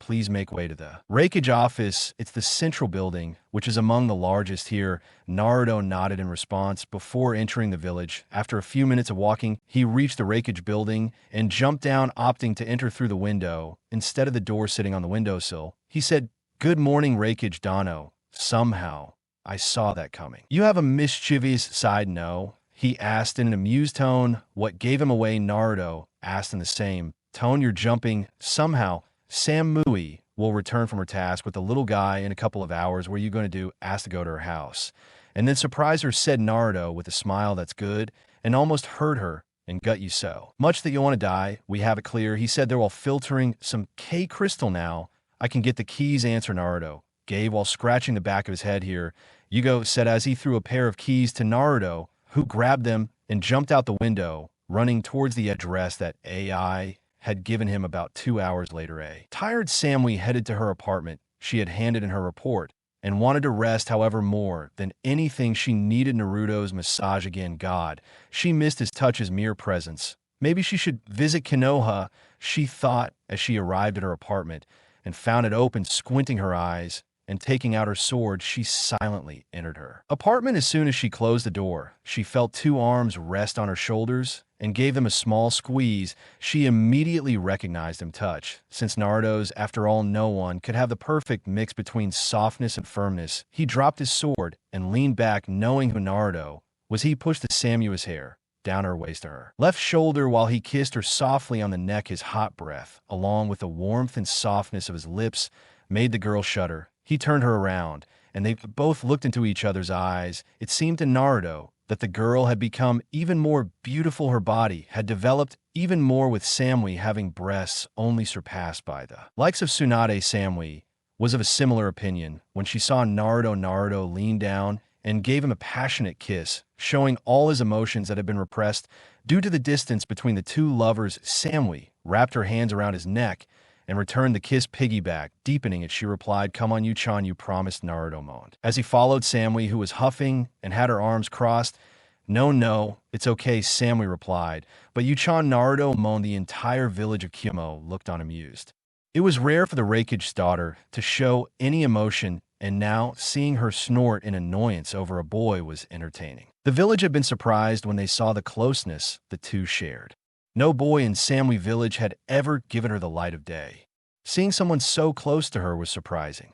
This, however, did not go unnoticed by the local population. Samui was one of the most wanted kunoichis in Kumo, and seeing her taken from the market by the son of Lokage Yondame was not it suited them. While they tried to challenge Naruto for his hand, but a simple burst of concentrated killing intent was enough to drive most of them back. Naruto was trying to convince Samui to accompany him to the movies, but she wasn't in the mood since the only movie playing was Princess Gale. No means no, Naren. Samui said, "Fine. Then what do you suggest we do?" W-chan asked Naruto. "Lunch," she replied stoically. Naruto looked at her for a few good moments before saying, "I'm cooking, let's go." Without waiting for an answer, he grabbed her hand and the two of them went to his apartment no one could see, but Sammy had a very small but genuine smile on her face. I couldn't help but smile at the scene before her. She knew the kind of life Naruto had lived, and honestly, she couldn't have picked a better partner for her. However, she was very curious to see how strong Naruto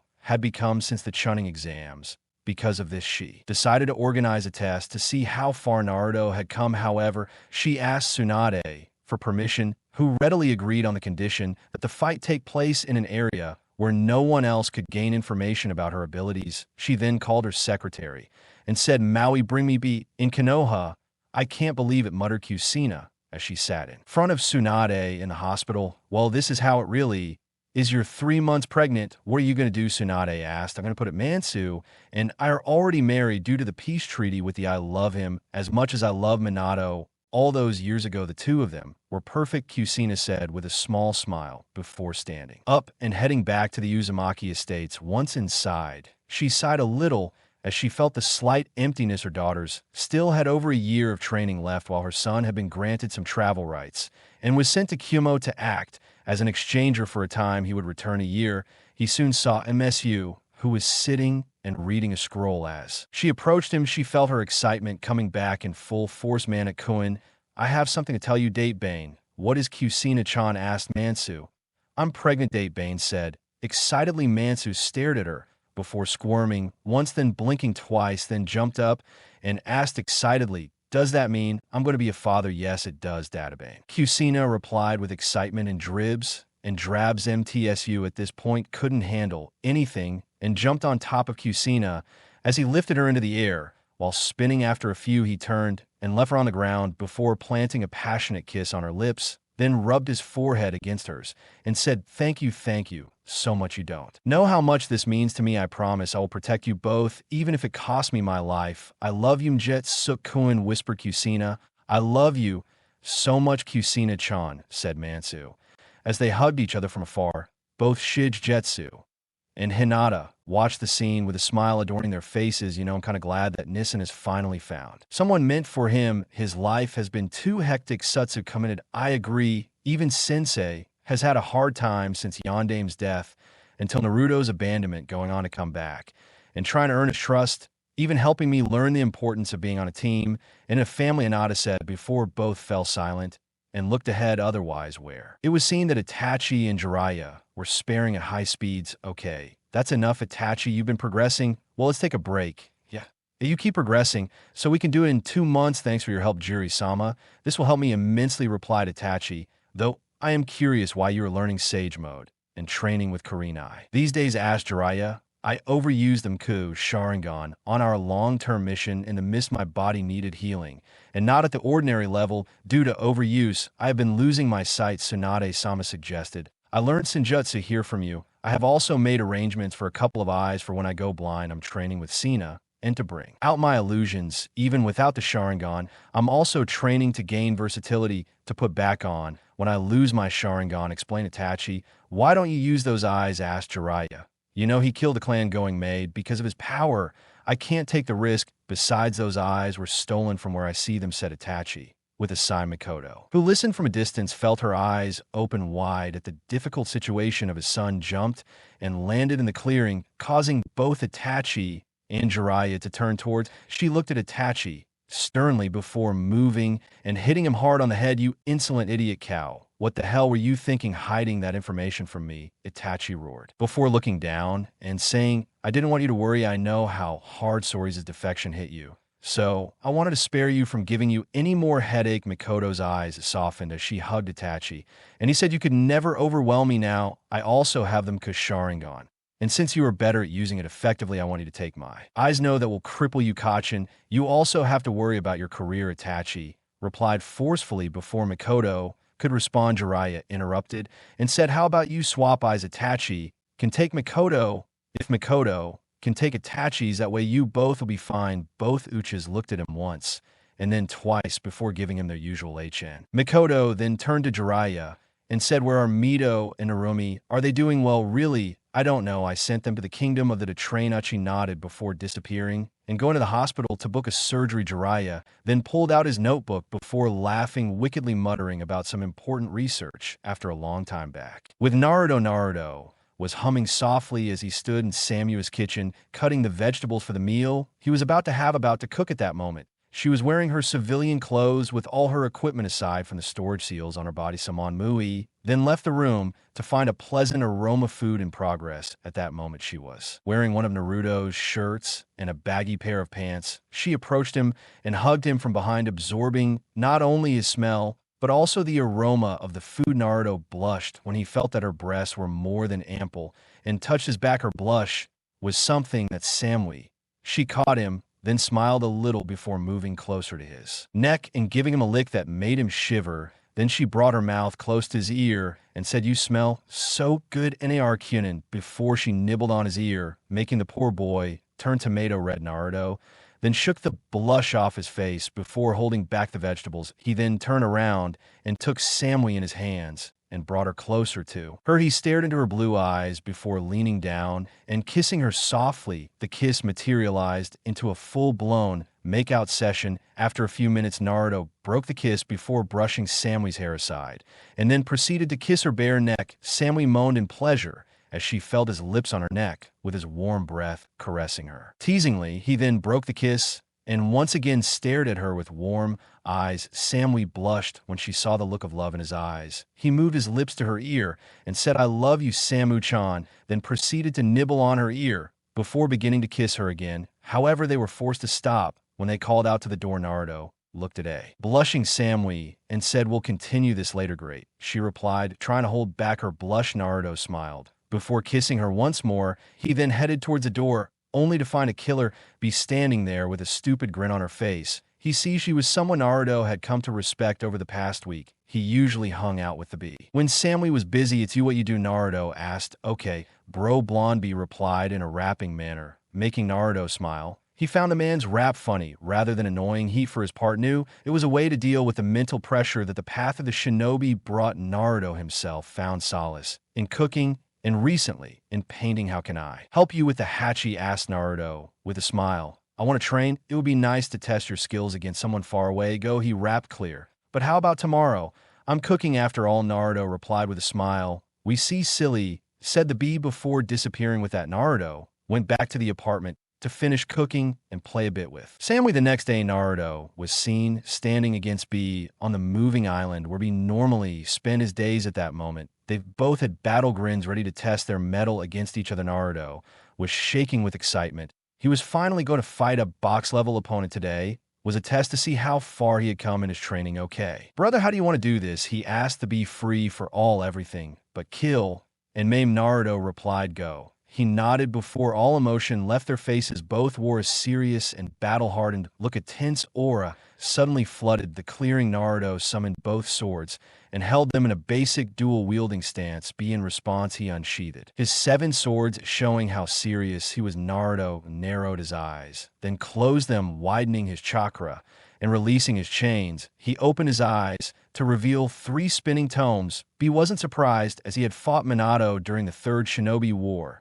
and knew of his Sharingan. They both looked at each other before disappearing in bursts of speed. Soon the air was filled with the sounds of metal clashing against each other. Bee, using his superior speed, strength, and experience, was constantly on the attack and was pushing Naruto back. Naruto was keeping up with the help of his Sharingan and was making up for the numerical disadvantage with his chains. He could defend himself well against the Bee's attack despite being much slower with the seals. He had on a wild slash hit Naruto, and he was sent flying back, controlling his trajectory. He spun in the air before landing gracefully. He looked up and saw Bee with a smirk on his face. Naruto growled something that Bee heard. His smile grew as he said, "Oh, is blonde unable to match the awesomeness of my A?" Chibi-sama. Naruto took a deep breath before standing up and saying Kai seal marks appeared all over his body before disappearing. Naruto then snapped his neck before disappearing at a much faster speed than before and appeared in front of a startled Bee before kicking him straight in the jaw. Bee noticed Naruto's physical strength increasing and felt the density of that kick this time. It was Naruto who smirked and motioned for the Bee to attack him. Both once again ran towards each other and found themselves in a clash of steel. After a few minutes, both fighters jumped back. Neither of the two was sweating. Even then, they both sheathed their swords before launching themselves at each other too. Fight in a taijutsu battle. During the battle, Naruto learned one thing. If the bee was strong in Kenjutsu, its taijutsu is its specialty. It was literally tearing Naruto apart in taijutsu. Then a 3-hit combo hit Naruto, and he was forced to fly back once again. Landing on his feet, Naruto wiped the blood off his face and said, "Bu hit hard B." That's the CBIS Sama. And of course he floated like a butterfly and sting like a bee. Be wrapped okay. Then I guess I'll just have to get serious, don't I? Naruto asked rhetorically, then clapped his hands and closed his eyes before opening them and entering sage mode. Then smiled at B, who smiled back as he felt the increase in Naruto's presence. Naruto then said, "Let's dance." They both charged at each other once again this time. However, Naruto was matching the B blow for blow. The two were serious fist. Collided with fist, creating shock waves that passed through the forest. The animals within themselves were avoiding the clearing due to the strength of the auras the B and Naruto were giving off. Naruto then used his superior defense to attract the bee before using his double decapitation and sent the bee flying into a tree. Naruto was panting slightly. The bee's taijutsu was amazing. Naruto was sure he could have taken on Gay when he had the gates open, specifically since he knew the bees weren't using their Biju Yacht chakra. Use any idea how counter his Biju power? I, for one, am not going to use Susanoo. The Eternal Sharingan is my trump card in case I run out of options, Naruto asked. Mentally, I think a combination of Lirin and the space-time absorption barrier should be enough. That's all I'm going to say, Kit answered. Kurama. Naruto pondered the idea for a few moments before understanding what Kurama meant and mentally smiled. However, he soon felt a rather oppressive aura.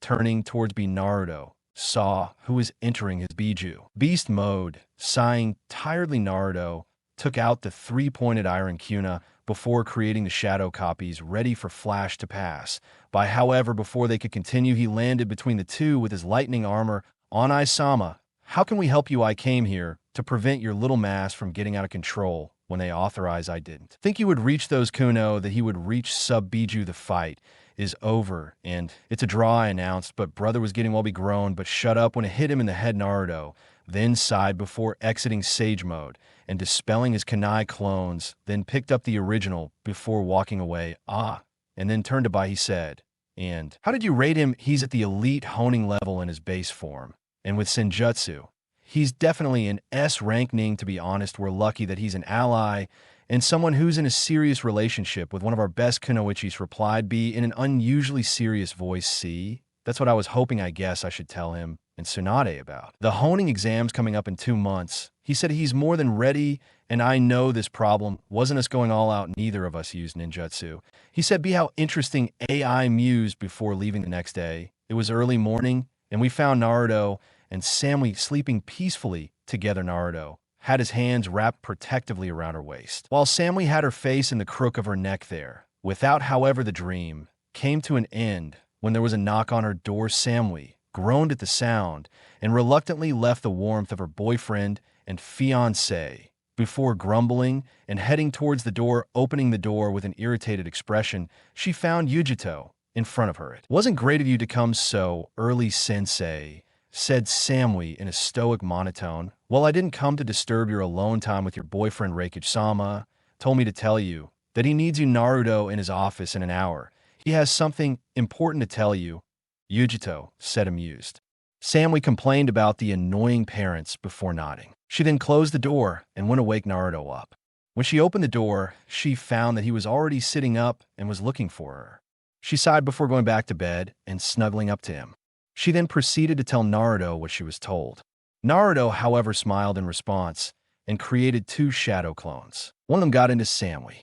Naruto then sent them both to the Reikage's office while he himself rotated until he was on top, with a Samui being thrown beneath him. He smirked before leaning down and kissing her on the nose before proceeding to kiss her on the lips. While Naruto and Samui had their intimate moment, the shadow clones headed to the tower where they were informed of the upcoming honing exams. The clones were informed that since they were both Tobu honings, they were allowed to take the exams alone. He then informed Naruto that Tsunade had already been informed and that she would be allowed to use the fields of training for his LL nodding in thanks both clones left before, dispelling and sending the memory to the original, who stopped the visualization of kissing for a moment before revealing the conversation to Samui after that they both shrugged before continuing with their activities. It had been 2 months since Naruto found out about the honing exams. He had spent the time talking to Samui and his teammates. He knew he was more than ready. Standing in front of the Kumo's, Han walked in and then waited for that his friends from both Kumo and Konoha will enter soon. He saw a Konoha team that included near Yuga, Isen, Sarutobi, and Kiba Yusaka approaching the Naruto. Said, "Ei, guys, how are you, Naruto? It's been a while. How have you been? Have you gotten stronger?" Asked Kiba as he waved at his friend. I think I have. How about you think you can lay a finger on me?" He said Naruto mockingly. "I'll have you know that I've been training really hard and can take on most honings back home." He said Kiba with a snort. I'm sure I hope to face you anyway, Nei. I have the answer to that. It came to me before the third test. Also make it to the finals. I want to face you, said Naruto with a smile. Thank you for your kindness, Namekbed, said Niji with a short bow. None of that, Niji. We're friends. Everything's fine. So how's everything been in Konoha, asked Naruto. It's been a peach. We helped the Mist in their civil war. And now we're also in a treaty with them. All the rookies already did Chunnin, and the 3 of us were the nominees for the honing exams. Tell me, why are you here without a team, asked Aizen. I'm a Tobu honing. Can I take the exams? Just tell me, how is it? Gigi, Naruto replied with a smile top. So I'm not going to kick your ass in the finals, e.g. It's okay. He just misses you a lot, Tokai-sama complains. A lot about how aggressive the council is toward you, said Aizen, while returning Naruto's smile. Those old fools won't be able to touch me. I have all the necessary laws ready in case they try anything. He said Naruto. It was then that Naruto saw Samui and the rest of his friend from Kumo saying goodbye to the Konoha team. He approached them. Naruto gave them a cheerful smile. Hey guys, are you ready for the exams? I bet you are. You better be ready, blonde. I'll kick your ass this time. Karui growled at Naruto. Her constant losses against him in combat were coming back to her with full force. Whatever you say, Karu-chan, I'll take care of that in a moment, Naruto said jokingly. Karui turned red in the face due to the mockery, and he was about to pounce on him when Samui said, Karui, relax.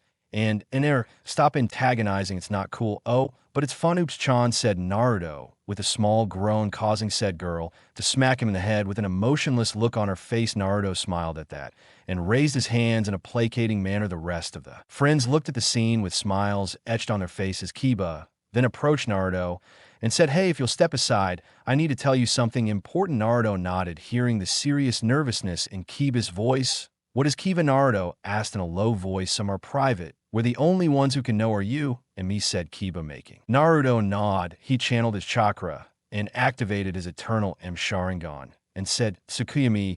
Immediately he and Kiba were inside the Genjutsu. Kiba looked around in interest as Naruto continued, this is my strongest Genjutsu here. I am equal to a god.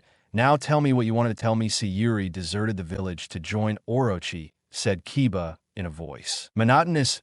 How did Yakin and Sensei and Mikoto Bakon react when she left, asked Naruto. I know that Itachi didn't react outwardly, but he was sad and disappointed. But Mikoto-sama cried a lot. All the rookie moms went to try to comfort her. Hell, I even got to fight her, but she almost killed me, although I will bring her back, even if it's the last thing I do, said Kiba with a sided A. Why do you insist so much on bringing her back? Technically, she is a lost nin and should be treated as such. By the way, when did she leave? Naruto asked. About a month after you left for the Guardians, and I have a bit of crush on her, so it was kind of obvious that I'll try to bring her back. Kiba said, I see. She must have gotten a lot stronger under Orma's command, although what I do depends on what the Okage asks of me and what Itachi, Nissen, and Mikoto Abakin want me to do. After all, it won't be hard to fight her. Naruto said, are you sure you'll be able to fight someone trained by one of the legendary Sannin? Asked Kiba. Kiba, I fought the eight-tailed Biju 2 months ago, and I came out alive. I'm a sage, and I'm a certified S-rank ninja. I think I can take care of myself regardless of who my opponents are. Anyways, we should go. Remember, it's been 2 seconds in the real world, Naruto said as he smiled when he saw Kibgok at the information he was given back in the real world. Naruto now had his game face on and walked to the side of the room away from his friends. The exam was underway. A second later, the entire room was covered in a very high-ranking Jinja. Suddenly, Naruto saw Shursui Yuki Danzo appear in front of him with Samui Ch Mito Yurumi tied up and kneeling in front of him. Naruto immediately guessed that this was a test to see how strong his mind was. He, however, was not going to allow a stupid examiner to kill his family. Even if it was just a Jinjutsu, he turned on his Sharingan and muttered Jinjutsu reversal. Hey, no one could blame him for having the best Jinjutsu in all the elemental nations. Made you were choosing more than one trick related to the art, then discreetly being affected by the Jinjutsu. Seeing the other opposition, most of the Sun Chunnin were already unconscious. Only one Miss Nin was awake. The Koning were sweating, but it seemed like they were going to get ahead. Naruto then saw the three Ayu Chunnin panting and looking at him slightly. He smiled slightly at them, knowing that they would try to attack during the second part of the exam. Then he directed his attention to his fiancée and immediately became concerned that she was sweating profusely. The rest of the AK Kumo honing applicants were a little out of breath, but Samui looked like he had been through the war. Darui entered the room and said congratulations on passing the first part of the exams. Honing arrives at training camp 43 for the second exam. Within 2 hours, everyone left and headed to the compound, while Samui walked alone towards the training camp. A hand pushed her into an abandoned alley. As she raised her head sight, saw a smiling Naruto looking at her. Samu immediately crashed in his chest and hugged him tightly. Naruto felt his shirt getting a little wet and realized that Samui was crying. Wrapping his arms around her, he brought her closer and gently tucked her in, planting himself on her face and neck, trying to calm her down. When she calmed down, Naruto asked softly, "Are you okay? What exactly happened? I saw you die in that Jinjutsu. I knew it wasn't real, but it felt horrible," he said while holding back a sob. Naruto wrapped an arm around her waist and used the other to lift her tear-stained face, then kissed her on the lips, then said, "Darling, I'm not going anywhere. Even if I die, I will beat the Shinigami and come back to you," said Naruto. Samui nodded in his chest, but did not release his hold on Naruto. Seeing this, Naruto continued and said, "How about you come back with me to Konoha after these exams and our promotion?" Samui gave a small smile and nodded in the hug. Naruto then let go of her and wiped his tears away before saying, "Now, then let's go and pass this test so I can take you back with me." Samui let out a small chuckle before nodding, and the two headed off to Training Ground 43. They both arrived just in time to see the candidates ready, and the supervisor already grouping the candidates. Naruto found himself in Group C with his partner with Noanin, while Sam and the other Cumin were in Group B. When the groups were set up, Du appeared and said the second test will consist of a taijutsu speed test, a accuracy test, a jinjutsu test,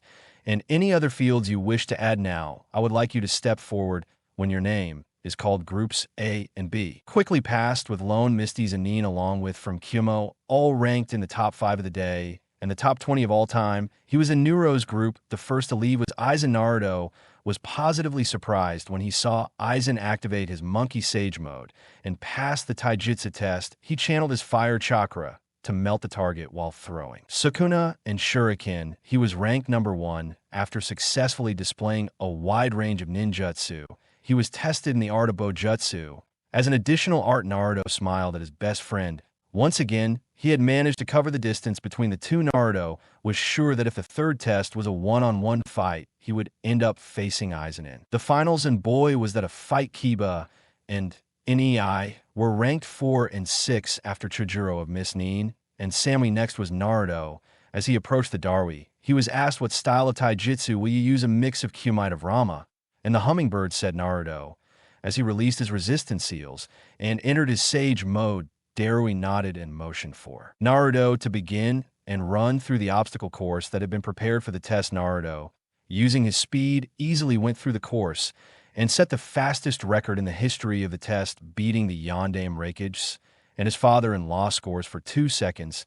Then he was led to the target accuracy test. The targets were steel walls, and to pass the projectiles had to penetrate and stick against the wall. Naruto smiled. Something like that was to his liking. He took out 2 of his 3-pointed kunais. He channeled the wind chakra into one and the lightning chakra into the other. Then he threw them both together before the kunais multiplied by 10. Then the 20 kunais hit the steel wall in 20 different places, destroying it until it turned into blacksmiths. That was pretty interesting. Now, for ninjutsu, please state your affinities, said Darui. Windwater and lightning. Naruto replied, "Okay, I want you to perform 2 jutsus of each element and 2 non-elemental jutsus," said Darui. "Very well.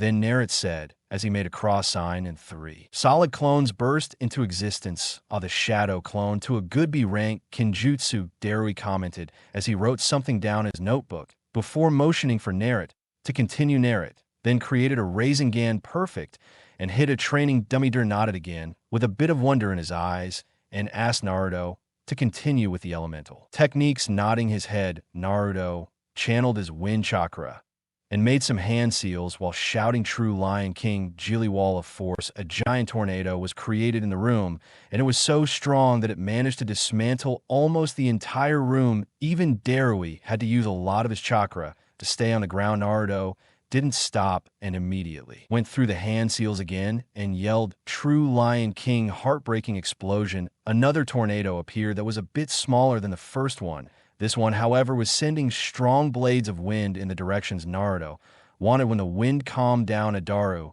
an annoyed, stood up and said, "Let's continue this time. Please don't mess up the exam room." Naruto nodded shyly before checking his signs and saying, "Just shoot water style water." As he said, water appeared from the atmosphere and formed a wall in front of Naruto. Naruto canceled the jutsu before going through signs and saying, "Water dome water style." The water appeared and surrounded Naruto in a dome shape. Very good, 2-rank jutsus. Now in right unsaid, Darui. Naruto nodded before showing his new and improved Raikiri Nagisa and Raikiri Saman. Both were S-rank techniques. Darui, however, was looking on with a bit of shock. Who was going to tell us that the 2 most illustrious clearing techniques in the world could have been improved. Okay, that's enough. It was amazing. You did very well. Now the next test is a Jinjutsu 1. Please proceed to cast some Jinjutsu, said Darui. Naruto nodded before casting 2 of the NID Cage's illusions, the Bringer of Darkness and the Solar Flare. Darui had a severe headache after the instant darkness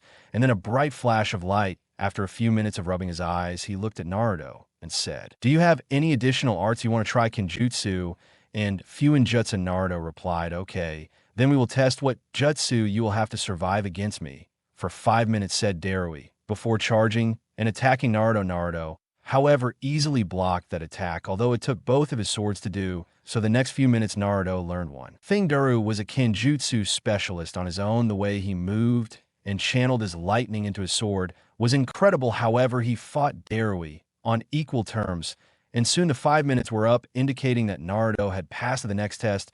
Was regarding Fuinjutsu. Naruto wasn't worried in the slightest. He knew that the examiners wouldn't even be able to tell half of what his seals could do. The test was pretty simple. All he had to do was complete some incomplete seals. By the looks of it, the test was designed to test someone who was just entering level C. But since Naruto was a level 10, he passed the test like nothing. Soon the test was done, and the remaining candidates were called for the third test. They were given. He ordered them to return home for the week and rest, as the third test was a TR-day survival trip in a place that could match the Forest of Death on its worst day. "Are you ready, Nei? This will hurt like a bitch, but you'll be a free man after tonight," said Naruto as he prepared for the unsealing ritual. That unmarking, chili from the cage bird seal was a day after the second test was completed. "Do it. I want to feel free again. That seal is just a smudge mark that I want to disappear," replied Niji.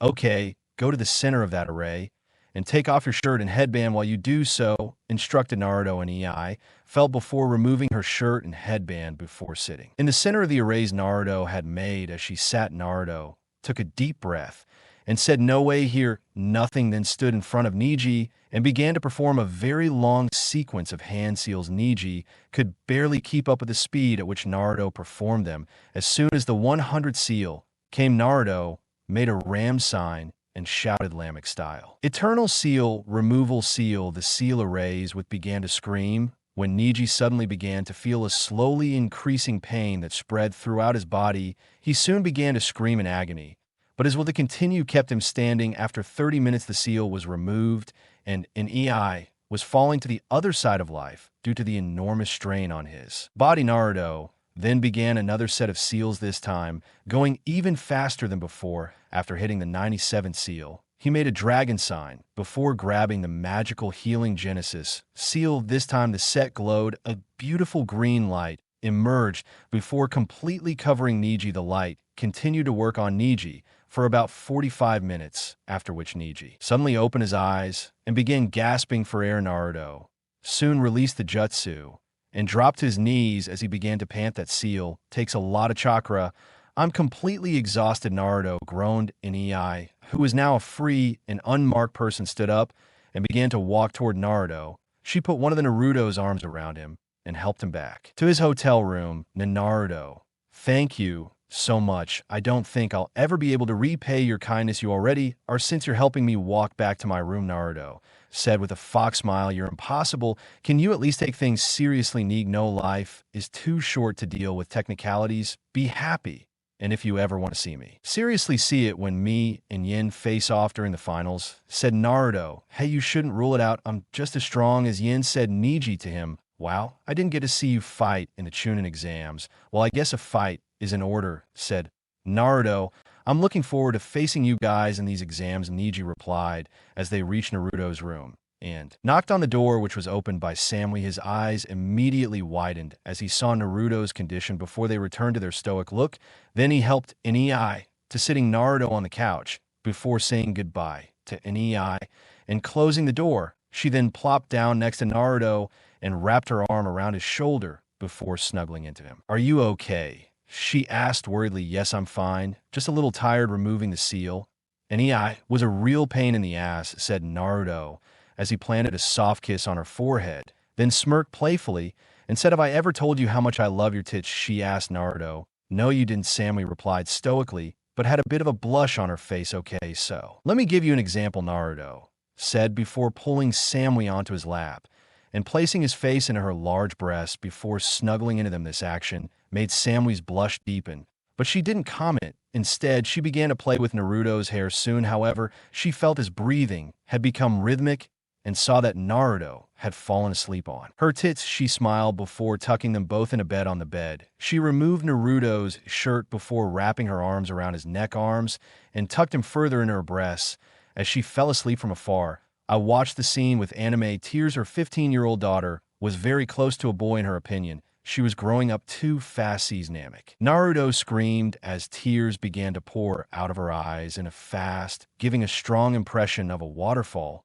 The next morning, Naruto woke up and immediately felt his head inside the softest pillows he had ever slept on, then snuggled into them deeper. As he approached, he heard a moan and opened his eyes. After adjusting to the daylight, he saw his face was in Samui's breasts. He then moved back a little before taking the sleeping girl into his arms, placing his chin on her head. He hugged her lovingly before falling back asleep. Both Naruto and Samui woke up a few hours later, and the first thing they saw were each other's eyes. Captivated by the sight, they both leaned forward and kissed once. Again, feeling the sparks fly, they both looked at each other with their eyes, showing the lust they fell for each other. Now, shirtless Naruto quickly sat up before crushing his lips against Samuis as he removed her shirt, revealing yellow lace-up bra. Naruto then moved his hand and unhooked her bra, revealing her huge breasts. He then pulled her closer to him until her breasts were pressed against his chest as AB kissed her on the lips as he wrapped his arms around her slender waist. Samui, in response, had his arms wrapped around her around his neck as she moved closer to him. Naruto then broke the kiss before planting his lips on her neck and began kissing it passionately. He then stopped his ministrations before looking at her and saying, you know, your breasts are heavenly. I haven't really played with them, but they feel amazing pressed against my chest. Samui blushed before looking away and muttering, cow. Naruto smirked before buying. He leaned close to her ear and said, yes, but I'm due, cow. He then proceeded to nibble lightly his ear before looking at her blushing face. He saw that she seemed a little worried and scared. He leaned down and said, don't worry, we won't go any further. If you feel uncomfortable, I'm willing to wait for you, Samu-chan. She smiled at him before leaning down and kissing him on the lips. Then he lay down while Samui accompanied him by his side. She used his hand as a pillow while pushing her breasts against her sides. Naruto gently caressed her hair while humming a cheerful tune. He loved the feeling he was experiencing. His light touches were filled with love and made her feel special. Not to mention, he always put her first and never forced her to do things she didn't like. Ninyu asked Samui. Said Naruto, prompting Samui to continue. I was wondering how you're going to convince Dad to let me go with you, asked Samui. I have a very decent idea. Do you want to go ask him now? Asked Naruto. It's 11 in the morning. Come on, said Samui, as she sat up and was about to go to the bathroom when she felt Naruto surround her. Naruto then proceeded to get ready. As he used a small water jutsu to clean his body before getting dressed, he then put on his usual shinobi clothes and waited for Samui to come out. Soon she arrived fully equipped, and the pair headed to the Reikage Tower. Gigi, how's the paperwork going? Naruto asked, and soon dodged a small alarm clock that was thrown at him. What do you want, brat? He asked. Nothing really. I was just wondering if my future father-in-law was having fun with his paperwork, Naruto replied cheekily before dodging another item that was thrown at him. Brad, if you don't get out of here in 5 seconds, I'm going to beat you into the ground. I don't care if you're my daughter's fiancé or not. Ouch, he growled, making Naruto laugh. He had his future father-in-law, right, where he wanted him. Since you're so interested in doing the paperwork, I'm sure you don't want to know the answer to solve them, right? Naruto asked with a devouring smile. In the blink of an eye, faster than the Yasin there, he was in front of him and shook Boyle Lozum to Naruto's shoulders while shouting, tell me the secret to beat the paperwork. I will shake. I will say shake, yes. I shook, yes. I shook you. I shook, promise. Shake, shake, a shake, please shake. Choose shake, complete shake, independently shake from shake it, shake. It is Naruto managed to speak in between the tremors of anything, I'll do anything, just tell me the secret, he yelled as he stopped shaking. Naruto, you give me your word, Naruto asked, amused. Yes, I'll do anything you ask, just tell me the secret to defeat the Hellspawn, he yelled.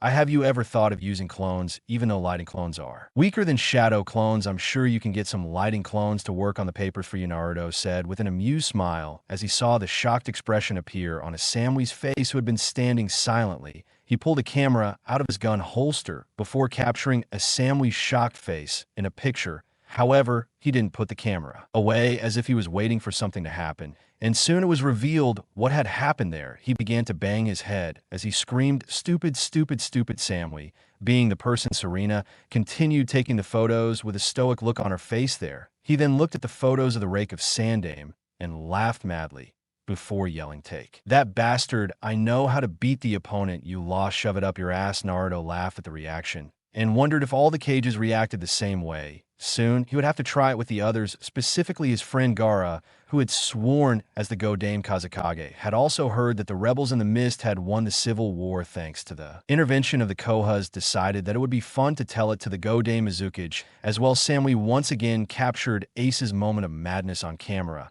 without showing a shred of emotion, then placed the camera back into the holster before looking back at the two most important men in her life. Okay, then Naruto, you have earned a favor from me. Everything in my power, I will do it, he said as he created some clones and had them start the paperwork. I am calling in that favor. I was wondering if you could transfer Samui as a permanent envoy to Konoha. She would be leaving with me when I return to Konoha after the honing exams. Naruto respectfully stated that he knew this matter was important since it was related to the family, and there he was known for being a very protective man of his family.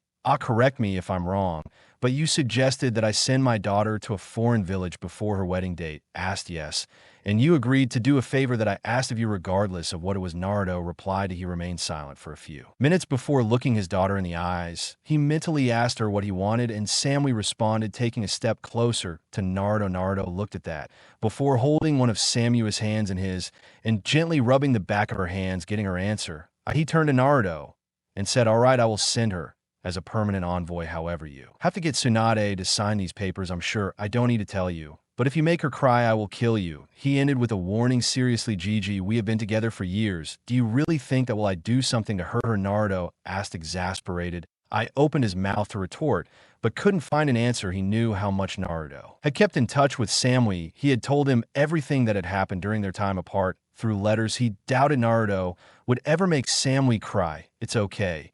It's okay. Don't blame me. After all, I raised her. I have the right to be worried about my daughter. Our statuses as Cage and Honing can't change that fact. I sighed. I know what you mean, but come on, Gigi. You know us Namikes. If we fall in love, we take it to the grave and do whatever it takes to protect our families, said Naruto with a small smile.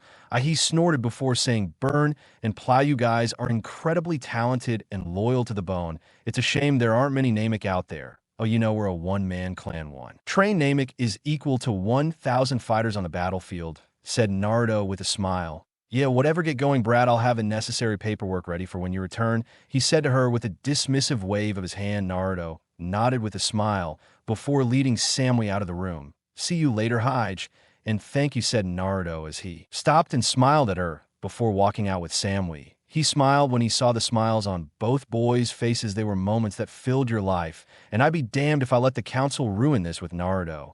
And Samui, look, I told you I'd be okay, said Naruto with a laugh. You said Samui before looking at Naruto, as if he was asking an unasked question. Naruto smiled. He knew exactly what Samui wanted to know, and with a chuckle, he said, we'll keep those to show our children how the maternal grandparents reacted to the paperwork. You're already imagining the children, Sam asked very stoically. With rosy cheeks, Naruto chuckled before wrapping his arm around her shoulders, choosing not to answer. At the moment, as they walked back to Naruto's room to get ready for the third test of the Jonin exams, very well, everyone, your third task here will be to survive a good 10 days on this moving island. Keep in mind that these conditions are so foul that only high-level rank ninjas can think of entering. If at any time you want to open the scroll that will be given to you will invert you and summon you to a hospital in the village, said Darui. What makes this place so dangerous that even rank Ahonings want to avoid it? Niji asked the question that was going through his mind of all. I'm glad you asked. Within this forest, there are beasts worse than your most feared nightmares. Each thing is a minimum of 10 m long with varying heights. The beasts are accompanied by man-eating plants that are both alive and poisonous. Consider it this, your prey in a land full of predators, and your job will be to emerge. Give him. It should be fine with my Yugon, muttered Nei Akamaru. And I will be fine. We were born for nature, aren't we, boys? Said Kiba as Akamaru barked. Okay, gee, sounds interesting, Aizen said, with a battle-hungry smile. Should be a fun dance, Naruto muttered. Little call, muttered Samui, as he stood next to the Kumonin. I wonder what will happen when we get in. Eventually, I'll get killed by the big animals. And then Kumo not only loses some of its most promising ninja, but also gets attacked by another village because some of the most important ninja were killed in the end. Everyone ends up killing Ou. Omomo rant about Karui. Shut up, Omoi. You're embarrassing yourself, said Karui, as she hit Omoi on the head. Everyone's sweat dropped at her antics before Darui said, and that's the crux of the matter. If you want to give up now, let us know. If no one wants to give up, we'll start right away. When no one gave up, Dura nodded before signaling everyone to step on the ceiling arrays. Once everyone stepped on them, they were summoned to the moving turtle island where the semi-final test had already started.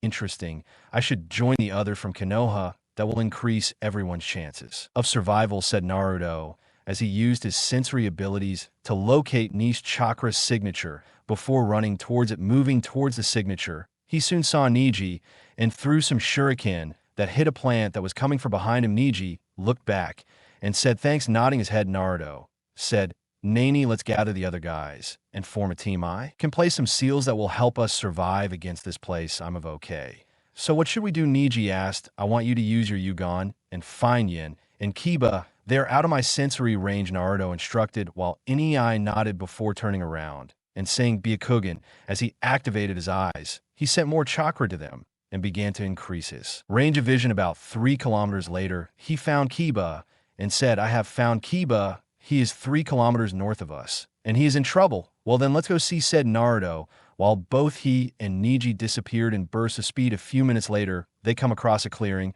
where Kiba is cornered against some giant wolves. Naruto looks at Nei and says, I'm going to stun them. You're going to kill Nei? He felt as Naruto ran towards them while going through numerous signs and said electromagnetic murder in the style of a lightning bolt. The lightning then stuns the 3 attacking wolves as Nei in a very fast manner, while saying, you are in my divination field. 8 trigrams, 128 palms. The 3 wolves receive a blow to their vital organs as they fall and begin to tremble. Naruto then turns to Kiba and says, what are you doing here? Kiba asked, saving his ass, apparently, said Naruto, with a smile, knowing that he would get to the ego of the Inuz, AKAs. Why am I leaving? Kiba grumbled, but Nei stopped him, who said, we're here to group up. It will improve our chances of passing these exams without any major problems, said May, making Kiba feel an understanding. And what is the plan? Asked Kiba. Should we use your sense of smell to locate Yin and then find a safe cave? After the which one can we set up camp? Said Naruto. All right, then give me a few moments. It's 500 m to the east, said Kiba, after sniffing the air and locating Aizen scent moving towards him. They soon spotted him as he pulled out a giant snake before landing gracefully in the clearing. He then turned around as he sensed the familiar chakra signatures of his friends and said, "Guys, what are you doing here? Not to mention why you're together." He asked, "I thought it would be a good idea for us all to stick together for this survival test. If they're putting this in a honing level exam, it means it's a serious matter," explained Naruto. "I see, that makes a lot of sense. So what do we do now that we've all found each other?" asked Aizen. "We found an empty cave and set up camp. I'll set up some protective barrier seals that will keep out any danger and give us enough security until the test is over," explained Naruto. "That makes sense. Follow me. I saw a cave not far from here when I was exploring the area to get used to the layout," said Hien, as he began to lead the group of 4 into the cave. After a few minutes of jumping through the trees, the group from Konoha finally reached a large cave opening. Naruto stood up and raised his hand as he said, "Kiba, smell for any abnormalities in EI. Use your eyes to see how far down it goes. And if there's anything that needs to be taken care of." They both nodded before beginning to do as they were instructed. That was when Naruto decided to ask Kiyomi Netten for help. "Do you feel any negative emotion coming from that place?" he asked Kurama mentally. "There is no kit. There is no specific negative intention coming from the cave. Although it is difficult to know, since this place is full of negative intentions, I advise you to keep a vigilant watch," said Kurama, as Naruto nodded before looking at his friends and waiting for them to finish their exploration. "And what is the situation?" asked Naruto. "It is clear as far as I could smell. Neither I nor Akamaru have found anything that could be dangerous if we decide to stay in this cave for the rest of the 10 days, explained Kiba. Naruto nodded before looking at Neji with a questioning look in his eyes. Neji, understanding the unasked question, said, "It's clean. It's about 1 kilometer deep and currently has nothing inhabiting it." "Very well. Then Kaibian no Jutsu," Naruto yelled.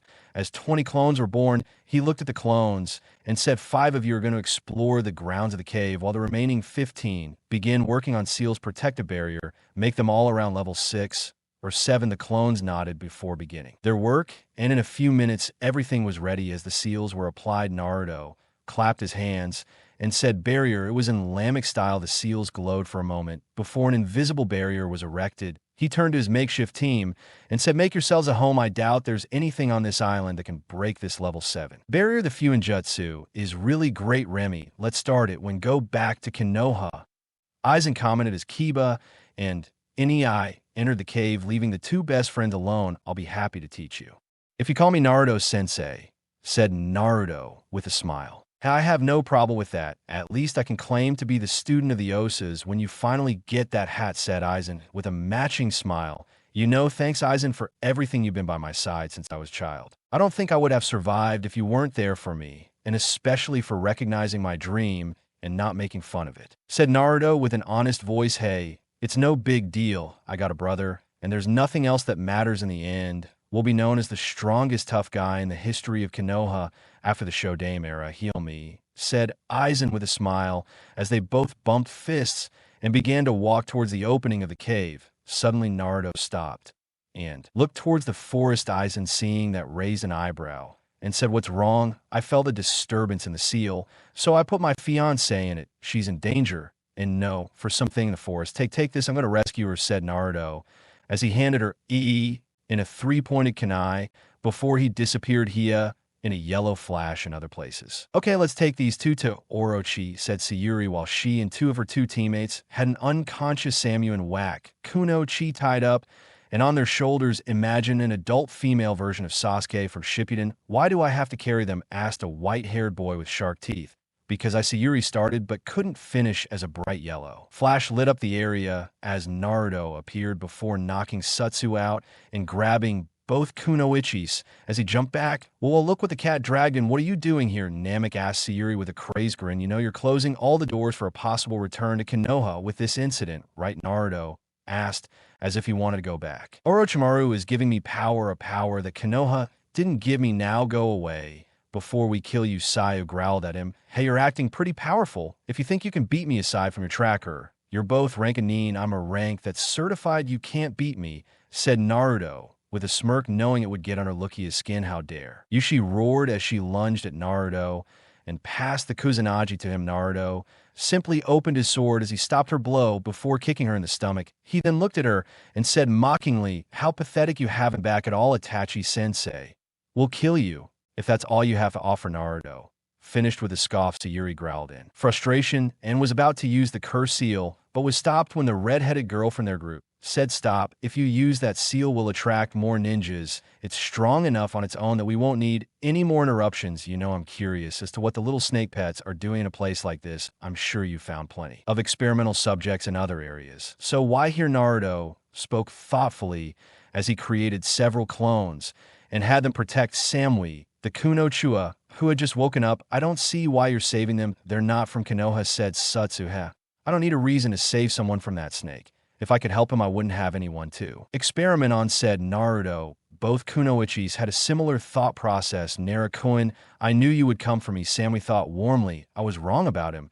If someone was a monster, was IWA who wanted to hurt him for something that wasn't even his fault." Back Kunoichis thought, "Anyway, let's get this show on the road," said Naruto, as he sketched a small smile and activated his eternal Sharingan. Sayuri froze when she saw those eyes and shivered slightly when she saw the four-edged shuriken in his eyes. He smiled when he saw that reaction and said, "Now, why don't you run, you three? We'll make things easier for you." As the three of us moved, he disappeared in a burst of Naruto thought before turning around and hurriedly moved to see Samuel Kuno Chua undoing his restraint. He said, "Are you okay?" "Yes, we are fine," said the Kuno Chua. "What exactly happened?" Naruto asked. "I was thinking about joining Omo and Karu, and when the three of them attacked, and how they knocked out Samui," replied. Stoically, Naruto sighed. When he heard her, he knew she was downright furious with herself. Right now, turning to the Kunoichi, he asked her, "What's your story?" And her name, the girl snorted and said, "The name is Kulatsuki, the granddaughter of the Tsuchikage. Those three attacked me. When I was setting up camp, normally I would have been fine,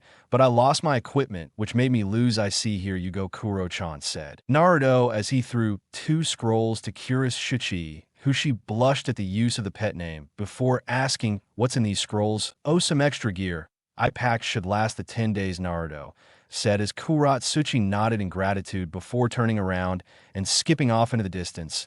As soon as she was gone, Naruto turned to Samui and slammed his lips against hers as he hugged her tightly. After breaking away from the kiss, he hugged her tightly as he whispered, "Thank you, Kamami. I got here on time. I don't know what I would have done if something had happened to you." The fear and the relief in his voice is the most obvious emotion. "I'm sorry, no, it was great of me to get caught. I let my guard down. It won't happen again," said Samui in a stoic voice, but his eyes had a soft look. "Okay, let's go to my camp. I've put seals there," said Naruto. "Very well. By the way, how are we going to get there?" asked Samui. "Well, I want you to prepare yourself, because you're going to feel very disoriented." "I know, I did when I used the move for the first time," said Naruto. "What are you?" Samui began, but couldn't finish as they both disappeared in a bright flash. Yellow light. Aizen was sitting near the entrance of the cave. He had been for quite some time. As soon as Naruto left half an hour ago, Aizen had sat outside and waiting. However, his wait was short-lived when Naruto appeared in an instant with an Akumo. "Kunoichi Senmui, she wasn't feeling so good, isn't that putting it lightly?" She felt like she had been hit by one of Tuner's high-powered punches. As soon as they appeared, she knelt down and vomited. Naruto stood behind her with an apologetic look on his face while gently rubbing his back, trying to ease his discomfort. "What the hell was that?" Samui J. Hio between his pants as he tried to regain some of the sensitivity in his body. "What you just experienced was the flying god of thunder," Naruto answered wisely. "How the hell can you use it so often if that's what happens in one jump?" Yen exclaimed as he pointed toward the pale and snorting Samui. "I have seals on my body that make my walk feel similar to swimming against a waterfall. My body is much sturdier than he looks," Naruto replied, still keeping his attention on the Samui for a second. "It makes sense. So what are we going to do?" Aizen asked. "Wait the 10 days before the last test. Since we're safe and can't be attacked, it should be a piece of cake," Naruto said as he stood up as he lifted Samui into a princess carriage. He made sure not to make her feel any more uncomfortable as he carried her to the cave, with eyes following closely behind her. Time skipped 10 days. It had finally been 10 days, and the candidates, they had thinned out even further. Now, the total number of honing aspirants left was 12, with 4 from Konoha, 4 from Kumo, 2 from IWA Yozuna, and 1 from Kiri. All the remaining worn-out aspirants stood in front of a smiling Darui, who said, "Congratulations to all of you for passing the 3rd test of your honing exams. Now, I will explain to you the dynamics of the fourth and final test."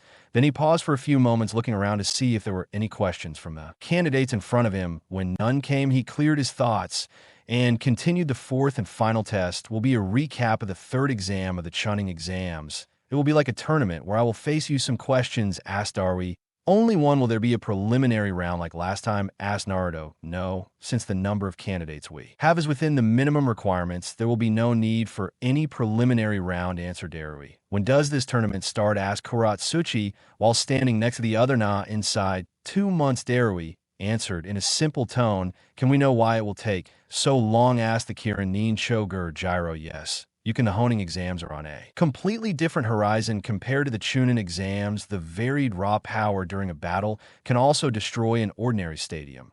So we need 2 months to create an ideal fighting arena." "Satisfied that your curiosity?" asked Darui. The only answer he received was a nod from the young ninja in front of him. Then he finished saying, "Well, that's it. You all may go. The place and time of the fourth exam will be given to you a week before the exam. Use the time to prepare well." The young Nin nodded. Before one by one they disappeared. Naruto, however, simply grabbed Samui before he quickly left for his apartment, very interested in getting some rest in the apartment. "I'll never get used to that," Samui grunted with a snort as the blonde couple landed in his apartment. "I'm sorry," Naruto said as he took Samui in his arms, and he kissed her softly on the lips. Samui, in response, wrapped her arms around his neck as she kissed him back. This makeout session stopped when Naruto said, "Well, I'm going to take a shower, after which I'll cook something for us." Samui nodded as she watched Naruto head toward the shower. A few minutes later, he got an idea and smiled lightly before starting to take off his clothes, and then following Naruto into the shower. He slowly opened the door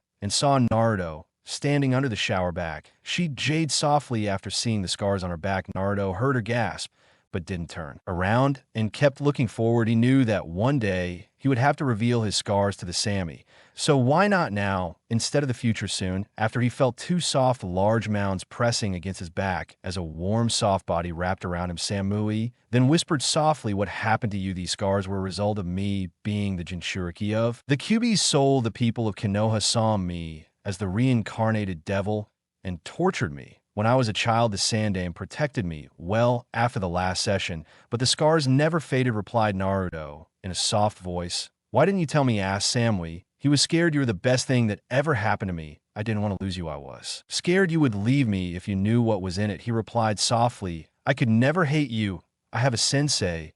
As a Jinchuriki, I know they are not what is in it." Samui replied with a she moaned as she cried on his back. Despite the water from the shower, Naruto was able to let his tears fall on his back. Then he turned around before taking the crying girl in his arms. He smiled softly as he held her, rocking her slightly to calm her down. "Why don't you cry, ho? You even complain about those scars you didn't deserve," she asked as she sobbed. "Hey, those moments and scars made me the man I am today. Being this way bought me for you. I, for one, won't change a thing, because I got the best possible for it instead, and that's you," Naruto said as he gently kissed the top of her head. Samui let out a giggle through her tears, which made her make a funny sound. "Cow, look what you did. You made me sound like a pig. Well, I may be a cow, but I'm your cow," Naruto said as he dried her tears and kissed her on the lips, then pulled her to his chest as he held her tightly. Samui, in response, wrapped her arms around him, not wanting to let him go. "Little on," Naruto then said. "By the way, Yu-chan, why did you come here?" Naruto asked in a playful voice. I wanted to shower with you," Samui replied with a blush as she felt Naruto's against her thigh. "Well then, I guess I should clean you up real good, don't you think?" Naruto asked rhetorically as he turned Samui towards him and then soaped up his arms before starting to grope her more than supple breasts. "On Naruto, what are you doing?" Samui said as Naruto made his way through her breasts. "Playing with my favorite pair of tits of all time. Seriously, they're amazing," Naruto said before he started kissing Samui on the neck. Samui bit her lip. The hot water combined with the way Naruto's hands worked on her breast was too much for her, and she felt an orgasm coming onto her. Soon her legs buckled, but she didn't fall as Naruto had her held. Soon she had a thunderous orgasm before gasping. "How was that?" Naruto asked with a smirk. "I knew your hand were heavenly, but this takes the cake," said Samui before turning around and kissing Naruto. Then she knelt down before taking Naruto's in her hand. Then she said, "Well, since you made me feel good, it's my turn to make you feel good. Now sit back and relaxed, Naruto moaned in pleasure. As Samui started moving her hand a few moments later, she said, "You-chan, try using your mouth." Samui felt speechless before moving her mouth and licking the tip of his a bit before sucking on it a bit. Then she proceeded to wrap her mouth around his before moving her head back and forth. Naruto moaned in pleasure as he felt Samu's tongue working its way into him. Then he felt his release approaching and decided to spice things up a bit. "Try to wrap your breast around it." Samui moaned wordlessly as he placed his 11-inch cock in the area between her breasts and began massaging it to further increase her pleasure. She began licking the tip of it as it pointed to the side of her large tits. Soon Naruto climaxed, letting all of his cum pour out on her tits. Both of them jerked off for a bit, after which they cleaned themselves up before getting into the tub. The only thing they did after was peacefully cuddle into each other as they let themselves fall asleep in the warm water. Time. Skip 2 months. Welcome to the final test of these honing exams. You will be called out randomly as your names appear on the screen. This arena is a special arena with varying conditions of the 5 elements that act as traps randomly throughout the fight. Any questions, all your respective boxes are present along with the damil, so remember to put in your best performances. Darui said as he pointed to 2 boxes. One had all the boxes while the damil sat in the other. Naruto looked at both Tsunade and Shiro and nodded respectfully in their direction, an action that was also mimicked by the other challengers. "What did you mean when you said elemental traps?" Naruto asked. "Exactly what it sounds like. At random times in your matches, the seals of the arena will unleash upon you an elemental attack. The element will also be randomly decided on the screen with your matches. Any questions?" asked Darui. When no one spoke, Dara spoke up and said, "Okay, then we will begin the first set of matches. Look at the screen." When it ended, the screen flashed, and the names Lamek Naruto versus Yen Sarutobi, along with the kanji for wind, appeared on the screen.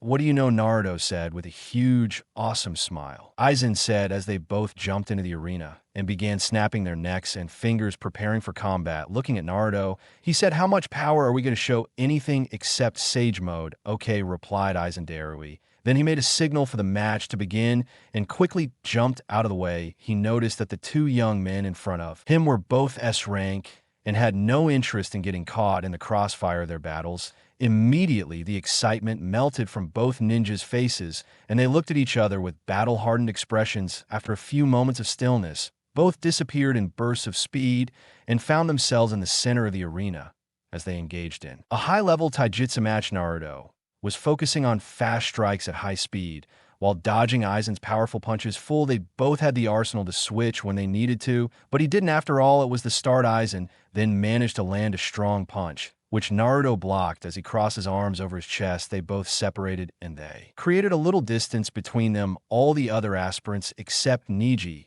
Samui, Kuratsuchi, and Chojiro, looked surprised. "I see that you have not loosened. Aizen, your blows are stronger than before," commented Naruto, while moving his hands to free them from the slight numbness. He felt the same could be said of you. Your speed, despite your seals, has multiplied many times. "So how are we going to continue?" asked Aizen. "We're going to get rid of our restrictions from here. Everything is out. Ninjutsu, Bojutsu, Kenjutsu, bloodlines. Everything is out in the open," said Naruto as he clapped his hands and removed all of his restriction seals. Isen, in response, nodded and began to remove all of his chakra weight bracelets before throwing them at Nei, who deftly caught them. Naruto then opened his eyes as his Sharingan came to life as several chains escaped from his back. He then unsheathed his sword and looked at Aizen, who had his B-staff out and was in position. However, before they could attack each other, they fired several wind blades from the walls, causing both young men to cut through the wind. "That's how it works. I'm pretty sure the traps will get more and more intense as the match progresses." Core 2-san, "Try to notice a pattern," said Naruto as he focused on Aizen Kurum in response and began to sense the surroundings. Naruto then created several Kai Bunin before they all disappeared. Simultaneously, using the transparency jutsu, Aizen raised an eyebrow at the manner, but didn't do anything comment on it. However, he began to pay more attention to the surroundings. A hidden Naruto was something very dangerous. Without saying a word, both charged soon. However, the cages realized that Naruto was the one who had the advantage in this exchange. Naruto, with his Sharingan and chakra chains, was able to send additional attacks. While predicting the movements of Aizen was holding up well, But he knew that if the current round continued any longer, he would lose. Then he jumped back and created a small distance before going through the one-hand signs and shouting fire-style fire. Dragon Jutsu, as he finished, a colossal fire dragon escaped from his mouth and flew towards Naruto. Naruto, in response, raised his hand and shouted space-time absorption fu. As soon as he finished, the fire dragon was absorbed into his hand seal. However, he didn't have time to take a break. As Aizen swung his staff down towards him, suddenly Aizen was forced to dodge a ball of lightning that was shot from side. I almost forgot about his invisible clones, he thought, as he created some distance between them. The kit is coming now. I gave him Jakarama.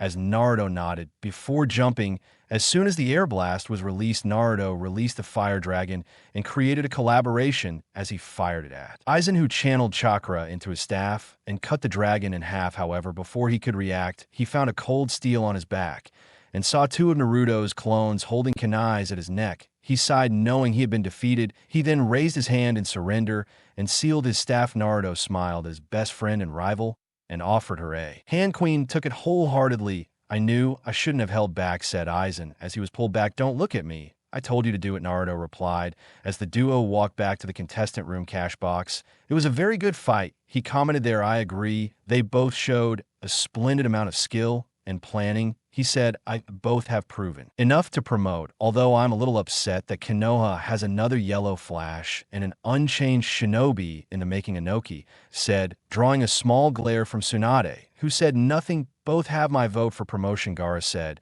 receiving feelings from the others around him. Return to the field, Naruto. Namek qualifies for the next round. We now begin our second round. Please look at the screen, said Darui. As he finished, Samui's names Yatsuki and Kiba and Nuzaka were shown along with the kanji for Earth on the screen. Naruto looked at Kiba and said, good luck out there, dog breath. You'll need it. Kiba grumbled, but didn't say anything. He knew exactly how strong Samui was. After all, she had matched Naruto with her Sage mode at one point, and he was sure she had gotten stronger since then. Naruto then turned to Samui and blew her a kiss, making her blush lightly. She followed Kiba into the arena. Seeing the two contestants on the field, Darui gave a signal for the fight to begin before jumping away. Kiba immediately turned Kamaru into his clone and then threw 4 kunai at him. He then entered his 4-legged jutsu and held a kunai on each leg. Both Kivas then launched themselves at the Samui and began attacking in a much more dangerous and erratic manner than Anaka's usual style. Naruto had to say he was impressed that someone without the Sharingan would actually be hard-pressed to fight. Someone with the style Kiba's, however, had faith in both his girlfriend and his classmate that they would put on a good show. Samui stood blankly as she dodged the Kiba's attacks before drawing her sword and beginning to slash as she fought back against the Kiba's charge. Naruto whistled. He hadn't seen Samui fight since she came to Kyumo, as all they had done was soft stuff and training alone to prepare for the exams. He knew she had improved, but watching her move was as if she had learned a pattern and could predict the movements of the devil Kivas. His mere movement had a sharpness that resembled a shining katana cutting through the air. He wasn't making any extra movements, keeping it simple as he kept up with Kiba's pace without any chakra. This fact made Naruto smile. He knew that if he and Samui fought again, it would be another interesting battle. Kiba jumped back as he growled a little. However, before he could continue his assault, a large wall stood between them, pointing to the activating the sand trap. Kiba held back and slowed down as he decided to examine how his opponent would react. Then quickly had Akamaru use a headhunter jutsu to get under the ground, waiting for a trap. Samui, on the other hand, was already aware that Kian couldn't beat her head-on and would try to catch her somehow. She smiled a little to herself and decided to give Kiba what he wanted, a chance to catch her. Then charged at the wall, and he made a hole through her as he ran towards Kiba at high speed while throwing a kuna and a nearby wall, surprising everyone except the cages, who had already guessed the logic behind the Samui's thinking. Just as he approached Kiba, Naruto activated his Sharingan and watched the battle at a slow pace. Time seemed to slow down when Akamaru emerged from the ground behind Samui. After that, both Kiba and Akamaru swung their kunais at Samui, who smiled slightly before she replaced herself with the kunai thrown earlier. Samui then went through the hand seals of one hand before coldly saying, right unkanj Kia. A large wave of lightning came out of his hands before engulfing both Kamaru and Kiba. Both roared in pain, at which they fell down and began to shake. Darui announced Samui as the winner as the medics came in and took Kiba away.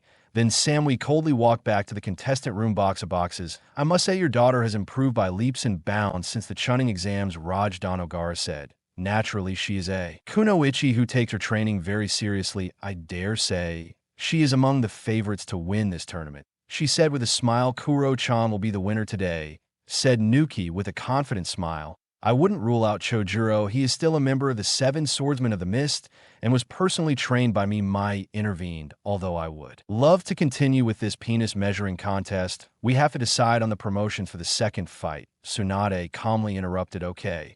Then if I say that the girl Samui deserves her promotion, she easily saw through the Inuz AKA's trap and laid a trap for her, not to mention she had the skill to back it up, said Hoki, getting nods of agreement from the entire room. The Usaka brat, however, I don't think is ready. He may have shown the right amount of skill and a bit of planning, but he didn't show an alternative plan. He added once again, getting nods of agreement from the entire room. Back to the arena. Next match, Midger Yuga of Konoha versus Kinakumo, announced Haru, and as a cocky Kumonin jumped up and smiled at Nei, who stoically walked towards the arena. Naruto almost chuckled at the way Niji walked. Niji was not weak. Even Aizen was wary of him, which said a lot about his abilities, not to mention Nei had become one of Tsunade's apprentices, and the Slux Sannin had taught him many things. The fact had surprised Naruto for a while, but he soon calmed down as he knew the Niji's talent must have forced him to seek out additional skills. Darui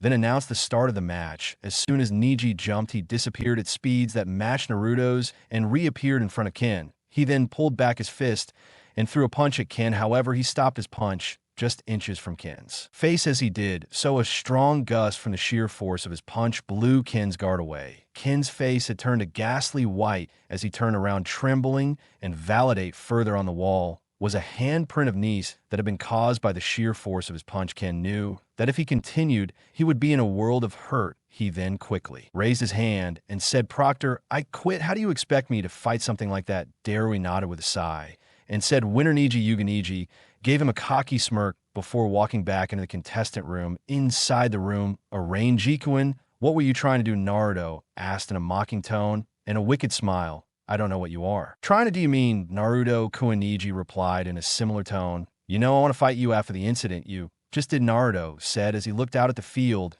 Near snorted before saying, Why do you think I did? That was a message for you to prepare. Receiving a smile from Naruto in response. Cashier box. Well, that was disappointing. How did that boy pass both exams? Tsunade asked. He didn't say anything and complained about the nosy council members. The cashiers decided to keep the promotion of Nice until future rounds since their match could hardly be described as a fight back in the arena. Then the screen showed the names of Omo and Chojuro with a kanji for water written on it. The two swordsmen nodded to themselves. The element in question could be manipulated to favor both of them. They both silently made their way to the arena. As they contemplated the battle plans in their brains, Darui looked at both competitors before asking them if they were ready. Seeing their nods, he jumped away before making the match signal. Both Omoi and Chojuro ran towards each other, starting a sword fight. Omoi using the double sword K style, while Chojuro was using a Lami. Naruto whistled at the movements of the Kairos. Despite carrying a very large sword, he was able to easily move at speeds similar to Omoi. Although Omoi was not as good as Samui, his pace and skills were terrifying to say the least. The clash of Kenjutsu continued for a few minutes, with Chojuro gaining the upper hand with every passing moment. The surprising thing to say is that Chojuro barely seemed to be trying. Omoi, on the other hand, was struggling to keep up. Now, contestant stand *whistle*. I didn't think there was a Kenjutsu practitioner our age who was as good as me, said Naruto with a whistle. You really should keep your mouth shut and kiss. Just you wait, I'll kick your ass. Sorry, said Kui with a growl. I'm sorry to say it, Kui, but my fine ass is already taken, Naruto replied with a charming smile as she wrapped one of her hands around Samui. Both girls blushed, one at his words and the other at his hug. Karu then growled at him in annoyance as he just whistled innocently back into the arena. It was at this moment that the seals in the arena activated once again before firing several quick jets of water towards the two competitors. Omoi took advantage of this and broke up the battle of that jutsu. and was about to use a lightning jutsu, however, before he could throw it, Chojiro's sword extended and flew towards him at astonishing speeds. Omoi cursed before he dodged the incoming sword with a shuin and landed at the bottom of the water. However, this turned out to be a mistake, as Chojiro quickly weaved through the hand seals and said water-style water prison judo.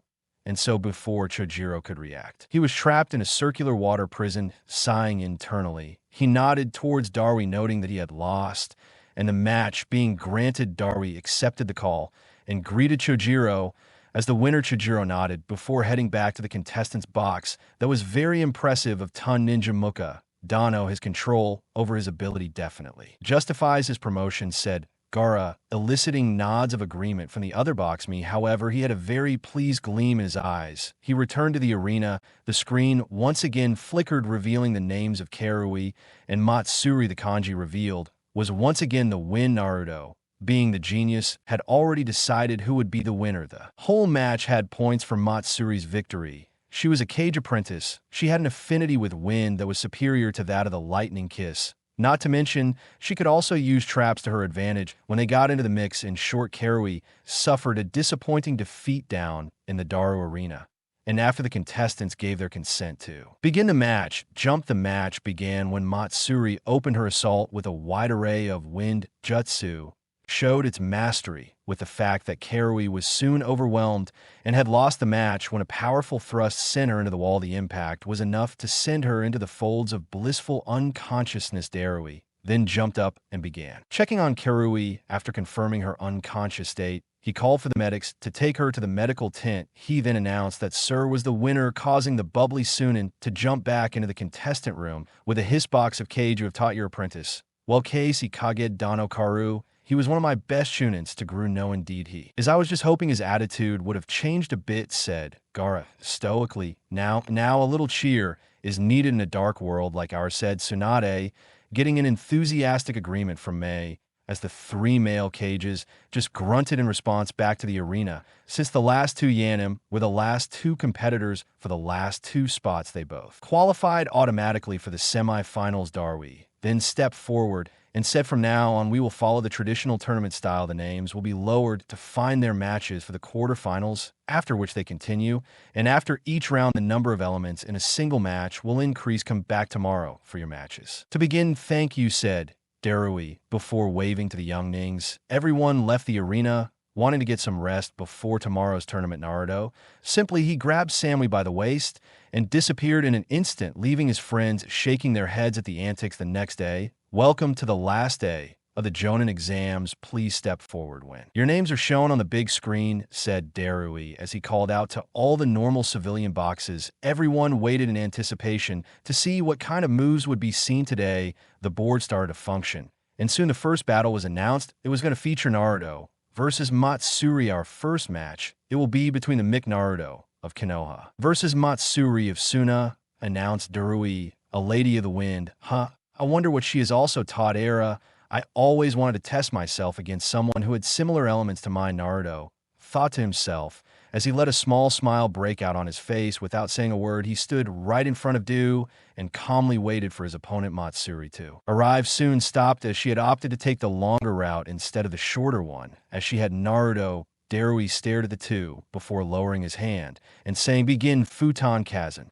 No, I'm not going, Matsuri said as she made the first move and fired a strong jutsu at Naruto, who simply took a sidestep to dodge it. However, Matsuri was not fazed by this fact and continued firing some dangerous jutsus at Naruto. Her serious expression and sharpness in attack showed that she wanted to end this fight as soon as possible. She knew that Naruto was possibly the best fighter in the arena, and she needed to end everything in a short time. In a flash, however, the reality of the difference in their levels came crashing down on her as she felt the cold steel of the sword at her neck. As soon as she felt that the Naruto in front of her simmered into nothingness, showing it was a Jin Jutsu. When did you put me in a Jin Jutsu? She gasped in shock. Honey, you were under my Jin Jutsu the moment you looked into my eyes. It's a little technique my sensei taught me, although you can do it much more efficiently now. Could you please, given the fight is over, said Naruto, shrugging your shoulders. You're right. I give, said Matsur, as he waved to Darui, who nodded before he announced the winner of the round. Naruto Namek from Konoha stands. Well, there's one more thing you gotta be careful of when you face him, muttered Niji. I swear that guy never gets away with tricks, said Karu from the civilian stands. He should have seen this coming. He's got the best Jew practitioner in the elemental nations as his sensei. He was bound to learn more from a few tricks, said Kiba, as he and the other disqualified. Contestants watch Kai Boxy. Why is he such a brat? Even in these exams, his level alone makes him at least with a low S rank. Inoki complained about Naruto's good use of other shinobi department. That's pretty simple. He didn't want to wait for a promotion in the field. And since the honing exams were close, Tsunade-san, and I recommended that he take said exams, he replied calmly. And how do you do all that, Rayek Gidano asked Mei with her voice cracking curiosity. Well, the brat spent the last few months with his fiancée, and Kyo said fiancée. Turns out to be my daughter, he replied, making Meila Mizuki nod her head in agreement. Let's move on to the next round, okay, said Gaara, making gestures of agreement. All around the room go back to the area. The screen was moving again. And then he announced the next two names for the next fight. The next fight will be between Akatsuchi and Najuga of Konoha. You two please make way to the combat zone. Both aspirants to honing disappeared into their own versions of Shin no Jutsu before reappearing in the center of the field and starting to stare at each other. Darui made a signal for the match to begin, and immediately Akatsuchi zigzagged through a few hand seals before clapping his hands and shouting Earth-style Earth Armor Jutsu. As soon as he finished, his entire body was covered in armor made of rock. Without wasting a moment, he began to attack Nei, who gracefully dodged each blow, and such which many people outside of little did Konoha know, Nei was no ordinary Yuga. While he was prodigious in the clan's arts, he was not limited to that. He had completed elemental manipulation of 2 elements, and was a frequent user of both ninjutsu and jinjutsu, a fact that screamed at Isesai Yuga to no end. Nei blocked another blow from Akatsuchi before he drove his palm into Akatsuchi's chest and screamed air palm. The move sent Akatsuchi flying back. However, he had no time to react as Nei crossed his fingers and screamed Shadow, Clone Jutsu 2. Clones appeared beside them in identical puffs of smoke, and in a burst of speed the 3 Nei sprang into motion and attacked Akatsuchi. At the same time, Akatsuchi was able to deflect the clone's blows from the side, but was hit with a chakra-enhanced punch that sent him flying high into the air.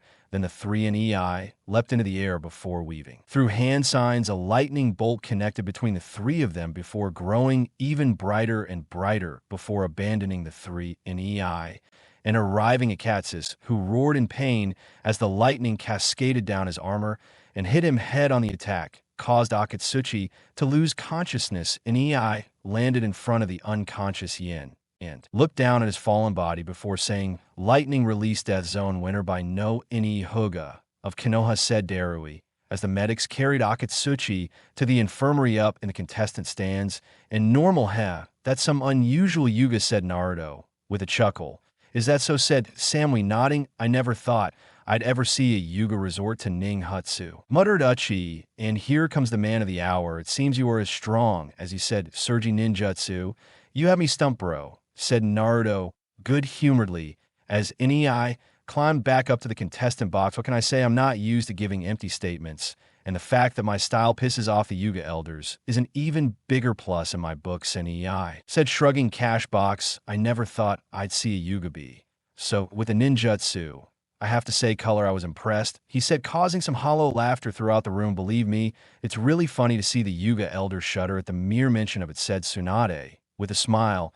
"As much as I hate to admit, he is definitely worth being called honing. He will be a very good asset to your village," said Inoki with a growl. "I just couldn't believe Koha's luck once again. They had at least 5 new potential S-rank ninja in their ranks." Mei, on the other hand, was glad to be in an alliance with Konoha, and even more so with Kumo. The Civil War had left them exhausted, and this alliance in itself was more than enough security for the village. Gaara, however, only let out a small smile, as he was very happy to see that his friends were getting along very well back in the arena. The next match will be between Samuyatsuki from Kumo and Kuratsuchi. "Do please make way for the field," said Darui, announcing the next and last match of the day. Both Kunoichi headed to the battlefield, and they stared at the same time. Both nodded in acknowledgement and good luck before getting into their open stances. Samui with her sword while Kuratsuchi readied his kunai, starts Darui, yelled before jumping away. Both girls charged at each other at high speed before they began to clash. The sound of steel clashing could be heard as both girls fought for dominance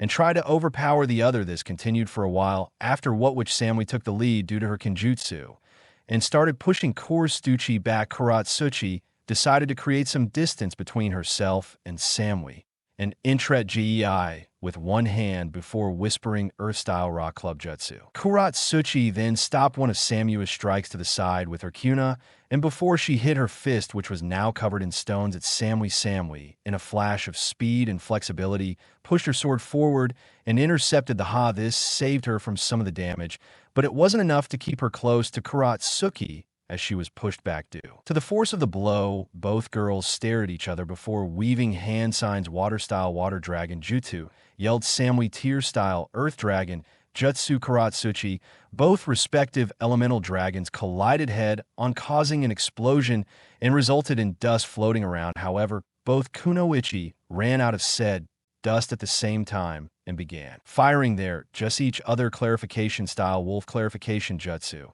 exclaimed Samui. Fire-style great fireball jutsu, yelled Kuratsuchi. Water-style explosive torrents, said Samui. Earth-style earth spikes. Kuratsuchi counterattacked. As both girls realized that their normal jutsus wouldn't work, they both mentally decided to use their final attacks. And in the fight, storm release storm dragon jutsu, exclaimed Samui. Lava-style lava golem jutsu. Kuratsuchi roared as a very loud explosion occurred in the Naruto had been bolt gripped onto the rails as he had his Sharingan activated in a desperate attempt to see through the wall of smoke.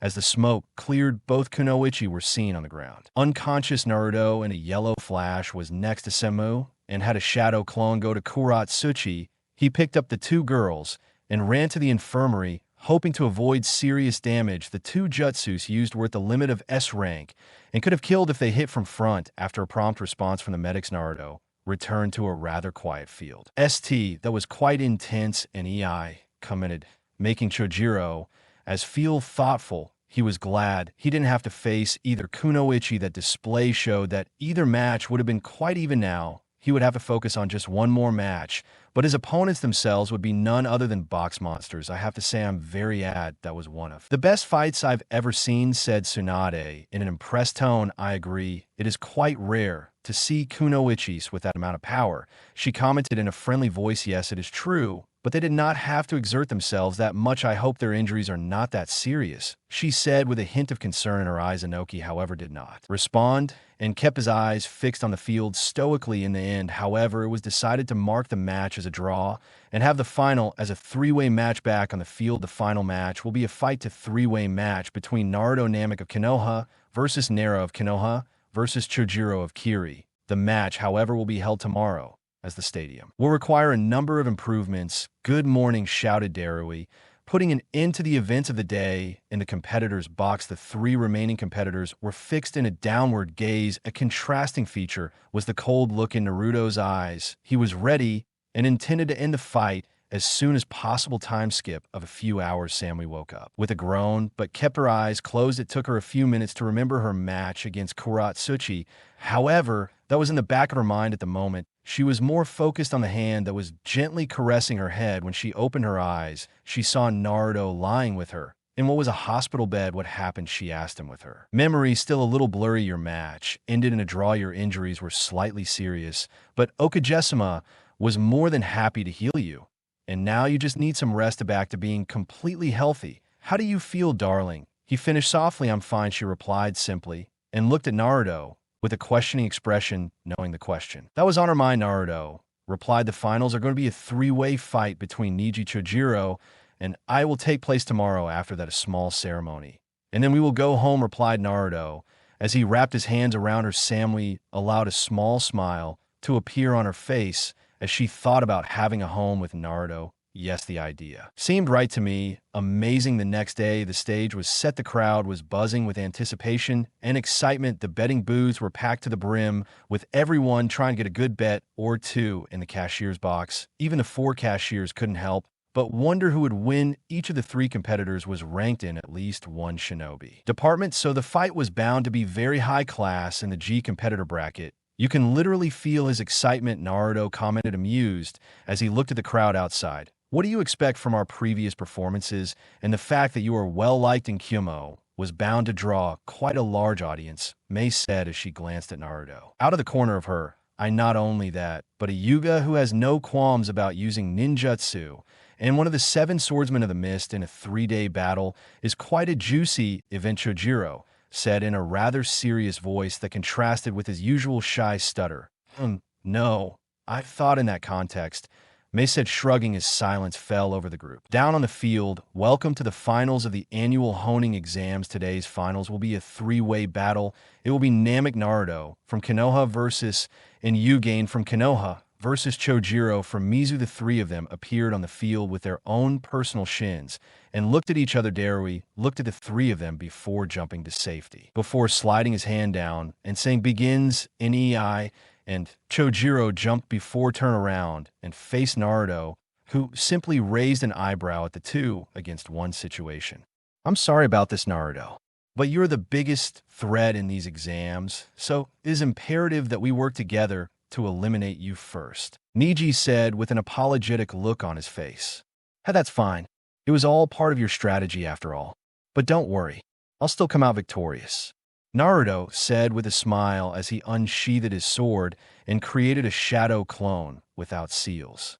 Naruto then used the chakra script to imprint a series of chakra containment seals on his clone to ensure it wouldn't be dispelled with a single hit. After that, both Naruto and his clone activated their Sharingan before charging towards NEI, and Chojiro the original rushed to fight Chojiro in a Kenjutsu battle, while the clone went toe-to-toe with NEI in a Taijutsu battle with the cages. What is Naruto planning? Will one clone be enough? He wondered out loud. Isn't it just one clone? That clone has 40% of the chakra guns of Naruto, and it's full of containment seals. This will be a tough fight for Nikkun, he explained to me, receiving a nod of understanding from the boxes in the stands of the spectators. What is this fiancé of yours doing? Blonde, facing a swordsman of the mist in Kenjutsu and a Yuga in Taijutsu. Must be a death wish, said Kuratsuchi, while looking with Samui at his side. Both girls had bandages around their bodies as a result of the battle they had the night before. I believe in Naruto-kun will win even though face them in their own specialty, Samui said. Stoically, if you say so. Blonde, if you say so, said Kuratsuchi as she shook her head at her new friend back on the field. Naruto versus Kairo. Naruto slashed his sword at Chojiro, who used Suimaraki to face him head on. The two were now engrossed in a heated Kenjutsu battle, with neither of them giving each other room to work. You're really good, Naruto commented as they both jumped back before taking their stances. Once again, the same can be said of you, Naruto. Sen, you would have definitely reached the 7 if you were born in the hidden mist, said Chojiro. Thank for the compliment, but I'm afraid I'll have to end this. And Torusher-san, said Naruto, before disappearing in a burst of speed and brandishing his sword towards Chojiro, who upon contact turned into a puddle of water. A substitution, Naruto thought, before quickly pulling out a 3-pronged kunai before throwing it at the wall. Then just in time, he disappeared in a yellow flash as Chojiro screamed Yakiai. Hell stomp unleashed, he said as a large stomp hit the ground just as Naruto disappeared into his flash. You're good, Chojiro. San, you managed to make me use the Irison. Not many can claim to have done so, Naruto commented as he stood next to his kunai. Thanks for the compliment, Naruto. San, I never thought I'd ever see the move that made the Naidame and Yondame so famous. Oaks, said Chojiro. Naruto smiled a little before throwing his kunai into the air, before for making a single hand gesture and saying kunai, Kai Bun's no jutsu. Immediately a kunai started 30, after which they fell randomly in the surrounding field. Chojiro, knowing he was cornered, took a deep defensive stance and prepared for an attack from any direction. Naruto clone NCVS Niji, you must be very confident in yourself if you think a simple clone will be enough to handle me, said Niji, a little offended. Do not worry, the boss does not look down on you. The seals that I have ensure that I am as real as he is. It will be an interesting fight. I always wanted to see who would win the Sharingan or the Byakugan, said in C as he activated his three-toned Sharingan and stared at Nice White Byakugan. They both charged at each other before starting a taijutsu battle. Naruto's combination of the Hummingbird Whirlwind style and the Toad style taijutsu was more than enough to keep AI on his toes. Also, the fact that NC had coated his Tenketsu with chakra, making Hyukin's blows miss a bit of his effectivity. The Sharingan helped as Naruto was able to see and predict a bit of the Nice movements, which made counterattacking a bit easier with the cages. Amazing that Gaki will never cease to impress me, AI commented as he watched Naruto take on his two opponents in their own apartments. Hell, what do you know, maybe I can see the hint again, even if it is a Tabo. Aina, it's still a dream, move Hoki, said as he watched the Kanai. With interest, it's calm, the impressive young man commented. May, as she looked at Naruto, with more than a little interest. What was to be expected? He was the strongest runner in our Chunnin exams, and this is just improving that he is still the best of our generation, said Gaara with a barely perceptible smile. He was happy to see that his friend had grown in the last 3 years, be it Gaki worth a lot of paperwork. The DeMillo loved his job. The city hall wanted him back as soon as possible. Both Itachi and Saruto and Sensei talk about him. I'm sure he has far exceeded his expectations. Seriously, if he keeps growing at the rate he will. I'll give him the Osa's hat in a couple years. I wouldn't be surprised if Sarutobi Sensei decides to name him as the next god of shinobi. He has almost 7 shinobi departments mastered, and that is a terrifying fact, said Tsunade, receiving nervous nod from the entire room. Oninoki, however, complained about the injustice of Konoha having another monstrous Namikaze in its ranks in the stands. Wow, blonde, you weren't kidding when you talked about your fiancé. There, it really is amazing, said Kuratsuchi, stunned by the display of power and skill in front of her. I told you so. But the fight isn't over by any means. Our two opponents are masters in their respective fields. It will be hard to beat them. If I'm not mistaken, things are about to heat up soon, Samui replied stoically. I know ninjutsu and whatnot is going to be added to the mix soon, Kuratsuchi said in agreement. As she turned to look at the field, back at the field, Niji jumped back before taking a stance, and he shouted, you are in my divination field, octrigrams, 128 palms, he said, before his arms clouded in speed and quickly began to punch NC. Despite having covered his body with a chakra, he couldn't help but feel the 128 blows and was soon sent crashing into the wall, dissipating in the process. And EI then jumped and landed next to Chojiro, who was now in a defensive stance. Seeing the kunais scattered around him, he himself created a clone that adopted the stance of Saiton, and then the clone began to spin, dissipating the kunai clones until only interest remained.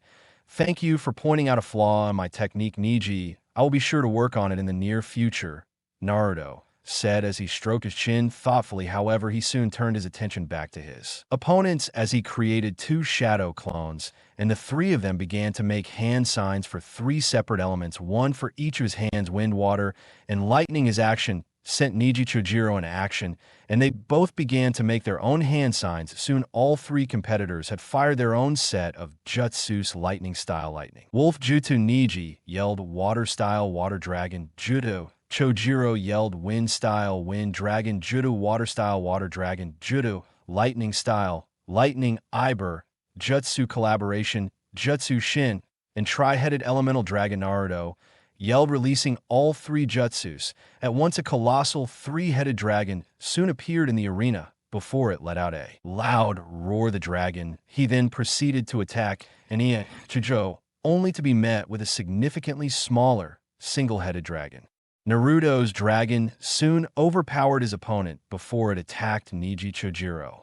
It was only thanks to Nei's clone being ready and using the sight in that they were able to survive. As soon as the clone stopped spinning, Naruto disappeared into a yellow shard before it Rasengan Chojiro and Yuji into the wall, knocking them both unconscious. Naruto sighed to himself before deactivating his Sharingan and nodded towards him. Darui, who jumped onto the war-torn field and shouted, and the winner of the annual honing exams is Namek Naruto. The crowd erupted in cheers. Even the cagers were clapping at the ridiculous display of skills. Naruto, being the ever-humble idiot, blushed a little in embarrassment before sheepishly waving at her while scratching the back of his head. Time. Skip to the next day. Naruto was seen inside Samui Soul's apartment. Gazanias at the injuries the competitors had sustained while Naruto, he lay in bed. His mind went back to the conversation he had with Tsunade. Flashback. Note jutsu, You wanted to see me, Tsunade-sama? Asked Naruto, as he entered Tsunade's hotel room. Yes, Naruto. Thank you for coming for. Starters, I would like to congratulate you both on the magnificent performance in the finals. Konoha has definitely earned quite a few cookie points. Because of that, Tsunade said, I don't think I should get all the credit. Tsunade-sama Niji Aizen and even Kiba played their parts. And that was all you needed from me? Asked Naruto. Not really, since we will be back soon. You should know that the council will limit your movements to keep you safe. They intend to try and enact the Clan Restoration Act on you, said Tsunade. Well, they can try. The original rules set by your grandfather and great-uncle state that it is one's choice whether you want to be enacted with the Clan Restoration Act or not, and to save you the headache of the council continually pestering you by taking a Chunnin team. Although I do have one condition on who I want as my Chunnin, said Naruto, as he crossed his arms and looked at Tsunade. That really works. So which brats do you want? Tsunade asked with a smile. Anabai Yugakaru. Sarutobi, Mo Juten Udon tribute, said Naruto. Well, that certainly solved the problem of having an odd number of brats. All right, good brat, I will assign them as your team. When we get back, that's all you can go, said Tsunade, making Naruto nod. They disappeared in a flash yellow light flashback. No, Jutsukai snapped out of his musings when he felt something warm leaning into his side. As he looked down, he saw Samu's teal orbs looking up at him. Questioningly, Naruto smiled at her before pulling her up until she was on top of him, her chest crushed against his with his hands holding her waist and holding her in place, just thinking about home and everything. Gate Ballo, it's been 3 years already, to tell the truth. I feel a little overwhelmed on how things may or may not have changed there. You know, it's just give it a go. Naruto walked away with a grounder. I know what you mean. But don't worry, they'll be proud of you just like me. And Tu-sama, or said Samui, as he caressed her cheeks lovingly. Thank you, I needed that, said Naruto, before leaning down and capturing Samui's lips in a soft kiss. You know I'm going up against a Gening team when I got back to Konoha. Tebow, said Naruto. Are you okay? You've already used your verbal tip several times. Normally, you seem to have more control over it, asked Samui, tilting her head. Well, what can I say? I lose control when I'm excited or incredibly relaxed,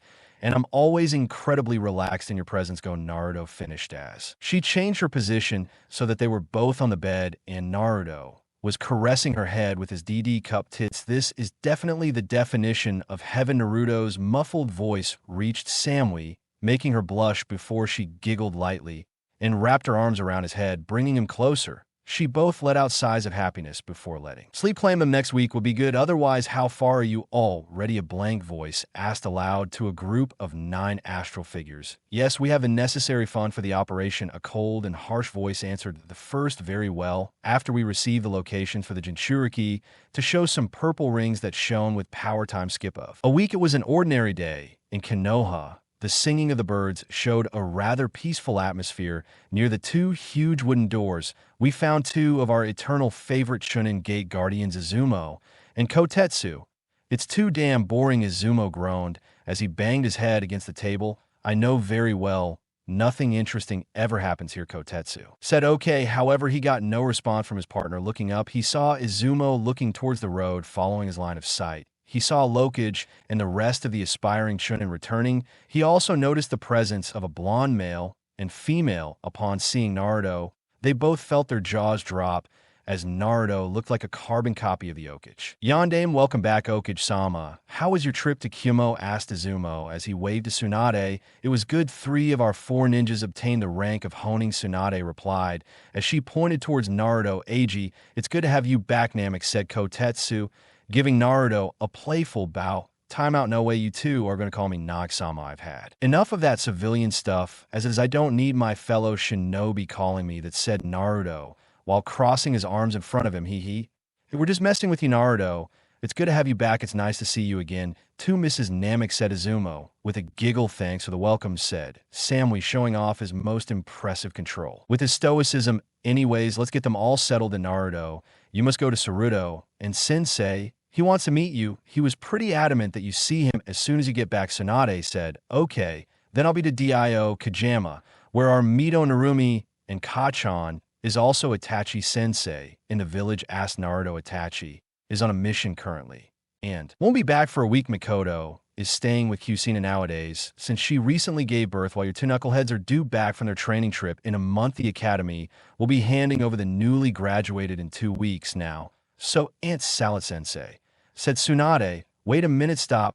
Right there, Makoto. Go-chan gave birth again, Naruto asked in a shocked tone. No, it wasn't her who gave birth. It was Kushina, said Tsunade, while smiling to herself. I see. Well then, I'll be Tsunade-sama, said Naruto, as he activated his Sharingan and began to walk towards the Uzumaki compound. Please make sure you don't harm your mother's new husband, and make sure you hear his side of the story too before you decide. Go crazy, Tsunade told Samui, who nodded before walking behind Naruto into the Utsumi precincts. He calmly entered the mansion and headed towards the living room, where he felt the chakra of Miyoto and Kushina's. Upon entering, he found them both playing with a red-haired, gray-eyed baby. Almost instantly, all his anger seemed to have calmed down, and he felt something rise up inside him for the baby. He felt completely and absolutely protective. It is true that he was protective of Konoha, Anabi, Mito, and Narumi, but seeing his new brother so small and defenseless, his protective nature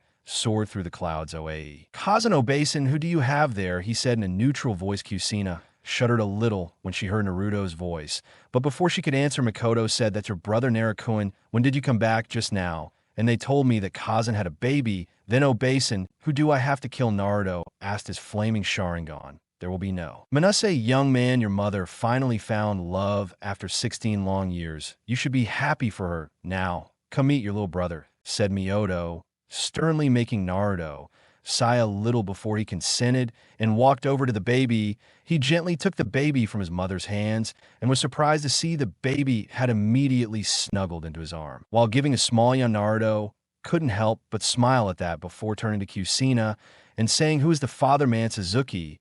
She replied with a little hesitation. How did they meet? She asked in a still neutral voice. During the one-year mission in the mist, we fell in love, and he performed a political marriage with him coming here. She replied. He treats you well and makes you feel happy? He asked. Does he? Replied Kushina. Naruto then smiled before kissing his mother's forehead as he gave her a one-armed hug. Then, I'm okay with that, Kei-chan. I really missed you these past 3 years. I miss you, and she said as he hugged his missing son. The Duro joined Makoto, making it a three-way hug after they parted. Naruto gestured to Samui towards go ahead and said, Kachin-oben, I'm sure you remember my fiancé. Samui, these are my cousin and Oben. After the three women exchanged greetings, Naruto then said, what is your name? Henry, used after my grandfather. Kushina replied happily. It's adorable, said Naruto affectionately as he sat down and the group of began to exchange stories from 3 years ago. Time skip a few hours now. It was time for the academy to end, and Naruto had decided it was time to visit his younger surrogate brothers and let them know he was back. Standing outside the door, he didn't have to wait long for the doors to slam open. The first to come out was Amaru, Yanabe. Both seemed to be arguing about something with Udanmoa, trying to get them to stop gesturing behind them. He said, now that was rude. I was thinking I would come meet you guys at the academy, and you all chose to ignore me. I'm sad. The forehead snapped, and he found himself locked in a hug four-band. Soon the four of them were chattering away as he just laughed at them before patting their heads warmly. Let's go. He invited you guys homework lunch. We have a lot to catch up, saying that he took the four of them to Ichiraku, where he shared all of his experiences and skills with them. The look of wonder when he cited some of his battles was quite a precious memory to him. The little bugs always seemed to warm Naruto's heart whenever he saw them, though. He laughed and sighed, imagining their reaction when they found out that Naruto was going to be their sensei. Time skipped to the next morning. Finally reuniting with everyone else, Naruto decided it was time to visit his surrogate grandfather. He had mastered all of the techniques he was given, but so far he hadn't had the chance to have a ninjutsu battle with anyone. However, he was hoping to have a match with Hiruzen and Itachi at some point in the future. Maybe he would have to use some of those jutsus right then. And they're shaking his head. He greeted the guards of the estate, Sarutobi, who smiled warmly at him as they led him, and he had been coming here for a long time. At first, it was to meet Yusin, after which it became regular training sessions with Aizen. Entering the compound, he headed to Huin's dojo, where he found his surrogate grandfather practicing his calligraphy. Hi, Gigi. Naruto yelled with a wave. On my son, glad to see you. How are you, though? I have to say, I was hoping you would visit me yesterday, Yuzen said as he thought to his insides. He looks so much like Minato. It's not even funny anymore. Sorry about that, Gigi. I caught up with a Henry, yes. And then it took me a while with Konohamaru's body and the Anabi. You know how they could be, said Naruto as he sheepishly scratched the back of his head, making Yusen laugh at him. It's okay, boy. I see you did. Congratulations to a Jonin, said Yusin with a proud smile etched on his lips. He was very happy to see that his surrogate grandson had grown up too. He was an absolute pleasure watching the little seed that he was growing into the beautiful tree that he was today. Gee, I'm surprised you thought I couldn't make it, said Naruto arrogantly. Now, don't take that tone with me, young man. I can still take you to school, said Yuzen as he calmly sipped his tea. About that, do you fancy a spar, asked Naruto. What did this request by Naruto, asked Yuzen with a furrowed eyebrow.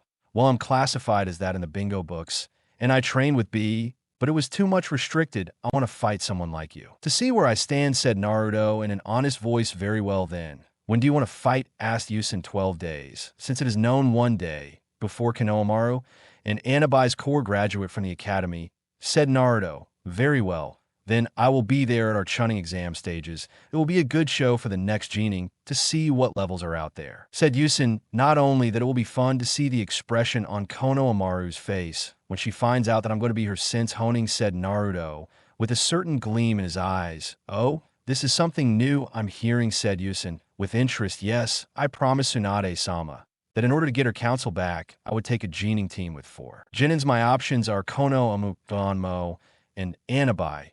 Even if it is unusual, the council will not object because they want my approval so much, said Naruto with a smile. I see that it is a pretty good plan, Yusin said, after which the Duro made a small talk with Naruto, who left to get the Namek property back on track. So here's the end of this video. See you all in next video.